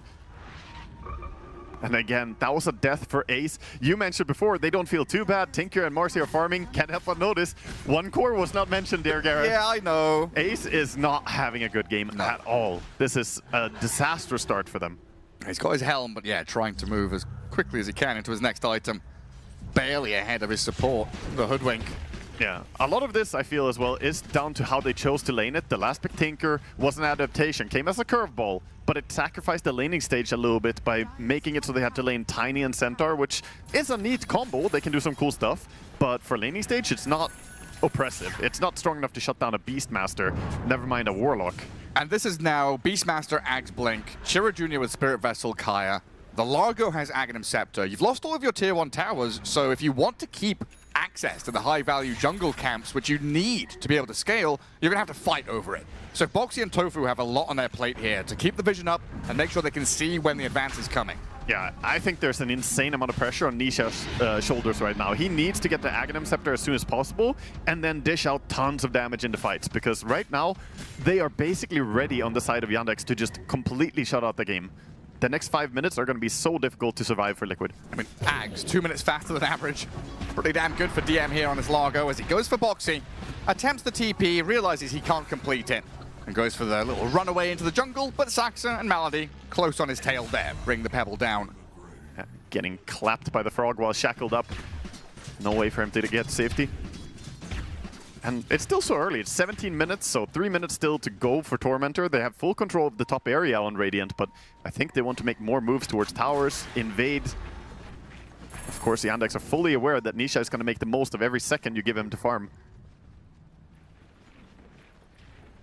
And meanwhile, important timing coming up, 600 gold for the BKB on Mikke. I think that could be a pivotal moment where they're able to send in the Marcy and actually right-click, because right now, it's hard. Rasta just shuts her down. Rasta has Blink Dagger, of course. But if you get the BKB, maybe a jump on Beastmaster, fight could go their way. Saxa going for the little warding mission. Will lose his sentry. Doesn't get the D-ward. I think we're going to hold on to this part of the map. There is a scan down south, knowing that Nisha's around. Looks like Beastmaster was a little afraid of holding that position. So Watson's going to dip. Yeah. For now, it looks like Yandex just want to keep control of the top area, realizing we've seen before. We talked a bit about how some teams have swapped from this area. And then, as a result, if you lose control of the area, you might lose the Tormentor as well. So they're not rushing in to take all the towers, and they're not swinging down bottom to invade the triangle, but instead holding the priority area. 1 minute to go, and then Torm is spawning. With the Aegis, it's very hard to contest. And then we had Na'Vi go for bottom tier 2 in this identical position, basically, and lose traction on the map. But Yandex here have a good purchase on that top jungle with the vision, with the positioning here, with Chira Jr. basically feeling invincible. Invis rune up.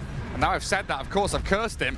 Golden drop to protect him, though, and Chira Jr., he's going to break free. BKB from Mickey. He's on the Shadow Shaman, gets the blow up on him.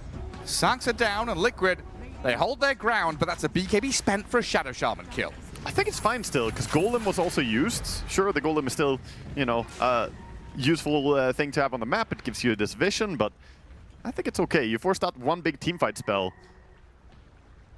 Probably one less spell to worry about. Yeah, probably dreams of contesting the Tormentor are far away for Liquid, though. Just use this timing wisely and farm. Chia Jr. spots Mickey without BKB ready. He did see him, though. Good sentry by Tofu from earlier. Oh, you're right, yeah. Tofu has thought ahead. He planned ahead for this. I think Malady knows as well. Pings it out, saying they need some vision over in that area.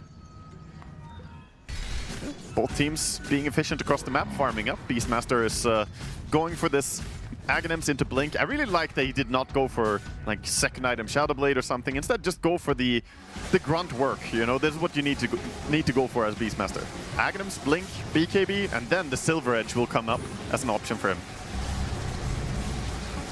It's not the fastest, but they have a lot of sustain between Largo and Warlock.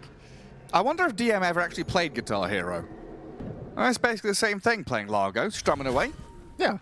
Yeah, we were actually chatting about Largo earlier, right? And you said that it's basically Guitar Hero, and that made me think it's basically like an easy song on Guitar Hero. We need to have Arcanas for Largo, and you know, new facets and stuff. Make it so he has some more challenging notes to play. It's no Dragon Force, that's for sure. Maybe it's a, I don't know, a bit of Barracuda or something from Har. As Ace is going to get slain down in the bottom lane by DM, Watson, and Saxa. And they're going to smoke up and immediately head through that twin gate, playing up into top jungle where Marcy's currently residing. Yeah, Marcy going for an Aghanim Scepter next, so realizing that all these heroes on Radiant are very spell dependent, trying to get towards the Aghanim so you get the silence. Very useful. You can just punch your way and you cancel some random shackles or stop the Ember from jumping away. Oh, thought he was safe under tower, didn't he? Rebounds his wolf and himself over, but this is in a perfect position for Watson to strike. Get the kill on the carry, Serpent wards the tower, and now it's down to Nisha to try and hold them back. Yeah, he had the ward, felt safe in the area, but they were above, not below. And the Barbarians are at your gate now. The scouting there sees Tofu and Boxy in the back, but it looks like without Roar, Chira Jr. and Watson just going to be disciplined. Yeah. Aegis is timing out, but also coincides with him having the BKB on Beastmaster, so he's going to be completely fine still. And it's an early Aghanims build coming out from Maldek. I like that. Drums into Aghanims on the Warlock. Oh, he's actually got some really nice net worth already, too. It's the turbo build, man. No glimmers, no solar crest, none of this nonsense. Full staffs, no. No, I mean, this is playing into the strength that we highlighted. They want to push. They want to take those buildings, not go late game. Not jump off the cliff. Exactly. Here comes the jump from Mika, though. Liquid. They've got Boxy onto Malady to throw him back into a rebound stomp. Very well executed. And kill on the support opens up this area of the map now for Team Liquid.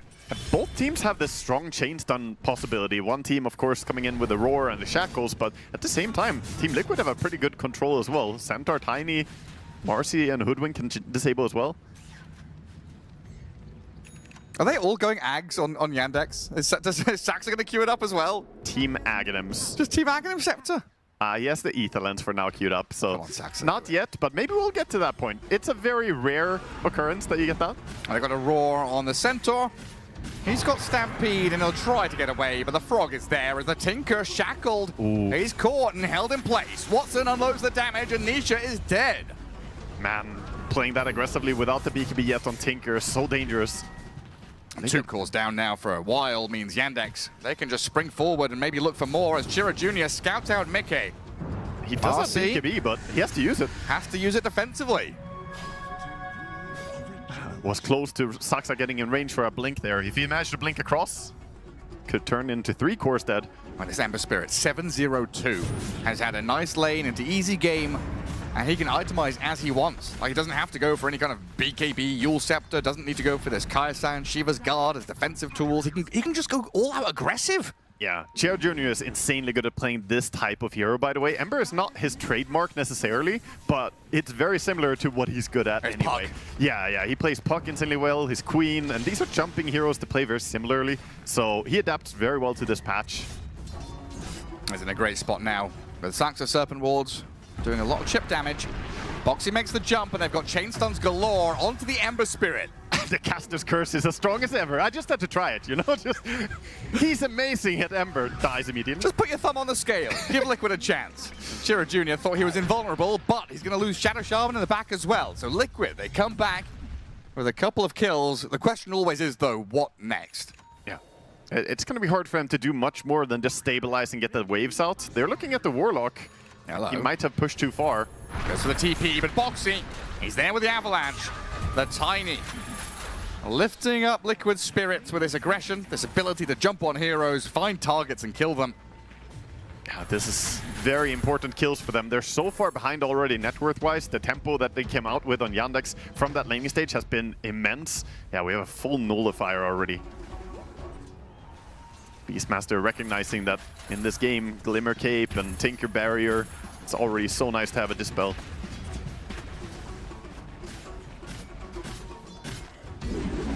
And the panel were talking about Yandex's peak, right? Getting to the top of the mountain with the Aghanim's timings and then the BKBs and the initiation tools after. What timing are we actually looking at? Is it a number on the clock, or is it a vibe? Is it Liquid's resistance? I would say like pre-minute 36 is when they want to basically be ending the game. Okay. Like that's the peak timing for them. They can go later if they control the entire map. So the Faceless Void timing then? Yeah, similar. A little bit later, I would say. But yeah, they can catch the Hoodwink here. Yeah. Chain stuns, of course. But this is the reason it's going to be fine for them if they go a little bit later. Their burst potential, their pick-off potential on Yandex is still insanely strong. So if they just choke out Liquid from getting on the map, they're fine to farm out a little bit. Just don't fall into the heroic trap where you're super far ahead, but don't actually manage to end the game. You've got to convert your lead into that actual finishing blow. Anisha just going to sit and protect himself in the march as he clears that bottom wave. But with Roshan respawning, Team Yandex, they're already in the pit. Now Liquid have BKB Tinker, and they are repositioning themselves here from mid with smoke ready to get into position. It's pretty late though, the Roche has already dropped.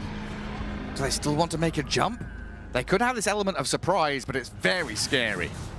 Yeah, Ember trying to lead the way. He did not spot the Tinker, even though that was right on the money. Also dangerous for Ember to go first still. There's the jump from Boxy. They go on the Ember, but he slides out. Golem drop, the jump in from Watson finds a roar on Tinker. BKB's up for Nisha. Boxy being finished off in the back as the Ember comes back in with some slight chains to catch. Liquid looking to reset as they've spent their BKBs and they're on the run. Liquid has to run so far. The Frog is coming though, and they've got another catch on the Centaur. All locked in place, nullified up as well. Meets his maker. That was very controlled coming out from Yandex. The fight starts, but then they realized, okay, Marcy ulted, we need to just reset a little bit, run away from it, and didn't feed into the possible damage output from Tinker and Marcy combined. And then, through just sustainability of having Warlock and Largo, they're gonna win a long fight. If Liquid are gonna win a fight, it has to be very fast.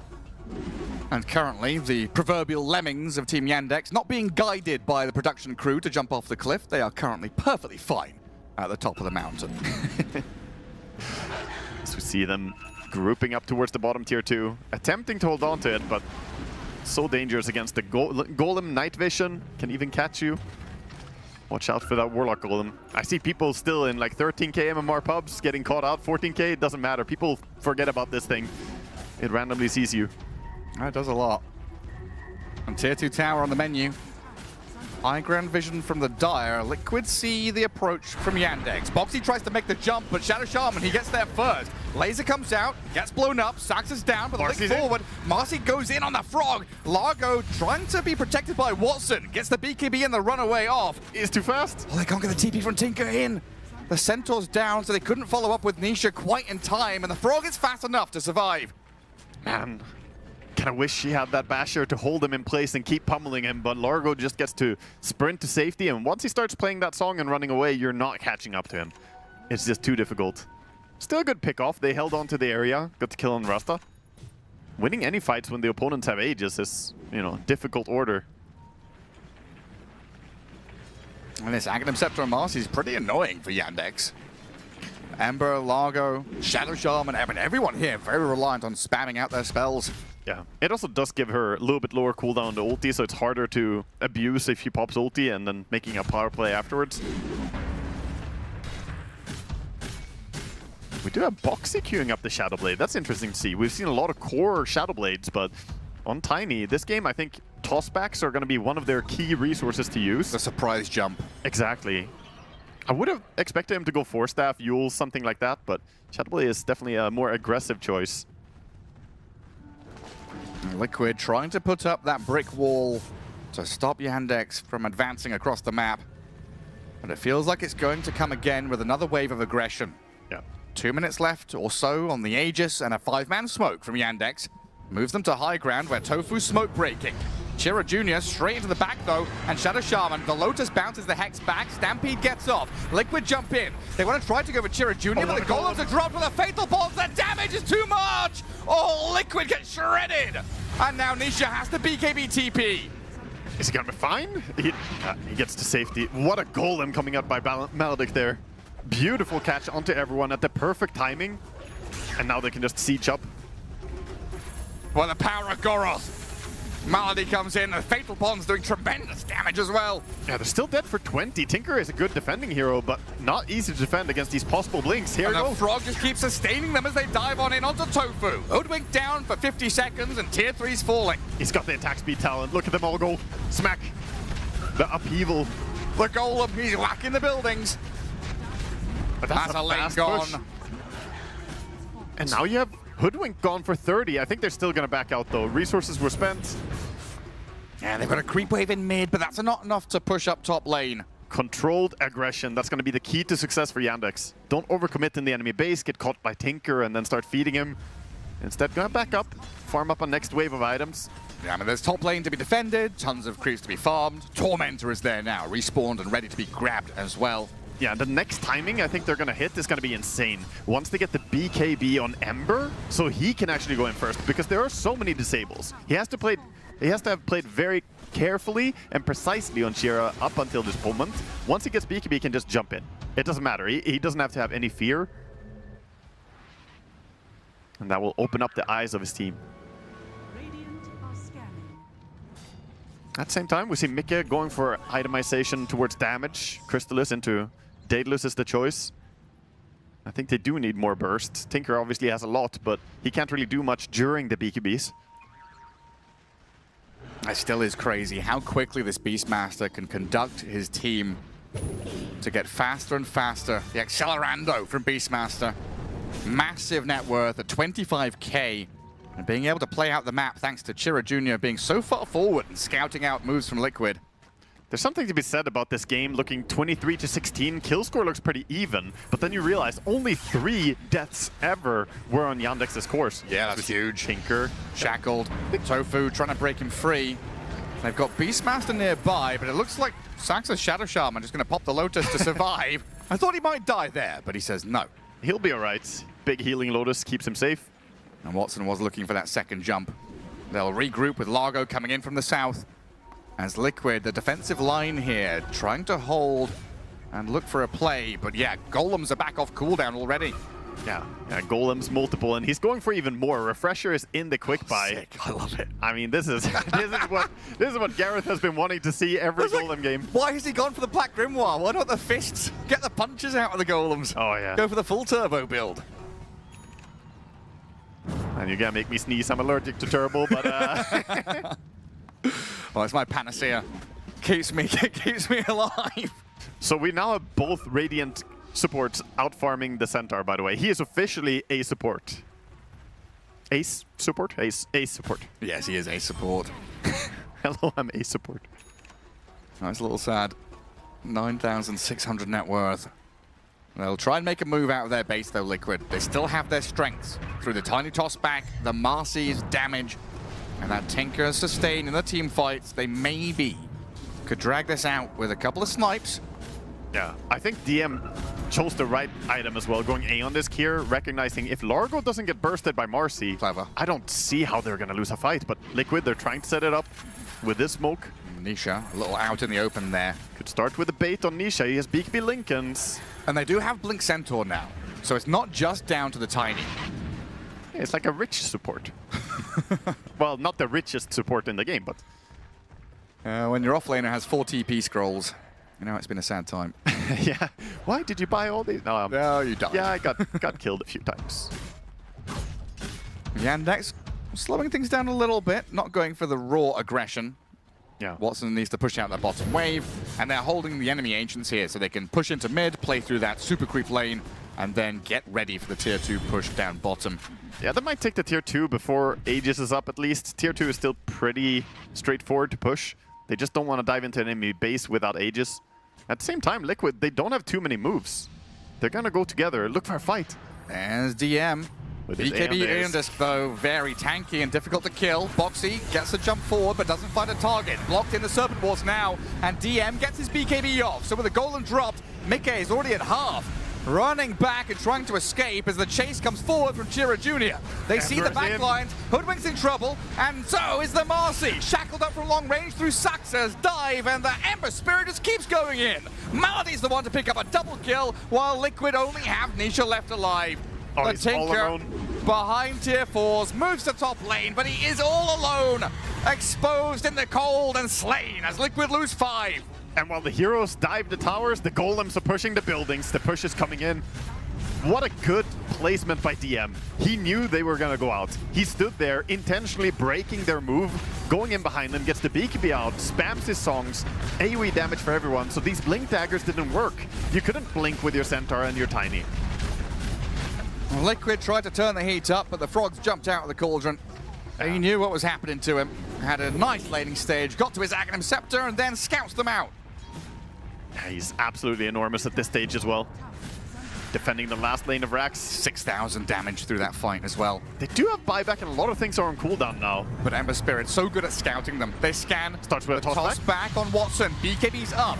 Nisha's come in, but they can't deal with this Beastmaster. While Tiny's dying by their barracks, the Tinker's been roared and caught.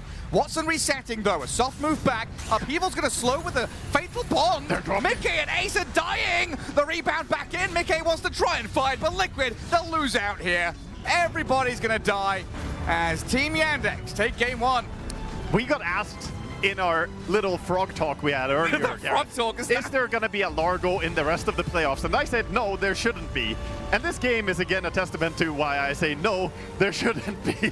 Yeah, I mean, I think my answer was, yeah, we'll probably see it in game 1 of the best of 5, and we did as we head back to the panel.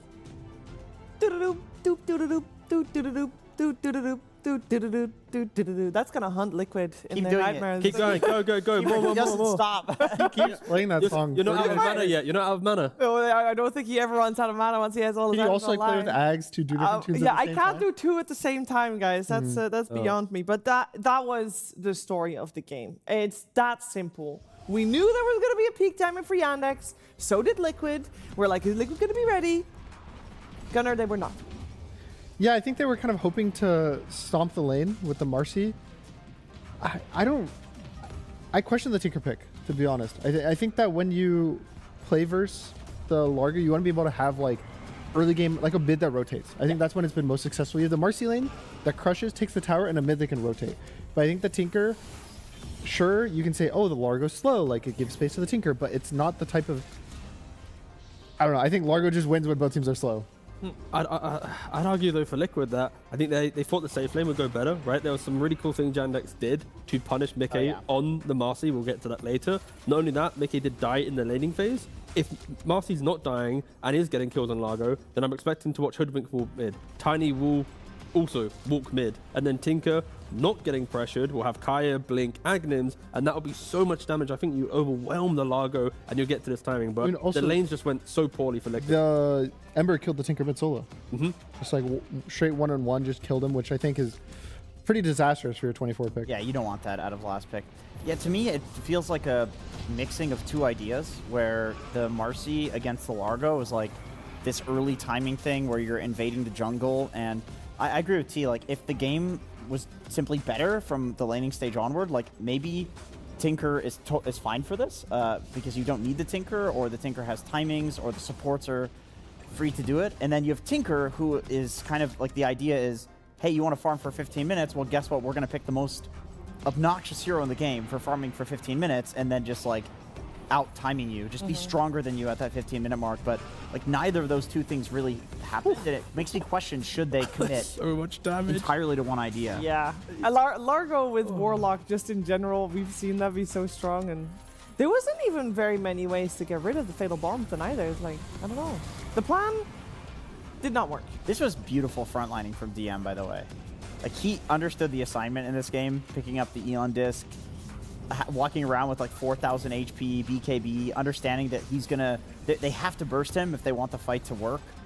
So if he presents himself, they're gonna go on him. But he was quick at, you know, pressing his buttons, and his build let him actually survive the initiations. We did speak about fatigue, right, coming into this. The fact that we did see the second longest series in best of 3 in Dota history, it really showed, I think, in this first game at least, right? Like, Ace on the off lane, we not mentioned him once. I didn't think I really saw him much in the game. Nisha dying in the mid lane, also finishing with a 064 stat line. He had some of the items to maybe step up. Mickey dying in the lane as well. Like, this is a game for Liquid where I think you have one game where you can use fatigue as an excuse, then you have to wake up for game 2. Yeah, well, it's a good thing Liquid has an energy drink sponsor, because they're gonna definitely need some after that game. But yeah, the guy who does not need an energy drink, he was revitalized in that game already, Gunnar. Yeah, I think if you want to say they were tired, there was the wake-up game. It's a good game to give up Largo. Yeah. Because this guy's Largo just destroyed the game. We said, oh, Largo's a weak laner. But their lane went kind of good for a Largo lane. He gets his fast ags. He goes to all the team fights. Also, having Warlock Largo is kind of a combo I think is even more illegal than just having the Largo, because the Fatal Bonds is too good. So definitely not going to get through...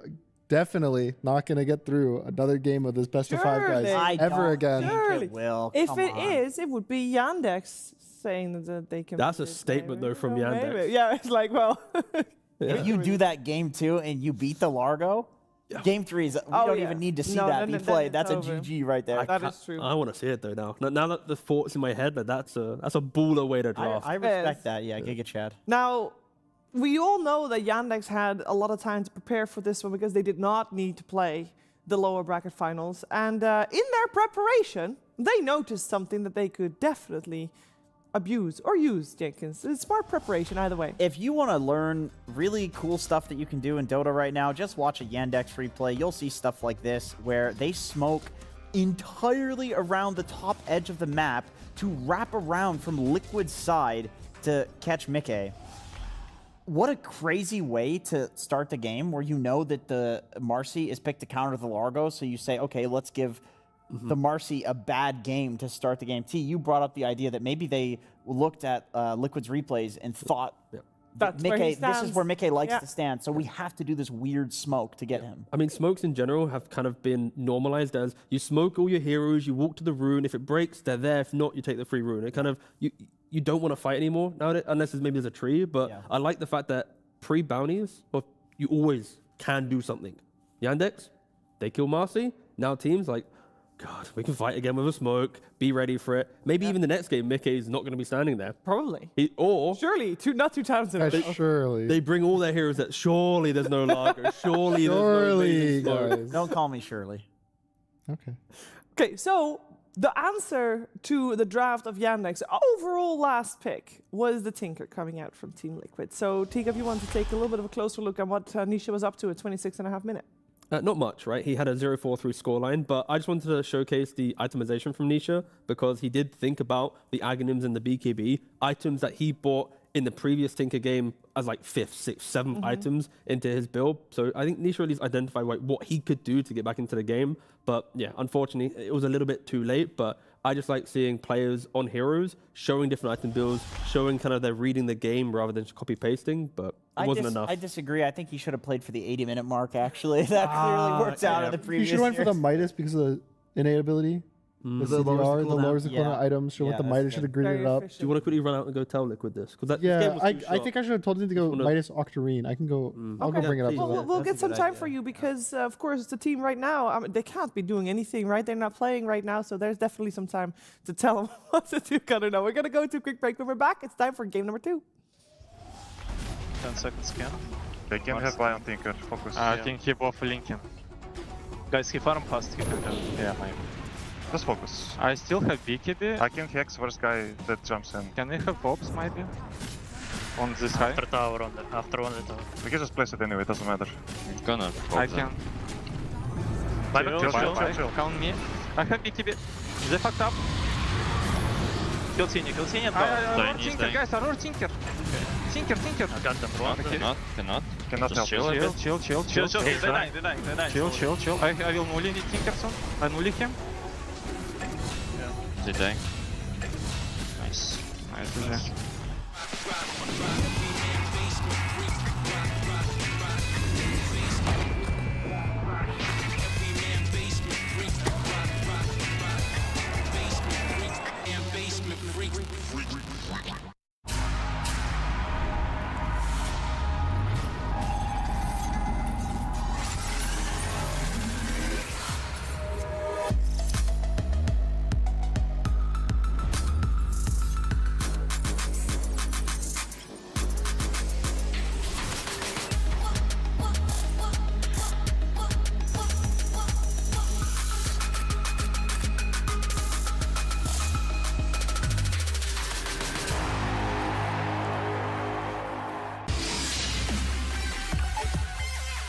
The human body was built to move.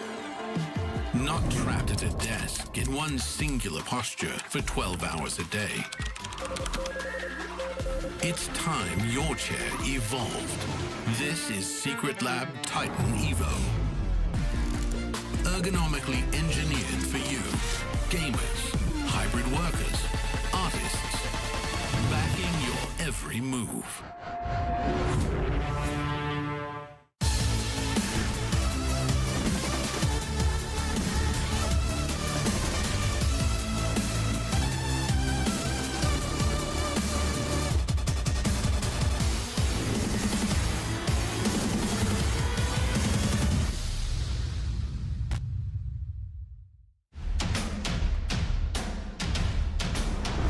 Everybody, I am here with Saxa. Hello, good to see you again. First time to get my name right. Yeah, I've been practicing all day. And for a very special occasion, we're going to rank all of the players here that play your role. Well, not all of them, only the top 5. 5 being the worst, 1 being the best. You are allowed to vote for yourself. Will you be?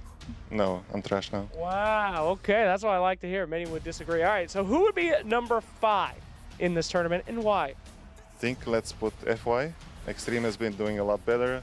I think at the start of the season he wasn't doing so good. He was like kind of like rusty, but you can see the progress, and I think he's improved a lot. So. Is that a boomer take just because you're a boomer as well in Dota? You gotta vote for the old guys? Yeah, we gotta support each other. Okay, all right, fair enough. All right, how about number 4? Number 4, let's go with Mira. I mean, they had like insane win streak on Aurora, and I think he's been playing really good lately. So. Yeah. Another boomer pick, but I'll take it. Yeah. What do you mean? Once you win TI, you've become, okay. you're an old man once you finally do it. All right, how about number 3? Number 3, let's go with 9 class. Okay. Yeah. PVISION, they're back, and 9 class in prime. So. Yeah. Is it annoying to play against 9 class? No, it's kind of entertaining for me. Oh, okay. All right, now for the serious stuff. Number 2. All right, second best. Who? Let's go with Ru. Wow. Yeah, Team Spirit. I think this guy is like insanely underrated, and I think they haven't been doing so well in the grand finals, but I think this guy has like a lot of potential. So, I mean, they've already won some good tournaments. So, but yeah, I think he's been playing good. That's a lot of praise. All right. That's very, very interesting. I believe that you are right. Very underrated player. Okay, and of course, big at number 1. You're gonna pick yourself. I know you're gonna pick yourself, but who is it gonna be? Boxy. Okay, Boxy. Wow, you're putting him on the list. Do we even need to explain this one?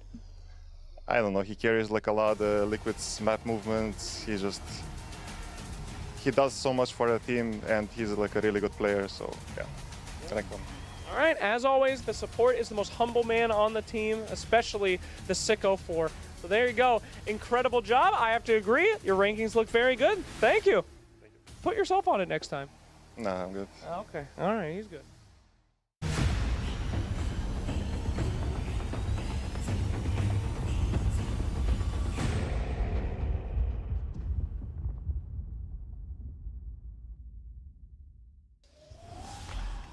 And how very fitting that Saxa has to go up against Boxy in this best of 5, the 2 best position 4s head-to-head. 1 game up for Yandex, and they did it on the back of a Largo. Also some clean play and definitely preparation coming in clutch as well at the start and setting just a good tempo. And the question is, can they repeat that result without the Largo? Because surely.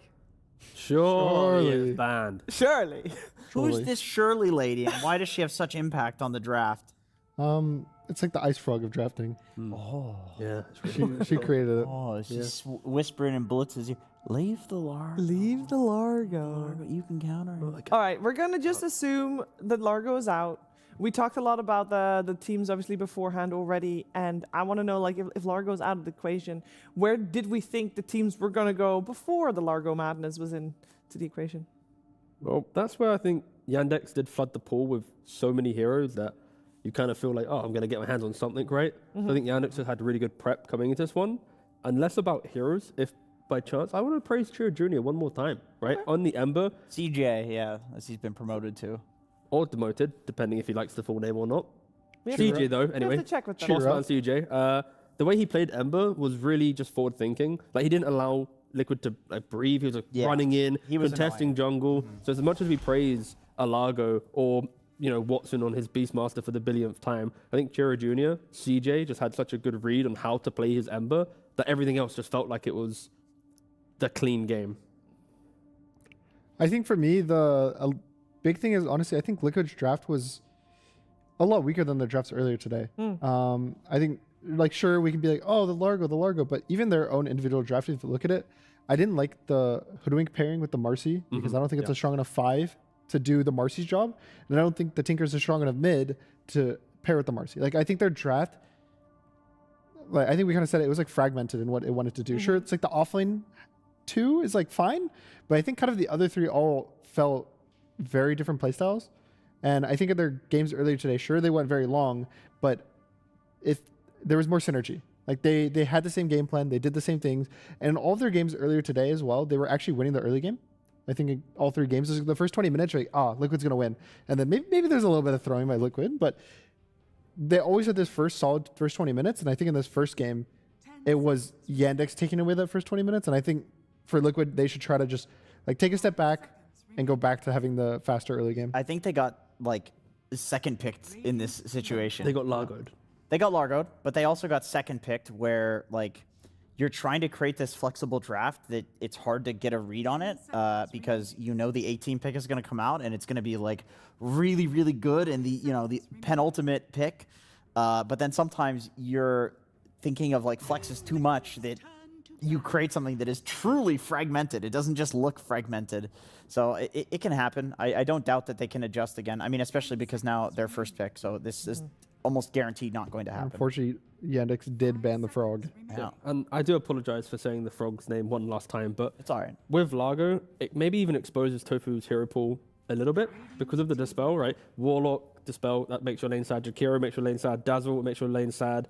The tree's already banned out early in the draft because it's so big. Like, a lot of his statement, I win lane heroes, don't really want to play into the hero. So at least this time around, because Yandex does respect Liquid's first pick, it means Tofu can widen the hero pool once more and find some of his lane dominators. It does mean other heroes make it through because both the Beastmaster and the Largo are banned that we saw in game 1. Yep. Shadowfiend might be available in the pool.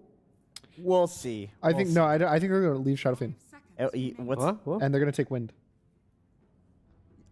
Yeah, I mean, they've done that. Shadowman's banned, Tree's banned, Bat's banned, a lot of like the anti-winner heroes are banned. You're totally I think right. they're going to ban the Mars here for Yandex. And they might even leave both Mars and Wind in the pool, and then they just ban like Tiny, probably, is the other safe ban for Yandex. I was going to say, because if they're trying to do that, then what if Liquid takes Wind, but then they can get Mars? Yeah. To counter Wind. Team Liquid's turn They banned out the Underlord. Interesting. They did so in the first game as well. They banned Underlord and Puck. So Puck is still actually in the pool this time around. Okay, yeah, lots of really good stuff in the pool. I'm very curious to see where both teams take the drafts. I do think the wind idea is quite an interesting one to go down. Nah. Okay. Picking Shadow Fiend. So now, Shadow Fiend to one side, and then Yandex, they can just take the Wind Ranger into the Shadow Fiend because it's a good matchup, right? Or the Marcy. There's the MOUZ, the Marcy, the Wind Ranger. There's plenty of options that we've seen teams be comfortable with into the Shadow Fiend. I think you take the Wind here, and then you kind of force the next two bans for Liquid. They have to think about, do they want to ban their own Mars, their own Tiny? Or do they want to give one of the two to Yandex? I guess with all of the cores in the pool and Tiny being, sure it's flex, but like the only support in the pool of those, of the Mars, Wind, and Marcy, it's like good to take the support flex out of those, and then they still have to ban all the cores on the side of Liquid. And as well for Liquid, they don't want the Marcy or the Wind. They would only want the Mars out of those, and Yandex can just take that out of the phase. Yandex also have one ban. So as much as we're getting all excited about these prospects, right, you do have to think about the kind of the issues second pick needs to face. Oh, that's cool. The Darkseer ban. We saw that very early on in the tournament as a pretty good offlane answer to Shadow Fiend. You just get an illusion of him that's giving you the minus armor, so stabilizing that. And then Darkseer Tiny is, of course, a very strong lane. I think the Mars needs to get banned. You don't think so? If Mars gets banned, then doesn't Yandex just take Wind out of phase? And there's like little to counter. Yeah, but if you don't ban the Mars, don't they just take Mars out of the phase? Yeah. It's a tricky position to be in. And I even then think if they ban the Mars and they take Wind or something like that, there's still like a Brewmaster for DM later into the draft. Somewhere on like the 16-17, they could just pick Brew +1. They do ban the Wind Ranger. Again, Wind Ranger was, it felt like the freebie for Yandex. It had to go. And now the other one, there's a few other options against SF. And we're going to be talking about SF a lot in this draft because you can't let one of these big four through without having some sort of counter to it. Medusa is an option that we've seen. You can't pick it on 16-17 because there's an anti-mage. Yeah, but you can't pick it on 16-17. You have to pick it on 18 unless you see the carry, and it's an obvious carry which cannot be flexed. Then I think we saw like Aurora do that. But then you got ban anti-mage right now. Yeah, they could ban anti-mage now, and then Liquid is like, well, okay, we don't want to pick anti-mage. We don't want to pick Medusa just to block them from picking it. Like that is possible. Banning anti-mage now, doing a completely regular draft, but then on 16-17 you take the Medusa. There's also Ursa as an answer that we've seen to Shadow Fiend. Kez is probably the more Ursa-like hero that Watson would play to beat Shadow Fiend. You just lock on him and do hyper damage. Yeah, Yandex, as soon as you Shadow Fiend, just make sure you have multiple layers of heroes that go in and out of the fight, give you the vision, have some stun. And Shadow Fiend, if it is the Yashakaya build from safe lane, you're always trying to play your limits. Like, how can I get into the fight? What's my Requiem setup? Yandex does need to respect that. We go for the Jakiro. And a very stable entry to the draft, and no surprises, of course. Oracle? Yeah. For Liquid? It's really good versus both of the technical supports right now for Yandex, assuming. Even a core Tiny, I think Oracle's pretty good verse. Would you pick both supports here, or would you pick a support and a core? I think it's fine to pick both supports. I think you can both support, because then you can maybe get Nisha a really good pick on 18 that's using like the Oracle rune scouting abilities. If they go Oracle, I think the only reason to pick the core, it would probably be offlane here, and then it would be some hero you're scared of Yandex picking. Like the Brew or the Mars, like you want to take it first, or if you think one of the two is like better in the matchup. Like if you think Mars is just significantly better than Brew when they're played against each other, you take the Mars here. But I don't feel like either of them are particularly important for Liquid, so I think just the support duo. Yeah, there's still like Marcy Tusk to play with SF in lane with SF. I think like Shadow Shaman is another potential good hero to play with SF and set up for the Requiem. It's a bit sus against Tiny Jakiro because they have easy ways of interrupting your grip, but it hasn't really stopped teams too much in this tournament from picking it. I mean, this could technically be like a Tofu Tusk. I mean, it's unlikely because it's boxy, but it could be like a 5-position. Yeah, and then they pick a Ringmaster that could potentially go into the off lane. Yeah, I think that it's just flex, right? Like the supports will play, like the players are going to play their heroes, but the lanes they can just kind of go into either. But it's just such a scary combination, right? Like Ring and Tusk, any initiation you have, snowball saves and escape hacks, and they also, the fact that you have 2 saving supports that also are the most aggressive supports in Knuckles that can get kills. Like these heroes in tandem, whew, you need to respect where they go. I think you take your offlane here for Yandex as you see the laning verse. To me, the most likely is Brewmaster, but I think it's scary. You could die in lane for sure. Yeah, but so many offlaners could die in the lane. Yeah, that's true. Like Sox is going to be lane cutting on probably Tiny anyway, so I guess you don't really care. It's like which hero do you want in the game for DM? So what do you need to get out of your offlaner as they pick up the Ursa first? So that's their answer to Shadow Fiend. Yeah, it's been the hero that we spoke about a lot in the low bracket finals. Is Ursa banned? Will Ace be able to play one of his offlane heroes because Ursa kind of counters a lot of his hero pool this time around? It's not there, right? They were protecting the Shadow Fiend with the Darkseer and Wind Ranger ban. So Mickey is going to be happier, but Ace is going to be a lot sadder knowing he's laning into an Ursa plus Jakiro.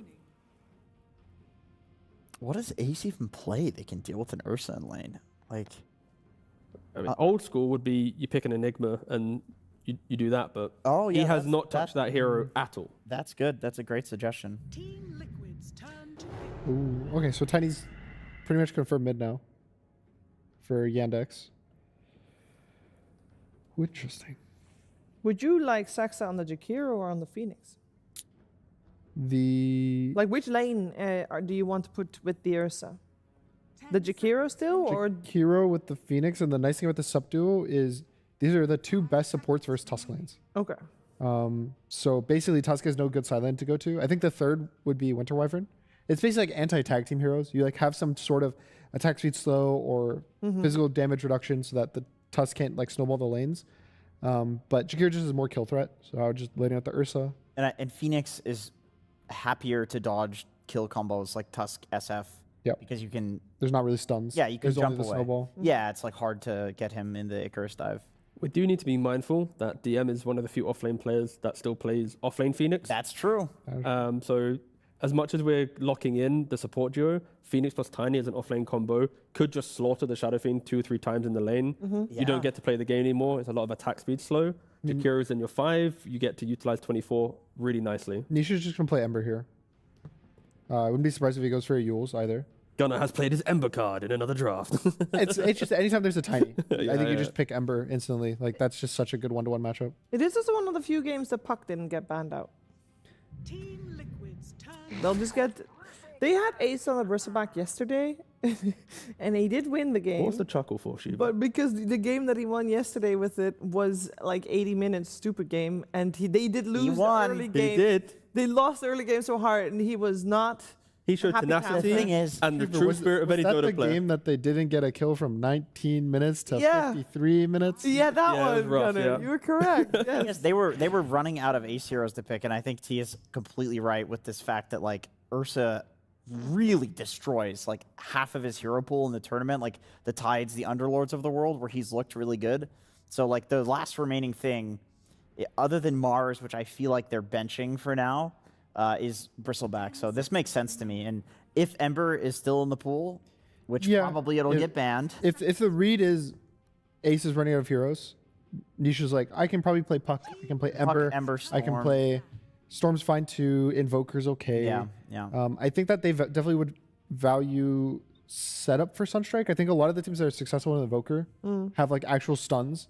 So they probably wouldn't want to pick Invoker this draft, but definitely like Ember, Puck, Storm. One of those 3. I mean, the way that I see Liquid's draft being complete is Bristol's going to frontline.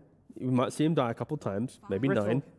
But then he will then give the information for the mid heroes that you see on the screen to thrive. And after that, Shadow Fiend will kind of be the killing blow. It's a clean looking lineup. It plays obviously more on items than levels due to Shadow Fiend and Bristleback, but I also like Queen of Pain for Liquid. Bro, every time I pull the Queen of Pain card, it never comes out. But I would love to see Nisha play. Good here. I like Queen of Pain versus Phoenix because she kind of builds attack speed. Like she wants to go treads and all these like random, sometimes attack speed items, and you can kill the egg. Like if the egg's on the other side of the fight, you blink in, you kill the egg. It gives the pushback is really good versus Ursa to help like cut your cores. I think the push of the ult is like so impactful. Surely with banning Slardar Viper and not having Ember get banned, like just take the bait. You know, just take the dangle. Take the Ember. Yeah, it's, you get Huskard. They're obviously Yeah, that's the face that he's making. Like, don't wanna go, yeah, but he can do the courier trick. You know, the courier trick, right? Without Marcy. He knows he's getting baited. You don't need Marcy. The Marcy just makes it easier, but I've seen him do it without Marcy as well. Don't you want to subvert expectations? I mean, oh, he's gonna get Huskard, isn't he? It's gonna be the tiny forward Phoenix offlane and Huskard, right? I really want to see Phoenix offlane because Shadow Fiends aren't going for the attack speed build; they are doing Yashakaya. So you're forcing Shadow Fiend to go back for the Mask of Madness build. DM's talking. Why would he be talking if it's a mid pick? He's like, I can't play Phoenix offlane. It's like, good bro, into their draft. I've got it. Do it. 5 seconds remaining. Oh no, not Shirley again. Well, I believe in Nisha's ability to stabilize a Huskar lane, but it is quite a good pick. Or I was gonna say Necrophos. Monkey. Oh, same which vein. is funny. Same idea. But normally it's Liquid that's the monkey team. Lock it in. There it is. The Phoenix offlane. Okay, I'll say I actually have like the kind of like 3 like main Ember fighters, which is like Necro, Huskar, Monkey. I actually don't like Monkey. I think that this matchup mid is like okay. It's on the higher end of the winning matchups, but gameplay wise, I think Monkey's by far the worst of them. I think Monkey mid is like pretty bad state right now, and he has to like overperform significantly hard to kind of win this game. The difference here is I feel like Yandex, if you put Phoenix in the offlane, I am expecting them to be very aggressive. Like they need to get a couple kills, and if that happens, the freedom to run to mid with a core and support will be there. So that you're not only going to have Monkey versus Ember, which again, we have seen Ember actually do pretty well in that matchup. I'm expecting Phoenix to run at the mid tower as well, maybe at 10 minutes with double supports. Yandex, they have to be killers in every single lane. Yeah, DM is definitely a big X factor. Like the Phoenix versus SF lane is just a complete question mark. We haven't seen it. It has not been a thing on this patch. Monkey King, I agree. It's not that great anymore because like they nerfed the creep lifesteal, which Monkey really enjoy. They've just nerfed the hero The like damage, too many times. the stun. Like Boxy will TP mid as well at some point with like Snowball into Shard. Yeah. So it's a risky play, but I'm guessing it's the one that Chiro wanted the most. Like he just made the call. I'm the most comfortable on this right now. Like get me the monkey. I practiced it, and I gotta respect that. I respect it, and I'm sure it's respected among many people. And of course, the person who chose it or helped choose it is Excel, who is the coach of Yandex, who's standing by my slacks right now. Absolutely, Cheever. We are here with us now. Thank God. Sorry, I still have the hiccups. Thank God you are a team that can end games quickly. We have seen all these 70 minutes. It has been a slog. You guys get the Largo. You push high ground. You're big boys. Do you feel good about that? I don't know why they give us Largo, so I don't feel that good. I feel like it's not us getting Largo, but them giving us to. Damn. Okay, fair enough. I mean, you feel like you just have to take it, and they give it to you. But a little bit different this time. We got the ban out from you guys, making sure you won't make the same mistake. DM Phoenix. Super excited. Let's talk about it. Off lane Phoenix. I mean, I'm not the biggest fan of the Phoenix, I'm not gonna lie, so I just let DM cook and we'll see where it gets us. Okay, so that's you. If you lose this match, then it's all DM's fault. It's not your fault at all? Especially. Based. All right, fantastic. And let's talk about the Monkey matchup mid. This is a hero we primarily see Team Liquid take out. And don't laugh, sir. This is very serious. This is Grand Finals day. We see it come out as a carry Monkey. You're putting it in the mid. Tell me about that one. Chira said he will destroy Nisha, so we will see how it goes. I'm personally, once again, not the biggest fan of the Monkey into Ember because in-game Ember is kind of nice. You have a Vessel built in, and yeah, it's a good hero. I think Ember is a better hero right now than Monkey, so we will see. You need to say something good about the draft in case they absolutely stomp. Just for your job security, I want you to say something that you really did good on this draft in case it's the best game they've ever had. Watson Ursa, that's it. Okay, Ursa it is. Thank you so much. Let's get into the game. We'll get into the game number 2 here in this best of 5 between Team Yandex and Team Liquid, as we do have the Watson Ursa, but a lot of cooking going on in the kitchen of Yandex. Mid Monkey King for Chira Jr., the offlane Phoenix for DM. Axel didn't seem particularly happy about those picks, but we'll see how it goes. Yeah, I've played plenty of games with DM on his Phoenix. He knows his way around this hero. I've seen it. So I have faith in that, but I'm also a little bit convinced about what Gunnar said. We saw it before, how people tried to pick the Monkey King against Ember, and it hasn't worked out that well. Last time we saw this, it was actually a win for the Ember. Ember is insanely hard to shut down, and this is not really a gotcha pick. No. It's not like the Huskar or the Necro. It is still pretty strong, but we'll see how he's able to spring into action. Because it feels like the downside of the Monkey King is if the initial moves fail, he can fall short pretty quickly. Whereas Ember can be pretty happy to catch up and make action happen whenever he wants to. I think it's very important to keep eyes on mid lane in this game for the first like 5 levels at least. We gotta keep a close touch on how Nisha is doing, because this is where Monkey King needs to build an advantage and hold on to that advantage. Because later on with the support moves, Ember plays more naturally with supports than Monkey King does. So far, Monkey about a wave ahead of the Ember Spirit. There's another wave coming in as well as he gets some good damage in, and the 4th strike of the Jingu. Yeah, this is topped up. That's what he needs to do. Keep getting those Jingu procs, deal more damage, get more lasted damage. And DM up at top, dropping pretty low. Does hit his level 2 here.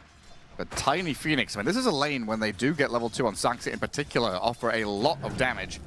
Yeah. And Tusk, you know, this snowball save, the ability to disengage, not necessarily that good against the Avalanche now.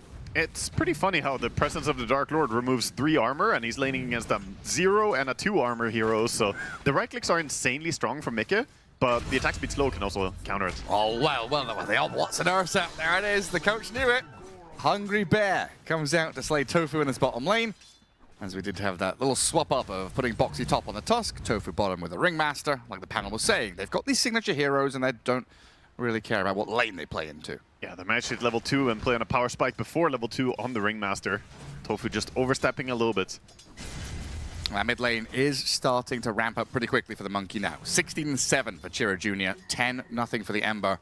Are we going to see the courier manipulation on the creep wave, the dragging of creeps out of that mid lane, or is Nisha just content getting what he can with his boots? I don't really see how, you know, Gunnar said you can do it without, or Tiga maybe said that you can do it without the Marcy. I would like to see it. I haven't really seen that done without the support of Marcy, of course, leveling up your couriers. Oh, nice toss across, going to give Saxa access to that Lotus pool. And Mikke sitting around half health. Got to be wary of the positioning of this Tiny, because a toss back into that Phoenix damage definitely could undo you. Yeah, still chasing here. Chira coming in with some aggressive intent. And he's doing a fantastic job. He's locking down this lane much harder than, you know, I expected him to be able to. Nisha is a fantastic Ember player, but he is struggling. Yeah, it seems Chira Jr. very motivated. Show off his prowess on this Monkey King. A very scary cosmetic to have as well. Yeah. Oh, look, God. There's a beautiful flower. Oh God, what's in the middle of that? It's all teeth. It's a scary face. A gaping maw full of sharp, pointy teeth. Yeah, but this lane is getting very painful. Nisha does have the boots, but his HP dropping so low. Up top, a little bit of fighting back and forth. The ice shards miss, though. Not gonna trap Saxa. Shout out Matt Mercer for the gaping maw. Ember Spirit, yeah, very low, waiting for his bottle to come in to top him up. They keep his wits about him, though, against this Monkey King. It's been a while since he got a CS now, though. Yeah, go for this range creep at least, as the Monkey King goes and controls one of the water runes. Not so much because Chira wants it, just doesn't want to give away double bottle refill. A deny, a last hit. Ember Spirit, oh, he's rolling in it now. He's got a couple in a row. Super happy. Yeah, some space, but no bottle refill available. And this is not a patch where you can TP in. DM gets trapped by the ice shards, dives away. He's got Dying Light as well, so you got to be careful. If you don't kill him and he drops low, could turn and burn on you. And Sax is going to come back up here as well. Look at Mikke. Not able to get on top of the SF just yet. It's so dangerous for DM to play this lane, though, when you have 2 -2 armor. What you gotta do? You can't really stand and trade hits with the SF, so SF is getting a decent time of denying and last hitting. Yeah, having a pretty free lane, and Charlotte here onto Saxa. Forces the toss back. Couple of raises. One of them lands. The Avalanche stops any further arriving. One of the better ways to disjoint when Tusk goes on you, just throw an avalanche and create some distance. Watson bottom. playing from the trees, comes through the fog and the ice path on both of these Liquid heroes. Gets the go on Tofu, but not the finish. Watson didn't want to continue diving. A nice healing tonic combined with the whip, but top lane. Get the kill. So DM's low, a lot of damage over time. Earn charge on Boxy. Saxa under tower, taking some hits, but he should be fine with a Lotus to play with. This is what they need on this lane. I said the SF was getting a lot of time farming, but the striking power of the combination coming out, Tiny plus Phoenix, they have a lot of magic damage. It does mean now Phoenix Tiny kind of out of health. Going to have to run back home with a Tiny, regen up as the Phoenix. So Shadow Fiend's going to have a 30-second period here where he should be pretty happy. Last hitting there is tower. He might be happy, but there's earn charges now on Phoenix as well, which amplifies the kill potential even further going forward. And they'll dive in from Chira Jr. Mid lane, not fun enough for him. Two-man battle strike connects on both of Liquid. They've got the escape act out of Tofu, but the damage comes through so quickly. What a dream haste rune to come in with. Just chasing people down, and sure, this gives some space for the Ember on mid lane. He gets his level 6, but already the impact from side lanes, or to side lanes, is the Monkey King. 3,000 net worth up for him. And item build-wise on this Monkey King, I'm kind of curious to see what he goes for, because in the past we've seen him pick against the Medusa, so it's like, oh, he's going Diffusal Blade. What about this time? Is it back to Echo Saber? Do we try and scale? We're going for active early items. We'll see what he's going to go for now. Orb of Frost is in. I mean, I wouldn't mind seeing something like even the Echo Saber or Diffu still. You just need an early fighting item. Boxy stealing the Wisdom. At the same time, they're losing their own Wisdom, but it's taken by Monkey, so they did go without experience over on one of their supports. And it seems like they know that everyone moved to that left side of the map to take the other Wisdom Shrine, leaving Ace alone here to get killed off by Watson. This bottom lane is just uninhabitable right now. Ursa is so strong, and with the tower sieged up by Siege Creep and Jakiro, it's gonna fall pretty fast. Spooky times when you're allowing this Ursa to rush into that Battle Fury quicker than he normally would. And 5 kills to nothing so far out of this laning stage, and 3 of them in the hands of Watson. Ember sets out on DM though. Half health Phoenix, level 5, so no Supernova. Chains come in with a snowball and tag team. A ton of damage onto DM, but he dives away. And Nisha, kind of worse for wear, zips back to the mid lane just to try and play it out, as the Monkey King did come in. Yeah, Monkey chasing, but no teammate nearby, so not gonna turn into a kill. The power runes, though, being controlled by Radiant. Saxa gonna grab the bottom DD rune, just making sure Ember doesn't get it. I think he popped the Searing Chains a little bit early there, but he also didn't have a point in Sleight of Fist, so it was hard for him to hold it, because if he holds it, he can't, prevent the dive away. I'll get to his urn eventually, though, Nisha. Oh, that might be a turning point for Liquid to play aggressively. Oh, wow. This move by Saxa just running in as well, stealing away farm. Yeah, Junior and him, they just go blindly into a Fog of War nuking with the Avalanche. DM's under vision. A very sneaky observer ward there from Liquid. Watches the Phoenix, but it seems like he's got a good read. Understanding Liquid support stuck around after that Wisdom Shrine steal. Not going to get picked off. Yeah, it's about creating a balance, right? You lost your offlane tower, so you're trying to take the enemy offlane tower. But they're going to defend it in time. A low HP tower doesn't really matter much as long as you don't lose it. Doesn't matter if it's 300 HP as long as it's still there. It's a TP point for you. You can still defend it. The dive onto Mickey. Supernova. It's there with the Ice Path. The damage is burning through the Shadow Fiend as Malady catches up. Snowball across to try and get Boxy away from danger, but the secondary dive from DM gets in on top of the SF. Yes, they trade out for Malady with a dying Requiem, but now Tofu's left stranded on an island up here. A little bit of a friendly grenade situation there, throwing in with a toss. You see a tip going over. He's like, sorry, Malady. You were just the closest thing I had to throw. Not bad. We needed the damage. Yeah. It's one of those situations you just go, dead is dead. Yeah, Mickey is going to at least feel somewhat okay that he got a kill, but getting shut down a bit in the early game on SF. Right now the tempo picks up. It gets hot in the kitchen up top as Tofu is getting burnt down. The Urn and Fiery Spirit offer plenty of damage through the Phoenix. Yeah, DM Phoenix, man, I told you. I've been seeing it a lot. He's strong on this hero. And then 10-minute rune, Arcane bottom. So Nisha going to get something to go his way. Arcane Ember with a Urn now ready. He doesn't have any charges, but he'll get there. It is a very budget inventory, though. He does not have magic stick upgraded in his inventory. He does not have all these little, gadgets you want for the 10-minute fighting. Earn is also the budget version. Ideally, he would be a spirit vessel by now. He's been thrifting down to the charity shop. Malady with a catapult, trying to play through the Monkey King. Nice dodge. Tofu and Nisha looking to hold them back. Chia Jr. dodging the damage with the mischief. Well done. They're playing towards the catapults a lot on Yandex, trying to put pressure on the map. Up top, the catapult's gonna finish off the tier 1 tower, so that will be side lane towers gone. For now, Liquid are holding on to mid, and I think that's important. If they lose mid, rune control is gonna be gone, and Ember desperately needs that. Saxa with the avalanche toss, trapped in the shards. And Boxy, Mickey pairing up to get the kill, as that ice path looked like it might have been enough to save him up. Boxy, oh, the damage ticking over. Enough to take him down. He was trying to get the aggro from the golems to maybe get a deny, but not gonna get it in time.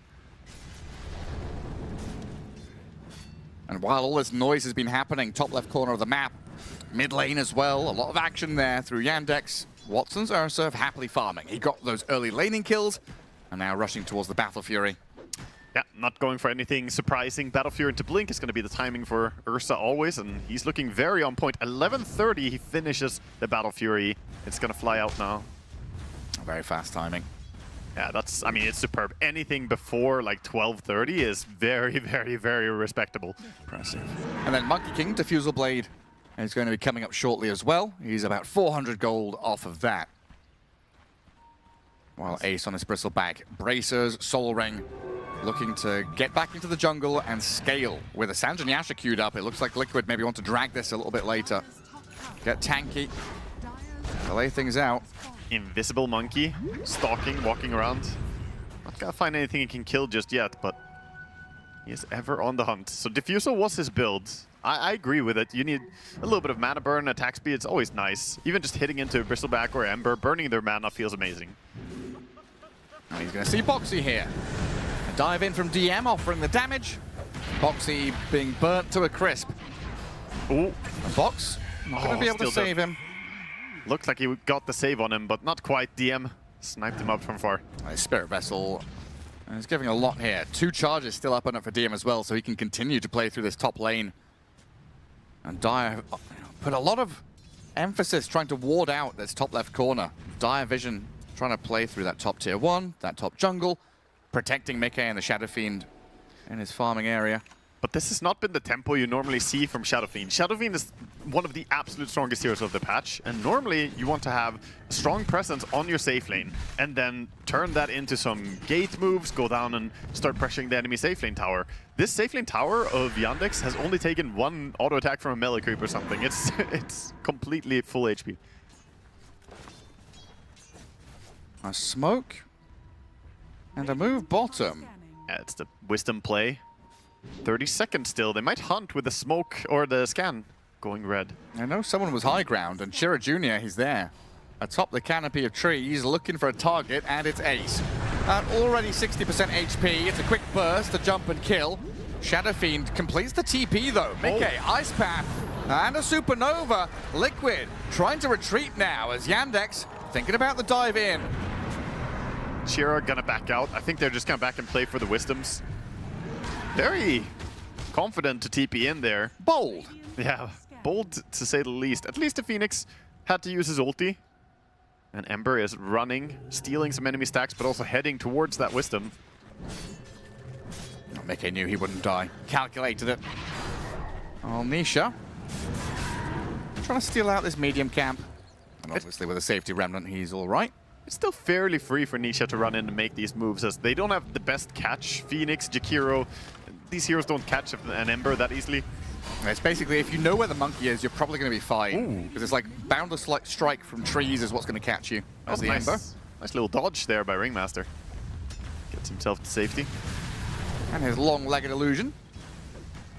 Just going to run at Shira Jr., scout things out, and see who's behind him. So Nisha again running into enemy territory. I think this is going to be key to success, is trying to create some space. He has to be careful about the mana burn and chain stun. Tiny plus monkey. Creep stun as well, hey? The neutral's not helping out, but he's still got the slight remnant to get away. Oh, but on mid lane, they waited for... Oh, Watson was there! Man, Watson. They coordinated that really well. He barely jumped out, had 20 mana remaining, but even with that, Watson just gonna add him to his farming list, you know? This Ursa didn't even go out of his farming pattern, really. I thought Nisha was fine. I guess he did as well. Watson just comes in, very nicely done. And that is a completed Blink Battle Fury at 15. Gold standard for any Ursa player. Those stupid croakers, though. Stunning up Nisha with the tendrils. Always have to be so careful running next to them. I don't trust them, man. They always try and screw you over. Nasty business. You can see defend that tier 1. Maledic doing the same thing as in the previous game. We saw this drums on Warlock. Now we see drums on Jakiro. I'm a big fan of drums on supports, Gareth. I think they're amazing. Yeah, it's just a nice all-around item. Especially when you're ahead. Being able to play fast and get faster. Yeah. I mean, it's just fantastic for the first 25 minutes of the game. Later on, you could argue that, okay, having a Force Staff might sometimes be nicer, but right now, right here, right now is when you want to be as strong as possible. DM is being run at, though. Already half HP, feared up, chain stunned. Good catch by Liquid. Remove the streak from the Phoenix, and now pivoting to try and push into this top lane, but there are heroes ready and waiting. Avalanche tossed back in towards Ursa Jakiro, but the slight and the jump out dodges danger. Nisha's out of there while Boxy put in the box. Escape act, not gonna get him out of there. While Mickey is being eyed up and the Monkey King's in the back. Tofu with Ace turning back on the Chira Jr. Needs the Wukong's command, but the Monkey King's dead. Ooh, could not stay alive long enough. Didn't Mischief. Maybe he could have gone in to change the guard. I think he would have died anyway. While that happened, the Shadow Fiend did fall to Watson though. Saxa on the run, not gonna get trapped in the shards this time. And Team Yandex trying to bite something off in this top lane. They get punished somewhat. Yeah, and again, Ursa is ready to go. Another jump with Saxa. The chain stuns come in onto the Ember. Nisha trying to do a short jump away, but the sun rays coming in. Watson can't keep chasing. They'll turn onto Boxy and get the simpler kill. This Ursa is just monstrous, killing one after another. And now Roche time, surely. Get a team fight victory in this top left corner. Yeah, I think he'll definitely consider going for it. He also could just farm back towards the Ancients. But yeah, I would have expected him to head straight into Roche, maybe respecting Liquid's ability to contest. They're not heroic. No, Heroic would definitely have been in Roche pit like 3 minutes ago. They are very, very fast about taking out Roche. But Yandex are doing a fantastic job holding on to an early game lead here, 16-4. And a 5k lead. They're looking for another kill that might allow them access into the pit. A shield rune at the bottom spot. But a jump from Saxa, that's the initiation tool. Gets onto Tofu, body block him up and finish him off with Watson getting the monster kill streak for himself. This duo works so well. It doesn't matter if it's from a support or from core positions. It's almost nicer when it's a support Tiny to see Tiny and Ursa together. It's just a long time of chain disable. It's easy to think of Tiny as just the avalanche stun duration, but the toss can really hold people in place for so long as well. As well as, of course, throwing them right into the Ursa. It looks like Ace on the bristle, deciding to go a different direction. He bought the Belt of Strength, thinking about that Sanjin Yasha, but goes back into the Lotus Orb. So an item which will allow them to play a little better in this mid-game as the fights develop. Defensive snowball back towards the Croakers. Gonna get away, but not contesting this one. I'm trying to see Liquid's timing for when they're gonna turn this around, and this is not a Kayayasha Blink build coming out from the SF. So he's going for more the carry approach, which to me sounds... Oh, we have a catch onto Ember. Yeah, that's Avalanche toss-up. Still not quite enough. I needed that ice path from Jakiro, but he was a little distant. Or a bash. Yeah, got the basher.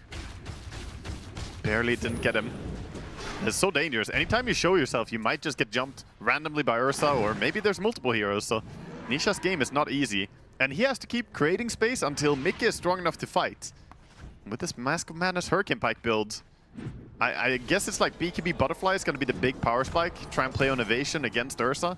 Yeah, it's like he needs to be able to dodge Ursa, hit the egg, get out of Wukong's. So going for these tools to keep himself alive and fight back seem pretty important. As Nisha goes back to wave dragging, create as much space as he possibly can. And he's kept himself decently in the game, you know, against this Monkey King in lane. It was kind of nasty, but not that far behind the Monkey in terms of net worth. Yeah, but the hunt is on non-stop. Tiny, Monkey King, Ursa, all these heroes are just looking for anyone they can jump. And pre-BKB timings, we don't really see Liquid ready to fight. Ember's working on his. SF is working on his, of course, and then Bristleback has a Lotus Orb, but yeah, gonna need quite some time before they're in fighting shape. Yeah, Liquid trying to place a lot of these wards in the river or in the lanes, watching for the approach, watching for where the Monkey King's jumping. Nisha up at top with Boxy. They get onto Malady here. DM Sunray tops up the Shakiro and keeps him alive, though. Ooh, nice little heal coming in.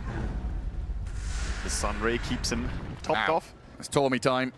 A lot of times we have seen this Ember jumping away and surviving, but the bigger story is not just whether he lives, it's about how much time in this game has he spent running away, just having to run away from fights. Look at his net worth. This is really hurting an Ember Spirit when all you do is escape non-stop. He needs kills. This hero thrives on chaos.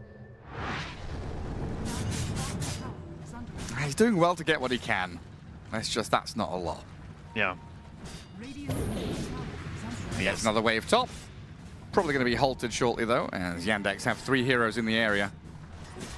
And they have got this Shadow Fiend into a position now where this BKB timing could be what Liquid bank on. BKB is finished on Monkey, but they know about it on Team Liquid. They saw him walking past the ward, so they also know that it is finished. Because this is a dangerous timing. He could jump in on SF and just stay locked onto him. Very hard to fight him against in the Wukong. The bonus armor makes it harder for even an SF to fight back. And what SF is still a couple of minutes away from his own.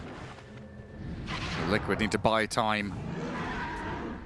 The only currency they have to purchase that is, like you've been saying, this Nisha Ember Spirit. Yeah, he hasn't really been able to go together with the Tusk and Ringmaster to create kills, because those are more saving supports, really good at what they do. We understand why these 2 heroes are picked, but they don't have the tools to burst anything that easily with the 3 of them. Like, they can kill a support hero maybe, but they cannot kill the cores. Yeah, it feels like that classic conversation about Disruptor, right? Very good when you're ahead and chasing, not so good when you're behind. As Ace starts to get pummeled by the Monkey King, double damage rune goes to work and drops him to about half, but he's got Essence Ring, Lotus Orb, and it proves to be too difficult a target to kill. Even with the double damage rune, they do not get baited into full focusing on a Bristleback. Not that close to a tower. Yeah, this next round of items, though, Shiva's Guard Phoenix coming in. And the last minute of the Aegis for this Ursa. That BKB Monkey you mentioned, Yandex getting ready to go for this next big team fight. Forcing Ace out of this middle lane and making sure that Liquid have to keep retreating, playing on the back foot. Means they're not farming, they're not getting to that BKB fast enough. Yeah, and the pressure, toss back, this time they might kill him. They've caught the Bristle in the Wukongs. Watson also kills the support in the back, so there's no attempted save even. Tofu gets sliced along with Ace. That's so clean. The target acquisition of Watson just saying, you know what, I'm going to take out the supports. Yeah, you've got enough to kill him, I'll get someone else. Even though he's Ursa, who's one of the best heroes to kill Bristle. So a lot of people would be baited just saying, okay, I'm going to hit the Ursa, but no. He knows exactly how it's going to play out. He wants a cherry on top. And make it a double. And also not just staying and hitting a tier 2 tower. Ursa could be pushing that tower, but it takes a while to do it. Better to just get on side lanes, shove the Ember away. And make the map as small as possible for Liquid. And Jakiro is slowly burning the tower down anyway. This support is really good at just taking a tower if he gets ignored.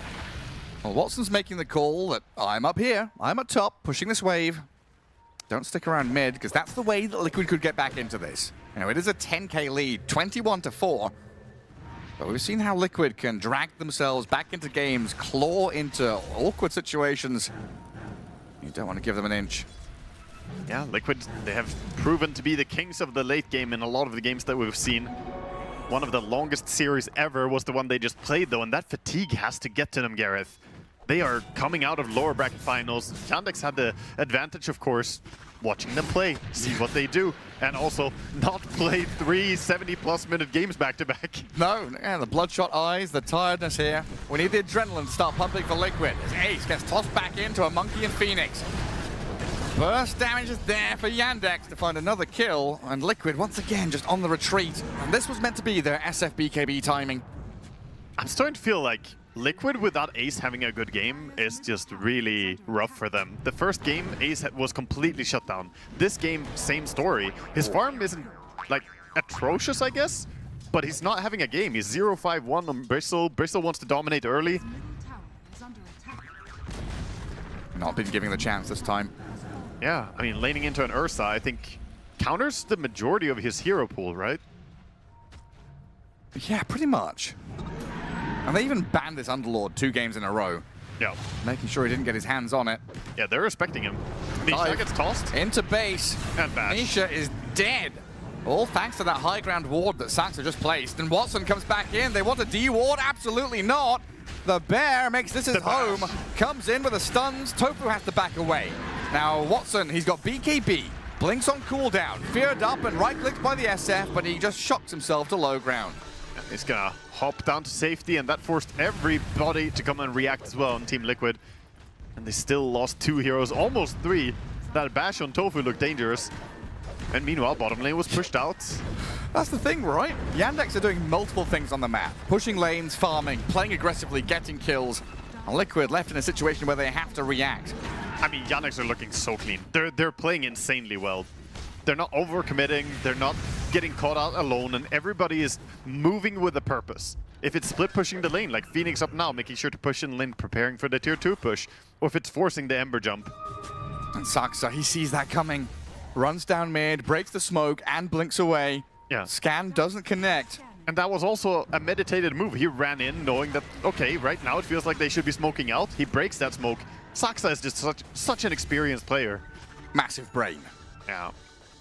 But if it's any team that knows how to work on a comeback, you know, Team Liquid, they've been here before, they've proven themselves before. And we've not yet seen them play as 5, right? Ace has been caught out a couple of times, but he is still a tanky Bristle back. So if you dangle this Bristle in front of Yandex and play through the Ember and Shadow Fiend, the saves from Tusk and Ringmaster could come into play properly.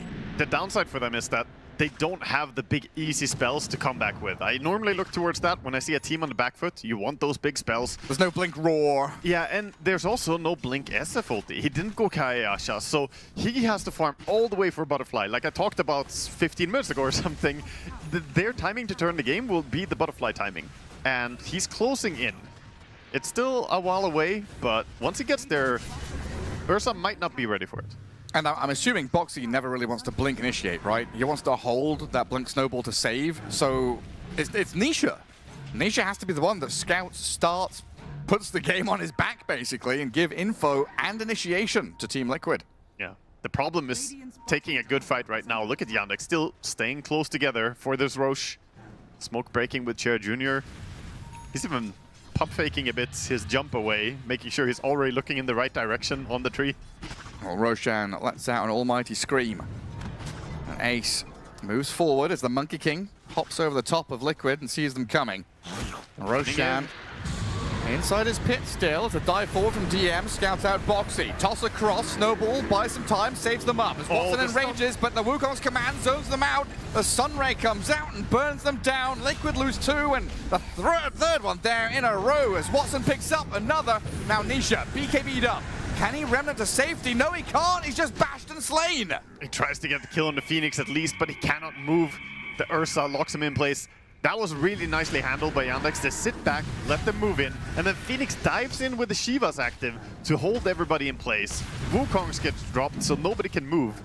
And at that point, the fight was just kind of over. The defensive snowball even was turned against them. Yeah. Something you pointed out a bit when we were talking about the draft before we went live here on the cast, of course, was Tusk pick into Jakiro is not that comfortable, since the snowball here, if you watch the replay of this fight, you'll see that 2 heroes landed into an ice path. It's so hard for Boxy against Avalanche and Ice Path. Like, he gets the snowball out, but then you're just stuck in the Ice Path macropire. Yeah. A lot of times Jakiro is picked against Tusk for this very reason, so he's obviously doing a great job as well. Melodic only died 1 time. No, I don't know. This is probably too deep, too ambitious. I like the mid lane jump, but like... They even knew it themselves, going too far forward. At desperate times, call for desperate measures, though. They're so far behind, they couldn't really afford to just give a free Roche. The timing was a bit too far away for the Butterfly to comfortably just finish that. They're gonna go top and look for a fight. I think Liquid are realizing some form of miracle needs to happen. It's got to feel bad They're under for a SF ward. as well. Like, It's already bad. Mikha's like, guys, I bought this BKB. We've got to go and use it. But you're right. Under vision, Liquid have been scouted. Monkey King already evacuating, TPing to mid, while the rest of the team play very tight with the Ursa. Yeah, they're backing out. Yandex still have plenty of time on that Aegis. With Abyssal in hand, Nullifier over on the Monkey King. They're looking strong right now. And even an Aghanims on Jakiro. That's just one more thing that you have to worry about. This Macropyre is going to absolutely destroy you if you stand in it. Especially if they just get the jump on you. Right now, Boxy defending his Bristle buddy. Punching back the Ursa. No brawling in this top lane. Smoke behind, don't want to catch them. Saxa with Chira Jr. That's a weird melee creep. Why is this melee creep running smoked at us? Nisha, he's going to get scouted. They make the jump, but he gets the chains. Remnant away. They still get jumped and annihilated, though. Mickey disappears, and so does Tofu. It's just How so clean. quickly they fall. Yeah, they're way too far behind in net worth, and the damage is just insane coming out. From so far range, Ice Path and Boundless Strike essentially acting as a double Fissure from far away. And now another jump. I mean, Saxa, he's going to poke at Nisha here. Be a little bit annoying. Nisha's He's fine. all alone while bottom lane, Ace being dived upon. Chira Jr. and DM nullifying the Bristle and burning him down. The dying light of this Supernova Sunray takes the Bristle out of the game. No respect anymore into the base. 32-4. They have not gotten a kill in forever, it feels like.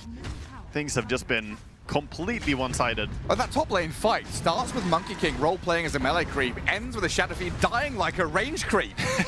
That's very accurately put. Yeah, the SF's armor may be decent, but the damage coming out over on the side of Yandex is insane at this point. There's been a long period here where Liquid have had no recourse, no answer. I mean, 4 kills in total in a 32-minute game. Losing your top lane of Barracks now as Yandex come to claim what's rightfully theirs. You know what they're doing right now? It's just relaxing time. They had some long series, okay? Now, Mercy. Yeah, they're taking this as a timeout, preparing for game number 3, Gareth. It might be where we have to take this one. Team Yandex not stopping. The Glyph will only delay things. 90 seconds on the Aegis, still going. They did cut the next wave at least with the Tusk, and he's looking to cut the next one again. Try as you might. Backdoor protection is online. It does kick in.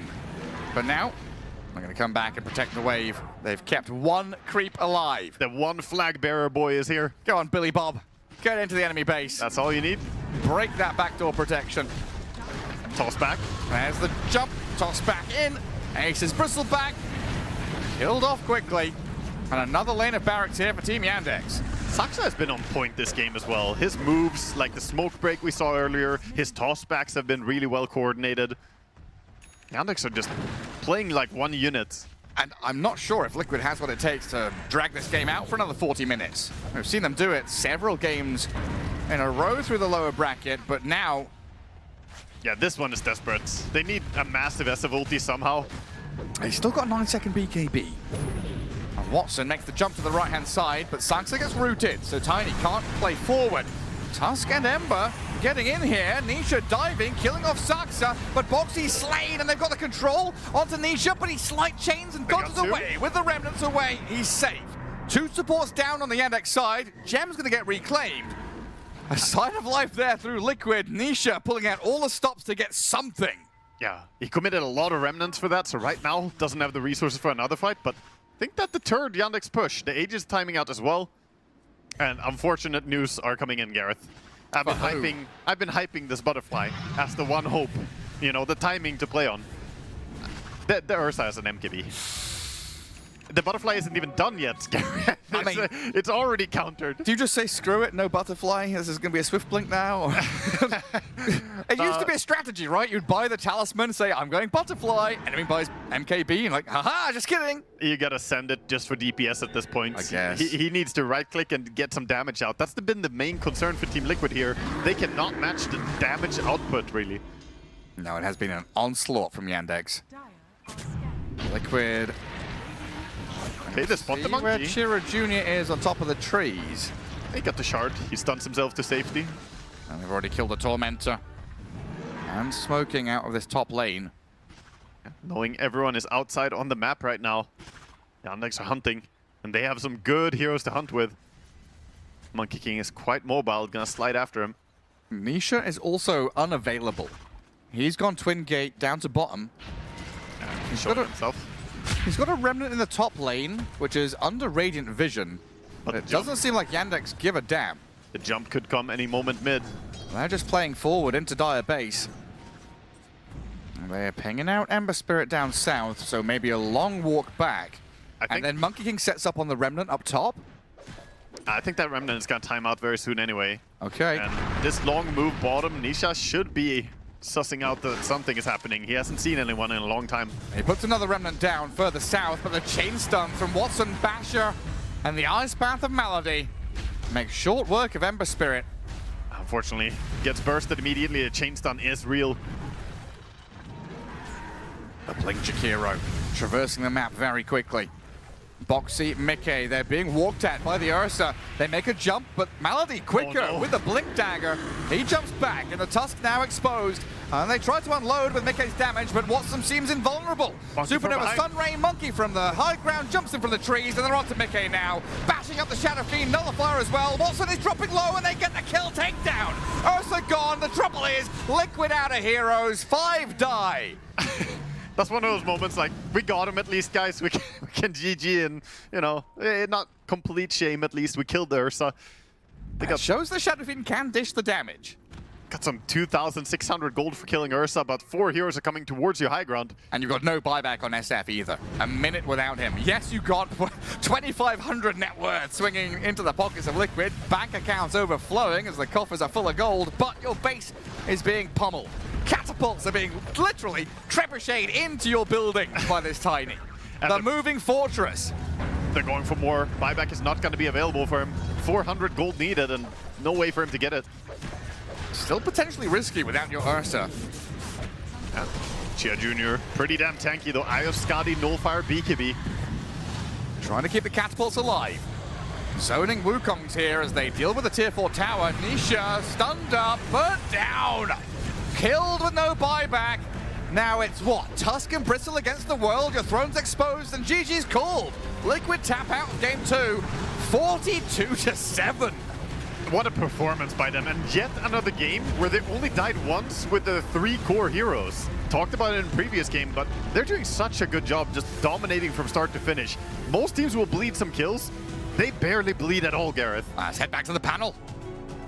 Oh, there's so much to unpack with this game win, with the draft beating the Shadow Fiend, the hero that was let through this time, which also on paper should be doing better than what it did. And now Yandex has this massive draft advantage as well going into the 3rd game.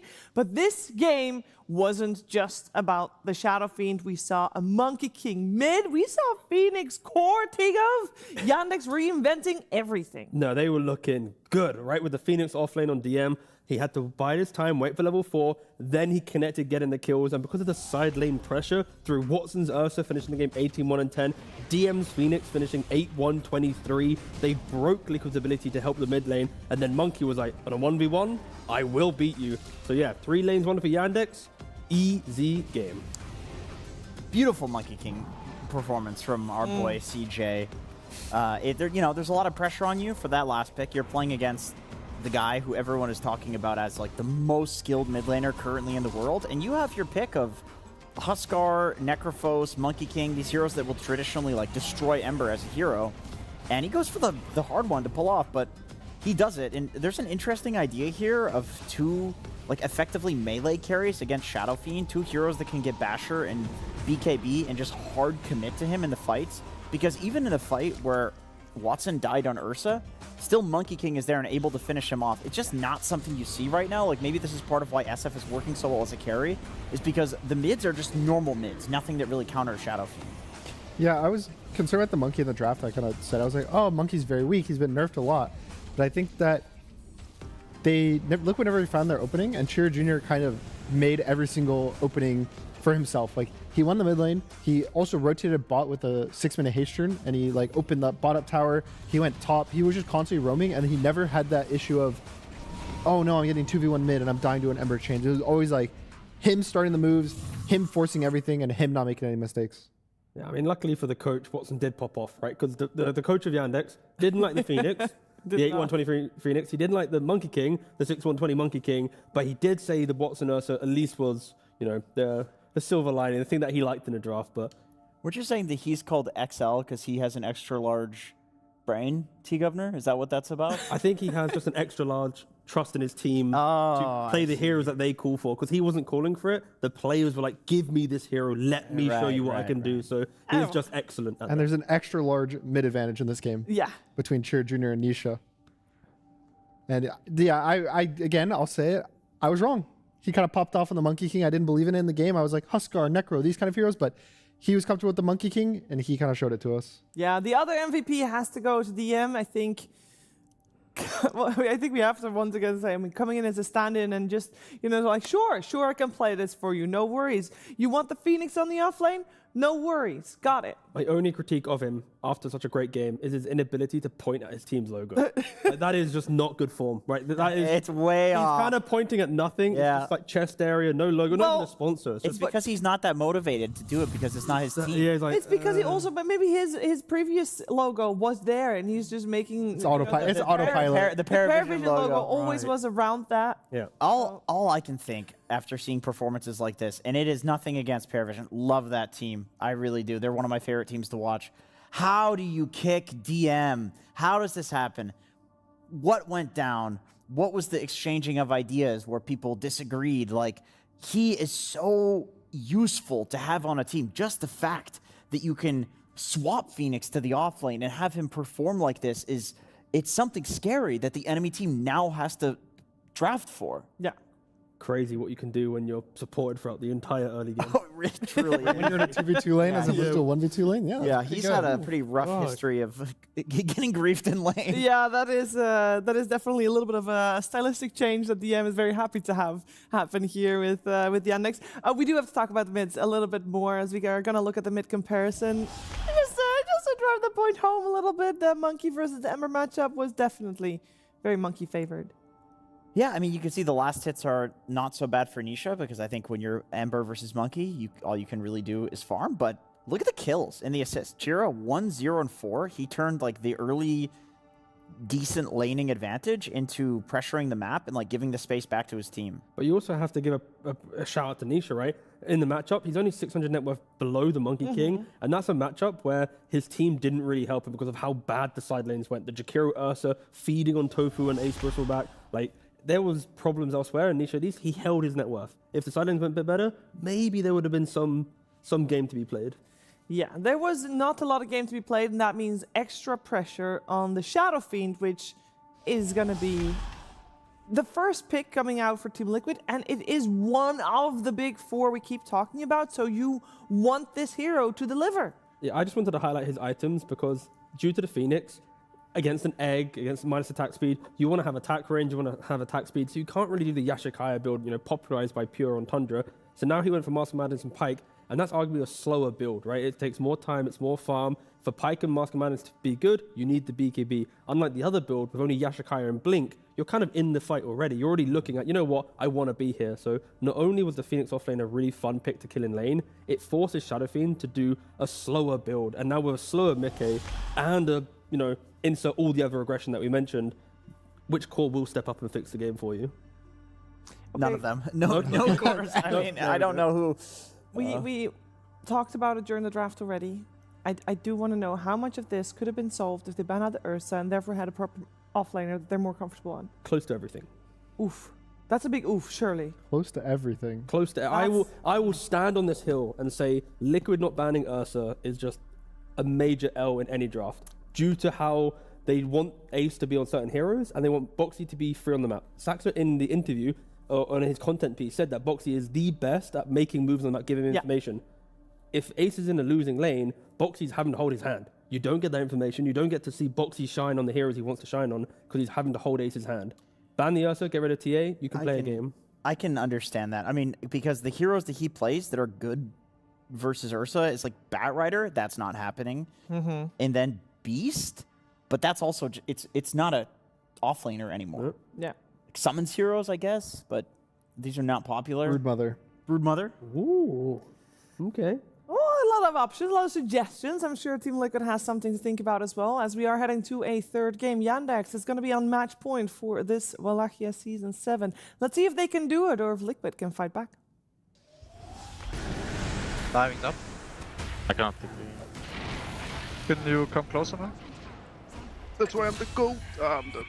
Fuck. Oh, yeah, it's a lot of deep. The new breakthrough and innovative phone with 1xBet app. With 1xBet app, you can register and start betting in just one click. Intuitive interface and thousands of sports events every day. User-friendly app. Big wins, fast payouts.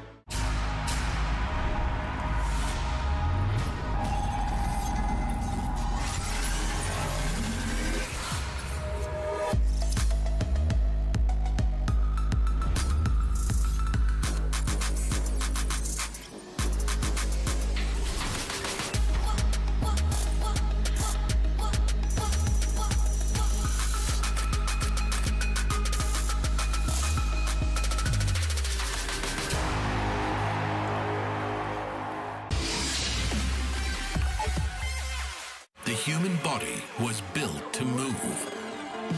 Not trapped at a desk in one singular posture for 12 hours a day. It's time your chair evolved. This is Secret Lab Titan Evo. Ergonomically engineered for you. Gamers, hybrid workers, artists. Backing your every move.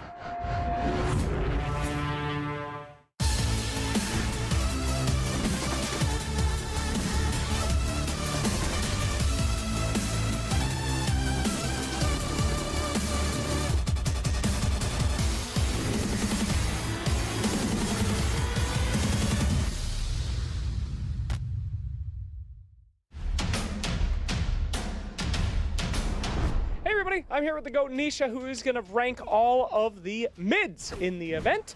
You can vote for yourself, that's okay.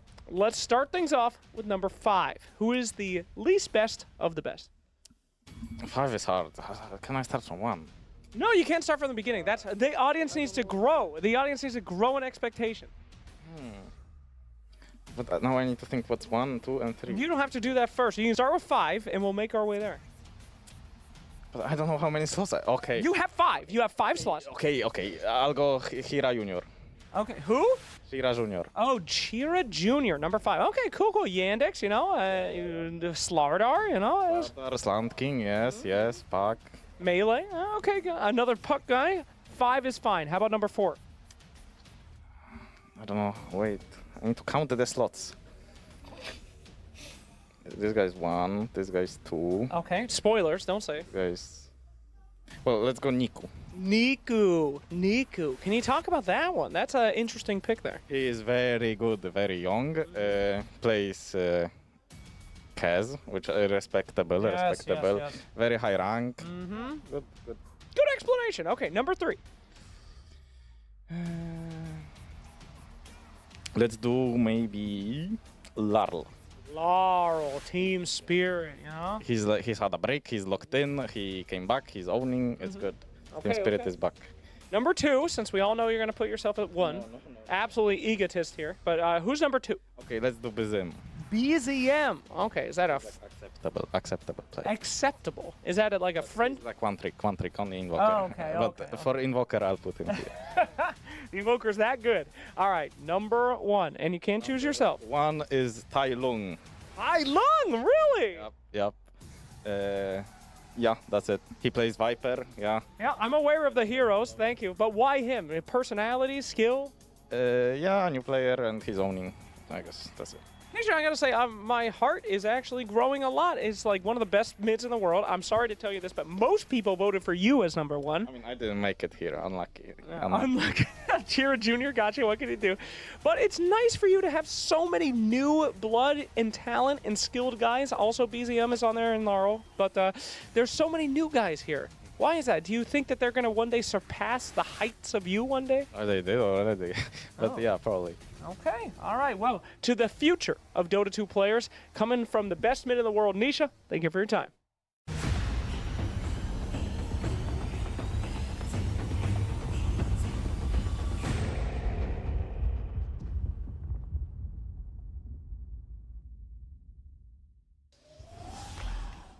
Team Yandex is 1 game away of taking home the championship here for PGL Wallachia Season 7, and they're going into game number 3 with a little bit of a drafting advantage after having beaten the Shadow Fiend, or so I think. I'm going to ask my 3 specialists on it. Gunnar, is that the case, or we talked about the Ursa ban, that could have solved everything, and maybe then the Shadow Fiend would have done a better job? I mean, if we're going to go with the storyline of PGL Wallachia, last season we have a stand-in win the tournament. Now we have another team with a stand-in also win the tournament.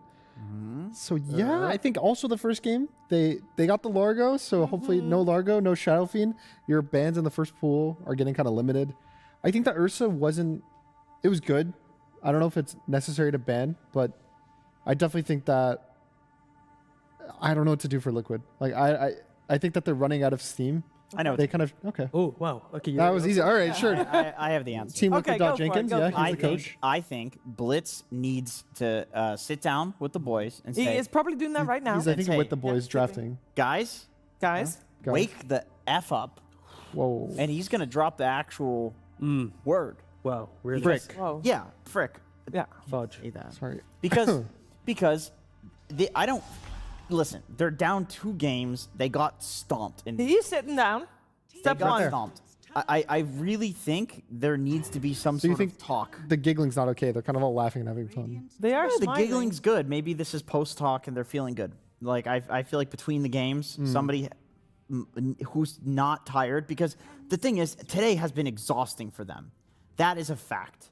It's been really long days for the entire tournament because we've had so many 2-1s, so many games that go super late. People are sleep deprived, and now they played the 2nd longest best of 3 in Dota history. Yeah, but this is just a result of being dropped to the lower bracket, you know? Yeah, that's bracket diff right there. That is bracket diff. That's why the upper bracket team, they come in with an advantage. I've never like that sentence has always been like, yeah, sure, it kind of exists, but no, this Wallachia, I'm like, okay, it exists. It matters. 100%, it matters. We have Largo still in the pool, by the way. We'll see if Team Liquid thinks they can counter. Shadow Fiend? No, you said Largo. Did I say Largo? Yeah, I meant Shadow Fiend. Oh, Shadow Fiend's Yeah, My bad. Shadow Fiend's available. Yeah, no, you're Freudian right. slip. No, that's right. But it is Largo is banned, obviously. But Shadow Fiend's still in. Surely they're going to ban it. Come on. Come on. Maybe they want to play with it. Oh my gosh. Well, they just lost with it, so maybe they're like, oh, we lost with it. We'll just copy exactly what you did. Well, play versa. Liquid banned SD, so they could go for the Watson Wind, and then if SF comes out, who cares? Yeah, but then there's just going to be a Mars on 13 unless it's banned. I mean, but then it's Ace Mars, and Whoa! All right, back up. Hold up. you guys have Wait, back up. Whoa! Second. Whoa! Hold. Let's not let Jakiro cannot explain yourself, exactly. Jenkins. Let's really unpack that. I think they've written off Mars. You guys are afraid of honesty? I feel like he's not afraid of honesty. I think they've written off Mars. He's better at the Aura heroes. The Mars needs more practice versus like S-tier teams, especially when you're down. Do you want somebody who's looked like uncomfortable on a hero to play an uncomfortable hero when you're 2 games down at a best-of-5 grand finals? Why? Just get him Tidehunter or some of his heroes he's S-tier with. It's not that hard. I mean, if it's a moment of honesty, then the reason why I woed was not because of the Whoa! Whoa, hold up. We're woeing a lot, guys. These Take it woes away, are, Shiva. They're not that woe. these woes are completely out of the... No, where's the Shadow Fiend? They're just having gentleman's agreement to not pick it. I will say that yesterday, Maladich was being called out, or shouted out, rather, by his coach, that if he gets his hands on his Jakiro, that's the strongest position Yandex can find themselves in. Yeah, it's very good. And it goes back to the point about the Ace Mars, whoa. Ace just hasn't had the strongest tournament in regards to his laning. He's had moments on heroes where he's like stepped up. I think Underlord Tusk earlier today was a really incredible lane for him, but it's not been like Ace's tournament, right? He's kind of fit more into enabling others than allowing himself to shine. So when I see Yandex with a first pick Jakiro, it is a statement of we are going to remind you that we're planning to shut down Ace once again in the first like 8 minutes. And the thing is, it's a really, really hard offlaning patch. Actually, Blitz used an excellent analogy. I was talking to him before the series, and he said, offlane is like basketball, except you're thrown the ball once every 20 minutes, and you're expected to hit a 3-pointer with it. Whereas, like, the other core roles are thrown the ball every 2 minutes, so they can sink the 3-pointers easily because they have a lot of practice. So, like, the thing is, like, you just need offlaners to clutch right now, and I feel like that's where pure comfort comes in. And maybe that's why Yandex are taking away the Underlord in the first phase. Yeah. A ban that we haven't really seen against any other team. A hero that also at some point was like 06 or 07. Well, respect. Take away the comfort. Respecting the Ace Mars. Because they're not going, whoa. What's stopping Liquid from banning Wind? Oh, then they don't have to. Then they can't ban the Ursa. Yep. There we go. Oh. Dun. What if you ban the Ursa? Yes. Listening. You take the Wind. Then you take the Shadow Fiend and Tide. And you put the Wind as a pause 4. Oh, that's good. That's spicy stuff. I like that. What can Yandex pick to throw a wrench in that one? Viper. No. I mean, it's okay versus the Tide. That was a very quick. That was like we're in the plan, Jenkins. Yeah. Oh, okay, we'll wait. 18 Viper would really that could be good versus the Tide. devastate that. But Imagine then you put the Wind as your mid. What's the stat on mid-wind? It's like, it's had one game. I can't remember if it's 0-1, 1-0, but still it's like. I mean, it's either 0% or 100%. That's a pretty big odds. difference. That's great odds. Sounds like 50-50. 50-50. You gotta take I those. like those odds. They're great odds. Better than average. They are taking a very long time. Do we ban the Ursa? Do we not ban the Ursa? You ban the Ursa. Ace Bro, can you beat the Ursa? You ban the Ursa and you take the Wind. I mean, I would love to see locked Ursa ban. in. Or the Tiny ban. Or the Tiny pick. Success Actually, Tiny has not lost a game yet, I believe. Great hero. 6-0. Great player. Yeah. Thank you. I think Nisha's Tiny also hasn't lost a game. That's Unless, also true. unless it lost a game in the... No, it was Boxy. Oh, no. It it's lost 5-1. one. 5-1. We retract the previous statements made So by Shiva. Nisha's Tiny is better than Soxa Tiny. Yeah, but Right, this is how statistics Yeah. work out, for sure. But how do you factor in the See, role? 100%. 100%. Yeah, but he's mid lane. What is that supposed Harder to on mean? a four-player to... Ursa in the pool, T. Damn. Thoughts? Concerns? Congratulations to Yandex, your Season 7 champions. Wow, that's... Okay, so if all this pressure is on Ace, why isn't the same type of pressure on DM? Or rather, why does he get away with it? Is it just because he has a different hero pool? DM can play Phoenix. Oh, I was so worried where you go with that one. I held back a gun. I was expecting you to go late. Because you said it's an honesty draft, right? Sure. Oh, there's the win. Oh, no, it's happening. Gun Daddy, you were right. Here we go. What were the other two heroes you said? The next were Shadow Fiend and Tide. Tide, yeah. It is nice. It's basically using like a pick as a ban as well. And I think you're happy. You're more than happy. I to have think Boxy. the other solution is because they didn't ban the Ursa, they can take Shadow Fiend Tiny. If Yandex don't pick the Tiny here. And you can also run SF mid and just carry Mickey Windranger if Correct. like it blocks Yandex from picking some, Void Spirit, Ember Spirit that doesn't really want to play into an SF in lane. I really don't think mid SF is as bad as people perceive it to be. I don't think it's bad at all. I think it's very good. Yeah, you're a Greaves believer, right? The difference though for Liquid is you are moving away from how they got to the grand finals. I know right now they're not performing the greatest in the two games. Nisha but playmaker. Yeah, You're right. You're right. You're putting them in a step in a different direction. I thought we were going to say 70-minute games. Right. That's, Yeah. Then having the Shadow Fiend mid, the Wind carry is pretty good. You got two scaling cores. You're gonna have Ags and then Refresher and then Hex. It makes sense. So Yandex do need to pick a core here. Kind of technically either seeing Wind as a carry or Wind as a support, so it's not too much information. They could take their offlane here. I don't really know that's their style, but if it was, it'd be Brewmaster. Yep. I mean, with Centaur being banned, it's like Centaur first, Brew second. I mean, Brew's just very good versus Wind. It's very good versus Warlock. Like, you have this giant AoE Dispel, and it's okay being blind. But they take the SF, and now I think the Wind you just commit to carry. Yep. Yeah, they took the dangle. But that's because Yandex have taken the flexibility out of it, right? You pick the SF, everything you've been talking about where SF can be mid, it can be carry. They're controlling it to 18 now. Liquid have to reveal two heroes, and they will then decide themselves, okay, SF's now going to this lane because you've revealed something. I just think it's easy for Liquid to reveal though, right? Because they see the safe lane, which is Shadow Fiend's Jakiro, and now you can pick an entire lane versus that. But is it though? Because like I said, SF goes mid, and then you. I mean, it can, but like. Let's not forget the bear in the room. That thing can. I'm gonna forget that bear until the Ursa's picked. Yeah, that's risky. It is what it is. This is also a bear. Sort of.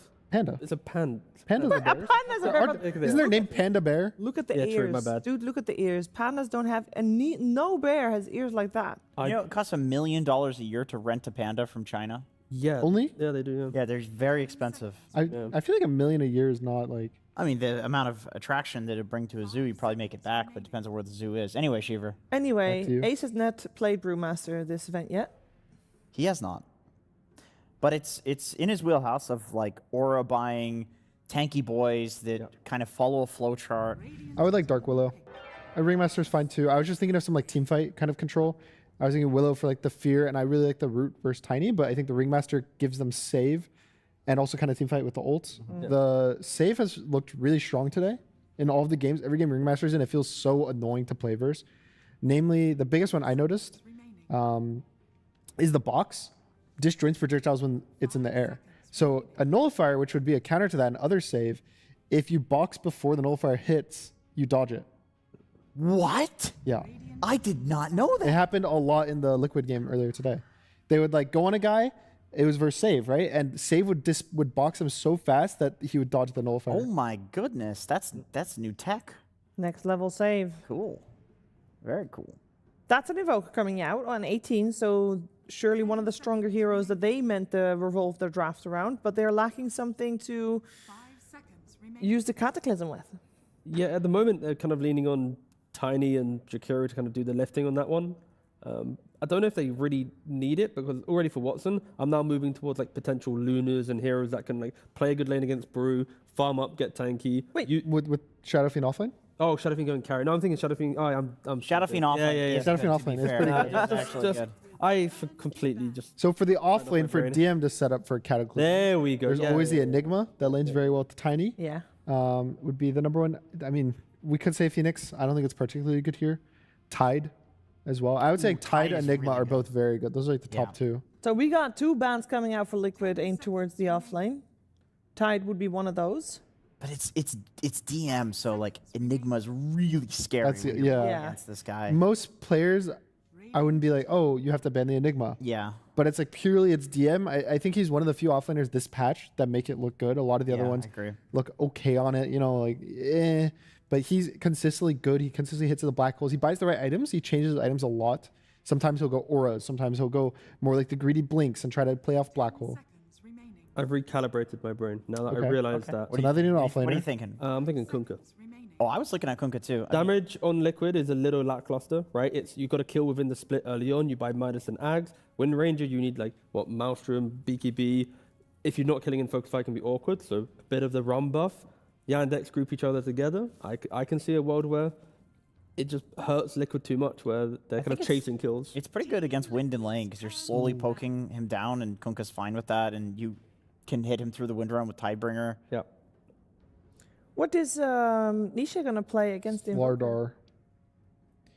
Locked in. Oh, the old Slardar. Slardar is... They need damage amp, so yeah, it makes sense. It's surprisingly one of the best mid matchups versus Invoker. It feels like one of those ones that you wouldn't think is that bad. Because you're like, oh, it's just Voker versus this melee here that doesn't do anything. But you kill the Force Spear in the lane, which is the biggest thing. And he doesn't... A lot of Vokers don't really build an armor item. They kind of are trying to skip the Shivas because they want to go like Meteor Hammer, Ags, this kind of thing. And so you just like blink on him, crush him, and he dies in the mid game because he only has like 5 armor. And I also get amplifies their whole team. Like it lets the Brewmaster actually kill heroes with the minus armor. It lets the Wind kill any hero that they ult. And I just think that it's this, even the slow resistance is good. Like it looks really nice. Nisha hasn't played it this tournament, I believe, but it's good. And then for Yandex, I still think the Enigma is good now that the Tide, the Brisor ban, there's not really this like tanky hero I can think of. I'm sad that we haven't seen DM play Enigma, really. It's like, is one of his best heroes, but it's just never lost within this tournament. There's always like the Doom as well, because you get Purge for the Wind. Oh, wow. They did actually go for the Phoenix. They have convinced the coach that it is a good hero. And here it is again. I would say, oh man, they're playing for game 4 to get them to ban the Phoenix out, but obviously this is not the case. They just simply think DM is too good. Isn't this now go back for the Storm for Nisha? Tried and tested, go in, poke the egg, reset. If your back's against the wall. Yeah, if I'm purely drafting for like the Liquid and Nisha, everything it would say Storm, but like my gut, I would lean towards Sardar, even a Pangolier. I don't think he's going to play the Pango, but Beastmaster. So it's taking a page out of Tai Lung's book. Tai Lung, is that guy the? He is. He is the GOAT Beastmaster. He is the GOAT Beastmaster mid player. I thought he didn't play for a month. He didn't because other reasons. Oh. Let's not bring it up at the grand finals. So, main question. Team Liquid. It's 0-2 against them. Is this enough? Are they forcing game 4? Or are we going to say congratulations to Yandex after this one? I don't really like the Beastmaster. I worry that there's so much random kite for the roar. Like you'll have an egg if you don't roll the Phoenix. You'll have a toss if you don't roll the tiny hero spell. It's just so annoying to kill heroes. I also think Brewmaster is kind of annoying to play into all these random AoE because it's not a BKB, the like Earth Panda. It's just status resistance, so it's getting stunned, getting slowed, trying to move through the fights. So I do worry about Team Liquid. It's one of those things where it's like everything will look so different if they snowball the early game, but I see a world that they don't. I think Liquid found ways to kind of survive the draft, right? By picking Brewmaster, it made Yandex think of different heroes. That alone might give Liquid more confidence, because I think that Ace, on a brew, like you should be able to get through this lane. It might be a little weird, but that alone, you play with Nisha, you find kills, you have Nisha can kill SF at any stage of the game, right? If you have the correct setup. BKB piercing against SF is always good. Yeah, and then BKBs all look good, but yeah, it's scary. Uphill battle for them, maybe. Well, other than obviously wondering who's going to win this game 3 and maybe with it the championship, we're all wondering also if Sir Action Slice has lost his hiccup. Let's find out as he talks to Blitz. Perhaps she... No. Welcome back. We are here with Blitz Dota. Blitz, scary stuff in the last series. We did see, the off-lane Phoenix, and now we're seeing it again. Were you expecting them to do the off-lane Phoenix one more time? I was not. I'm not really sure, because they're a bit of a unique team, so I'm not really sure what the angle is for them. I don't know. I think they just kind of like it because they have other forms of initiation already on their team. They really rely on Soxa to kind of set tempo for them. So I'd imagine that's the logic behind that. Yeah. And we had to let Shadow Fiend in because you can't ban everything. Shadow Fiend is brought out. Obviously, you guys know how to deal with a Shadow Fiend. Do you have the tools this time? I hope so. I think our lineup's pretty good for this game anyways. I think we have nice kill potential on them. Yeah, I think so. We have a BKB Piercing Sun. They don't have a save. I think it's pretty good. All right, Blitz, and I know that you love talking to the fans, especially in these moments where they might not see you again for the tournament. I know that's not going to happen. I'm confident it won't. But anything out there, how can the Team Liquid fans pool their energy to spirit bomb you guys into another game? They don't need to do anything. I love this game. I want to be a part of it for as long as I possibly can, so I don't take these moments for granted.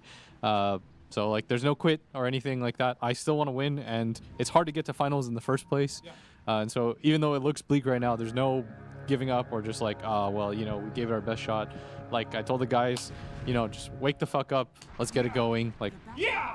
Let's one game at a time. That's right, baby. Reverse sweep, baby.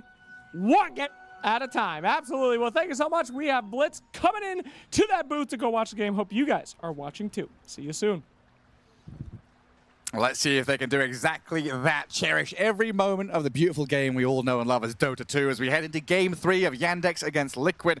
And Blitz there saying a lot of emphasis going to be put on this Saxa Tiny to get that initiation going as Yandex pick up this SF Shakiro lane. The Phoenix again for DM and Chiro Jr. on an Invoker mid. Yeah. Invoker mid, a hero that can be exploited a bit if you play really well in lane stage on this Beastmaster. You could power deny him a lot with the help of the boars. And like Blitz said, wake the fuck up, boys. It's time for Team Liquid here. 2 down. They need a good laning stage. And Nisha already getting some good clicks in onto the Invoker. Sunstrike not securing the range creep, so it does get denied by Nisha. The Niche Master already off to a very good start in that middle lane. Yeah, gonna be a pretty comfortable lane for him, I think. The Invoker generally is quite exploitable, and Beastmaster is one of the strongest mid lane heroes if you don't have a way to force him away like a Viper or something. Right, already 5-3 against the 2-0 of Chiro Jr. Yeah, and the game plan is quite clear here coming in from Liquid. They want to survive on the off lane. Ringmaster and Brewmaster, pretty good master heroes here down on the bottom lane. Meanwhile, top, you have a really strong lane in the Wind Ranger and Warlock together. I'm sorry, that's Windmaster and Warmaster. Yeah, all the masters. All the masters in the game for Liquid. That's true, they picked 3 masters, huh? They did indeed. Boxy giving the clicks to Malady. Oh. That's a lot of damage. Triple Fairy Fire for Jakiro, but unlikely to survive as he gets stuck in the sauna. Yeah, just off to a precarious situation there, caught in the river. He didn't commit the fairy fires because they do have a cooldown, of course. If you don't use them early enough, then not worth it. Yeah. And then top lane, Saxa, Tiny, DM, Phoenix against a Warlock and Wind Ranger lane. So double ranged with sustain, some poke and harassment out of Liquid. Should be able to keep Tiny at bay. While bottom lane, Watson getting hit down by Ace and Boxy. Not quite enough to finish the job as he fairy fires back up, and Melody's there to turn and hold the tide. Yeah. Damage being traded both ways. Watson got heal under his tower. Boxy did take quite a bit of damage as well, but of course trying to be as aggressive as can into this SF. A much stronger laning phase in a couple of these lanes for Liquid though. 2 of their cores at the top of the pops. The Brewmaster 3-1 though, not getting any face time with the creeps. Really struggling to stick in lane and get the last hits going as there's Jakiro Shadowfiend lane. I mean, SF Trian's one thing, but SF Jakiro? Yeah, it's a very disturbing safe lane to look at when you're heading towards your lane there. Of course, Phoenix doesn't have much better of a time, 10-0, also getting zoned out a lot, but he does have creeps coming towards his tower. A lot of experience coming his way. The panel weren't quite sure with this Beastmaster last pick. Nisha, they said, taking a leaf out of the Tai Lung book. Quite reliant still on the Aghanim's timing to get him up and running, but they've got this spell-piercing stun and can get on top of the Shadow Fiend. The trouble's going to be with all the disables, with Tornado, Avalanche, Toss, Supernova. There's a lot of nonsense to try and break through if you do initiate as Liquid. I like it a lot. I think it's more direct. It plays towards the early game. It plays high tempo. It's not this Tinker head to late game. I also think, Exhaustion is a real thing here. They've been playing for a long time on Liquid already. Drafting stuff like Tinker and heading towards 70-minute games or something to win is probably not the best strategy when you're this exhausted anymore. Oh, yeah, we're reaching 300 minutes. Yeah, play fast. Boxy burnt down. Sunstrike on Ace. Good connection there. And his team Yandex take down 2 of Liquid in that bottom lane. This is going to be so key for Cher Jr., who has a hard lane to get some Sunstrikes in on the side lanes, helping out, getting kills, help his experience a little bit himself as well. He is suffering in that mid lane. 13-2 for the Invoker. Saxa going to contest, make sure there's no small camp stack. Might look for a lane drag as well, as Phoenix has been held away from the wave, and Mickey can continually right-click into DM and force the Phoenix back. Yeah. DM not having a comfortable lane, but at the same time, he's getting decent experience compared to Ace on the Brewmaster, still level 2. He's about to hit level 3, but he is pretty far behind right now. That has been a big topic of discussion through this tournament. Ace has had some struggles with his hero pool and trying to pull out the MOUZ, not having the best performance, really relying on this Bristleback, Underlord, some of the slug heroes to get into the kind of mid to late game with the auras. Now pulling out the Brewmaster, panel saying the first time he's done that this tournament. What do you expect from him? Is it catch up through Midas into Aghanim Scepter? We're going to see some auras from the Brew? I think going for Midas Axe is probably going to be the play. Personally, I have not been sold on Brewmaster. You and I, we've been casting a few of them. I just have not seen Brewmaster feel like this dominant force overall. There's been some exceptions, but I think it's very, very execution heavy. And Saxa, they're going to come in and throw some spells at Nisha. DM also coming in. Tofu throws the bonds on them though, and that's Liquid pretty happy, forcing a couple of reactions and keeping Nisha alive, while a Sunstrike not going to land. Tofu will sidestep it quite simply. Yeah, an easy juke for him. He's going to stay just fine. A lot of moves as even Ringmaster comes in mid. He's been spotted, but still, the glyph. Yeah, going under tower. Nisha chasing onto Chira Jr. Tame the beast, the crack of the whip, the dagger thrown into the back of the Invoker, but he's got a Fairy Fire. And a turnaround with Malady arriving. Boxy and Saxa gonna go head-to-head, and a toss into the air brings Boxy down with a thud, while DM could look for Tofu now. The Warlock has wandered into the wrong neighborhood, brought down as Liquid lose 2 support just before the 6-minute rune spawns. Now Mickey is here as well, but a little bit too late to join his team as they already lost 2. Gonna run away. In the end, some much-needed kills going the way of Radiant. That's a good job by Cher Jr. using his Forge Spirit to block the first Impalement arts. Otherwise, he would have died there. Yeah, this little Forge Spirit sacrificed its life for him. Yeah, good realization that Liquid want to kind of leave that bottom lane, get Brew some levels, play into mid around that active rune early on. That Saxa Tiny was there a minute before the move was actually made. Looking for a dive down bottom with the Warlock coming in as well. This SF is the target. And he's going to get run at. And Malady coming across with an Ice Path. but Watson has already lost so much health. Ace with Tofu find the kill. A nice kill participation for the Warlock to join his first kill this game. He's been part of, so the Book not getting massive this game, but at least building something. As the 7-minute rune is going to go 1 for 1 for these teams. No invasion. Phoenix is going to get his level 6 and then head over and take it. Yeah, now Ace has actually got himself some creeps. 26 and 4, closing in on that level 5. Not an awful situation anymore after that early laning stage. Yeah, no core is lagging massively behind, but Invoker sitting at 27 versus the 45-11 Beastmaster is still a disparity. So those Sunstrike participations are going to be so important to get him back into the game. Well, that's what Sax is looking here, with an Observer Ward placed near Lotus Pool. Liquid sat tight behind Ace's Brewmaster, about to walk into Malady. Gate through by Windranger. It's been spotted. Saxa. Oh, he might toss onto the SF. He's looking for an angle. Right in the middle of them. Gets through the tree line. And now the D-Ward from Liquid. Both teams know that the other team knows, so D-Ward comes out. Control back up that area. But they don't know that there's one more ward over on the Lotus, so they have very deep information. And now they play to the left. Getting in behind. Tofu, the first point of contact. Toss onto SF. Avalanche toss into Requiem. The box lands and crumbles. The cardboard falls apart. Yeah, you can't quite save him. Bonus 50% magic rest, but when you're right on top of an SF with a perfectly timed Requiem of Souls, you still die. Also get tossed out of it, so it doesn't really matter. The box is only in the area. Fall through the trapdoor.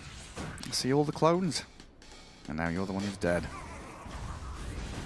Watson going into that Mask of Madness build. Looks like he's going to try and get the right clicks going. Yeah, gonna go for the more right-click oriented build. Makes a bit of sense against Brewmaster, I feel, so you can kill the Brewlings. If you don't have the damage to bring them down, fights can be very tricky. At least being able to kill the Storm Panda really fast can be an exceptional tool to have. It's been a scrappy early game. Lots of moves, lots of reactions. Liquid trying to play as quickly as they possibly can. And Mickey, overall, feeling pretty comfortable on this Windranger. 0-0-0. Second place in the net worth, but currently being walked at by a couple of Yandex heroes. Doing well for now, but Avatos is coming. And the Phoenix just walks straight on into the Windranger. Sunstrike there, placed on the toss. Damage comes in and Windranger dead. No longer comfortable. God damn. Burned to a crisp. Saxa threw him closer to the sun for more damage, Gareth. The higher you are, not actually a mechanic. Should be. Tall heroes take more damage. Poor Saxa. Poor Saxa indeed. Well, Nisha now looking to try and get to his Aghanim Scepter through the stacks in the jungle. Takes a little leave of absence from that middle lane to gather up what gold he can. Because that has got to be the primary item Liquid play through, is this Ag's Blink with the roar from Beast. Yep. Yeah, I completely agree. But they hold on to it safely in tower, using the Brewmaster to come up here and defend. Now we're gonna look for a move with not really Golem yet. Tofu still needs a bit more experience. They've got Primal Split, but DM onto Tofu, burning the Warlock down and having Supernova. Ace and Boxy, the attack speed slow, the Sunstrike coming. DM, the Supernova lands. Boxy about to die to this Phoenix. Nisha's come across, trying to protect them though. The box breaks free, but DM's on a killing spree. Liquid chasing forward for the Tornado, holds them back. Animation cancels the Primal Split. DM though still focused down as Mickey comes in with the damage. Okay, but that's Team Liquid bringing everything to get those kills. And ultimately, sure, you bring down DM, but that was so much attention being brought to it. Invoker happily farming away. SF hitting creeps in the jungle. And Malady pushing tier 1 bottom. Yeah. In effect, a 5 versus 3. Yeah, and you trade out 2 for 2. Yeah, I wouldn't even say that Chia Jr. was really committed to that fight as well. He was mainly just kind of hanging out mid. Yeah, He's you're like, right. oh, what's happening? Okay, I'll throw some spells. Toss into Requiem. The Brewmaster eviscerated. That looks so nice. The perfect timing as well. Same as we saw with Team Spirit when they ran this combination. They got so much work done, and it's just rinse and repeat. Every time they have SF ulti, Tiny will try and get towards SF and combo with him. The perfect amount of damage as well. Brewmaster has about 1,300 health. Might need to think about, buying another bracer or upgrade his boots or something, but he needs that Midas money so desperately. Yeah, or at least getting over to the Earth stance before he gets tossed, so he gets the magic resistance. I believe he was in the Storm stance when he got tossed back there. I'm not 100% sure, but that could maybe save him enough to get ulti out. Well, everything right now from Liquid is smoke and mirrors to try and obscure the position of Nisha. Again, Aghanim Scepter, vitally important for this Beastmaster. In the meantime, Watson has finished off that Mask of Madness. Getting pretty quick into that Dragon Lance. Yeah, Hurricane Pike builds makes a lot of sense. He's gonna get dove this game by Wind Ranger a lot, who is currently setting up on DM. Shackle shot. Golem dropped. DM already dived away. Slightly too slow. Very hard to catch a hero with Golem, honestly. The dive is quite quick. Golem so delayed. Well, that's a farming Golem now. Yep. Okay, you thought this was your farm? No. So we don't get a kill and then you steal my farm. Feels good. Happy carry noises. And then in the mid lane, you got Chira Jr. alacritying up, Forge Spirits forward, damage on the tower, kills off the tier 1. Liquid unable to respond. And Yandex again off to a strong start. Just playing so well in the early game. With the Meteor Hammer on this Invoker as well, they could start putting more attention to open up the side lane towers. This DM Phoenix is so scary. You know, Blitz saying he was kind of looking for the angle, what they were going for, really opting just to go for this damage output from DM with a Spirit Vessel, giving them this really nice timing. 10 minutes in where the supports can just play with him. Like Tiny Phoenix can basically kill anyone on the map. Then Tiny SF, same story. Wherever Tiny goes, death follows. Yeah, that's very true. I like the Phoenix pick for a few reasons, by the way. The Phoenix makes sense, partly because DM is good with it. I played so many games with him and he always looks like he knows what he's doing. Comfort. Yeah, comfort zone, first of all. But second of all, this tournament has been very bursty. You pick bursty heroes, quickly get rid of someone, and we've seen a lot of Aeon Discs. If there's one hero that likes to survive burst and use a button after an Aeon Disc, it's Phoenix. He's literally the best Aeon Disc carrier in my eyes, because you always get the Supernova out. There's no way to stop that. Yeah, and like Phoenix also acts kind of as this transformation hero, right? You're basically like the Druid from D&D. You've got multiple pools of HP. You've got this Supernova to reset yourselves, so the enemy spends spells, they roar you, they primal split, they run at you. Focus fire, you supernova, if you survive, you've got another new hero to come back up. Yeah. Also area denial. The entire Radiant draft is area denial in the team fight. We saw it from Yandex in the previous game with Wukong. Oh, Maldi with a very greedy play, trying to conceal. Cheeky fella. Fighting up against Tofu. Sunstrike, bursting the Warlock, but Ace and Boxy are going to come in here. They're trying to take this Wisdom Shrine from the Jakiro, but are they winning this fight? Malady stands inside the fire. Boxy will push him back and he's strong, get the Wisdom Shrine, but he's forcing Ace to have to ulti. Oh, Malady going 1v3. Job well done. Kills one, forces ulti. This is just huge impact. I mean, tip your support right now. What are you doing? That's crazy. I mean, he looked insane for going in there, but yeah, 2,000 damage done. That's the drums, Gareth. The goddamn drums. The drums, Jakiro. They're pretty good. He double attacks and then he procs a bunch and he just absolutely melts through people. Oh, sickening stuff. Well, that's what they were saying. Axel loves his Malady Jakiro. Strongest player-hero combination, he believes. I mean, he definitely knows his limits, I'll say that. I did not think that would work out for him, but he proved us wrong. Radiant Vision sees Mickey reapproaching that top lane. Liquid have maneuvered into position with two supports to smoke and get in to this top left corner, but Boxy's walked into the middle of three of them. Liquid probably going to be glad they lose the Ringmaster and not the Wind Ranger. Pump fake on the Warlock ulti. Not gonna drop it there just for support and feed away his ulti. They need to hold on to some of their tools. They've got a lot of rhythmic devices. Now with the Aghanim Scepter on Beastmaster, the animation cancelling on the Warlock, lots of badum-badum. Lots of badum-badum, but not too much happening for Liquid right now, as it's Yandex basically making all the productive moves. Getting ahead every time. Travels up on the Phoenix. He might be caught by this roar. Walks straight into them. Shackle shot and roar right on time. That was so needed for Liquid.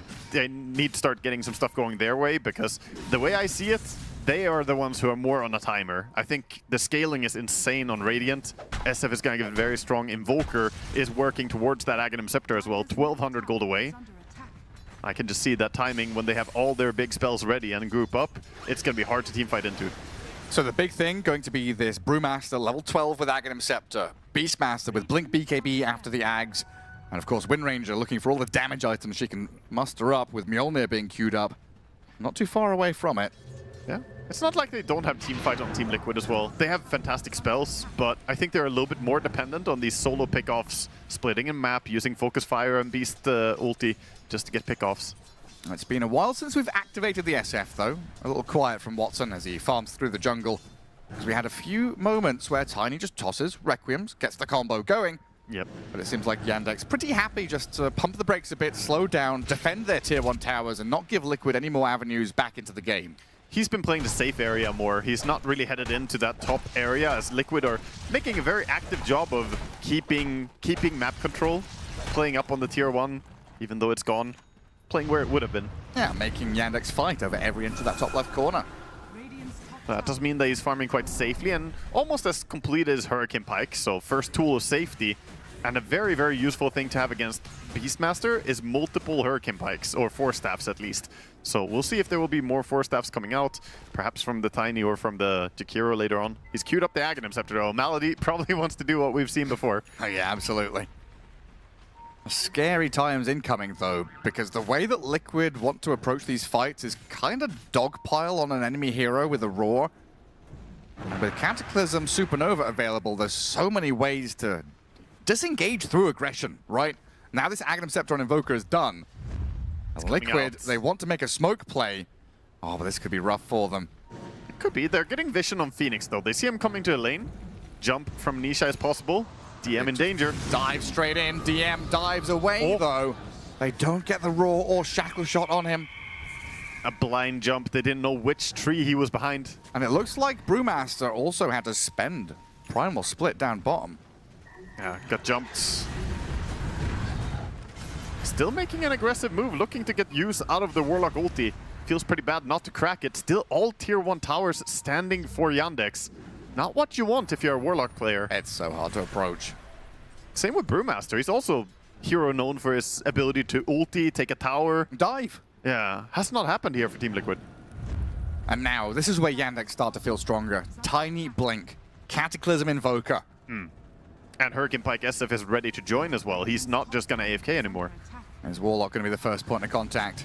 Get some wards down near the Roche pit, but Malady moves up high ground. Vision given. Yeah. Both teams know. Them. They saw the D ward at least on both teams here, so gotta stay fine. They put a new ward just barely outside of range. I like that play. Boxy, very heads up. He's like, okay, you D-warded this area, I'll just plant a new one. And keep tabs on them. While Nisha is going to run at Chira Jr. bottom. Don't allow that free push to softly arrive at your tier 2. This is something that Invoker is so adept at. Having this ghost push on the map without really committing his hero. Yeah, he's going to TP base, get full HP and mana resource filled up. Farm-wise, Team Liquid is still doing pretty well. Looking at net worth-wise, I mean, 10,800 on the Beastmaster, Wind Ranger following suit. It's looking good for them. And once they get the BKB timing, Wind Ranger will be able to ulti the SF and go on him. That's one of their strongest tools that they have coming up. I'm just concerned about if the game goes later than that. They basically need to make stuff happen with their BKB timings. It is a nice big window. Brew is going to finish off the Aghanim Scepter, and he's very close to level 12 as well.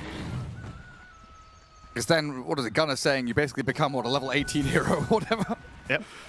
Yeah, I mean, it gives you 1 level on the ulti, so very nice timing for him, getting both of those complete here.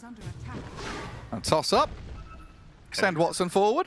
Heading towards a fast Tormentor. They're hanging around in the area, but not going to be able to go up there and steal. Team Liquid supports basically just looking at their course like, okay, you want to farm? You want to farm? Okay, okay. I guess we'll just stand here. Yeah.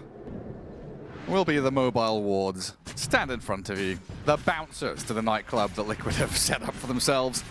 Yeah, it's a club that they're going to leave, though, because Roche went bottom, and that's where the party is at, Gareth. Yeah, shuffle their feet through the twin gate.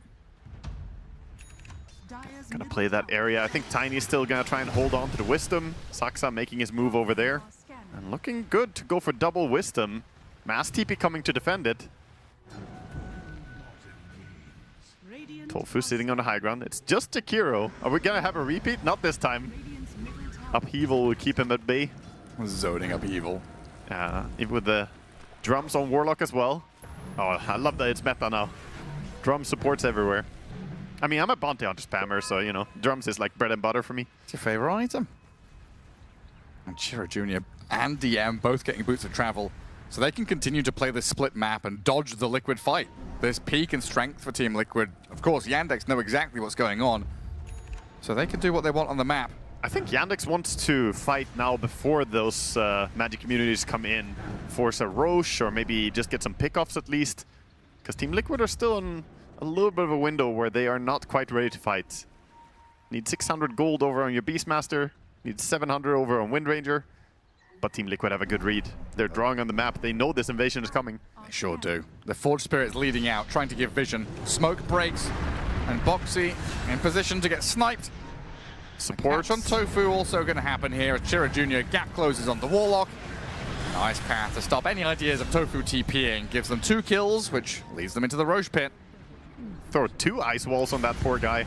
Nice path and the ice wall held in place. And yeah, this is going to be easy move in towards the Roche. A little bit of extra minus armor from the SF.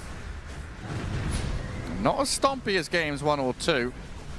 Now, Team Liquid still with a shout here in game 3 to try and claw their way back into this series. This is definitely the best looking game yet, but that's so concerning. Team Liquid have been a team that's looked really strong in the early game, honestly, against a lot of different matchups. One of the only teams that kept pace with Heroic, the speed at which they were playing. Yeah, for sure. And here, going up against Yandex, it's just looking night and day. Liquid do not have the same pace in their draft and play. BKB is up for Nisha. Most important hero on the map here, but the Supernova quickly cast by DM. A good reflex. Raw doesn't happen. Don't give away any easy pickoff for the Beastmaster. I think he might have considered just, you know, popping the attack speed, use BKB and start attacking into that egg, but a little bit risky when you don't really know how many are nearby. Yeah, you've got no idea. And Yandex making sure that all of the waves are trending across towards this dire base. Bottom lane gets shoved by Meteor. Top lane, Tiny clears the wave. And this allows the Shadow Fiend to sit back and continue scaling.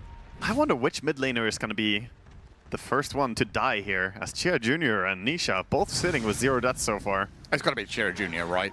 I feel like Yandex will protect the SF. The fact he's got Aegis as well. Chira Jr. might just get, you know, scouted and roared and run at by Liquid. It could be. Could definitely be, but right now, Tofu finds a ward. The minor victories, you gotta take anything you can get at this point. Didn't get the pick off on the Phoenix, but you forced the ulti at least.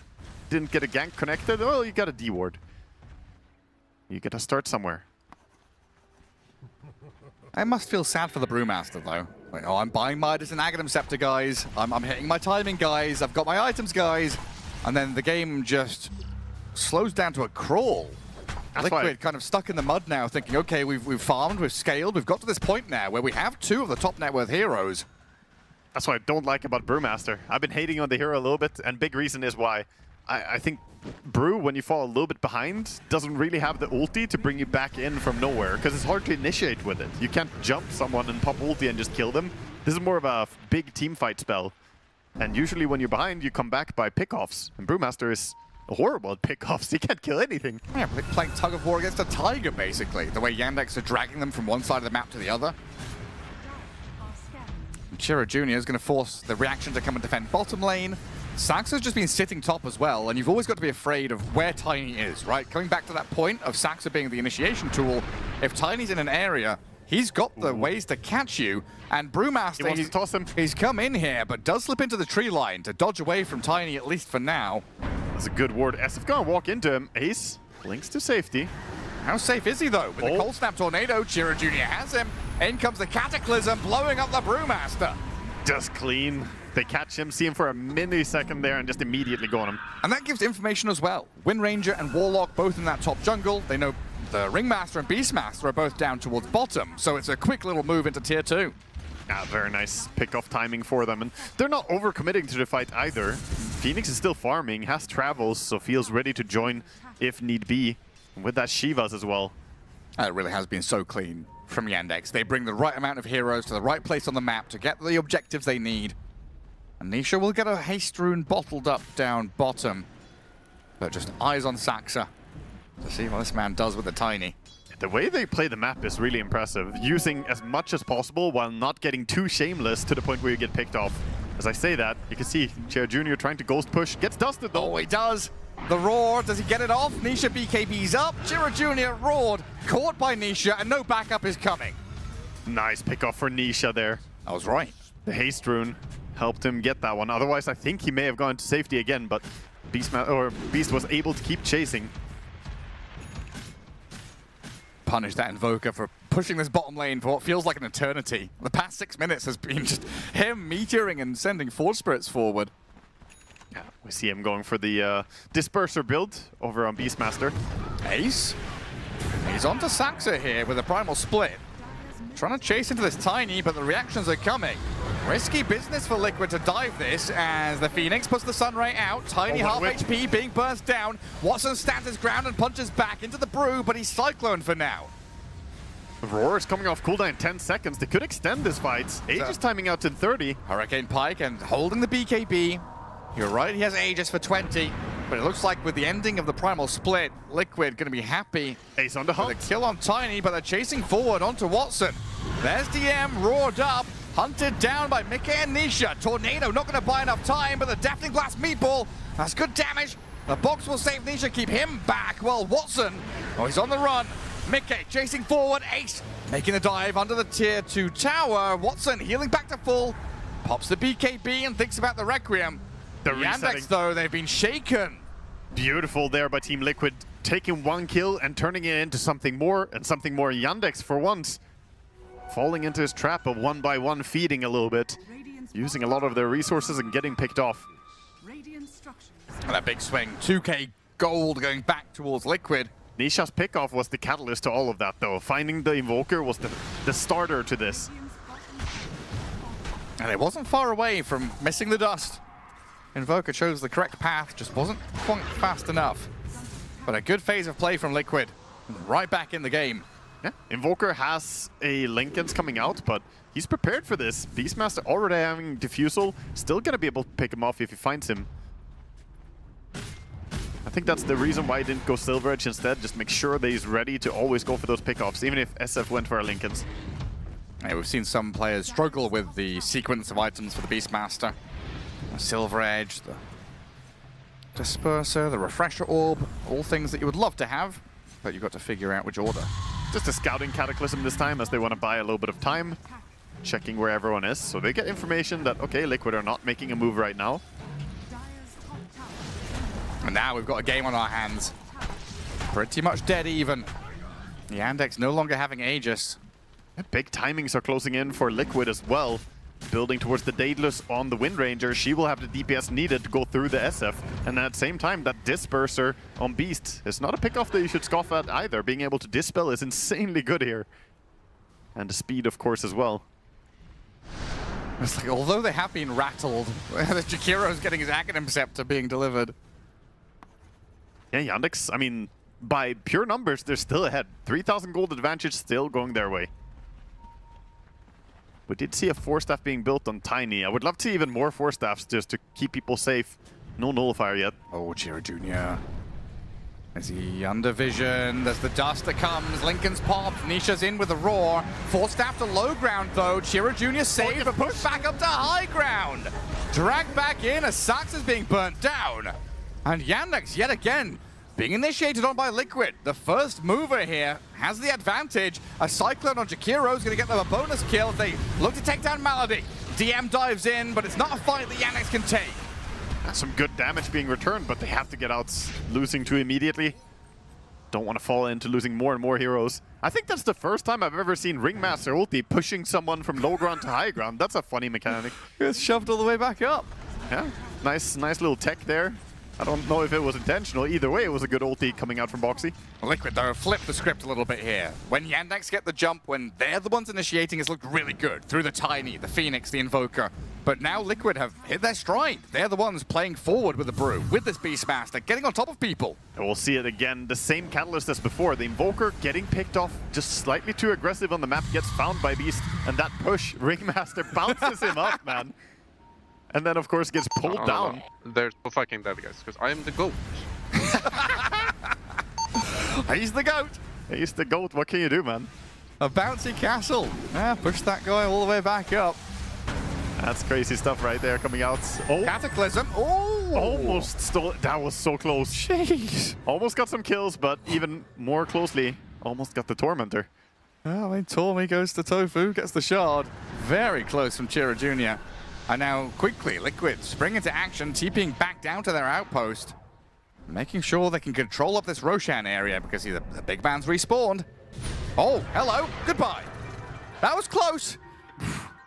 That was... Clenching your butt cheeks there, Chira Jr., to get away from it. Yeah, that was extremely close. He used the Disperser, got the Lincoln's Break, just barely didn't get the Primal Roar on him as well. Gets to safety for now. And Windranger changed her mind, not going for the Daedalus upgrade that she had before, but going for the Aghanim Scepter. As the map is very open, there's a lot of space to cover. This Axe is extremely useful.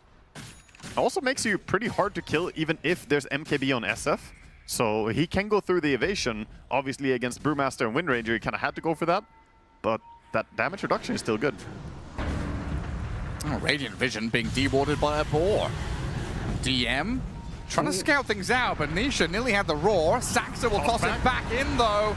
BKB out from Nisha means he doesn't die to Requiem, but the right clicks of Watson. One more touch, the box, the escape act. Nisha turns and roars. They're on the Shadow Fiend now, and Mickey opens up with the damage. Liquid, they've done it. They've cracked Yandex here. Melody's on the run. Boxy gets in on top of him though with the Impalement Art. Toss back, trying to deal with Mickey, but Sax doesn't have the backup. Chira Jr.'s on the run. Full disengage from Yandex as Liquid. They take control. Nice TP outs though coming out from Yandex. Chira Jr. is gonna stay safe in this fight as well, and SF got baited there, trying to chase after. This is the second time. Chira, hold up. under sentry, he's been found. Lincoln's pop, Shackler shot comes in, and they open up to get another kill. I think he expected him to split up. He expected him to go into the Roche already, but no, they came back down, and he also dies. I was gonna hype that that's the second time we've seen Nisha hiding behind a tree and making a big turnaround at this tournament. Before, it was that massive moment in the Lina game where he unloaded and just absolutely carried. The fact that he stands there, right? So easy to keep on running and hiding. Because if he kept on running, it would be easier for SF to see him. As he walked around the corner, he would get the vision on him. But yeah, getting this BKB out as the tossback comes. There was no ice path in time, so he gets the BKB. Little bit of a miscoordination, and here, hiding behind this tree instead of running up, and SF just gets eyes bigger than his mouth, Gareth. Oh, he was so hungry. Then surrounded, finished by Mickey. And from there on out, it seems simple for Liquid. Oh, Team Liquid is back. They're working on the new voice lines, man, for the next year. This is amazing. A voice line farming from Liquid. I mean, they're a content factory, aren't they? Saxa in trouble on the right-hand side. Yeah, no dust. Reveal. He did previously, but he's already spent it. So a blink TP, off he pops. Yeah. Sentry just arrived on the courier, dust as well, but no way to reveal him in time. Unlucky for Liquid there. The wind has definitely been knocked out of the Yandex sails, though. Aegis for the Wind Ranger. Beastmaster's picked up a gem. They've got Roshan Banner as well. We'll see what they can get done with it. Yeah, Gleipnir's done over on Invoker. It's a bit more AoE. That Cataclysm getting more dangerous, harder to juke out. As Liquid are thinking about going through the gates, hunting for the Invoker, this Beastmaster. Nisha has been so on point with his rotations. And this is something that Tundra kind of struggled with. BZM's Invoker, obviously notorious, has performed very well, but at this tournament, it felt like even with the itemization with the... Oh, Shadow Fiend, he's walked into Wind Range, he's just dying, he's just focus fired, gone! Yeah, the two of them hunting. Nisha hunting one way and Mickey splitting up the other way. They may not find the Invoker, but they got the bigger kill in the SF. But it feels like Invoker's so susceptible. He wants to split push, he wants to keep farming. If he gets picked off, so much momentum just gets knocked out of you. Yeah, and he's under a ward on Invoker right now. They're trying to reach him in time. Oh, Mickey's hunting. Tornado doesn't land. Deafening Blast does, but Nisha very speedy with a disperser, and Ace gets there onto the Phoenix with a roar and damage. Nisha on a mega kill, while Ace thinking about diving, but will turn back and get the objectives instead. Just need to get the creeps over there and they can start laying into his tower as well. And suddenly all the control on the map is just completely gone for Yandex. On the back of multiple good moves from POS 1 and POS 2. These pickoffs have been fantastic. We've got a series on our hands now. 7K lead for Liquid. Liquid is back. Working on the tower. For now, just split pushing going on. Malady pushing whatever he can top, trying to elicit a reaction. It's been a while since we've had one of these proper connections with the Saxa tiny toss He's back. been spotted. Beast is coming too, and he's got Holdemir in place. Yeah, Wheel of Wonder thrown in. Feared, hypnotized, pushed back in towards the waiting arms of Nisha. I mean, No way Malady out, I think. can try and TP, but the tendrils... Oh, no. Ah! Unlucky. Well, Boxy, there's a bit of damage over time on him. And Mikke also onto target. Close to death, but Mikke looking for Saxa deeper with Tofu dusting him. They've kept tabs on the Tiny. Wind Ranger sprinting forward, scurrying into position here, but a full staff and a Glimmer Cape. It seems like Saxa's okay for now. That is like the 4th time or something. Saxa barely gets out of a dangerous situation this game. He's been pulling out all his little jukes and tricks. But it shows how reliant Yandex are on his tiny toss back. If Saxa doesn't get the correct initiation, the right target, it's very difficult. Or if the combo timing isn't absolutely perfect, like we saw there on the Beastmaster when they tossed him back. Whereas it's been much easier here for Wind Ranger with this Aghanim Scepter. Beastmaster and Brew with the Blinks to just jump in, give info, find targets, and go for them. Yeah, the BQB power spike timings have worked out fantastic for Liquid. Meanwhile, Chair Jr. is working on a Hex next item, but there's already some defensive measures against it. Aeon Disc over on the Brewmaster. Can prevent himself from getting bursted. Well, Mikke now doing a tremendous amount of damage. Daedalus amping all of that up as he heads into his next big item, which looks like a Hurricane Pike on the Wind Ranger. Nisha is looking for anything he can dive right now. He does have Ace behind him as well. No one's going to show. And Yandex have gone from playing very big map, split pushing, spreading out wide, to playing very tight now. Knowing that Aegis is expiring soon, though, they're going to smoke and look for a play. Let's see if they can turn this around. If they can keep the SF alive and hitting. He does have crazy damage output. Liquid are going to dip out from the top area. Smart as the gank is coming. It's all about information now. Radiant Observer top jungle. It's in a good position here, but it's not going to scout anything out because Liquid have already moved. They're going behind, though, the gate play. And I think they realized already. Look at Liquid, all of them staring towards the gate, pinging it out. Oh, this could be a very, very dangerous fight for Yandex. Might get on Nisha first, though. He's farming that camp right under their noses. Jump in from Saxa, toss it to the sky. Ice Path comes in, and Nisha's going to die. Dead for 100 seconds. Liquid have to extricate themselves quickly. Oh, looks like they're holding high ground, though. Wind Ranger wants to fight still. They're going to go on Watson. Malady's frontlining. Going in, scouting. Phoenix ready to travel in. Liquid, in the end, convinced themselves not to go in.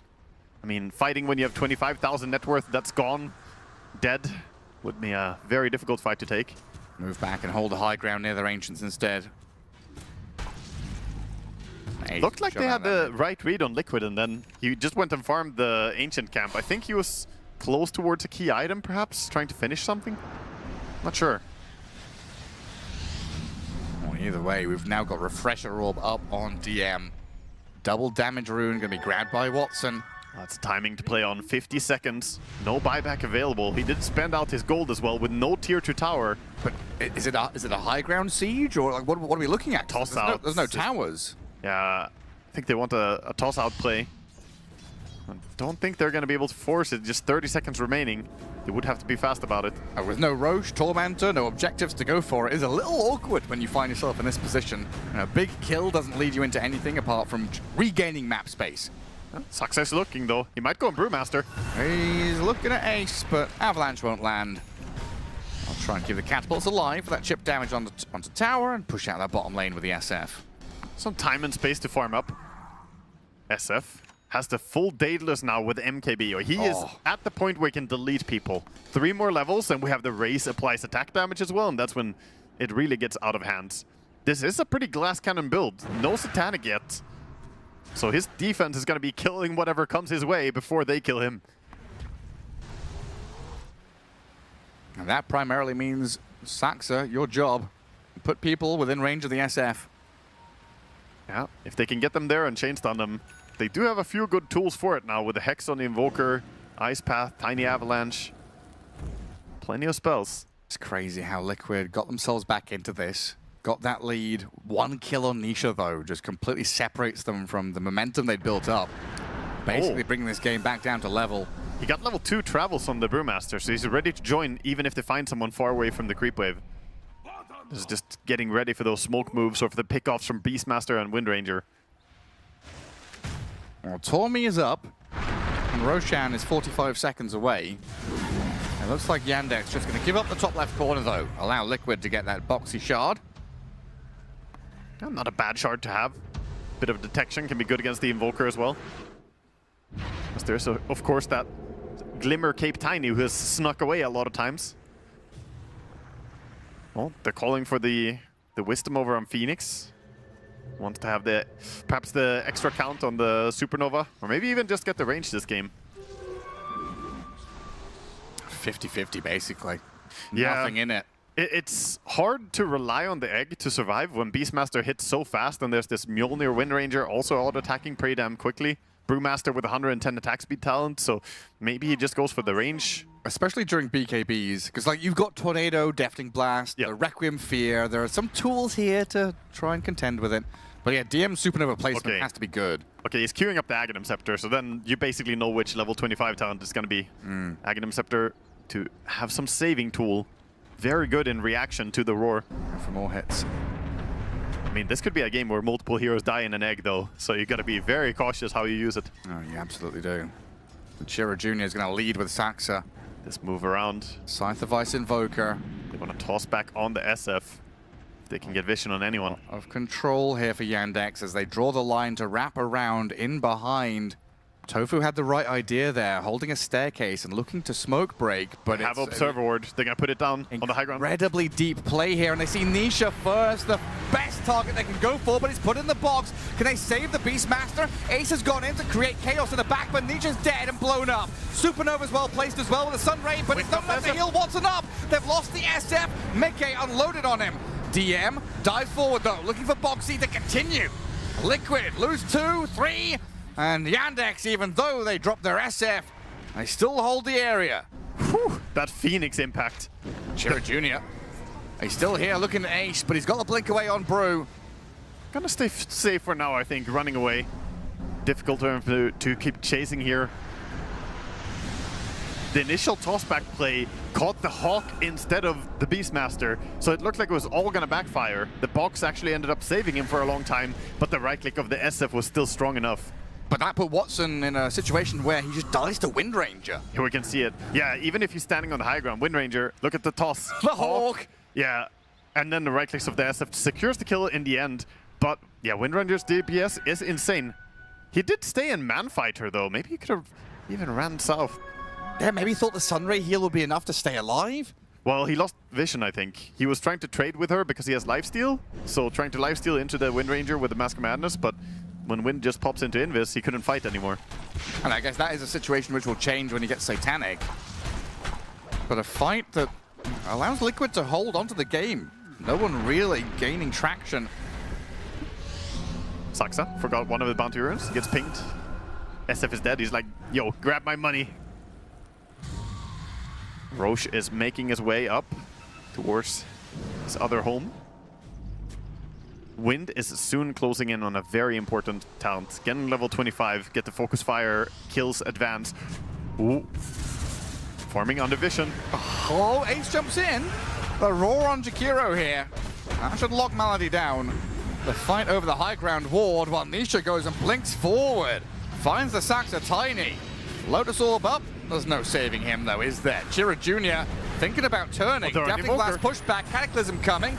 Saxa's dropping as Boxy gets sniped out. Invoker being hunted by the Primal Brewlings though. In comes Nisha chasing forward. Supernova Sunray comes into play. Nisha forced back as he loses all of his mana pool, but Liquid, they forced a buyback out of Tiny while Watson going mano a mano with his Shadow Fiend. Mickey nearly finishes the job. Ace comes in.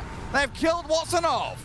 He didn't have any support nearby. No vision, so he can't fight. He wins the man fight against Windranger, but not if you don't have detection. And Sansa brought back for this. Shackler shot it up as he walks into the wrong neck of the woods. The Ringmaster controls him up and a dieback from the Tiny. Oh, Yandex. Yandex, they've floundered it entirely. 2 minutes with no Tiny. It's gonna be easy Roche for the side of Team Liquid. And this is a Roche. Aegis Cheese, Refresh a Shard, and look at their team. They're gonna make so good use of it as well. And how different the game is when Nisha is the one getting the jumps. Now Refresher Orb of his gave him 2 targets in a row to set this fight up for them. A ballsy move though for the Chira Jr. to turn that, right? Yeah, very ballsy, but also I can't help but feel like they need Gem. They need Vision. They need to play close to each other with some Vision. It's been Liquid running around with this Gem. Some high spirits now for Liquid, some giggles and chuckles. Nisha dropping a joke, I guess, as he gets the tip from Mickey. Yeah, feeling good. For the first time in this series, it's been a struggle. Game 1 and 2 were really, really rough games for them. Game 3, they're bringing it back. The morale picks up. Double banner Warlock, feeling happy with his inventory now as he holds onto the Refresher Shard as well. Aghanim Scepter completed and Liquid more than back in this game. There's still a lot of gold to spend for Radiant though. Chira Jr. 9.2k gold, 6k gold on the Phoenix. Some big timings coming in as well. He's all alone up top though. He's been spotted. Dust. Wind Ranger's coming. Not quite in time. Can't catch up. But look at Ace. He's running in with the Gem. Dust expiring, but you're right, the Gem is here. TP forward. Nisha tried to arrive. Golem dropped on this Invoker's head and Liquid slay him. Chira Jr. dead so quickly. Yeah, level 2 travels on Beastmaster as well, coming in and joining these level 2 travels rush they have on Brewmaster and Beasts, allowing them to be so aggressive. It does not matter how much gold you have if you get picked off alone. Is it high ground time? I mean, dare I say? You definitely want to force a reaction. You have Aegis, you picked off one of the most important, if not the most important hero. The Ace? Well, he's jumped in very aggressively, but he's got the Eon Disc. Stays alive to get off the Primal Split.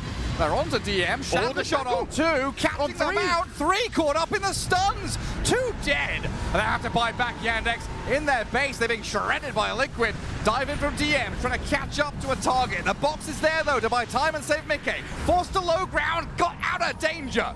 Keeps the Aegis in his hands. The Eon Disc pops on the Ringmaster in the back while Mickey steps forward. Another go. Tofu. More golems. The Fatal Bond's coming in. Watson tries to stand and deliver with the egg alongside. They've killed him off, though, as a Shadow Fiend dies. As a fast buyback, he could go back in. They're diving. DM dives in with a tornado out of Chira Jr. They're trying to poke at Liquid here. Sunstrike coming, but it's dodged out. Look at their HP. They're so low. And still looking to turn. Nisha has cooldown coming back. His ulti is ready, he wants to go on Chira. Well, I've not finished the buildings yet. The barracks is still alive. Roshan's banners are up for Liquid as Mickey comes back in for another try. They've tossed in the Ringmaster, but there's no follow-through. Mickey's being burnt down on the left. Aegis claimed up and Watson buying back. Ice Path, Mickey caught in the meteors. The box tries to save him, but Boxy will die for it. Mickey falls. Chira looked for as long as he could for any chance to jump. But he's out. A toss into the sky, comes down to the bang. Buybacks were expanded, a lot of resources used, and the damage was done. Did not get the racks, but all these buybacks are really costly. Now it's going to be on Yandex to make a play, though. 90 seconds, no Ringmaster. Since the buyback is still on cooldown, they definitely know that he has no way to rejoin. And Yandex feeling that that wind had changed direction. Liquid starting to feel it here. A few heroes dead, but there's nothing really on the map to be gained. No Roshan, no Tormentor. You can see they don't want to go high ground with no buyback. They know that Mickey has, and it's so easy for him to buy back and just pop a kill on any target. They need to find Nisha somehow. Yeah, Nisha has played this game insanely well. 6-2 and 12 on his Beastmaster. The Dire scan into mid. They see Malady. Ace makes that initial move forward. Tofu buys back and Ace will BKB. Aeon Disc was on cooldown for 20 seconds, so we didn't feel comfy. For some reaction, buyback used. Gonna look for a little bit more, at least get D wards in the area. There's one ward behind them that they didn't find though. Yandex trying to press what little advantage they have right now by shoving out multiple waves. But like you said, they can't just go waltzing up to high ground. They've got to come back. Yeah. Big power spike for Tiny, getting level 25 and having the avalanche cooldown. Most of his impact is going to be spamming that stun. So he's queued up the Octarine core, wants to get even lower cooldown. I get more spam going. I mean, it's basically a core, you know, in terms of the stunning at this point. Radial Deafening Blast, pretty good to protect the egg. And a level 25 SF Talon, you've been saying, very, very strong to output damage. 52 minutes in. Liquid have been the masters of the late game so far, dragging games out. And why not a 70 late or game, 80 minutes? Late game DD Rune, give that over towards Wind Ranger, or just take it on Boxy. Don't really want to stick around. And it's like Blitz said, right? You're not going to give up, not going to surrender. Don't want to get out of this grand final with a whimper. Both teams are very cautious right now. They don't know where the other team is playing, so sticking safe, go together with your friends. Sit on staircases and hold high grounds. Yeah, in particular, I think for Yandex right now, after those defensive buybacks used when they were getting dove in the base. Right now, it's only the Beastmaster, Wind, and Brewmaster who have their buybacks available. A moment of calm and clarity for both teams to consider their next options. I mean, I would expect Team Liquid to be the ones to start punching out with the fact that they have these buyback advantages. Looks like that's what they're going to do with a smoke. The two heroes with boots of travel still farming, playing back on that safe side of the map. The other three playing forward. Yeah, ready to join any moment. And we even have Aeon Disc over on Nisha. Wow. Really respecting the possibility of getting picked off. I said it earlier, it's a bursty Wallachia where people want to immediately get those pickoffs. And Aeon Disc can give you that second life. Tornado a little short. It's the poor man's Aegis, Gareth. Aeon Disc? Or the rich man's Aegis, I guess. You pay for it. Yeah, you pay for it. Not like the old days where you could buy some plate mails and put an Aegis together for yourself. Ah, good old days. A Liquid approaching this Radiant base. High ground vision just to the right of this Invoker, as Chira Jr. keeps prodding at that middle lane to keep the wave away. Yeah, he does not want to get to the point. Pickoffs close to your base are the most dangerous, especially now that you're without buyback on side of Radiant. If you get jumped, die next to your base, it's gonna spell buildings very quickly. Greedy enchantment on the Phoenix, trying to get that additional bit of gold into his pockets. But it's Team Liquid who have access to way more neutral camps, lanes, getting this advantage and building it from 10 to 14,000. Yandex trying to get out on the map with the Invoker and the Tiny. And Chira Jr. definitely has to keep his wits about him to not get jumped, so it's just push a wave, then back to base. Yeah, we see Saksa immediately start playing with some confidence as he has his buyback off cooldown again. So he's out there working on finishing his Octarine core. He also has Gem, so a little bit of a warning system if he gets gone on. But slowly this tier 2 tower is falling to an upheaval from the other side. This is the pushing power right there. Oh my god, look at all those little minor imps. The upheaval imps, tier 2 tower gone. And the fourth Roshan comes back, arrives in that top pit. 55 minutes in, it's nighttime. I think Team Liquid feel pretty confident in just playing the field right now because they have these amazing pickoff heroes. So going high ground would force the 5v5, but that's where there's a lot of potential for Yandex still. Their combination is really strong. And if they just split up the map with the level 2 travels as well, able to join anywhere, it's hard for Yandex. Liquid are pretty stacked. Aeon Disc's pretty much on everybody. I saw Wind Rangers considering one of her own. Yeah, he's queued it up. Refresher Aeon Disc as well on 2 already, soon to be 3. They have Aeon Disc on Boxy as well, so that's one more. They're about to have 7 Aeon Disc charges in the next fight. It's going to make it much more challenging here for that. The one initiation tool against Saksa make his life much harder. This is also abusing the fact that they don't have heroes to buy Nullifier on Radiant. One weakness about carry SF. Oh, Tiny gets jumped. There is Saksa being roared up under the Wheel of Wonder outside the Roche pit. Nisha's come in. Ace will help out. Get the kill on Tiny. So was just talking about heroes not buying Nullifier. Tiny was actually working on one. He's 500 gold short of a Nullifier. Probably happy he didn't buy it though, as he would not have had that buyback anymore. Tofu's Warlock. Refresher Orb with the Aghanim Scepter. Throws down the banner. Placed down at bottom.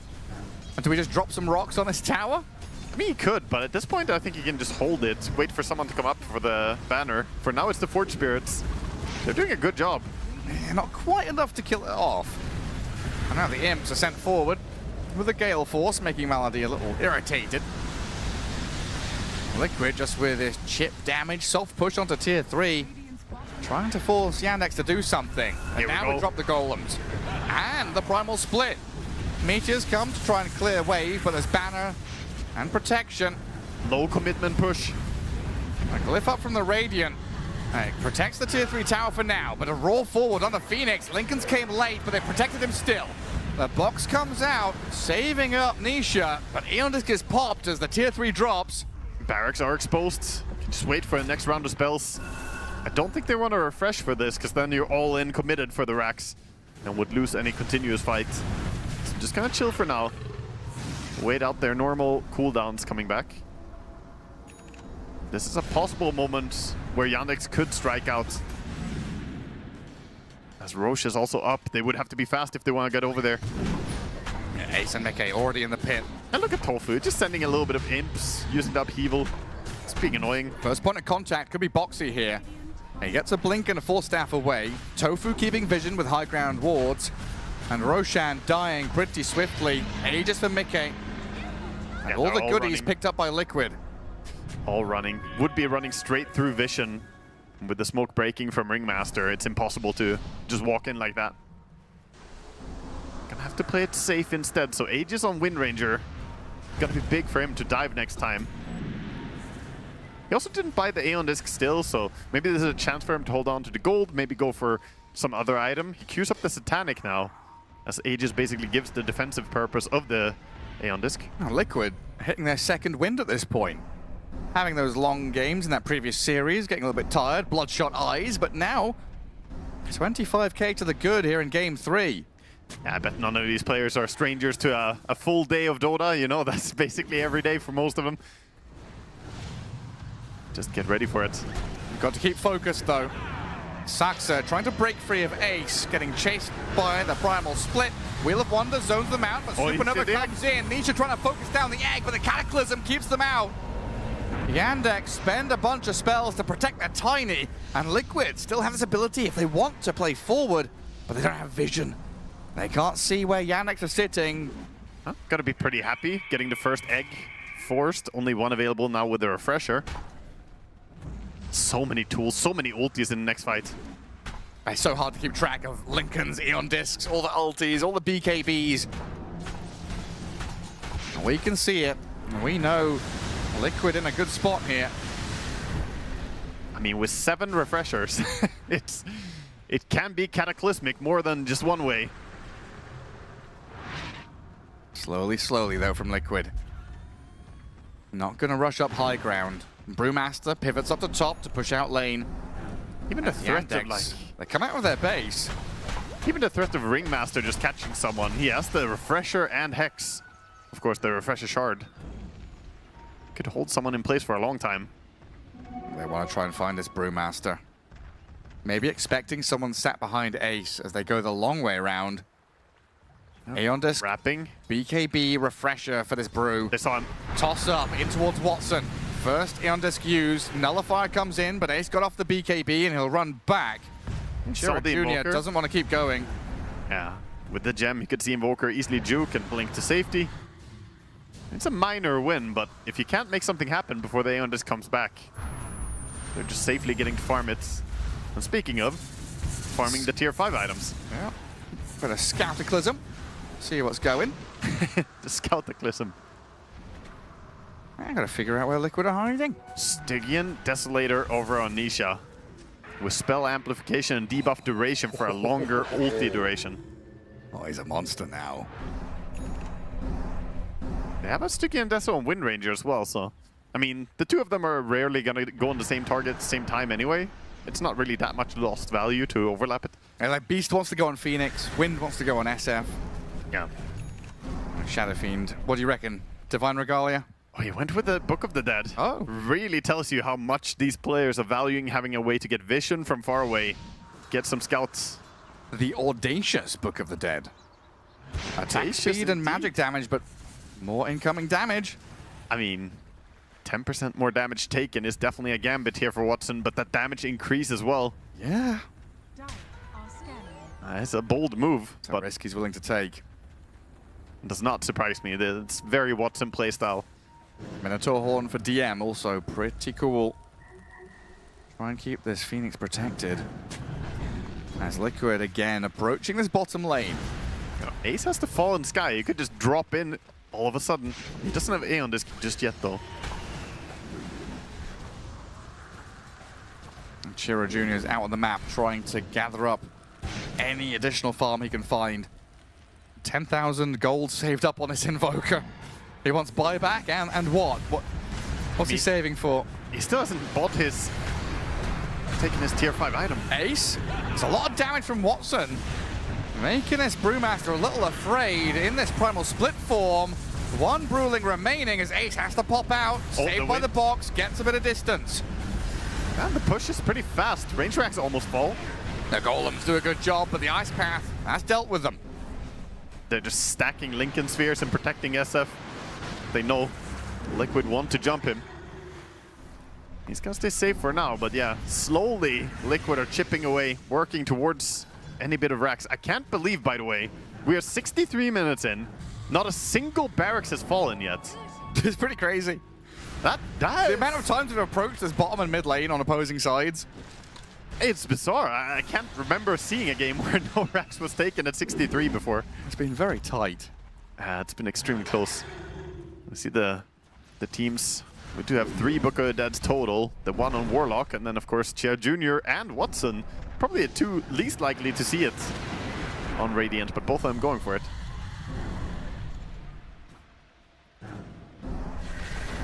Liquid being very defensive. It's giving shades of that heroic series. They're respecting. Falling back, respecting Yandex. But it does get to a point where, you know, the respect is short-lived. It can be. I mean, late game is so volatile in Dota. It's really, you could say, oh, it's 27,000 gold lead, but at this stage of the game, it's all about the initiation, how you connect, and that's why the teams are itemizing so much to mitigate that. That's what the Aeon Discs and BKBs and refreshers are for. And the buybacks. Yeah. Everyone has buyback. It's all to give you a second life or a second chance, because it doesn't matter how far ahead you are if you get stunned 5 times and just blown up. And we get stuck in this cycle of waiting for next Roshan. 1 minute and 40 seconds for the 5th big man to come back. As the battle of the ages in that top river. Denial of the amplified damage rune and the Forge Spirit slain by the Necronomicon Archer. Sorry, the Demonic Archer. That's quite the grin on him as well. As we see the Demonic Warrior and Archer running the other way. We have once again entered some remote warfare. The proxy wars. It is a smoke coming in. This Nullifier on Saxa could be key for their initiation. Both teams want to get their hands dirty, and Ace, he's TP'd straight into the middle of them. They've controlled him up, nullified, and died. Watson stands tall on his high ground as well. Requiem wound up, DM Eonis Pod gets the Sunray Supernova off. Mickey trying to move forward, Shadowfiend turns, stands and delivers. The nullifier out. The battle between the SF and Wind Ranger. Cataclysm comes in, and the roar is there. Nisha comes in clutch and tries to deal with the egg. The Sunray Supernova, it looks like it might just land though. Nisha is down. But they lost the +1 and +2. The Mickey Wind Ranger on the run from Saxa. Heals back up to full. Shackle Shot comes out as well. Tiny locked in place. They don't have damage anymore. No Invoker, no damage remaining for Yandex. And slowly but surely, he's gonna get taken down. That's a tanky Tiny. And now Melody. The buyback from Ace, recovering the fight for Liquid. Holding him in place. Slowly Wind Ranger making her way over. Gonna get this kill quite easily. TP forward, a kill off Melody. A double kill for Mickey and Liquid. They hold on. They spend an important buyback, but they did not use more than that. And on top of it, 4 big kills that they can now force the buybacks on. Already we have 1 buyback used. He's trying to get out on the map. Try and split push it with Tornado. Get the Forge Spirits out there. Maybe pull the creep wave. Just do not allow Liquid to approach your base. Once they get to high ground, your buildings fall quickly. There is a catapult on this wave as well. Oh, gets to safety. Nice attempt by Boxy to blink in and Hex. It all starts with Ace dying so quickly, but he had that buyback. The Phoenix couldn't get the egg onto the SF there as he was starting to lose the fight. He was already in the first egg. If he came out a little bit earlier, it could maybe have saved his life. And the Sunray aimed the wrong way to begin with, and then this dive back in. Couldn't keep Watson alive. Saksa with a buyback as well back in live. So 2 buybacks used. They're holding on to the SF. 25 seconds on his respawn. And Liquid on your doorstep. Banner plays tier 3 down. Barracks cracked wide open again. The Brewmaster going top with the Brewlings, trying to push multiple lanes and forcing the glyph out of Yandex. 10 seconds for Shadow Fiend to respawn. They are going to be able to respawn naturally with him. Mid-Rax does look like it's going to fall. Very, very close. Well, this Tiny still the be-all, end-all of initiation for Yandex. If he catches a glimpse of someone, could be lights out. But that's Liquid with a nice win. They forced a lot of buybacks. Now they're going to back out, welcoming Yandex to step out on the field. Come out, get picked off again, and it will be game over immediately. And finally, a Barracks falling. Middle melee down. Cataclysm used to scout again. That one Cataclysm might actually be enough for Liquid to feel like they could take a fight, knowing that he has cooldown on one. But with the Refresher, they have to respect the second one. And 30 seconds left for Roshan to respawn. Liquid going to play from this enemy Ancients area on the Radiant side to play into multiple lanes at the same time. What a testament to the endurance of these players. We have a smoke out coming in from Yandex, taking the big risk, moving out. They know they need to make a play. They cannot allow Liquid to get their hands on another Roche. They need to jump onto Nisha, the catch on the Beastmaster. He breaks free with the Eon Disc though. The Fatal Bonds, the damage spilled. Supernova Sunray picks one up to save the SF. The focus on the egg, not quite fast enough. Trying to deal with it, but they come back out. Full HP SF, blows up Nisha. Requiem comes through and the Wind Ranger's so close to death. One more touch to do the job. There they go, Mickey down, but Liquid has buybacks. Watson, he has stood his ground. Nisha with a Refresher. They're in on Roar on the SF. They're dealing with Watson, but there's another egg. Can they kill it? The attack speed. Oh my god, it's so close. They've got him. Buybacks available on Phoenix and SF, but Liquid. Another showing here as they take down Yandex. Buyback available on the SF as well. Brew is dead for 100 seconds. But still, this Wind Ranger and Beastmaster. Ulti coming off in 10 seconds on Wind. Incredible amounts of damage being spilled. No Brew for 90. Jakiro Invoker gone for over a minute. Roche is up. They're going to stabilize now. A lot of chaos happening there, and Team Liquid, they're just going to take the reward. So we can see the buyback spent. Liquid committed heavily, but they're going to get the reward of getting Roche yet again. And everything comes down to the wire. It's so close, this Wind Ranger SF matchup, just seeing how much damage they dish to each other. That's crazy. It's crazy to see the SF battle. It could go either way. We saw some beautiful saves by DM as well with his ulti. The second ulti just not able to save. If he could get that positioning of the egg up to a high ground first and then pull it, but it's difficult to do when you're core Phoenix and you don't have Ether Lens. That's why we see support Phoenix a lot of times. Ether Lens cast range for ulti. And now no buybacks on anyone but Warlock. Everybody's on cooldown for a long time. Tofu is feeling good. He's like, I got travels level 2, guys. I can TP in, fight again. He's gonna go onto Mickey. They've broken him, but the turn onto DM with a stun to control. The Phoenix dead for 2 minutes now, and Watson is in trouble too. Liquid looking so good here in game 3. Invoker's coming off though. This is a late game Invoker. He has Hex, he has all the tools. But they have no Supernova. They have no Jakiro. The control is lacking. Roshan banner. A toss back on Tofu. The Warlock saved by the box up. Chira Jr., Watson trying to hold, defend their base as Mickey comes in again. Golem's dropped. Watson, he's out in the open. The Fatal Bonds come in. A ton of damage being spread, forces him to BKB. Mega Creeps are secured by now, but they need more. They have to play on the Phoenix death. 80 seconds, no DM, tier 4's open here. The Brewlings go to work, so does Mickey. Toss up. Trying to get in there with Saxa, but unable to get on a target. Can't latch on as Malady. He'll move forward and cast his spells out. Brewmaster second ulti available. He jumps onto this Invoker. Golem's onto Chira Jr. Raw catches Tiny on the right-hand side as well. Watson trying to stand and deliver, but Mickey's too strong. A double kill, picks up Malady.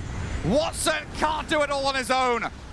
Chira and Watson against the world as Liquid. Sunstrike, yes, kills Mickey the once, but he's got the Aegis to respawn. The building is falling, they're focusing it. The throne is dropping quickly. Chira and Watson trying to do what they can. They can't catch them all. The glyph buys a little bit of time. But surely, it's just delays inevitable. Chira Jr. getting chipped away at by Mickey's Wind Ranger. Another jump onto the SF. Plenty of control to bring him down. Watson gone.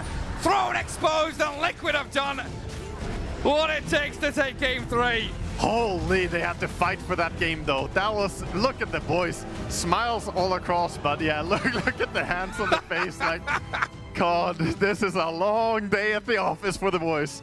72 minutes seems to be their number as they drag another game all the way very late. Yeah, crazy how they had to fight for it. Incredible as we head back to the panel. It's exactly the peak timing Team Liquid is playing for minute 72 now. I know, in all seriousness, this was Liquid being back. That's their own words, of course, during that game. This was the first game of this best-of-5 series where Liquid didn't straight up lose already around minute 20. I feel like this is actually the game, T, where their game plan came to fruition. Yeah, Liquid making just the little mini adjustments going into game 3, right? Yandex getting the Shadow Fiend, they get the Brewmaster in the off lane, and like, sure, there's a couple deaths across the map from Liquid, but like, it wasn't as if they'd lost the entire early game like in the other couple of games, right? It felt like they had a grip on the game, and Mickey ending the game with 19-3-11. I would say this Wind Ranger, sure, the Shadow Fiend was picked after seeing the Wind Ranger, but Mickey had Watson's number throughout all of these clutch moments. It felt like, you know, with the Aghanim's pickup, like, he was just doing so much work on this Wind Ranger. Yeah, the 1v1 late game was just not favoring SF at all. You can see why people are picking this against the hero. It's one of the few things, like, I can't even, I mean, I guess Ursa is the other one that can 1v1 in SF, but there's not much in Dota that can do it. And I guess the problem with drafting against Team Liquid and, you know, having this Wind Ranger as a counter is that it's also Mickey Wind Ranger. Like, you have a guy that is playing the hero when it's not meta, playing it when all of a sudden it's coming out as this S-tier counter.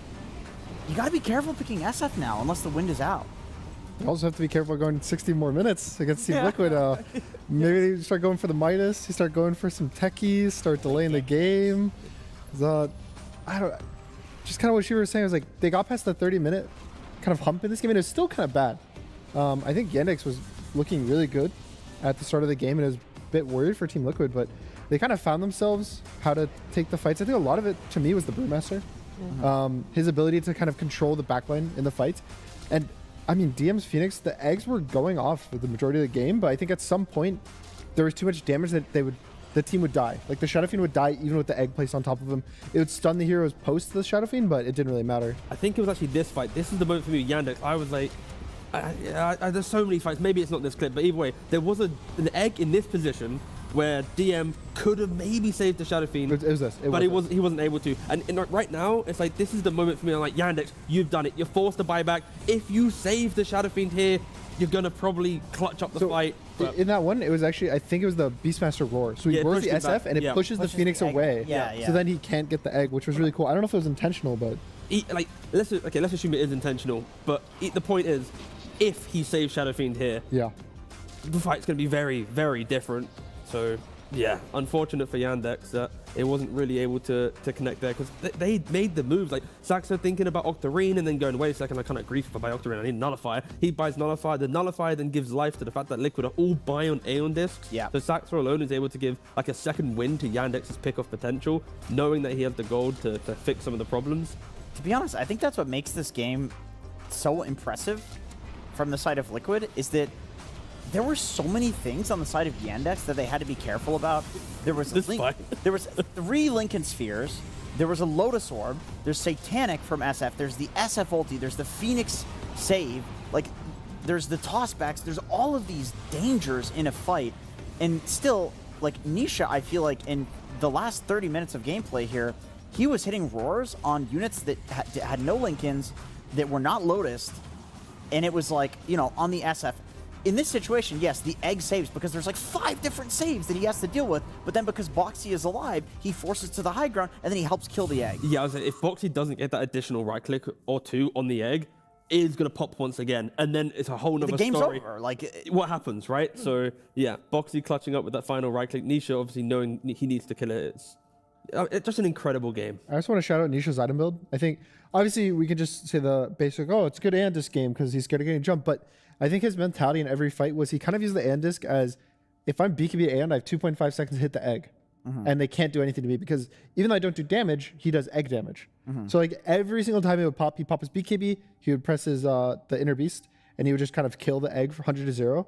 And I just thought that was like a cool concept in the game. Also the Disperser he bought, a lot of people would go Manta in that situation for the illusions, but he's going that because it's even more attack speed than Manta, I believe. So it's just another way to kill the egg. But this guy on the screen, I mean, what a insane performance from him. I know it was a long time ago, but early in the game, around the 20 to 30 minute mark, it was him that was hitting the clutch plays. There was using the Ringmaster ult knockback to knock somebody up a high ground. I think it was Soxa who just got saved. Like that, pulling that sort of stuff off is unbelievable. And Boxy is one of the few players in the world that can make Ringmaster look like that. Yes, well, we're going to go back in time a little bit more even, first of all, though, because Wisdom Runes, we talk about those a lot, and they're very important. Yes, even in 72-minute games, they are important, just like the one at 14 minutes this time around, T. I just want to say, Malady on the Jakiro, what an absolute monster, right? Like, look at him. He goes for the Wisdom, and to be fair, he went for the 21-minute Wisdom, the 28-minute Wisdom, the 35-minute Wisdom. He's wise. The 42-minute Wisdom, had to take a second to do the math there. But, you know, the point is, Malady on Jakiro, he's super aggressive. He knows exactly what he wants to do. He's forcing out a split. Like, these are the things that you want your POS 5 to do, because in the big games like this, you'll always forget about kind of the POS 5. Like, what ward did he place? What sentry did he place? What spell did he take? Probably very important ones. Yeah, and sure that's at 14 minutes, but throughout the rest of the game, like, he's buying BKBs and blinks, he's doing his work. But I gotta say, I think Jakiro and Malady, that is just a combination that is just so scary. Yeah, and Jenkins, you wanted that fight again. Is that the same fight that you mentioned? Yeah, it was. Can we relive that juicy fight? Because that was super nice. I mean, this was pretty much the comeback, because once again, I don't know if anybody remembers, but in the first 30 minutes of the game, this was Yandex's game. So it was actually on Invoker, where he pushes to the high goes to the low ground, and then Boxy uses the ring ult to bounce him back onto the high ground. I never even conceived of using that as a mechanic. It always felt like one of those, like, it just looks cool, but never really has any effect. But in that case, it did have a lot of effect. And then they continue chasing, they smell blood in the water, and they get a bunch of follow-up kills because they have great heroes for chasing. I mean, in Boxy's own words, he's the GOAT. He said it 2 games in a row. How many times do you think he said GOAT in that? Oh, I think he said a lot. At least 5. We just Liquid had is little back. Snapshots. Okay, before we continue on looking at moments in that game, because I will first say that the players have the option in between game 3 and 4 of the grand finals to take a little bit of an extra break in case they need, you know, food, water, extra. You never know. So we have extra time to talk about the games, and in this case, 72-minute game, definitely a long time and a lot to talk about. But before we continue talking about this game, tiny bit of comment on the voice comms, because we all know that Team Liquid has definitely made it pretty difficult for themselves in terms of all these long games they've had today, and fatigue is something we sometimes bring up in these cases with Liquid, especially since they voiced it themselves. Obviously, that is a thing. On the voice comms, it sounds a little bit like they're, you know, you get, when you're super tired, you get like a little bit drunk vibes. Yeah, they're drunk. Yeah. They're drunk on Dota right now. That's for sure. They're high on life. They're having a good time. It's like, it's working out. I mean, it's not a flame, but the fact that you hear like Boxy go, I'm the GOAT. Like, that's his con. I don't think you are, Boxy. I think right now you're not. In the game before, it was like, I'm the GOAT. Oh, I'm dead. Yeah, I'm dead. Just to put a little bit of context on this game as well, for Liquid, they were 13 minutes away from actually having the longest game in a best of 5 as well in Dota history. Like, it's 13 minutes. You'd think it's not quite a long time, but in the way that this game was getting played out with the Phoenix Egg, showing that what if Watson didn't die here, what if DM got an egg there, there was a world where this could have got quite close to that record. Yeah, and I mean, there's a lot of different records that could possibly be set, but considering they're 3 games they played already. This game, potentially 2 games left. It could be the longest finals day for a team ever. Ever. That's crazy. That's historic in like the funniest possible torture Liquid way. Especially if you consider that they have openly shared, like, they've not been home for 2.5 months. You know, it's been the biggest grind I feel like that Team Liquid has done in a long time. I mean, all that matters, if they do win, you know who they're going to shout out. They're going to shout out their sponsors. They're going to hype them up. Liquid management right now is already kind of going, oh, we better win this one. We'll make certain sponsors very happy. I saw a tweet because there's like the clip of them after the gaming, like, oh, the energy drink, the whole shout out sponsor. There's like a tweet. The energy drink. There's some like CEO or something. Look, was like, this made me so happy. He like reposted the tweet. Clip it. He's added an extra 0 to the next year deal. Like, look what our players did in this historic tournament. I had a question. Are you a Jakiro expert? Would you consider yourself a Jakiro? I dabble in the arts of the Okay, so PhD. Does the innate not reduce the damage of fairy fires? I believe. Because Malady's, every time I see him in Jakiro, he buys like 3 fairy fires or 4. Isn't it just branches are crappy now? Yeah. Is that why? Yeah. Because I think I only see him do it specifically on Jakiro. I will assume it's just because his damage is lower, and he also wants to amp up the double hit. You're getting more value. I cannot answer your question. I've not thought about that. But all I know is fairy fires are in the meta. Whiteman always does the double fairy plus double branch. And I feel like if you're Jakiro and you're punching, you have 2 hits. It makes sense. I just saw on like the wisdom fight, he literally had 4. He had like 3. He ate one, then he put a 4th. Right clicking a lot. So that's true. Every Jakiro game, he's going like 5. Yeah, it's Jakiro. That's why I wasn't sure if it was like they don't get reduced by innate. Was it Chira Jr. that said that he thinks it's bad, but he's just letting him cook? Yeah, Probably. It could be. I also know that it was a cell that said, you know, whenever we get our hands on Jakiro, we're in a good position this game round. To be honest, they were in a good position for a long time this game. So definitely still working out that Jakiro. Jakiro was first pick, which was surprising because normally it's a Shadow Fiend that you see in a first pick if it's let through, which it was this time around. But we're going to see a clip where the Shadow Fiend was not having a great time, Tiga. Yeah, we're talking about fatigue for Liquid, but I think Watson showed a little bit of fatigue in this game with some of his kind of positioning. Again, we already praised Mickey on his way that he identified the fight, but you know, Watson, in another critical moment of the game, overextends himself, goes for the Beastmaster, and in the length of this game, you can easily forget about these moves, but I feel like Shadow Fiend had a couple deaths that weren't characteristic to the grand finals of Yandex so far. We've already mentioned DM, but yeah, a couple moments of weakness, but that is where Liquid, I think, they were so brutal with their skirmishing, the in, the out, the poking, utilizing the Wind Ranger ring, like all their heroes. That alone is like you're going to make a mistake against them at some point. I like that you put it that way of like an overextension because it truly was. It's just that it's like easy to overextend in that scenario because Nisha just did something really cool and he trusted his team and his team was in position. But like if Watson is to go back and look at this replay in that exact moment, he will say, I overchased. Yeah. Like it feels so bad. It feels so terrible to give up a 10% HP Beastmaster kill there, especially considering the situation.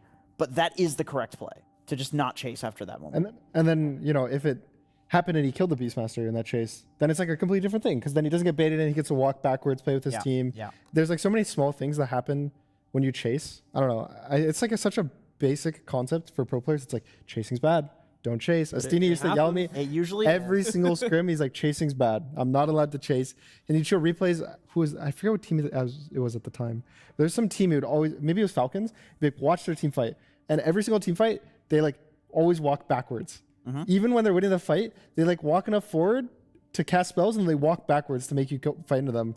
And I think that mentality is just so consistent that when people don't do it, it looks so bad because you're so used to all the chases, like, oh, you know, they're never going to overchase. So it's like when we see this one mistake from Watson, it's so easy for us to be like, yeah, I mean, that situation, it was a big bait, though. There was like a giant worm on the hook that he went for. The hook of Nisha? Yeah, the hook of Nisha, exactly. It's like SpongeBob when they see the hooks and they go on it for fun.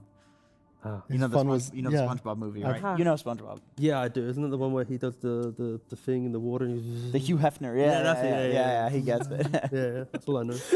All right, well, pineapple as well, isn't there?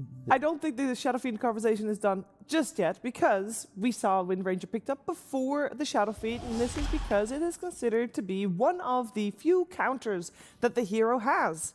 And pretty much on the screen, you see why. There's an Aghanims on Mickey. And that alone gives him enough kiting potential to make sure that Watson, whenever you want to take a fight, you have to be with your team, and that's about it. At any point Watson's by himself, you're going to die. I think the biggest thing, it's two things. So there's the one fight in the top dire jungle where he like goes solo on the Shadow Fiend, and he didn't have Winter for 2 seconds, and he goes down to like 20% health. Yeah. And then he clicks it for the invis, kills him. And the other component of Ags is it gives you physical damage reduction. Yeah. So it's like, even if he has the True Sight, even if he also has an MKB, you need both of those things. There's still a chance that he outmind fights you. And the cool thing I think Mickey went, which not many wins really go, was the Satanic, which actually let him stay in this like 1v1 where both carries just right-clicked each other and fought. Yeah, I think like there was 2 or 3 fights in the late game where Watson tested it. He's like, surely I can kill him now, right? Because it's supposed to. You're supposed to just, any right-click hero, you win the fight. The 1v1 is Shadowfin. Yeah. But not Windrunner, not with the Ags. No, it will definitely have some repercussions, I think, in the game that we're going to see after this one. Another thing that will maybe have repercussions, we saw Brewmaster in action on the side of Ace, and we've definitely been a little critical of Ace and his hero pool because it's fairly easily countered sometimes by a certain different bear. But this bear made it through, and this bear showed up. Yeah, he played this hero very well. He did exactly what he needed to do in the fights, which a lot of the times was to blink in, wait for the Eon Disc to proc, press the BKB, and then stay in the Panda form, and then eventually turn into the Brewlings. And like essentially, he was just soaking and tanking for his team, so they could like get good positioning, jump the right heroes, then eventually use the ult. And I love the Boots of Travel too, because sometimes there are these games where the only play option for the enemy team is that you're not at the fight, you know? And all you need to do in that scenario is go for this like weird, expensive item that lets you get there to anybody on your team quicker than a normal TP, and he did it. And like from that moment where he got the bots onward, it was all Liquid favored. Yeah, I think Liquid just found a good hero for Ace to play. Like when we're talking about the whole idea of Ursus and this stuff, like how does Ace kind of fix some of the laning stuff? Brewmaster feels like that hero, right? You find the backline, you give information for Mickey and Nisha to initiate. You praise Beastmaster, but if it wasn't for the Brewmaster finding these things, yeah, that's is true. he going to get Somebody involved? needs to be the point of contact. Ace is so good at doing that. Yeah, and on the Brewmaster, you already described, like he had like 2, 3, 4 different ways to make sure that he gives information and isn't just dead. This is not a, I'm in, dead, good luck, boys. You know, this is like, I can actually outskill you with how I've itemized and how I've played. And it was refreshing to see Ace on the Brewmaster and give so much life to this very skirmish-heavy lineup from Liquid. Was he also able to give life to Boxy and therefore give Boxy more freedom? As we said, and we heard Saxa say, that is a very big strength of Liquid and Boxy.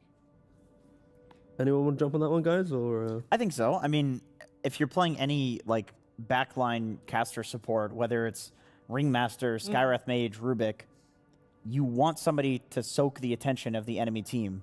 Like Ringmaster has really low cooldown spells, so you want to get multiple rounds of those off. And if you're a high skill player like Boxy, that like Aiden said this during Dream League, that he thinks the tri-core of Liquid, the original like Liquid players, they're the type of players that maybe it's a little hard for them to have good formation in team fights because the tri-core will play to their own personal limits, which means a lot of the time, if you go in with them, like you will die because like they're playing to their hero strengths and they will like flawlessly execute, but you can't have that formation. So I think having somebody like Ace who can go in and be like, here's all of this information, make the best decision possible. Sure, it's really high skill, but like you can do it. And then Boxy says, okay, I'll do it. So I think it helps tremendously. I think also Box is the GOAT.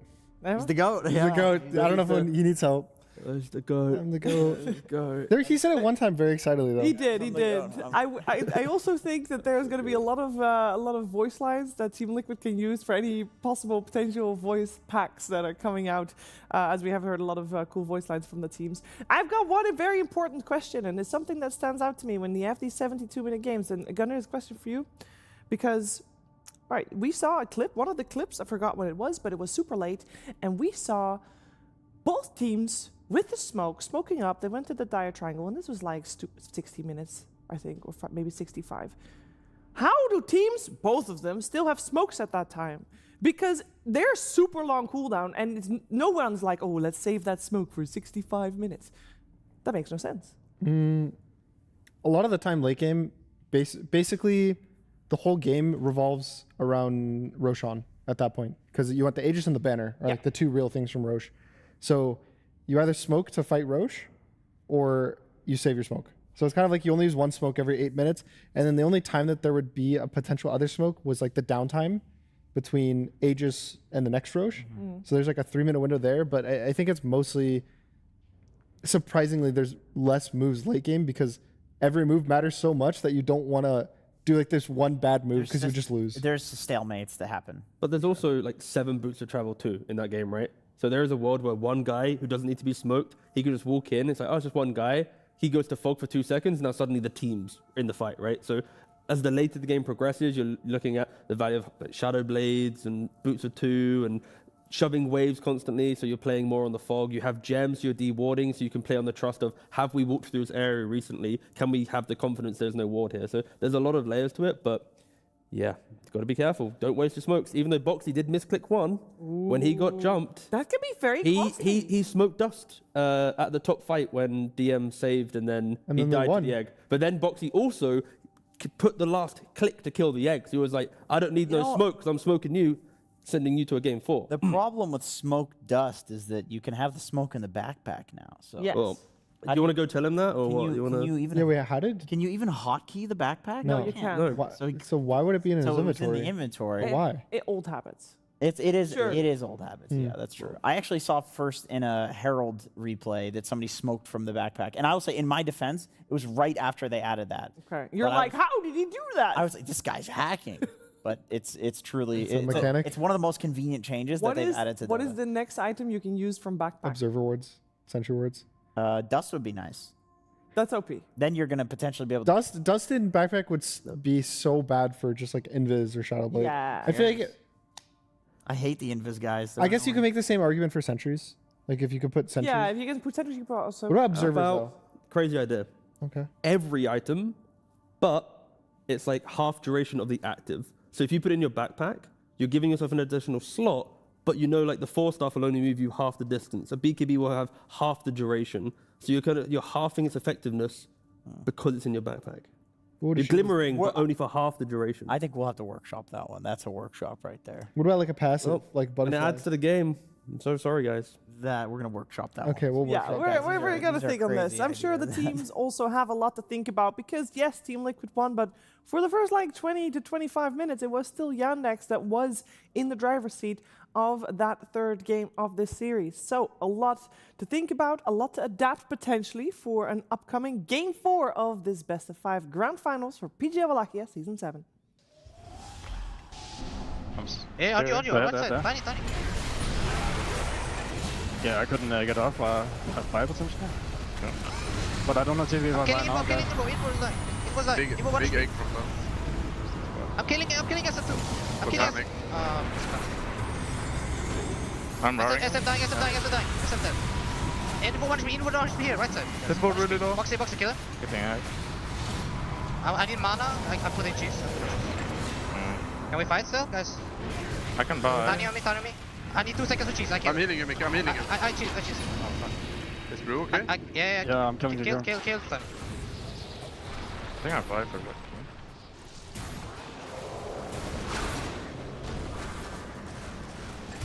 I go Look here, maybe travels or something. I don't have travels, but I'm running. He can blink from this, yeah? I'm buying travels too. No, he cannot. Okay, I'm running. I'm buying travels too. You will blink it? What's his ball? Can we I need to push? push the waves. Phoenix will be on. Yeah. On those guys. Can we fight this guys? I got one. I got shackle as well. Kill egg. Hit egg. Everybody hit egg. Egg dead. I can't fuck. I'll buy. I'm stunning SF. I'm killing SF right now. I'm going SF. I'm buying guys. I'm buying top side. Bro. Can we buy and fuck them? Look at Tani. Fucking this good. Tani. Back. Okay, We need to kill the egg. Can't Everybody kill hit it. egg. Okay, I'm running.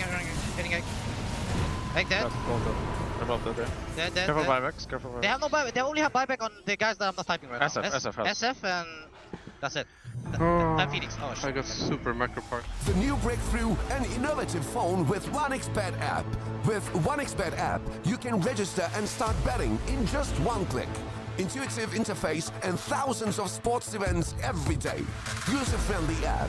Big wins, fast payouts.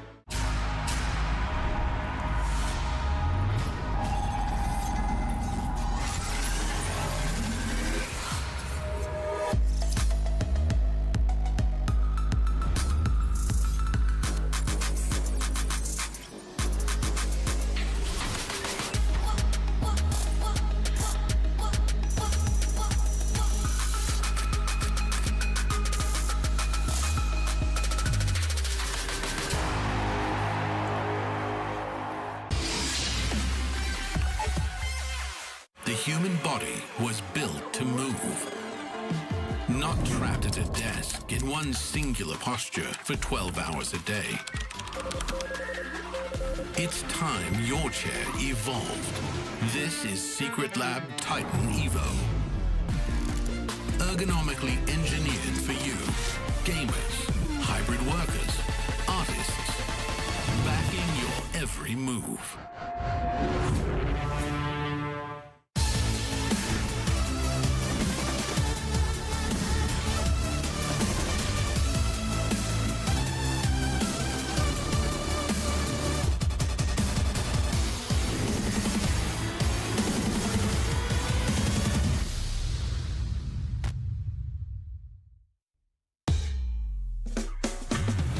Hello, Dota fans! I am here with Collapse from Team Spirit. Can you believe it?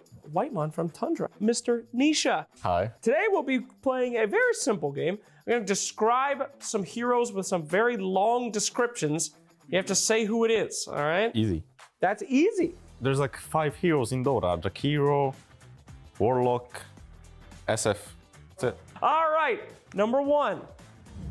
Her greatest gift is the ecstasy of agony. She walks the thin edge where a whisper of pleasure becomes a torrent of death. What hero could this be? That's Quap. Quap. Queen of Pain? Oh, thank God. I really thought you didn't know. Yes, it's Queen of Pain. How did you know that so quickly? Because only she says like agony in her like voice lines. Ecstasy. Oh. No, that's not. All right. Just the whisper of pleasure. Oh, yeah. The whisper of pleasure. That's what your eye went to first, huh? Have you had a lot of whispers of pleasure in your life, Waimon? No.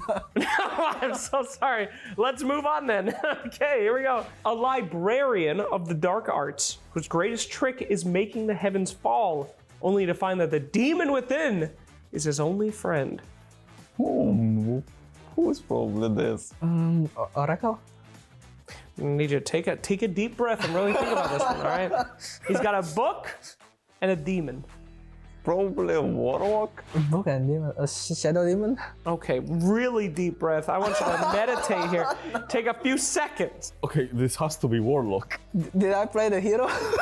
Yeah, but just think slow. Oh, wait, is that Warlock? Yes, it is Warlock! Oracle, brother. How did we go to Oracle first? Oracle doesn't even have a book. Let's move on. A rider bathed in black mist, always in the thick of battle. He's the only man who can stand at the gates of death and find himself more alive for the visiting. You've got, oh! Ooh. This is hard. It's not that hard, but... Underlord? Underlord? Underlord? Is that your final answer? No, it's not. It's not. It should not be. This is genuinely probably the easiest one, but I'm not trying to insult. What do you mean, how is that easy? All right. I have no idea. God damn it, Waimon. All right. Probably Abaddon. Okay. That's Abaddon? Ladies and gentlemen. No, it's not final answer. I'm like. Okay, well, I'm not going to tell you what it is. Abaddon. I see. Because he's about to die and then he heals himself. A rider? In Black Mist? Yeah. Huh. I don't know, Abaddon. Fuck this. Unfortunately, it is Abaddon. Of course, who else would it be? 2 out of 3 ain't too bad. Congratulations. Only 3? Yeah.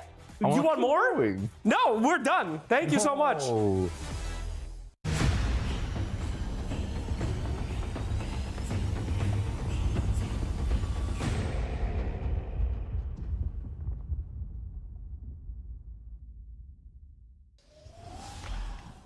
Welcome back. You are watching the grand finals here for PGL Wallachia Season 7, and we are heading to game number 4 very soon. That's right.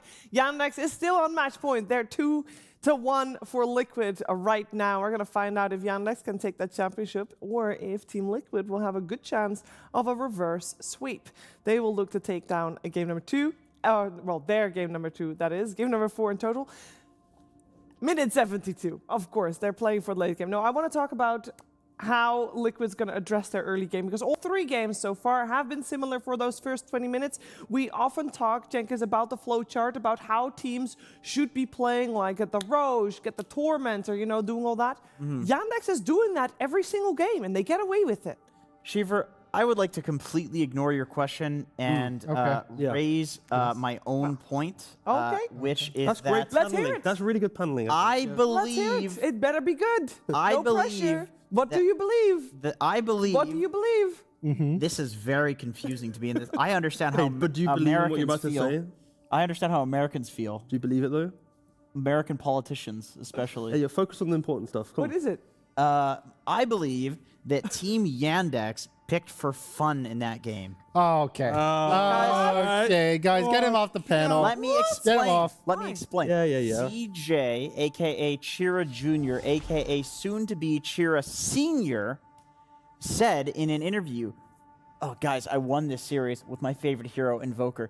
He just wanted to be Invoker. And then they asked, okay, DM, what do you want to play? He just wanted to be Phoenix. You think Watson wanted to be Shadow Fiend into the Wind Ranger? I don't think Watson You feels think Watson wanted to play the best carrier of the patch? I genuinely don't think Watson gives a shit about anything, if I'm completely honest with you here. Just to update you, by the way, I don't think Twitch chat agrees with you. I promise you I'm not currently in Twitch chat, but yeah. Back to you, So Jacob. back to Shiver's question. My question, how is Liquid going to disrupt Shall I the give flow this up? chart of Yeah? Yandex? You want to press it? Well, Shiver, to answer your question, Thank you, Gunnar. I think that the Windrunner is going to be a very important pick in this game number 4. I think it'll either be banned or picked, probably by the teams that gets first pick. I think it might be first pick overall with the Shadow Demon ban. Will Shadow Fiend still be let through then? Yeah. Okay. I think like basically you ban the obviously like the Largo, the tree, blah blah blah, but ban Shadow Demon, take Wind. I think that's a success for either of these 2 teams. I agree. Both teams have exceptional Wind Ranger players, and I cannot imagine a better test for the matchup than that game that we just watched. We saw like 3 times that the 2 heroes just man-fought each other, and they were all like kind of different situations where you could see like the Wind killing SF because of the Invis, the Wind killing the SF because of the evasion, the Wind killing the SF purely because of the damage reduction that you've been mentioning, Gunnar. Like, all of these things make it such a damn good matchup, and I feel like the way that you want to play SF is that you can win these carry matchups late game. Like, no hero can go toe-to-toe with him, except for this one. So just get it out, or make sure that you're the one that's getting it if SF is in the pool. That's a laugh of, am I going to play a 3rd Phoenix game? Like, that was a cheeky, you know what? Run it back, why not? Imagine whipping it out, like, not what you're thinking, Gunnar. Yeah. This late into a tournament, you have DM on your team, and only now are you making the offlane Phoenix to be such a menace where, you know, if it were early or all into the tournament, we would say like, oh, they're picking it, so teams have to ban it, and they get this draft advantage. They saved this until the best of 5 grand finals. That's a Giga Chad move. I don't think they intentionally were No, I saving agree. strats, I though. agree. It's very convenient, but the thing is, they're playing so well, and they have so much going for them that they can afford to have this happen. You also have to remember that the idea of like the adaptations when you get to best of 5, Liquid, they've shown us that they're really thinking about like Ace's hero pool, how to kind of get it through the draft without needing to ban certain heroes and all this stuff. Same thing then for DM to some degree. It's like, how can you break Liquid through the hero pool that we are yet to see at this event? DM, sure, he's played Vipers and Death Prophets and Enigmas and, you know, insert, you know, Phoenix as well. Yeah, like he's played all these heroes, but we've only seen just one bleed into this finals. What happens in this game if we get to see another one? Or is he going to go back to the tried and tested, the Centaurs the and boring offlaners, which he can play very well. This ban is so complicated because there's Shadow Demon Wind SF. If you ban Shadow Fiend or Shadow Demon Wind, there's also Bat. So if you ban like Shadow Demon Wind there, then they get Shadow Fiend first pick with no Wind response. If you ban the Shadow Fiend, then they take the Bat. If you ban the Bat, then there's like Everything's just complicated. So surely they picked Wind left, you Wind Ranger take the here wind. then. Yeah. Yeah. I think so too. I think Liquid takes the wind here. I think you take wind, and then this leaves SF. And no, Yandex will not take SF. And I don't They'll think- take Shadow Shaman. Yeah, maybe Shadow Shaman, maybe Phoenix. Like any of the doesn't reveal much position 4, position 5. And any of the very strong supports, because so many supports are banned out in this opening ban phase. And I like it a lot, right? When you talk about flooding the hero pool, something that you hear from coaches, why not ban out the foundational heroes that make those heroes look good, right? Shiver? First game that Underlord's not first phase banned. They're not gonna have first pick Underlord. Underlord, no way. That would be crazy. That'd be a chat. I'm trying to think. Basically, I'm trying to think if there's any like good dispels for the Wind Shackle. I think they maybe take the Ringmaster instead of the Shadow Shaman. Like, sure, Shadow Shaman's stuns are good, but Ringmaster is just also a very strong hero. And I think having the box as a pure 1-to-1 winner like counter is really good. That's a 6-0 record on Mickey's Wind Ranger, by the way. That's crazy. They've had some very good records. Centaur. Okay. Okay, that makes sense. That's the other direction where just in the lane, it's really annoying for Wind to kind of deal with you. You can go the Crimson Guard, very nice. Also, the Ag scales in the same exact way where you have a 100% save on the guy who gets shackled. So as long as it's not the Centaur who's getting gone on, you'll save the guy. That's 100% win rate on the DM Centaur. So who wins? They both do. That's It's a not- tie. Yeah, okay, let's call it. Can both Didn't teams you say win? it was 6-0 for Wind Ranger? Yes. They're making peace. 3-0. Okay. Yeah, but like. Do we give away 2 6 winners? is 3, yeah. 6 is more. Okay, out of the 3 is half of 6. Mm. So out of the phase, so the supports are still getting banned. I think Phoenix is potentially slightly less value for Yandex because there's no more flex with the Centaur being picked, but it's still just a strong hero in general. Do you still want to ban out the Ursa if you're Liquid, or we're over that? I'm personally over it. I know T is not because the ace hero pool. I think that just when you have this like 18-23, if they early pick the Ursa, there has to be something you can play into it. I think it's very dynamic where it's like last game because of the Brew, well, they because of the ban Wind Ranger, it didn't really matter as much. This time around, they do, but to me, I think it is very important. Also, last game, Liquid probably didn't ban it because they didn't care about SF going mid. So that alone is a good enough reason not to. But yeah, Liquid banning Ursa, very good. Should always do it. I think the Ringmaster When needed. is still in the pool then.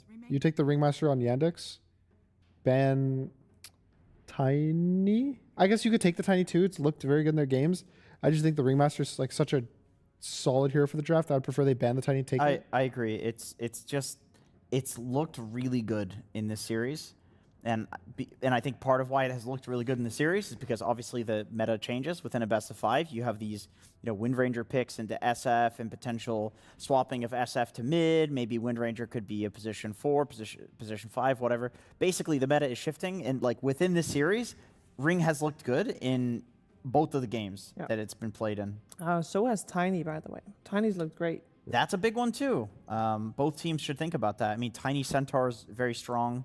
And I think Wind is more than happy playing with a Tiny. Yeah, I'm just looking at, let's say they do pick Saxus here on 13. When I look towards Malady, there's still Chens that haven't really come into play. Disruptor here that he's played throughout the tournament, not yet in this grand finals. When I'm seeing Centaur and heroes that you want to kind of play on catapult waves, why not get a hero that can twin gate take the tower of a Wind Ranger?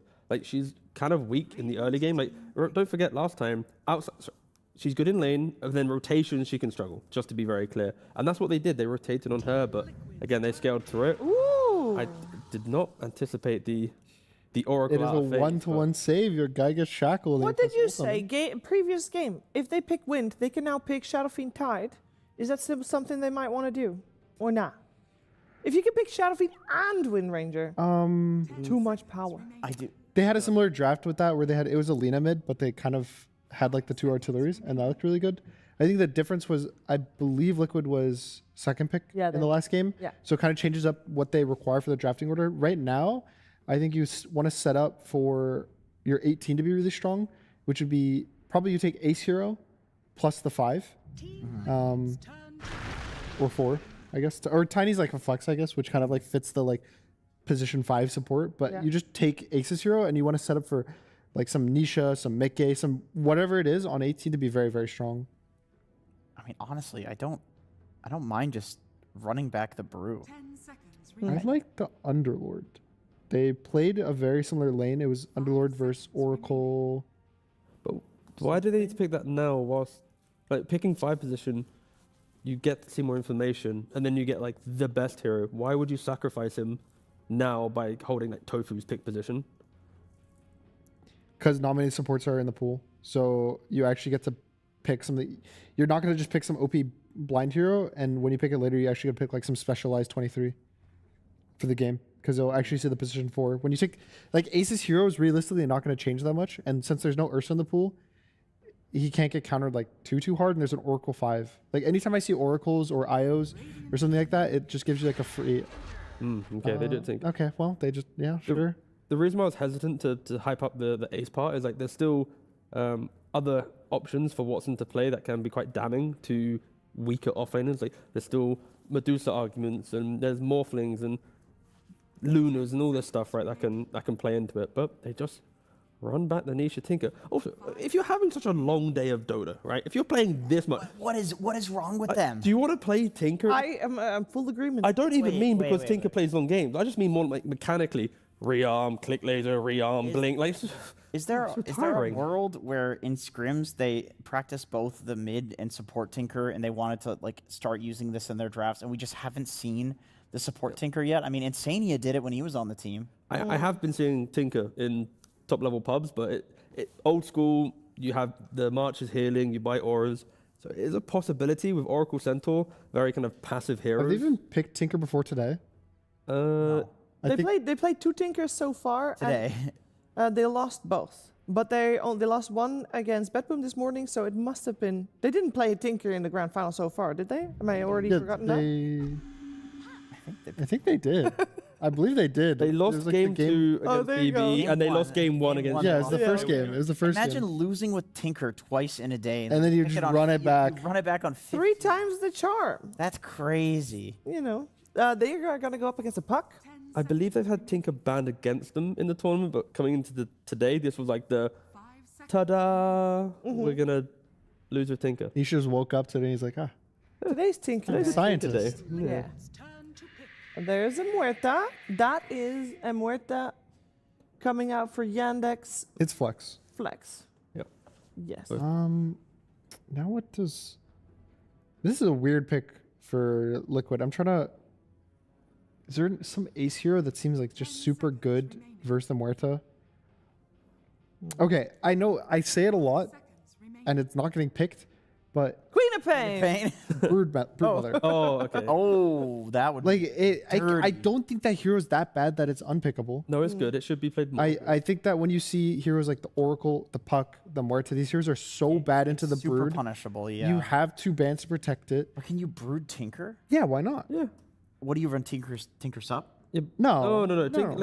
Tinker just shoves mid and chills and farms, but so it is a Tinker support. Tinker support, yeah. Dude, what is, guys? I don't know what is Liquid up to. They're falling on this one. But if you're going to play Tinker support, why are you revealing that with your 18? Why not, give them less chance to prepare for this? You've got Nisha on the team, all right? He's a good lad. He can win some lanes. You see a Puck. You want to punch him in the face. That's it. Huskar, big surely they wouldn't ban out Huskar because they think they already have a Tinker. Yeah, because you can protect it with the 2 bans. Yeah, that I could see that. Like, imagine they wanted to ban, they ban AA for no reason. You're like, Yeah. I wonder what they're gonna pick. Okay. So now it's like, okay, we ban protecting our Huskar. Also, the other one's what? Well, actually, is there a way Puck can be a support in this game? Puppy's not playing anymore. He has 4 retired. position Puck. I mean, Tofu's the guy who did played that. 4 position. I don't think it's worth. I think you just pick. Tank it. Tank the shit mid. I think you throw the. Surely you throw the Muerta support, and then you find Watson a carry that, with enough time, can go. Okay, I can fix the problem. Doesn't Watson play Doom? Yeah, I mean Doom carry. It would be very like Eastern European style of approach to it. I don't like the Doom here though. My issue, like, yeah, sure, it's good Huskar 1-1, but Tinker support's actually funny enough good versus it because you just shield the guy who's Doom. True. So you have like it's not a heal, but it's like a way to reduce their damage taken in Doom, which is there's not many. Maybe you just try to like hyper out DPS him. You go for the Kez or something like that. Not the Kez, Jenkins, please. I know you We've don't been like over it. this. I know. I'm just thinking from their perspective, not mine. I don't think the Muerta carry is bad. I think that it's good versus the wind. You have a way to be like Ghost Sceptered or Ethereal so she can't hit you. Also, Huskar needs to be able to hit. Like, yeah, I know there's always going to be like, Huskar, it's like magic resistance when he gets low. But I think Muerta does such an absurd amount of damage no matter what. She can kill the Huskar. So I don't see like a specific reason why to kind of dodge this matchup. I like that they banned the Viper Yeah. just in case. Protect at all costs. Just in case it's a puck. Well, you could Viper carry, then what? Like you could do so many random. Yeah, things it's Is there any stuns for Ace? Because they are kind of lacking. It's mostly just the tiny. The Underlord was picked before. I don't know if it's that good anymore for them. I found the hero, guys. For Ace. Yandex? Okay. Or for Ace? Everyone, are you ready? Is it Tide Hunter? Mars. By yours. You get the puck, get the spear. Nope, banned. God damn it, Yandex. This would have been the moment, all right? Ace steps up in the final hours. A game 4 potential elimination. Giving Yandex the win. They do pick the Brood, and they just have like the And now Fortress hype up the heroes. Brood like he's hyping Yeah, up. you got to hype it up. Yeah. The Brood, the spiders, the webs. Oh, I'm hyped. I'm hyped by that. That was good. Let's Insatiable go. hunger. Get me some spiders. I got Brood. arachnophobia. Let's get it going. What's Spawn Spiderlings is the ultimate. Underlord. Oh, the Ace Underlord Yeah. coming in with the big pits. Oh, that doesn't sound right. That's good. No, workshop that. Keep going, He's keep not going, a keep sneaky going. guy. He smells fun. I mean, it's been a long day. You It's think been they're, a- you think they're that's true. deodorizing mid-game? That's true. Undefeated, 2-0. Yandex have respected this hero throughout the grand finals. First phase banning it. They have. The To disrespect be to fair, give it to them. that is pretty impressive that they have first. I'm phase not ban every joking time. here, Shiva. Oh no, This is you're the grand not. final. It's serious business. Only serious business. 6 seconds remaining. Yandex has no time left to think Timbers? about this one. So there comes the Clinks. Ooh. Where to support? I do like Clinks when I see like heroes that want to jump into the middle of the fight and be the center of attention. Clinks breaks them, right? Not literally, but through Deso and Ags. Yeah. If you're in a bad position, you're going to lose half your HP. You get a Daedalus in the mix, you're probably going to disappear from the game, right? But yeah, Liquid. Some timings to play on. Of course, the easy question is how will Chira Jr. deal with the Huskar lane? What supports will like Oracle's not helping there. You're redundant. You're watching your mid laner die. Saxa maybe can get a good dead shot, but other than that, it could just become the Nisha show until Guys. items come into play. It's a game 5 upcoming. Oh yeah. I don't really like the Clinks. Your skeletons never get like true strikes. They can't hit through the Windrun ever. So Windrun's a good match versus Clinks, I think. I think that's going to be some random timing at 20 minutes. You're gonna have. I don't think it's gonna be a long game 4. I think it's gonna be a fast one, and I think that Liquid's gonna take it in like 25 minutes. I just hope this game goes long because like the plays that Yandex can make in the late game, the cart sage, you then have like just the big damage of a puck jumping onto the back line, Liquid having to play through the Huskar. You make one mistake, you can feel the cracks forming, Liquid struggling. Like this game has the makings of another beautiful late game, but Liquid have all the tools just to be so clean and crush this in like half an hour. Can someone convince me that Tinker support is back? Tofu's picked it in the grand finals. Yeah, that's convincing. I unironically think Liquid is like, we want to go home, so we're just going to pick really crazy stuff. And I actually think they've cooked with this. I actually think they picked crazy stuff. Yandex had no idea what was going on, and they cooked something that they have a winning strategy. All right, I'll sell you. I think that there's so much gold on the map right now, even more so than ever. Having just like the Martian Machines push this third wave is going to give him enough gold. He's going to become a core. So even if in the T situation where the game goes late, the Huskar makes a mistake, you have 4 cores, and 4 cores is more than 3. Okay, well, that's sold. So Ooh, game number sold, yeah. 5. Let's That's start nice. preparing. I know that there's definitely a lot of people that do not want to see that game number 5. And one of them is the coach of Yandex. His name is Axel, and he's standing by with Slacks right now. You got his name perfectly right, Shiver. I am here with this. Oh, so good to see you again. Mr. Guy, how the hell are we picking Clinks? Why? You can't pick that hero. How is that good against Wind Ranger? I mean, it's not particularly good against Wind Ranger, but it should be good against other heroes, so. Okay. Such as? What suggest? Such as other heroes? What heroes? Such heroes. Huskar? Yeah. Yeah. That's enough. Okay, that's pretty good. You guys got brought into Team Liquid's Thunderdome. They got got you into the hiccups. I'm sorry. They got you into the 70-minute game there. How? You guys were so good at closing them out in the first couple games. How did they get you there? Will it happen again? No, it will not. How's it get us? I think we fucked up. That's it. Oh, okay. Do you think that your draft is a little bit punishable early game? Because the panel was saying, that they might have a little bit of aggression. They might not be able to clear you guys out in sub 20 minutes.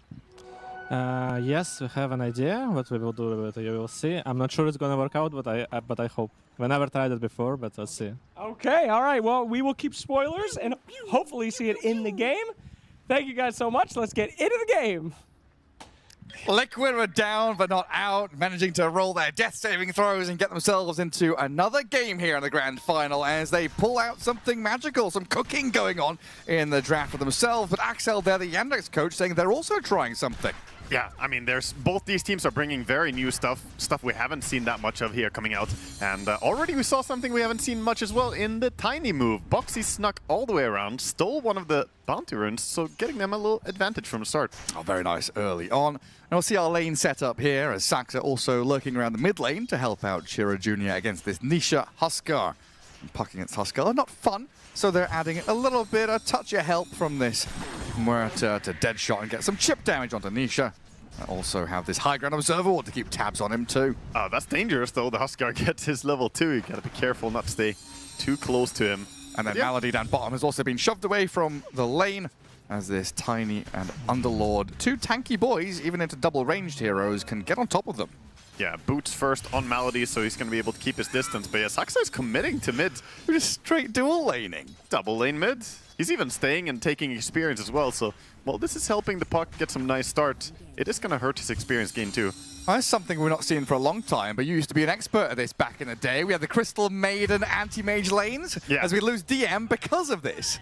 This is the downside. You're leaving your offlaner completely alone against a Tinker who's absurdly strong level 1. Laser is just a super strong harassing spell, pure damage. He will not be fine up top, so I'm not sure about this commitment. And back then we had like an additional creep in the wave or something, right? There was at least something that helped you out dual lane mid. This is new technology. Yeah, I mean, there were also jungle camps that were closer to mid at different eras, so when we have seen multiple heroes playing mid, it's usually been due to more resources being there. And even with the start, I think Nisha is still going to be fine. Yeah, Chira Jr. cannot go get the water rune. Okay, you've put the Huskar down at 5 last hits while your puck is picked up 12 and 4. But this is now level 3 Huskar, and yeah, you got a couple of heroes sat at level 2. Wild stuff from Yandex, something that we just do not see. Well, the thing is, I don't really think the two heroes have kill potential necessarily on Nisha, unless Nisha makes a big mistake here.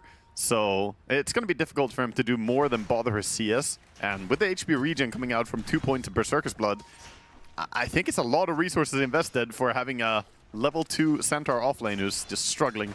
So how do you think we got to this? This isn't something they've tried in scrims, right? This is something they've sat and done the maths of, or they've theory crafted, or they just dropped this as a holiday special? I mean, you're going up against the best mid laner in the world and you give him a Huskar versus Puck. So, yeah, I think it's just respect to Nisha. Don't give him the start. But again, that's a second death up top. Fantastic start for the safe lane over for Liquid. I think they're smiling all the way, dude. Yeah, I mean, 6 last hits for DM, dying twice, really struggling up top, and complete freedom for this Wind Ranger at 20 and 6 in the last hits. So the make or break is going to be down bottom. I think, yes, mid lane, obviously. This is some crazy stuff, man. Saxa is being straight up a hater, just double laning it. But bottom lane is going to be the lane that's the question mark for me. Who will get the advantage down here and build themselves the lead in the game? Poor DM, he's only a little stand-in. Like, okay, DM, right. Game 4 grand finals, we got this far, but now, yeah, you're on your own. The honeymoon phase of the tournament is over. They gave him a good lane, you know, gave him good times. Now it's like, yeah, no, now the real test begins.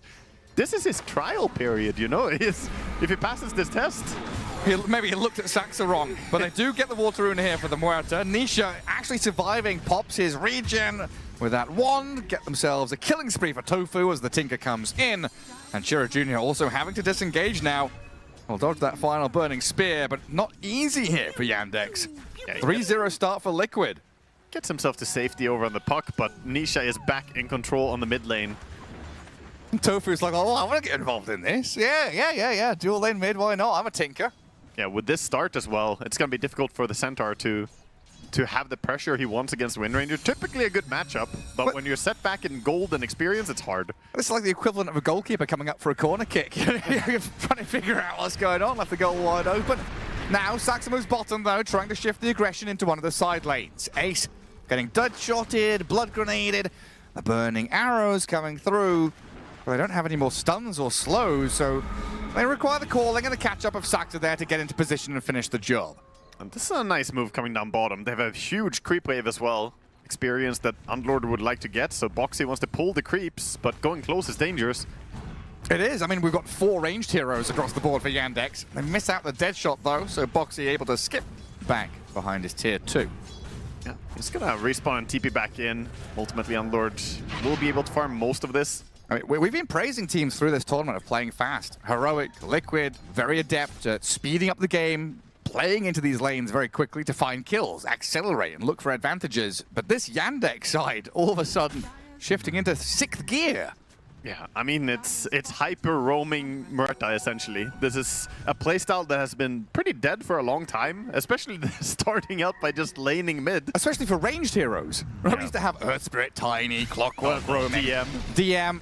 He's already died twice, helped out a little bit by the little Boglets and Croakers, but dead nonetheless to Nisha. Yeah, Nisha finds himself some nice comeback mechanic as well, going here and getting that kill. It's not like he has had a fantastic start, so getting a kill feels pretty good for him. So overall, a mild net worth lead for Liquid. Definitely the team that will feel more comfortable with this whole lane setup. But not atrocious, right? You know, Yandex, it seems like the game plan has kind of worked. I think the big predictable play here is as well that they're going to go for the experience play, right? They're looking to invade level 6 on Mikke. Could pop the ulti, and only a level 4 Centaur doesn't have enough return damage to fend off the Windranger entirely. I mean, DM has been shut down almost entirely. Shira Jr. here to gather up some of the farm. DM's like, please, I want some.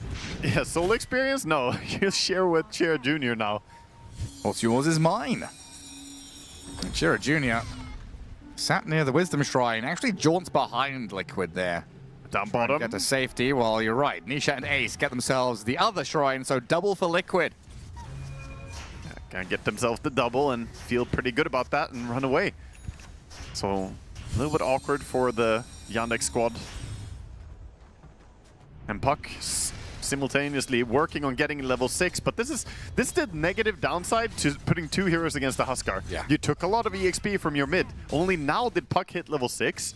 And Huskar's already level 7, farming away in the jungle.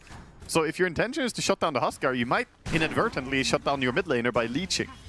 I mean, this Tinker is ahead of the Centaur in the net worth. Oh, and Boxy, a tiny moves forward, does get silenced by the calling, but they've got enough here to just get past the tower and get another kill. Tofu, the support Tinker, panel was saying, you know, this is a hero that can scale and farm, already dominating and becoming another core 8 minutes in. He's 4-0-1.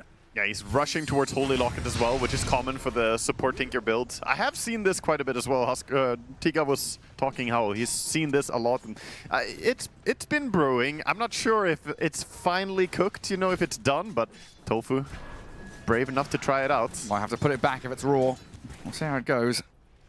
Yeah, the heal bots on that march. Pretty cool stuff. As Ace also going to come back to this story, right? His Underlord, undefeated, was a respect man. A lot. As a hero, we'd seen Underlord go, what, 0-7? Something like that? One of the worst heroes of the tournament. But then Ace is like, no, I'm actually the sickest player known to man. Comes out with a couple of wins. Now in Game 4, gets his hands on it again. Yeah, he's insane at this hero. I mean, it sounds weird to say because Underlord sounds like the worst, like, show your skill type. But that's what Ace does, right? He plays these tank heroes absurdly well. He just knows exactly what he should do on them, where he should be playing. Someone tells you they're a snake charmer, you're like, oh, that's sick. Oh, yeah. Someone tells you they're a slug charmer. Not so cool. Well, he's going to go for that Vanguard. Will help him stay alive against the Clinks. And I guess on the opposing side, DM is going to get to the Helm of the Dominator eventually, so should have some kind of catch-up mechanic through dragging waves. The trouble is, it's pre-10 minutes. Top tower already dead. Yeah, we saw the same story for Ace earlier, getting shut down super hard on center and how hard it can be to come back. He's got Stampede. You just can't click it when you're in midair. Boxy Tofu come in, get another kill. The gank is there, and now Tinker having the global potential TPing around. They could start looking for plays anywhere on the map, as Underlord soon also going to be able to get the ulti. Of course, just focusing farming for now. When do we get into like diminishing returns? Killing the Centaur off 10 times? Oh, we're already there. This is not because it's a valuable play. This is because it's keeping him down. It's less so about gaining something for yourself and more just, you know, it's easy and we can do it. Well, a dead shot pushed that Wind Ranger pretty close to the amplified damage rune, but Chiro Jr. was just a step further forward to grab it. But 10 minutes in, 1-6, Liquid vibing with the map. Yeah, it is very interesting to see how the Oracle is going to play out in this game as well, though, because that's a hero. We've been talking a little bit about how bursty this meta is, how you want to focus someone, kill them fast. Oracle can provide some really good safety later on. If only he doesn't get jumped, but we already have a Blink Dagger queued up on Nisha. The Huskar is going to be mobile. Yeah, and then you'll have the global presence of the Underlord as well. I'm expecting him after the Auras, Crimson or whatever it is, to go into that Aghanim Scepter later on. And that's where he can get on top of that Oracle and make his life a living hell. It's very possible he will pick that up. Could also go straight back for the pipe as well to mitigate the Puck. We've seen how good that can be to shut down Puck's damage output. And Siege up is on mid lane. Armlets, some heal coming in, and big Holy Locket ready as well to heal up. Malady playing that right side of the map and blocking up the camp to try and limit Ace's farm. But it's 4 members of Liquid in this mid lane already pressuring towards the tier 1.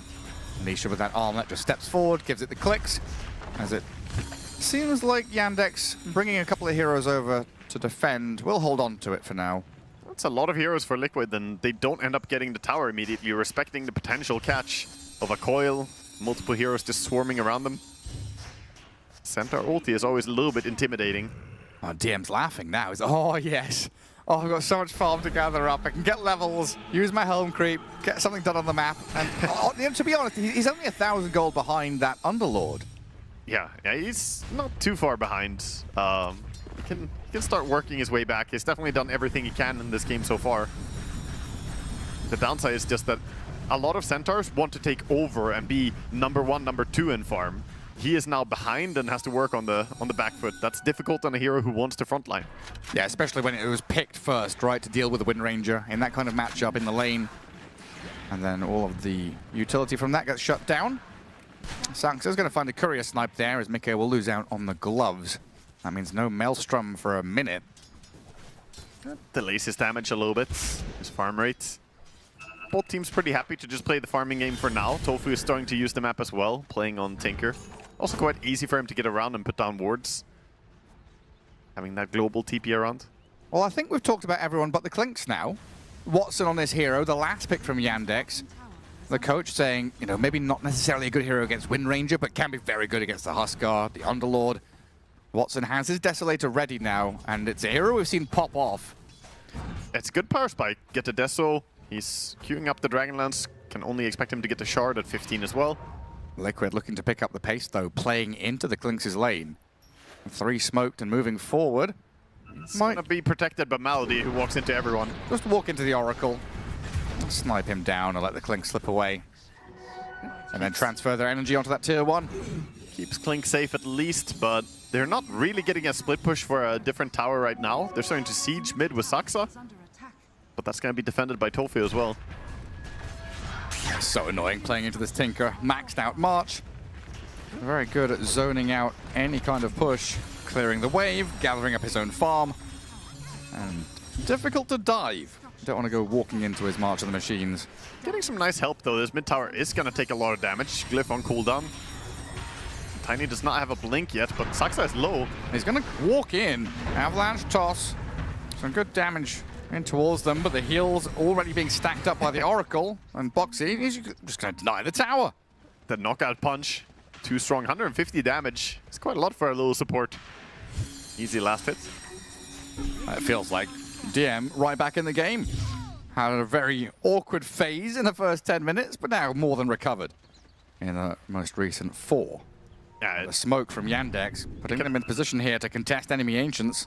It can often be true when the tier 1 tower falls early, you get more space to farm. It creates this safe area because the enemy already got what they wanted on this lane. So he's been farming quite well up top.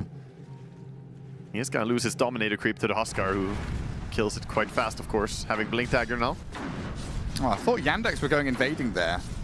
They've not got any vision to play into, as this entire map actually is covered by dire observer wards. The only bit of vision Radiant have, is up into that top jungle by their own side of the map.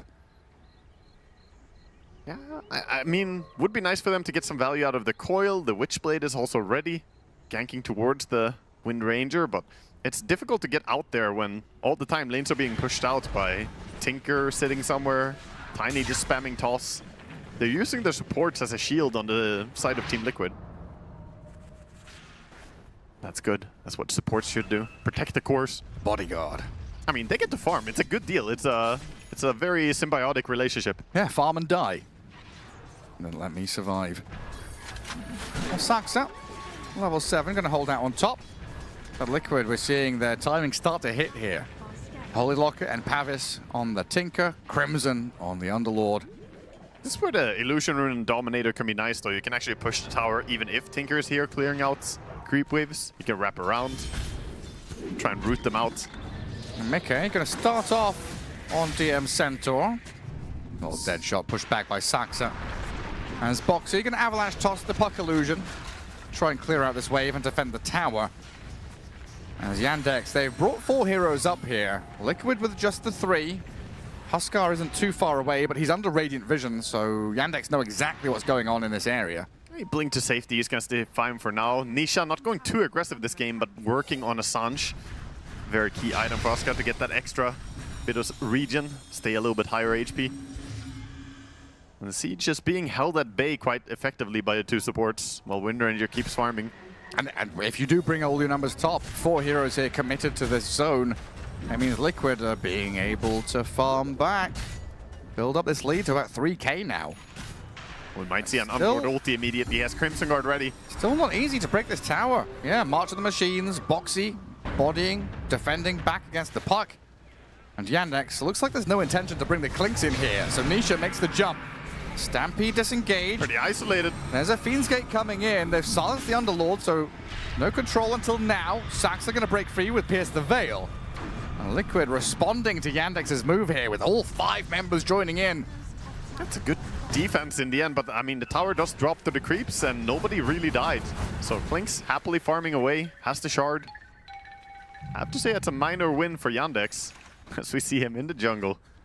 Dragonlance and Shard, 17 minutes. This is a fantastic level farm for Watson. Yeah, nearly a 10,000 net worth. 18th minute. He's queuing up that crazy damage output as well. The Daedalus next item. It's what we saw Yatoro do as well when we were casting him. Yeah, you're right. Yeah, just go for that raw damage. So given the game state, we've got past this funny dual lane mid, DM dying 4 times in lane.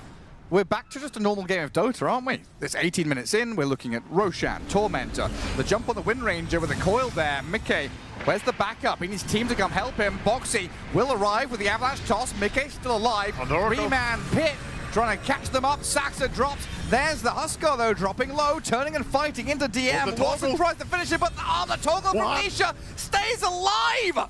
The Huskar can't be dealt with. Yandex, they lose 3 heroes. He's gambling for more. Hunting, Tiny has cooldown. Spotted the puck with the ward, though. And they know Chiro Jr. is very low. There's another blink. Puck wants to go on Wind Ranger. This could backfire on them. Boxy has the avatar, finishes him off. Chiro Jr. down, and Watson, he's being eyed up here. Boxy and Mickey on his tail. In comes Nisha. The stuns, they don't have it. Ooh. Watson's in Fountain. Yandex. I'm glad to allow someone to escape, but Liquid just bring everything. That was one auto attack away. Nisha with some god toggles in that jump. He jumps in, assassinates the Oracle, lives to tell the tale, turns it around, keeps killing people. A toss back on Saxa. A bonus kill incoming. Oh, he's got Essence Ring and Stampede. Nice save this time. But that's Stampede on cooldown, and could be a very important cooldown if they ever get on top of the Clinks in this duration. And of course, contesting Roche. Watch out for those bashes. If he can toggle his way out of that team fight, there's no way he dies to Roche, though. No way. No. Zero chance. Zero probability, Gareth. He's the GOAT. And no pro players ever died from Caster's Curse. It is a fake thing. It doesn't exist. Superstitious nonsense. Well, things slow down now. Yandex lick their wounds and figure out what the next play is. This is, I can tell you this from like just experience playing in pro games. This is terrifying though. You dual laned against Nisha. You shut him down in lane, or you try to. As we see a jump by Tiny, combo with power shot. If you dual lane and focus up mid player that hard, and then he still doesn't die a single time, he's still popping off, he's still killing people, he's higher level than everybody else in your team. It puts fear in you, I'm telling you. It's scary. Yeah, like what do you even do to answer it? Because I'm looking at this. He's on puck. Nisha, Huskar just jump on the puck. I mean, Chira Jr. has the backup from the Oracle to buy some time and save him. False promise used, but Maladi's being run at. First life of Huskar down. I don't know if Yandex want to stick around, though. Opening a gate, making it possible for people to join. They're just going to go through and take the Tormentor, though. Well, at least they break the Aegis. And Tormentor being taken by the other members of Liquid. But in this kind of game where you're looking at Yandex, okay, they've got a lot of damage, these ranged heroes, the save from the Oracle. Who goes in? Like, Liquid can send Tiny, Underlord, Huskar, give vision, allow Mickey to run around and do damage. Yandex rely on Chira Jr.? It's basically Puck. He has to jump in, create vision, and then for Watson to maybe find a good sneak around and go onto a target who's isolated. That's pretty much their initiation. It's hard when you don't have Rod of Atos as well over on the side of Murta. She went for the drums build. Again, I'm very vocal about being a fan of it, but in this game, no Atos is a bit scary, I think. Another double Wisdom Shrine as well for Liquid. Even more going their way. Yeah, Pipe. The Tinker, 8,000 net worth, ahead of the Centaur by about 400. Is stacking up all of these saving items that can drag the fight out. Protect you against the Clinks. We're seeing a lot of saving items, yeah. The Pipe and Crimson are up, the Glimmer and the Pavis, but not only that, we also have Tiny coming in with the Force Staff. So there's going to be so many different tools to come in and save you, on top of course, the defense matrix, which is perhaps the most important one. And he got the shard on Tinker. That's a scary shard. Being able to hold people in place. If he ever catches the Centaur with that, he's just not moving. Just warp him around.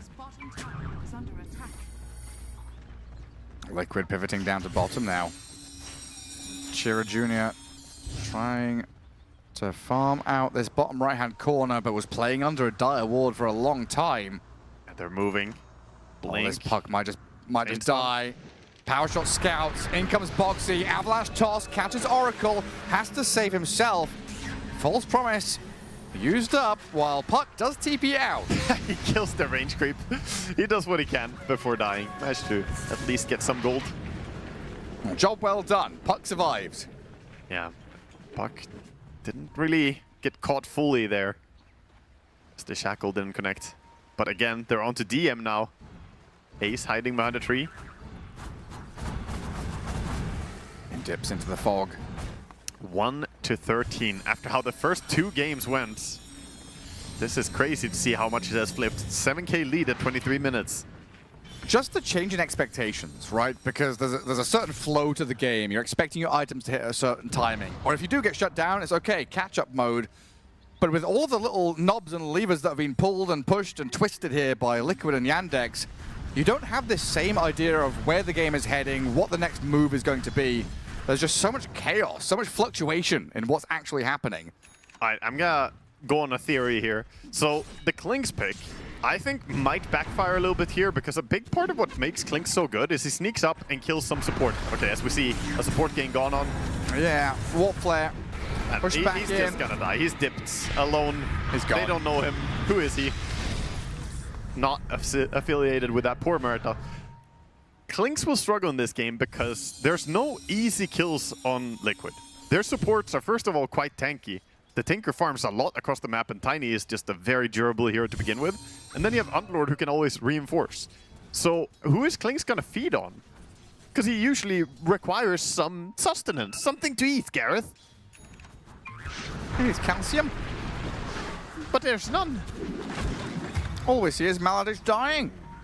Yeah, meanwhile, if you look at the supports of Yandex, which is Oracle and Murta, these heroes are extremely easy to kill by comparison. Way simpler. Yeah, I don't know. I mean, was it Gunn on the panel saying we're heading to Game 5? It's starting to feel that way now. Liquid in the groove, 15-1, 9k lead. I mean, you give Ace Underlord. I don't think you do it again. It's just, he feels so comfortable on this hero. He's about to finish his Aghanim Scepter, and then it's just going to be incredibly difficult. I mean, he only needs 700 gold. Crimson Pipe making him and his teammates pretty much invulnerable. 100% win rate so far. Yeah, 2 games. But still looking very impressive when he does it. I mean, all the other players playing it lost, right? We saw the win rate on this hero. We looked it up early. It's like, yeah, it's losing every game. But I always say there are 2 players in the world allowed to play Underlord. It's Ace and Amar. Yeah. Ace is hands on it here. Ace is just absolutely a god player on this. So Yandex, what? Drag this game out? Try go late with the Clinks scaling? They need to force some big fights to happen, though. They can't just go late. I think they really do need to force some issue. They have the Daedalus Daedalus and DD Rune ready right now. Could be a power spike to play on. Because they do have a team of carries, right? Murta can scale, Clinks, obviously, the carry can scale. Centaur with a cart is pretty good as well. Murta in theory can scale, but not this Murta and how it's being played here. Like Saxa, it's gonna take a long time before he heads into some DPS territory. It's not a power treads build. He has not been hitting creeps this game much. Still got a minute and a half on the clock for Roche, but both teams smoking and moving in towards each other. Liquid gets some vision down. Oh, they saw the ward. It's under a sentry. Yeah. Both teams are aware. Yandex know exactly what's going on, so they are trying to play up towards top. Ganked Underlord. He is all alone. That's 3,000 raw health, plus Crimson Pipe. Well, it's like 5,000 HP Underlord, maybe more. And he's under a tower, so there will be time for them to TP in. Difficult to go on. He's also sitting at like bonus 200 damage just from farming creeps. That's insane. Usually I see this type of damage after a team fight, but this is what he has just from farming, man. Actually hitting creeps non-stop. It's that aura duration talent. It's so good. Another smoke from Yandex. They want to try and get something done. Difficult for them to find an objective to take, so it looks like a twin gate play down to the bottom right corner. There's a BKB on Mika though, so not the easiest kill, even if they get close to him. See if they can stun him. He's going to win run. He knows this is coming. And he's already escaped before Yandex even got here. And the heart is coming for Nisha in just a while. 1,000 gold plus the Reaver already. Nisha is getting dangerously big. And like Clinks has a lot of damage, but he is ultra glass cannon by comparison to the sustainability and durability on Team Liquid. So if Oracle ever gets caught out, the Clinks is just insta-dead. And another situation similar to what we saw previously where Watson can't go toe-to-toe with Mickey. Yeah. Yeah, no, at least not before MKB. Yeah, not until he has a lot of tools. He's going for a Daedalus into MKB, which obviously will be great for DPS. But again, he's doing this cutting corners, right? No Hurricane Pike, so he has no repositioning. He relies on Oracle to save him. And basically the only way to save him is by winning the team fight. Saxa. He's been scouted. Oh boy. The pinball machine at the Wisdom Shrine. Bounce to the wall. Bounce and dies. And we're entering that territory, that panel we're talking about. +1 core, I'd say you have reached it now. Tinker is already ahead of the Centaur in net worth. He's catching up to the rest as well, as he's definitely using the map really well. Dude, he's been there since like minute 4. He was 4-0-1 at the start of the game, basically. Yeah, he's 5-0-5 now. Hasn't died, has been in the right place, right time. Having a cracking game. And now this big map that we have in Dota, Tofu is making the most of it. Yeah, I mean, having 2 global heroes off the back of a good laning stage, you are just a vacuum cleaner. Hoovering up every little bit of farm. Taking every piece that Yandex would want for themselves. I keep seeing all these windows where it feels like Yandex might make a move. You know, they have the Arcane Rune and the Octarine finished up. You would wish for them to take a fight, but then you realize it's so hard. I think they see the team fight difference right now is insane, with Pipe and Crimson on one team and the other just having a underfarmed Crimson Centaur. The plot armor's too strong. The storyline's too powerful.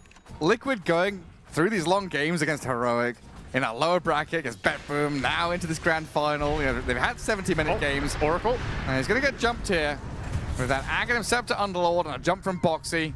Maladich taken down quickly.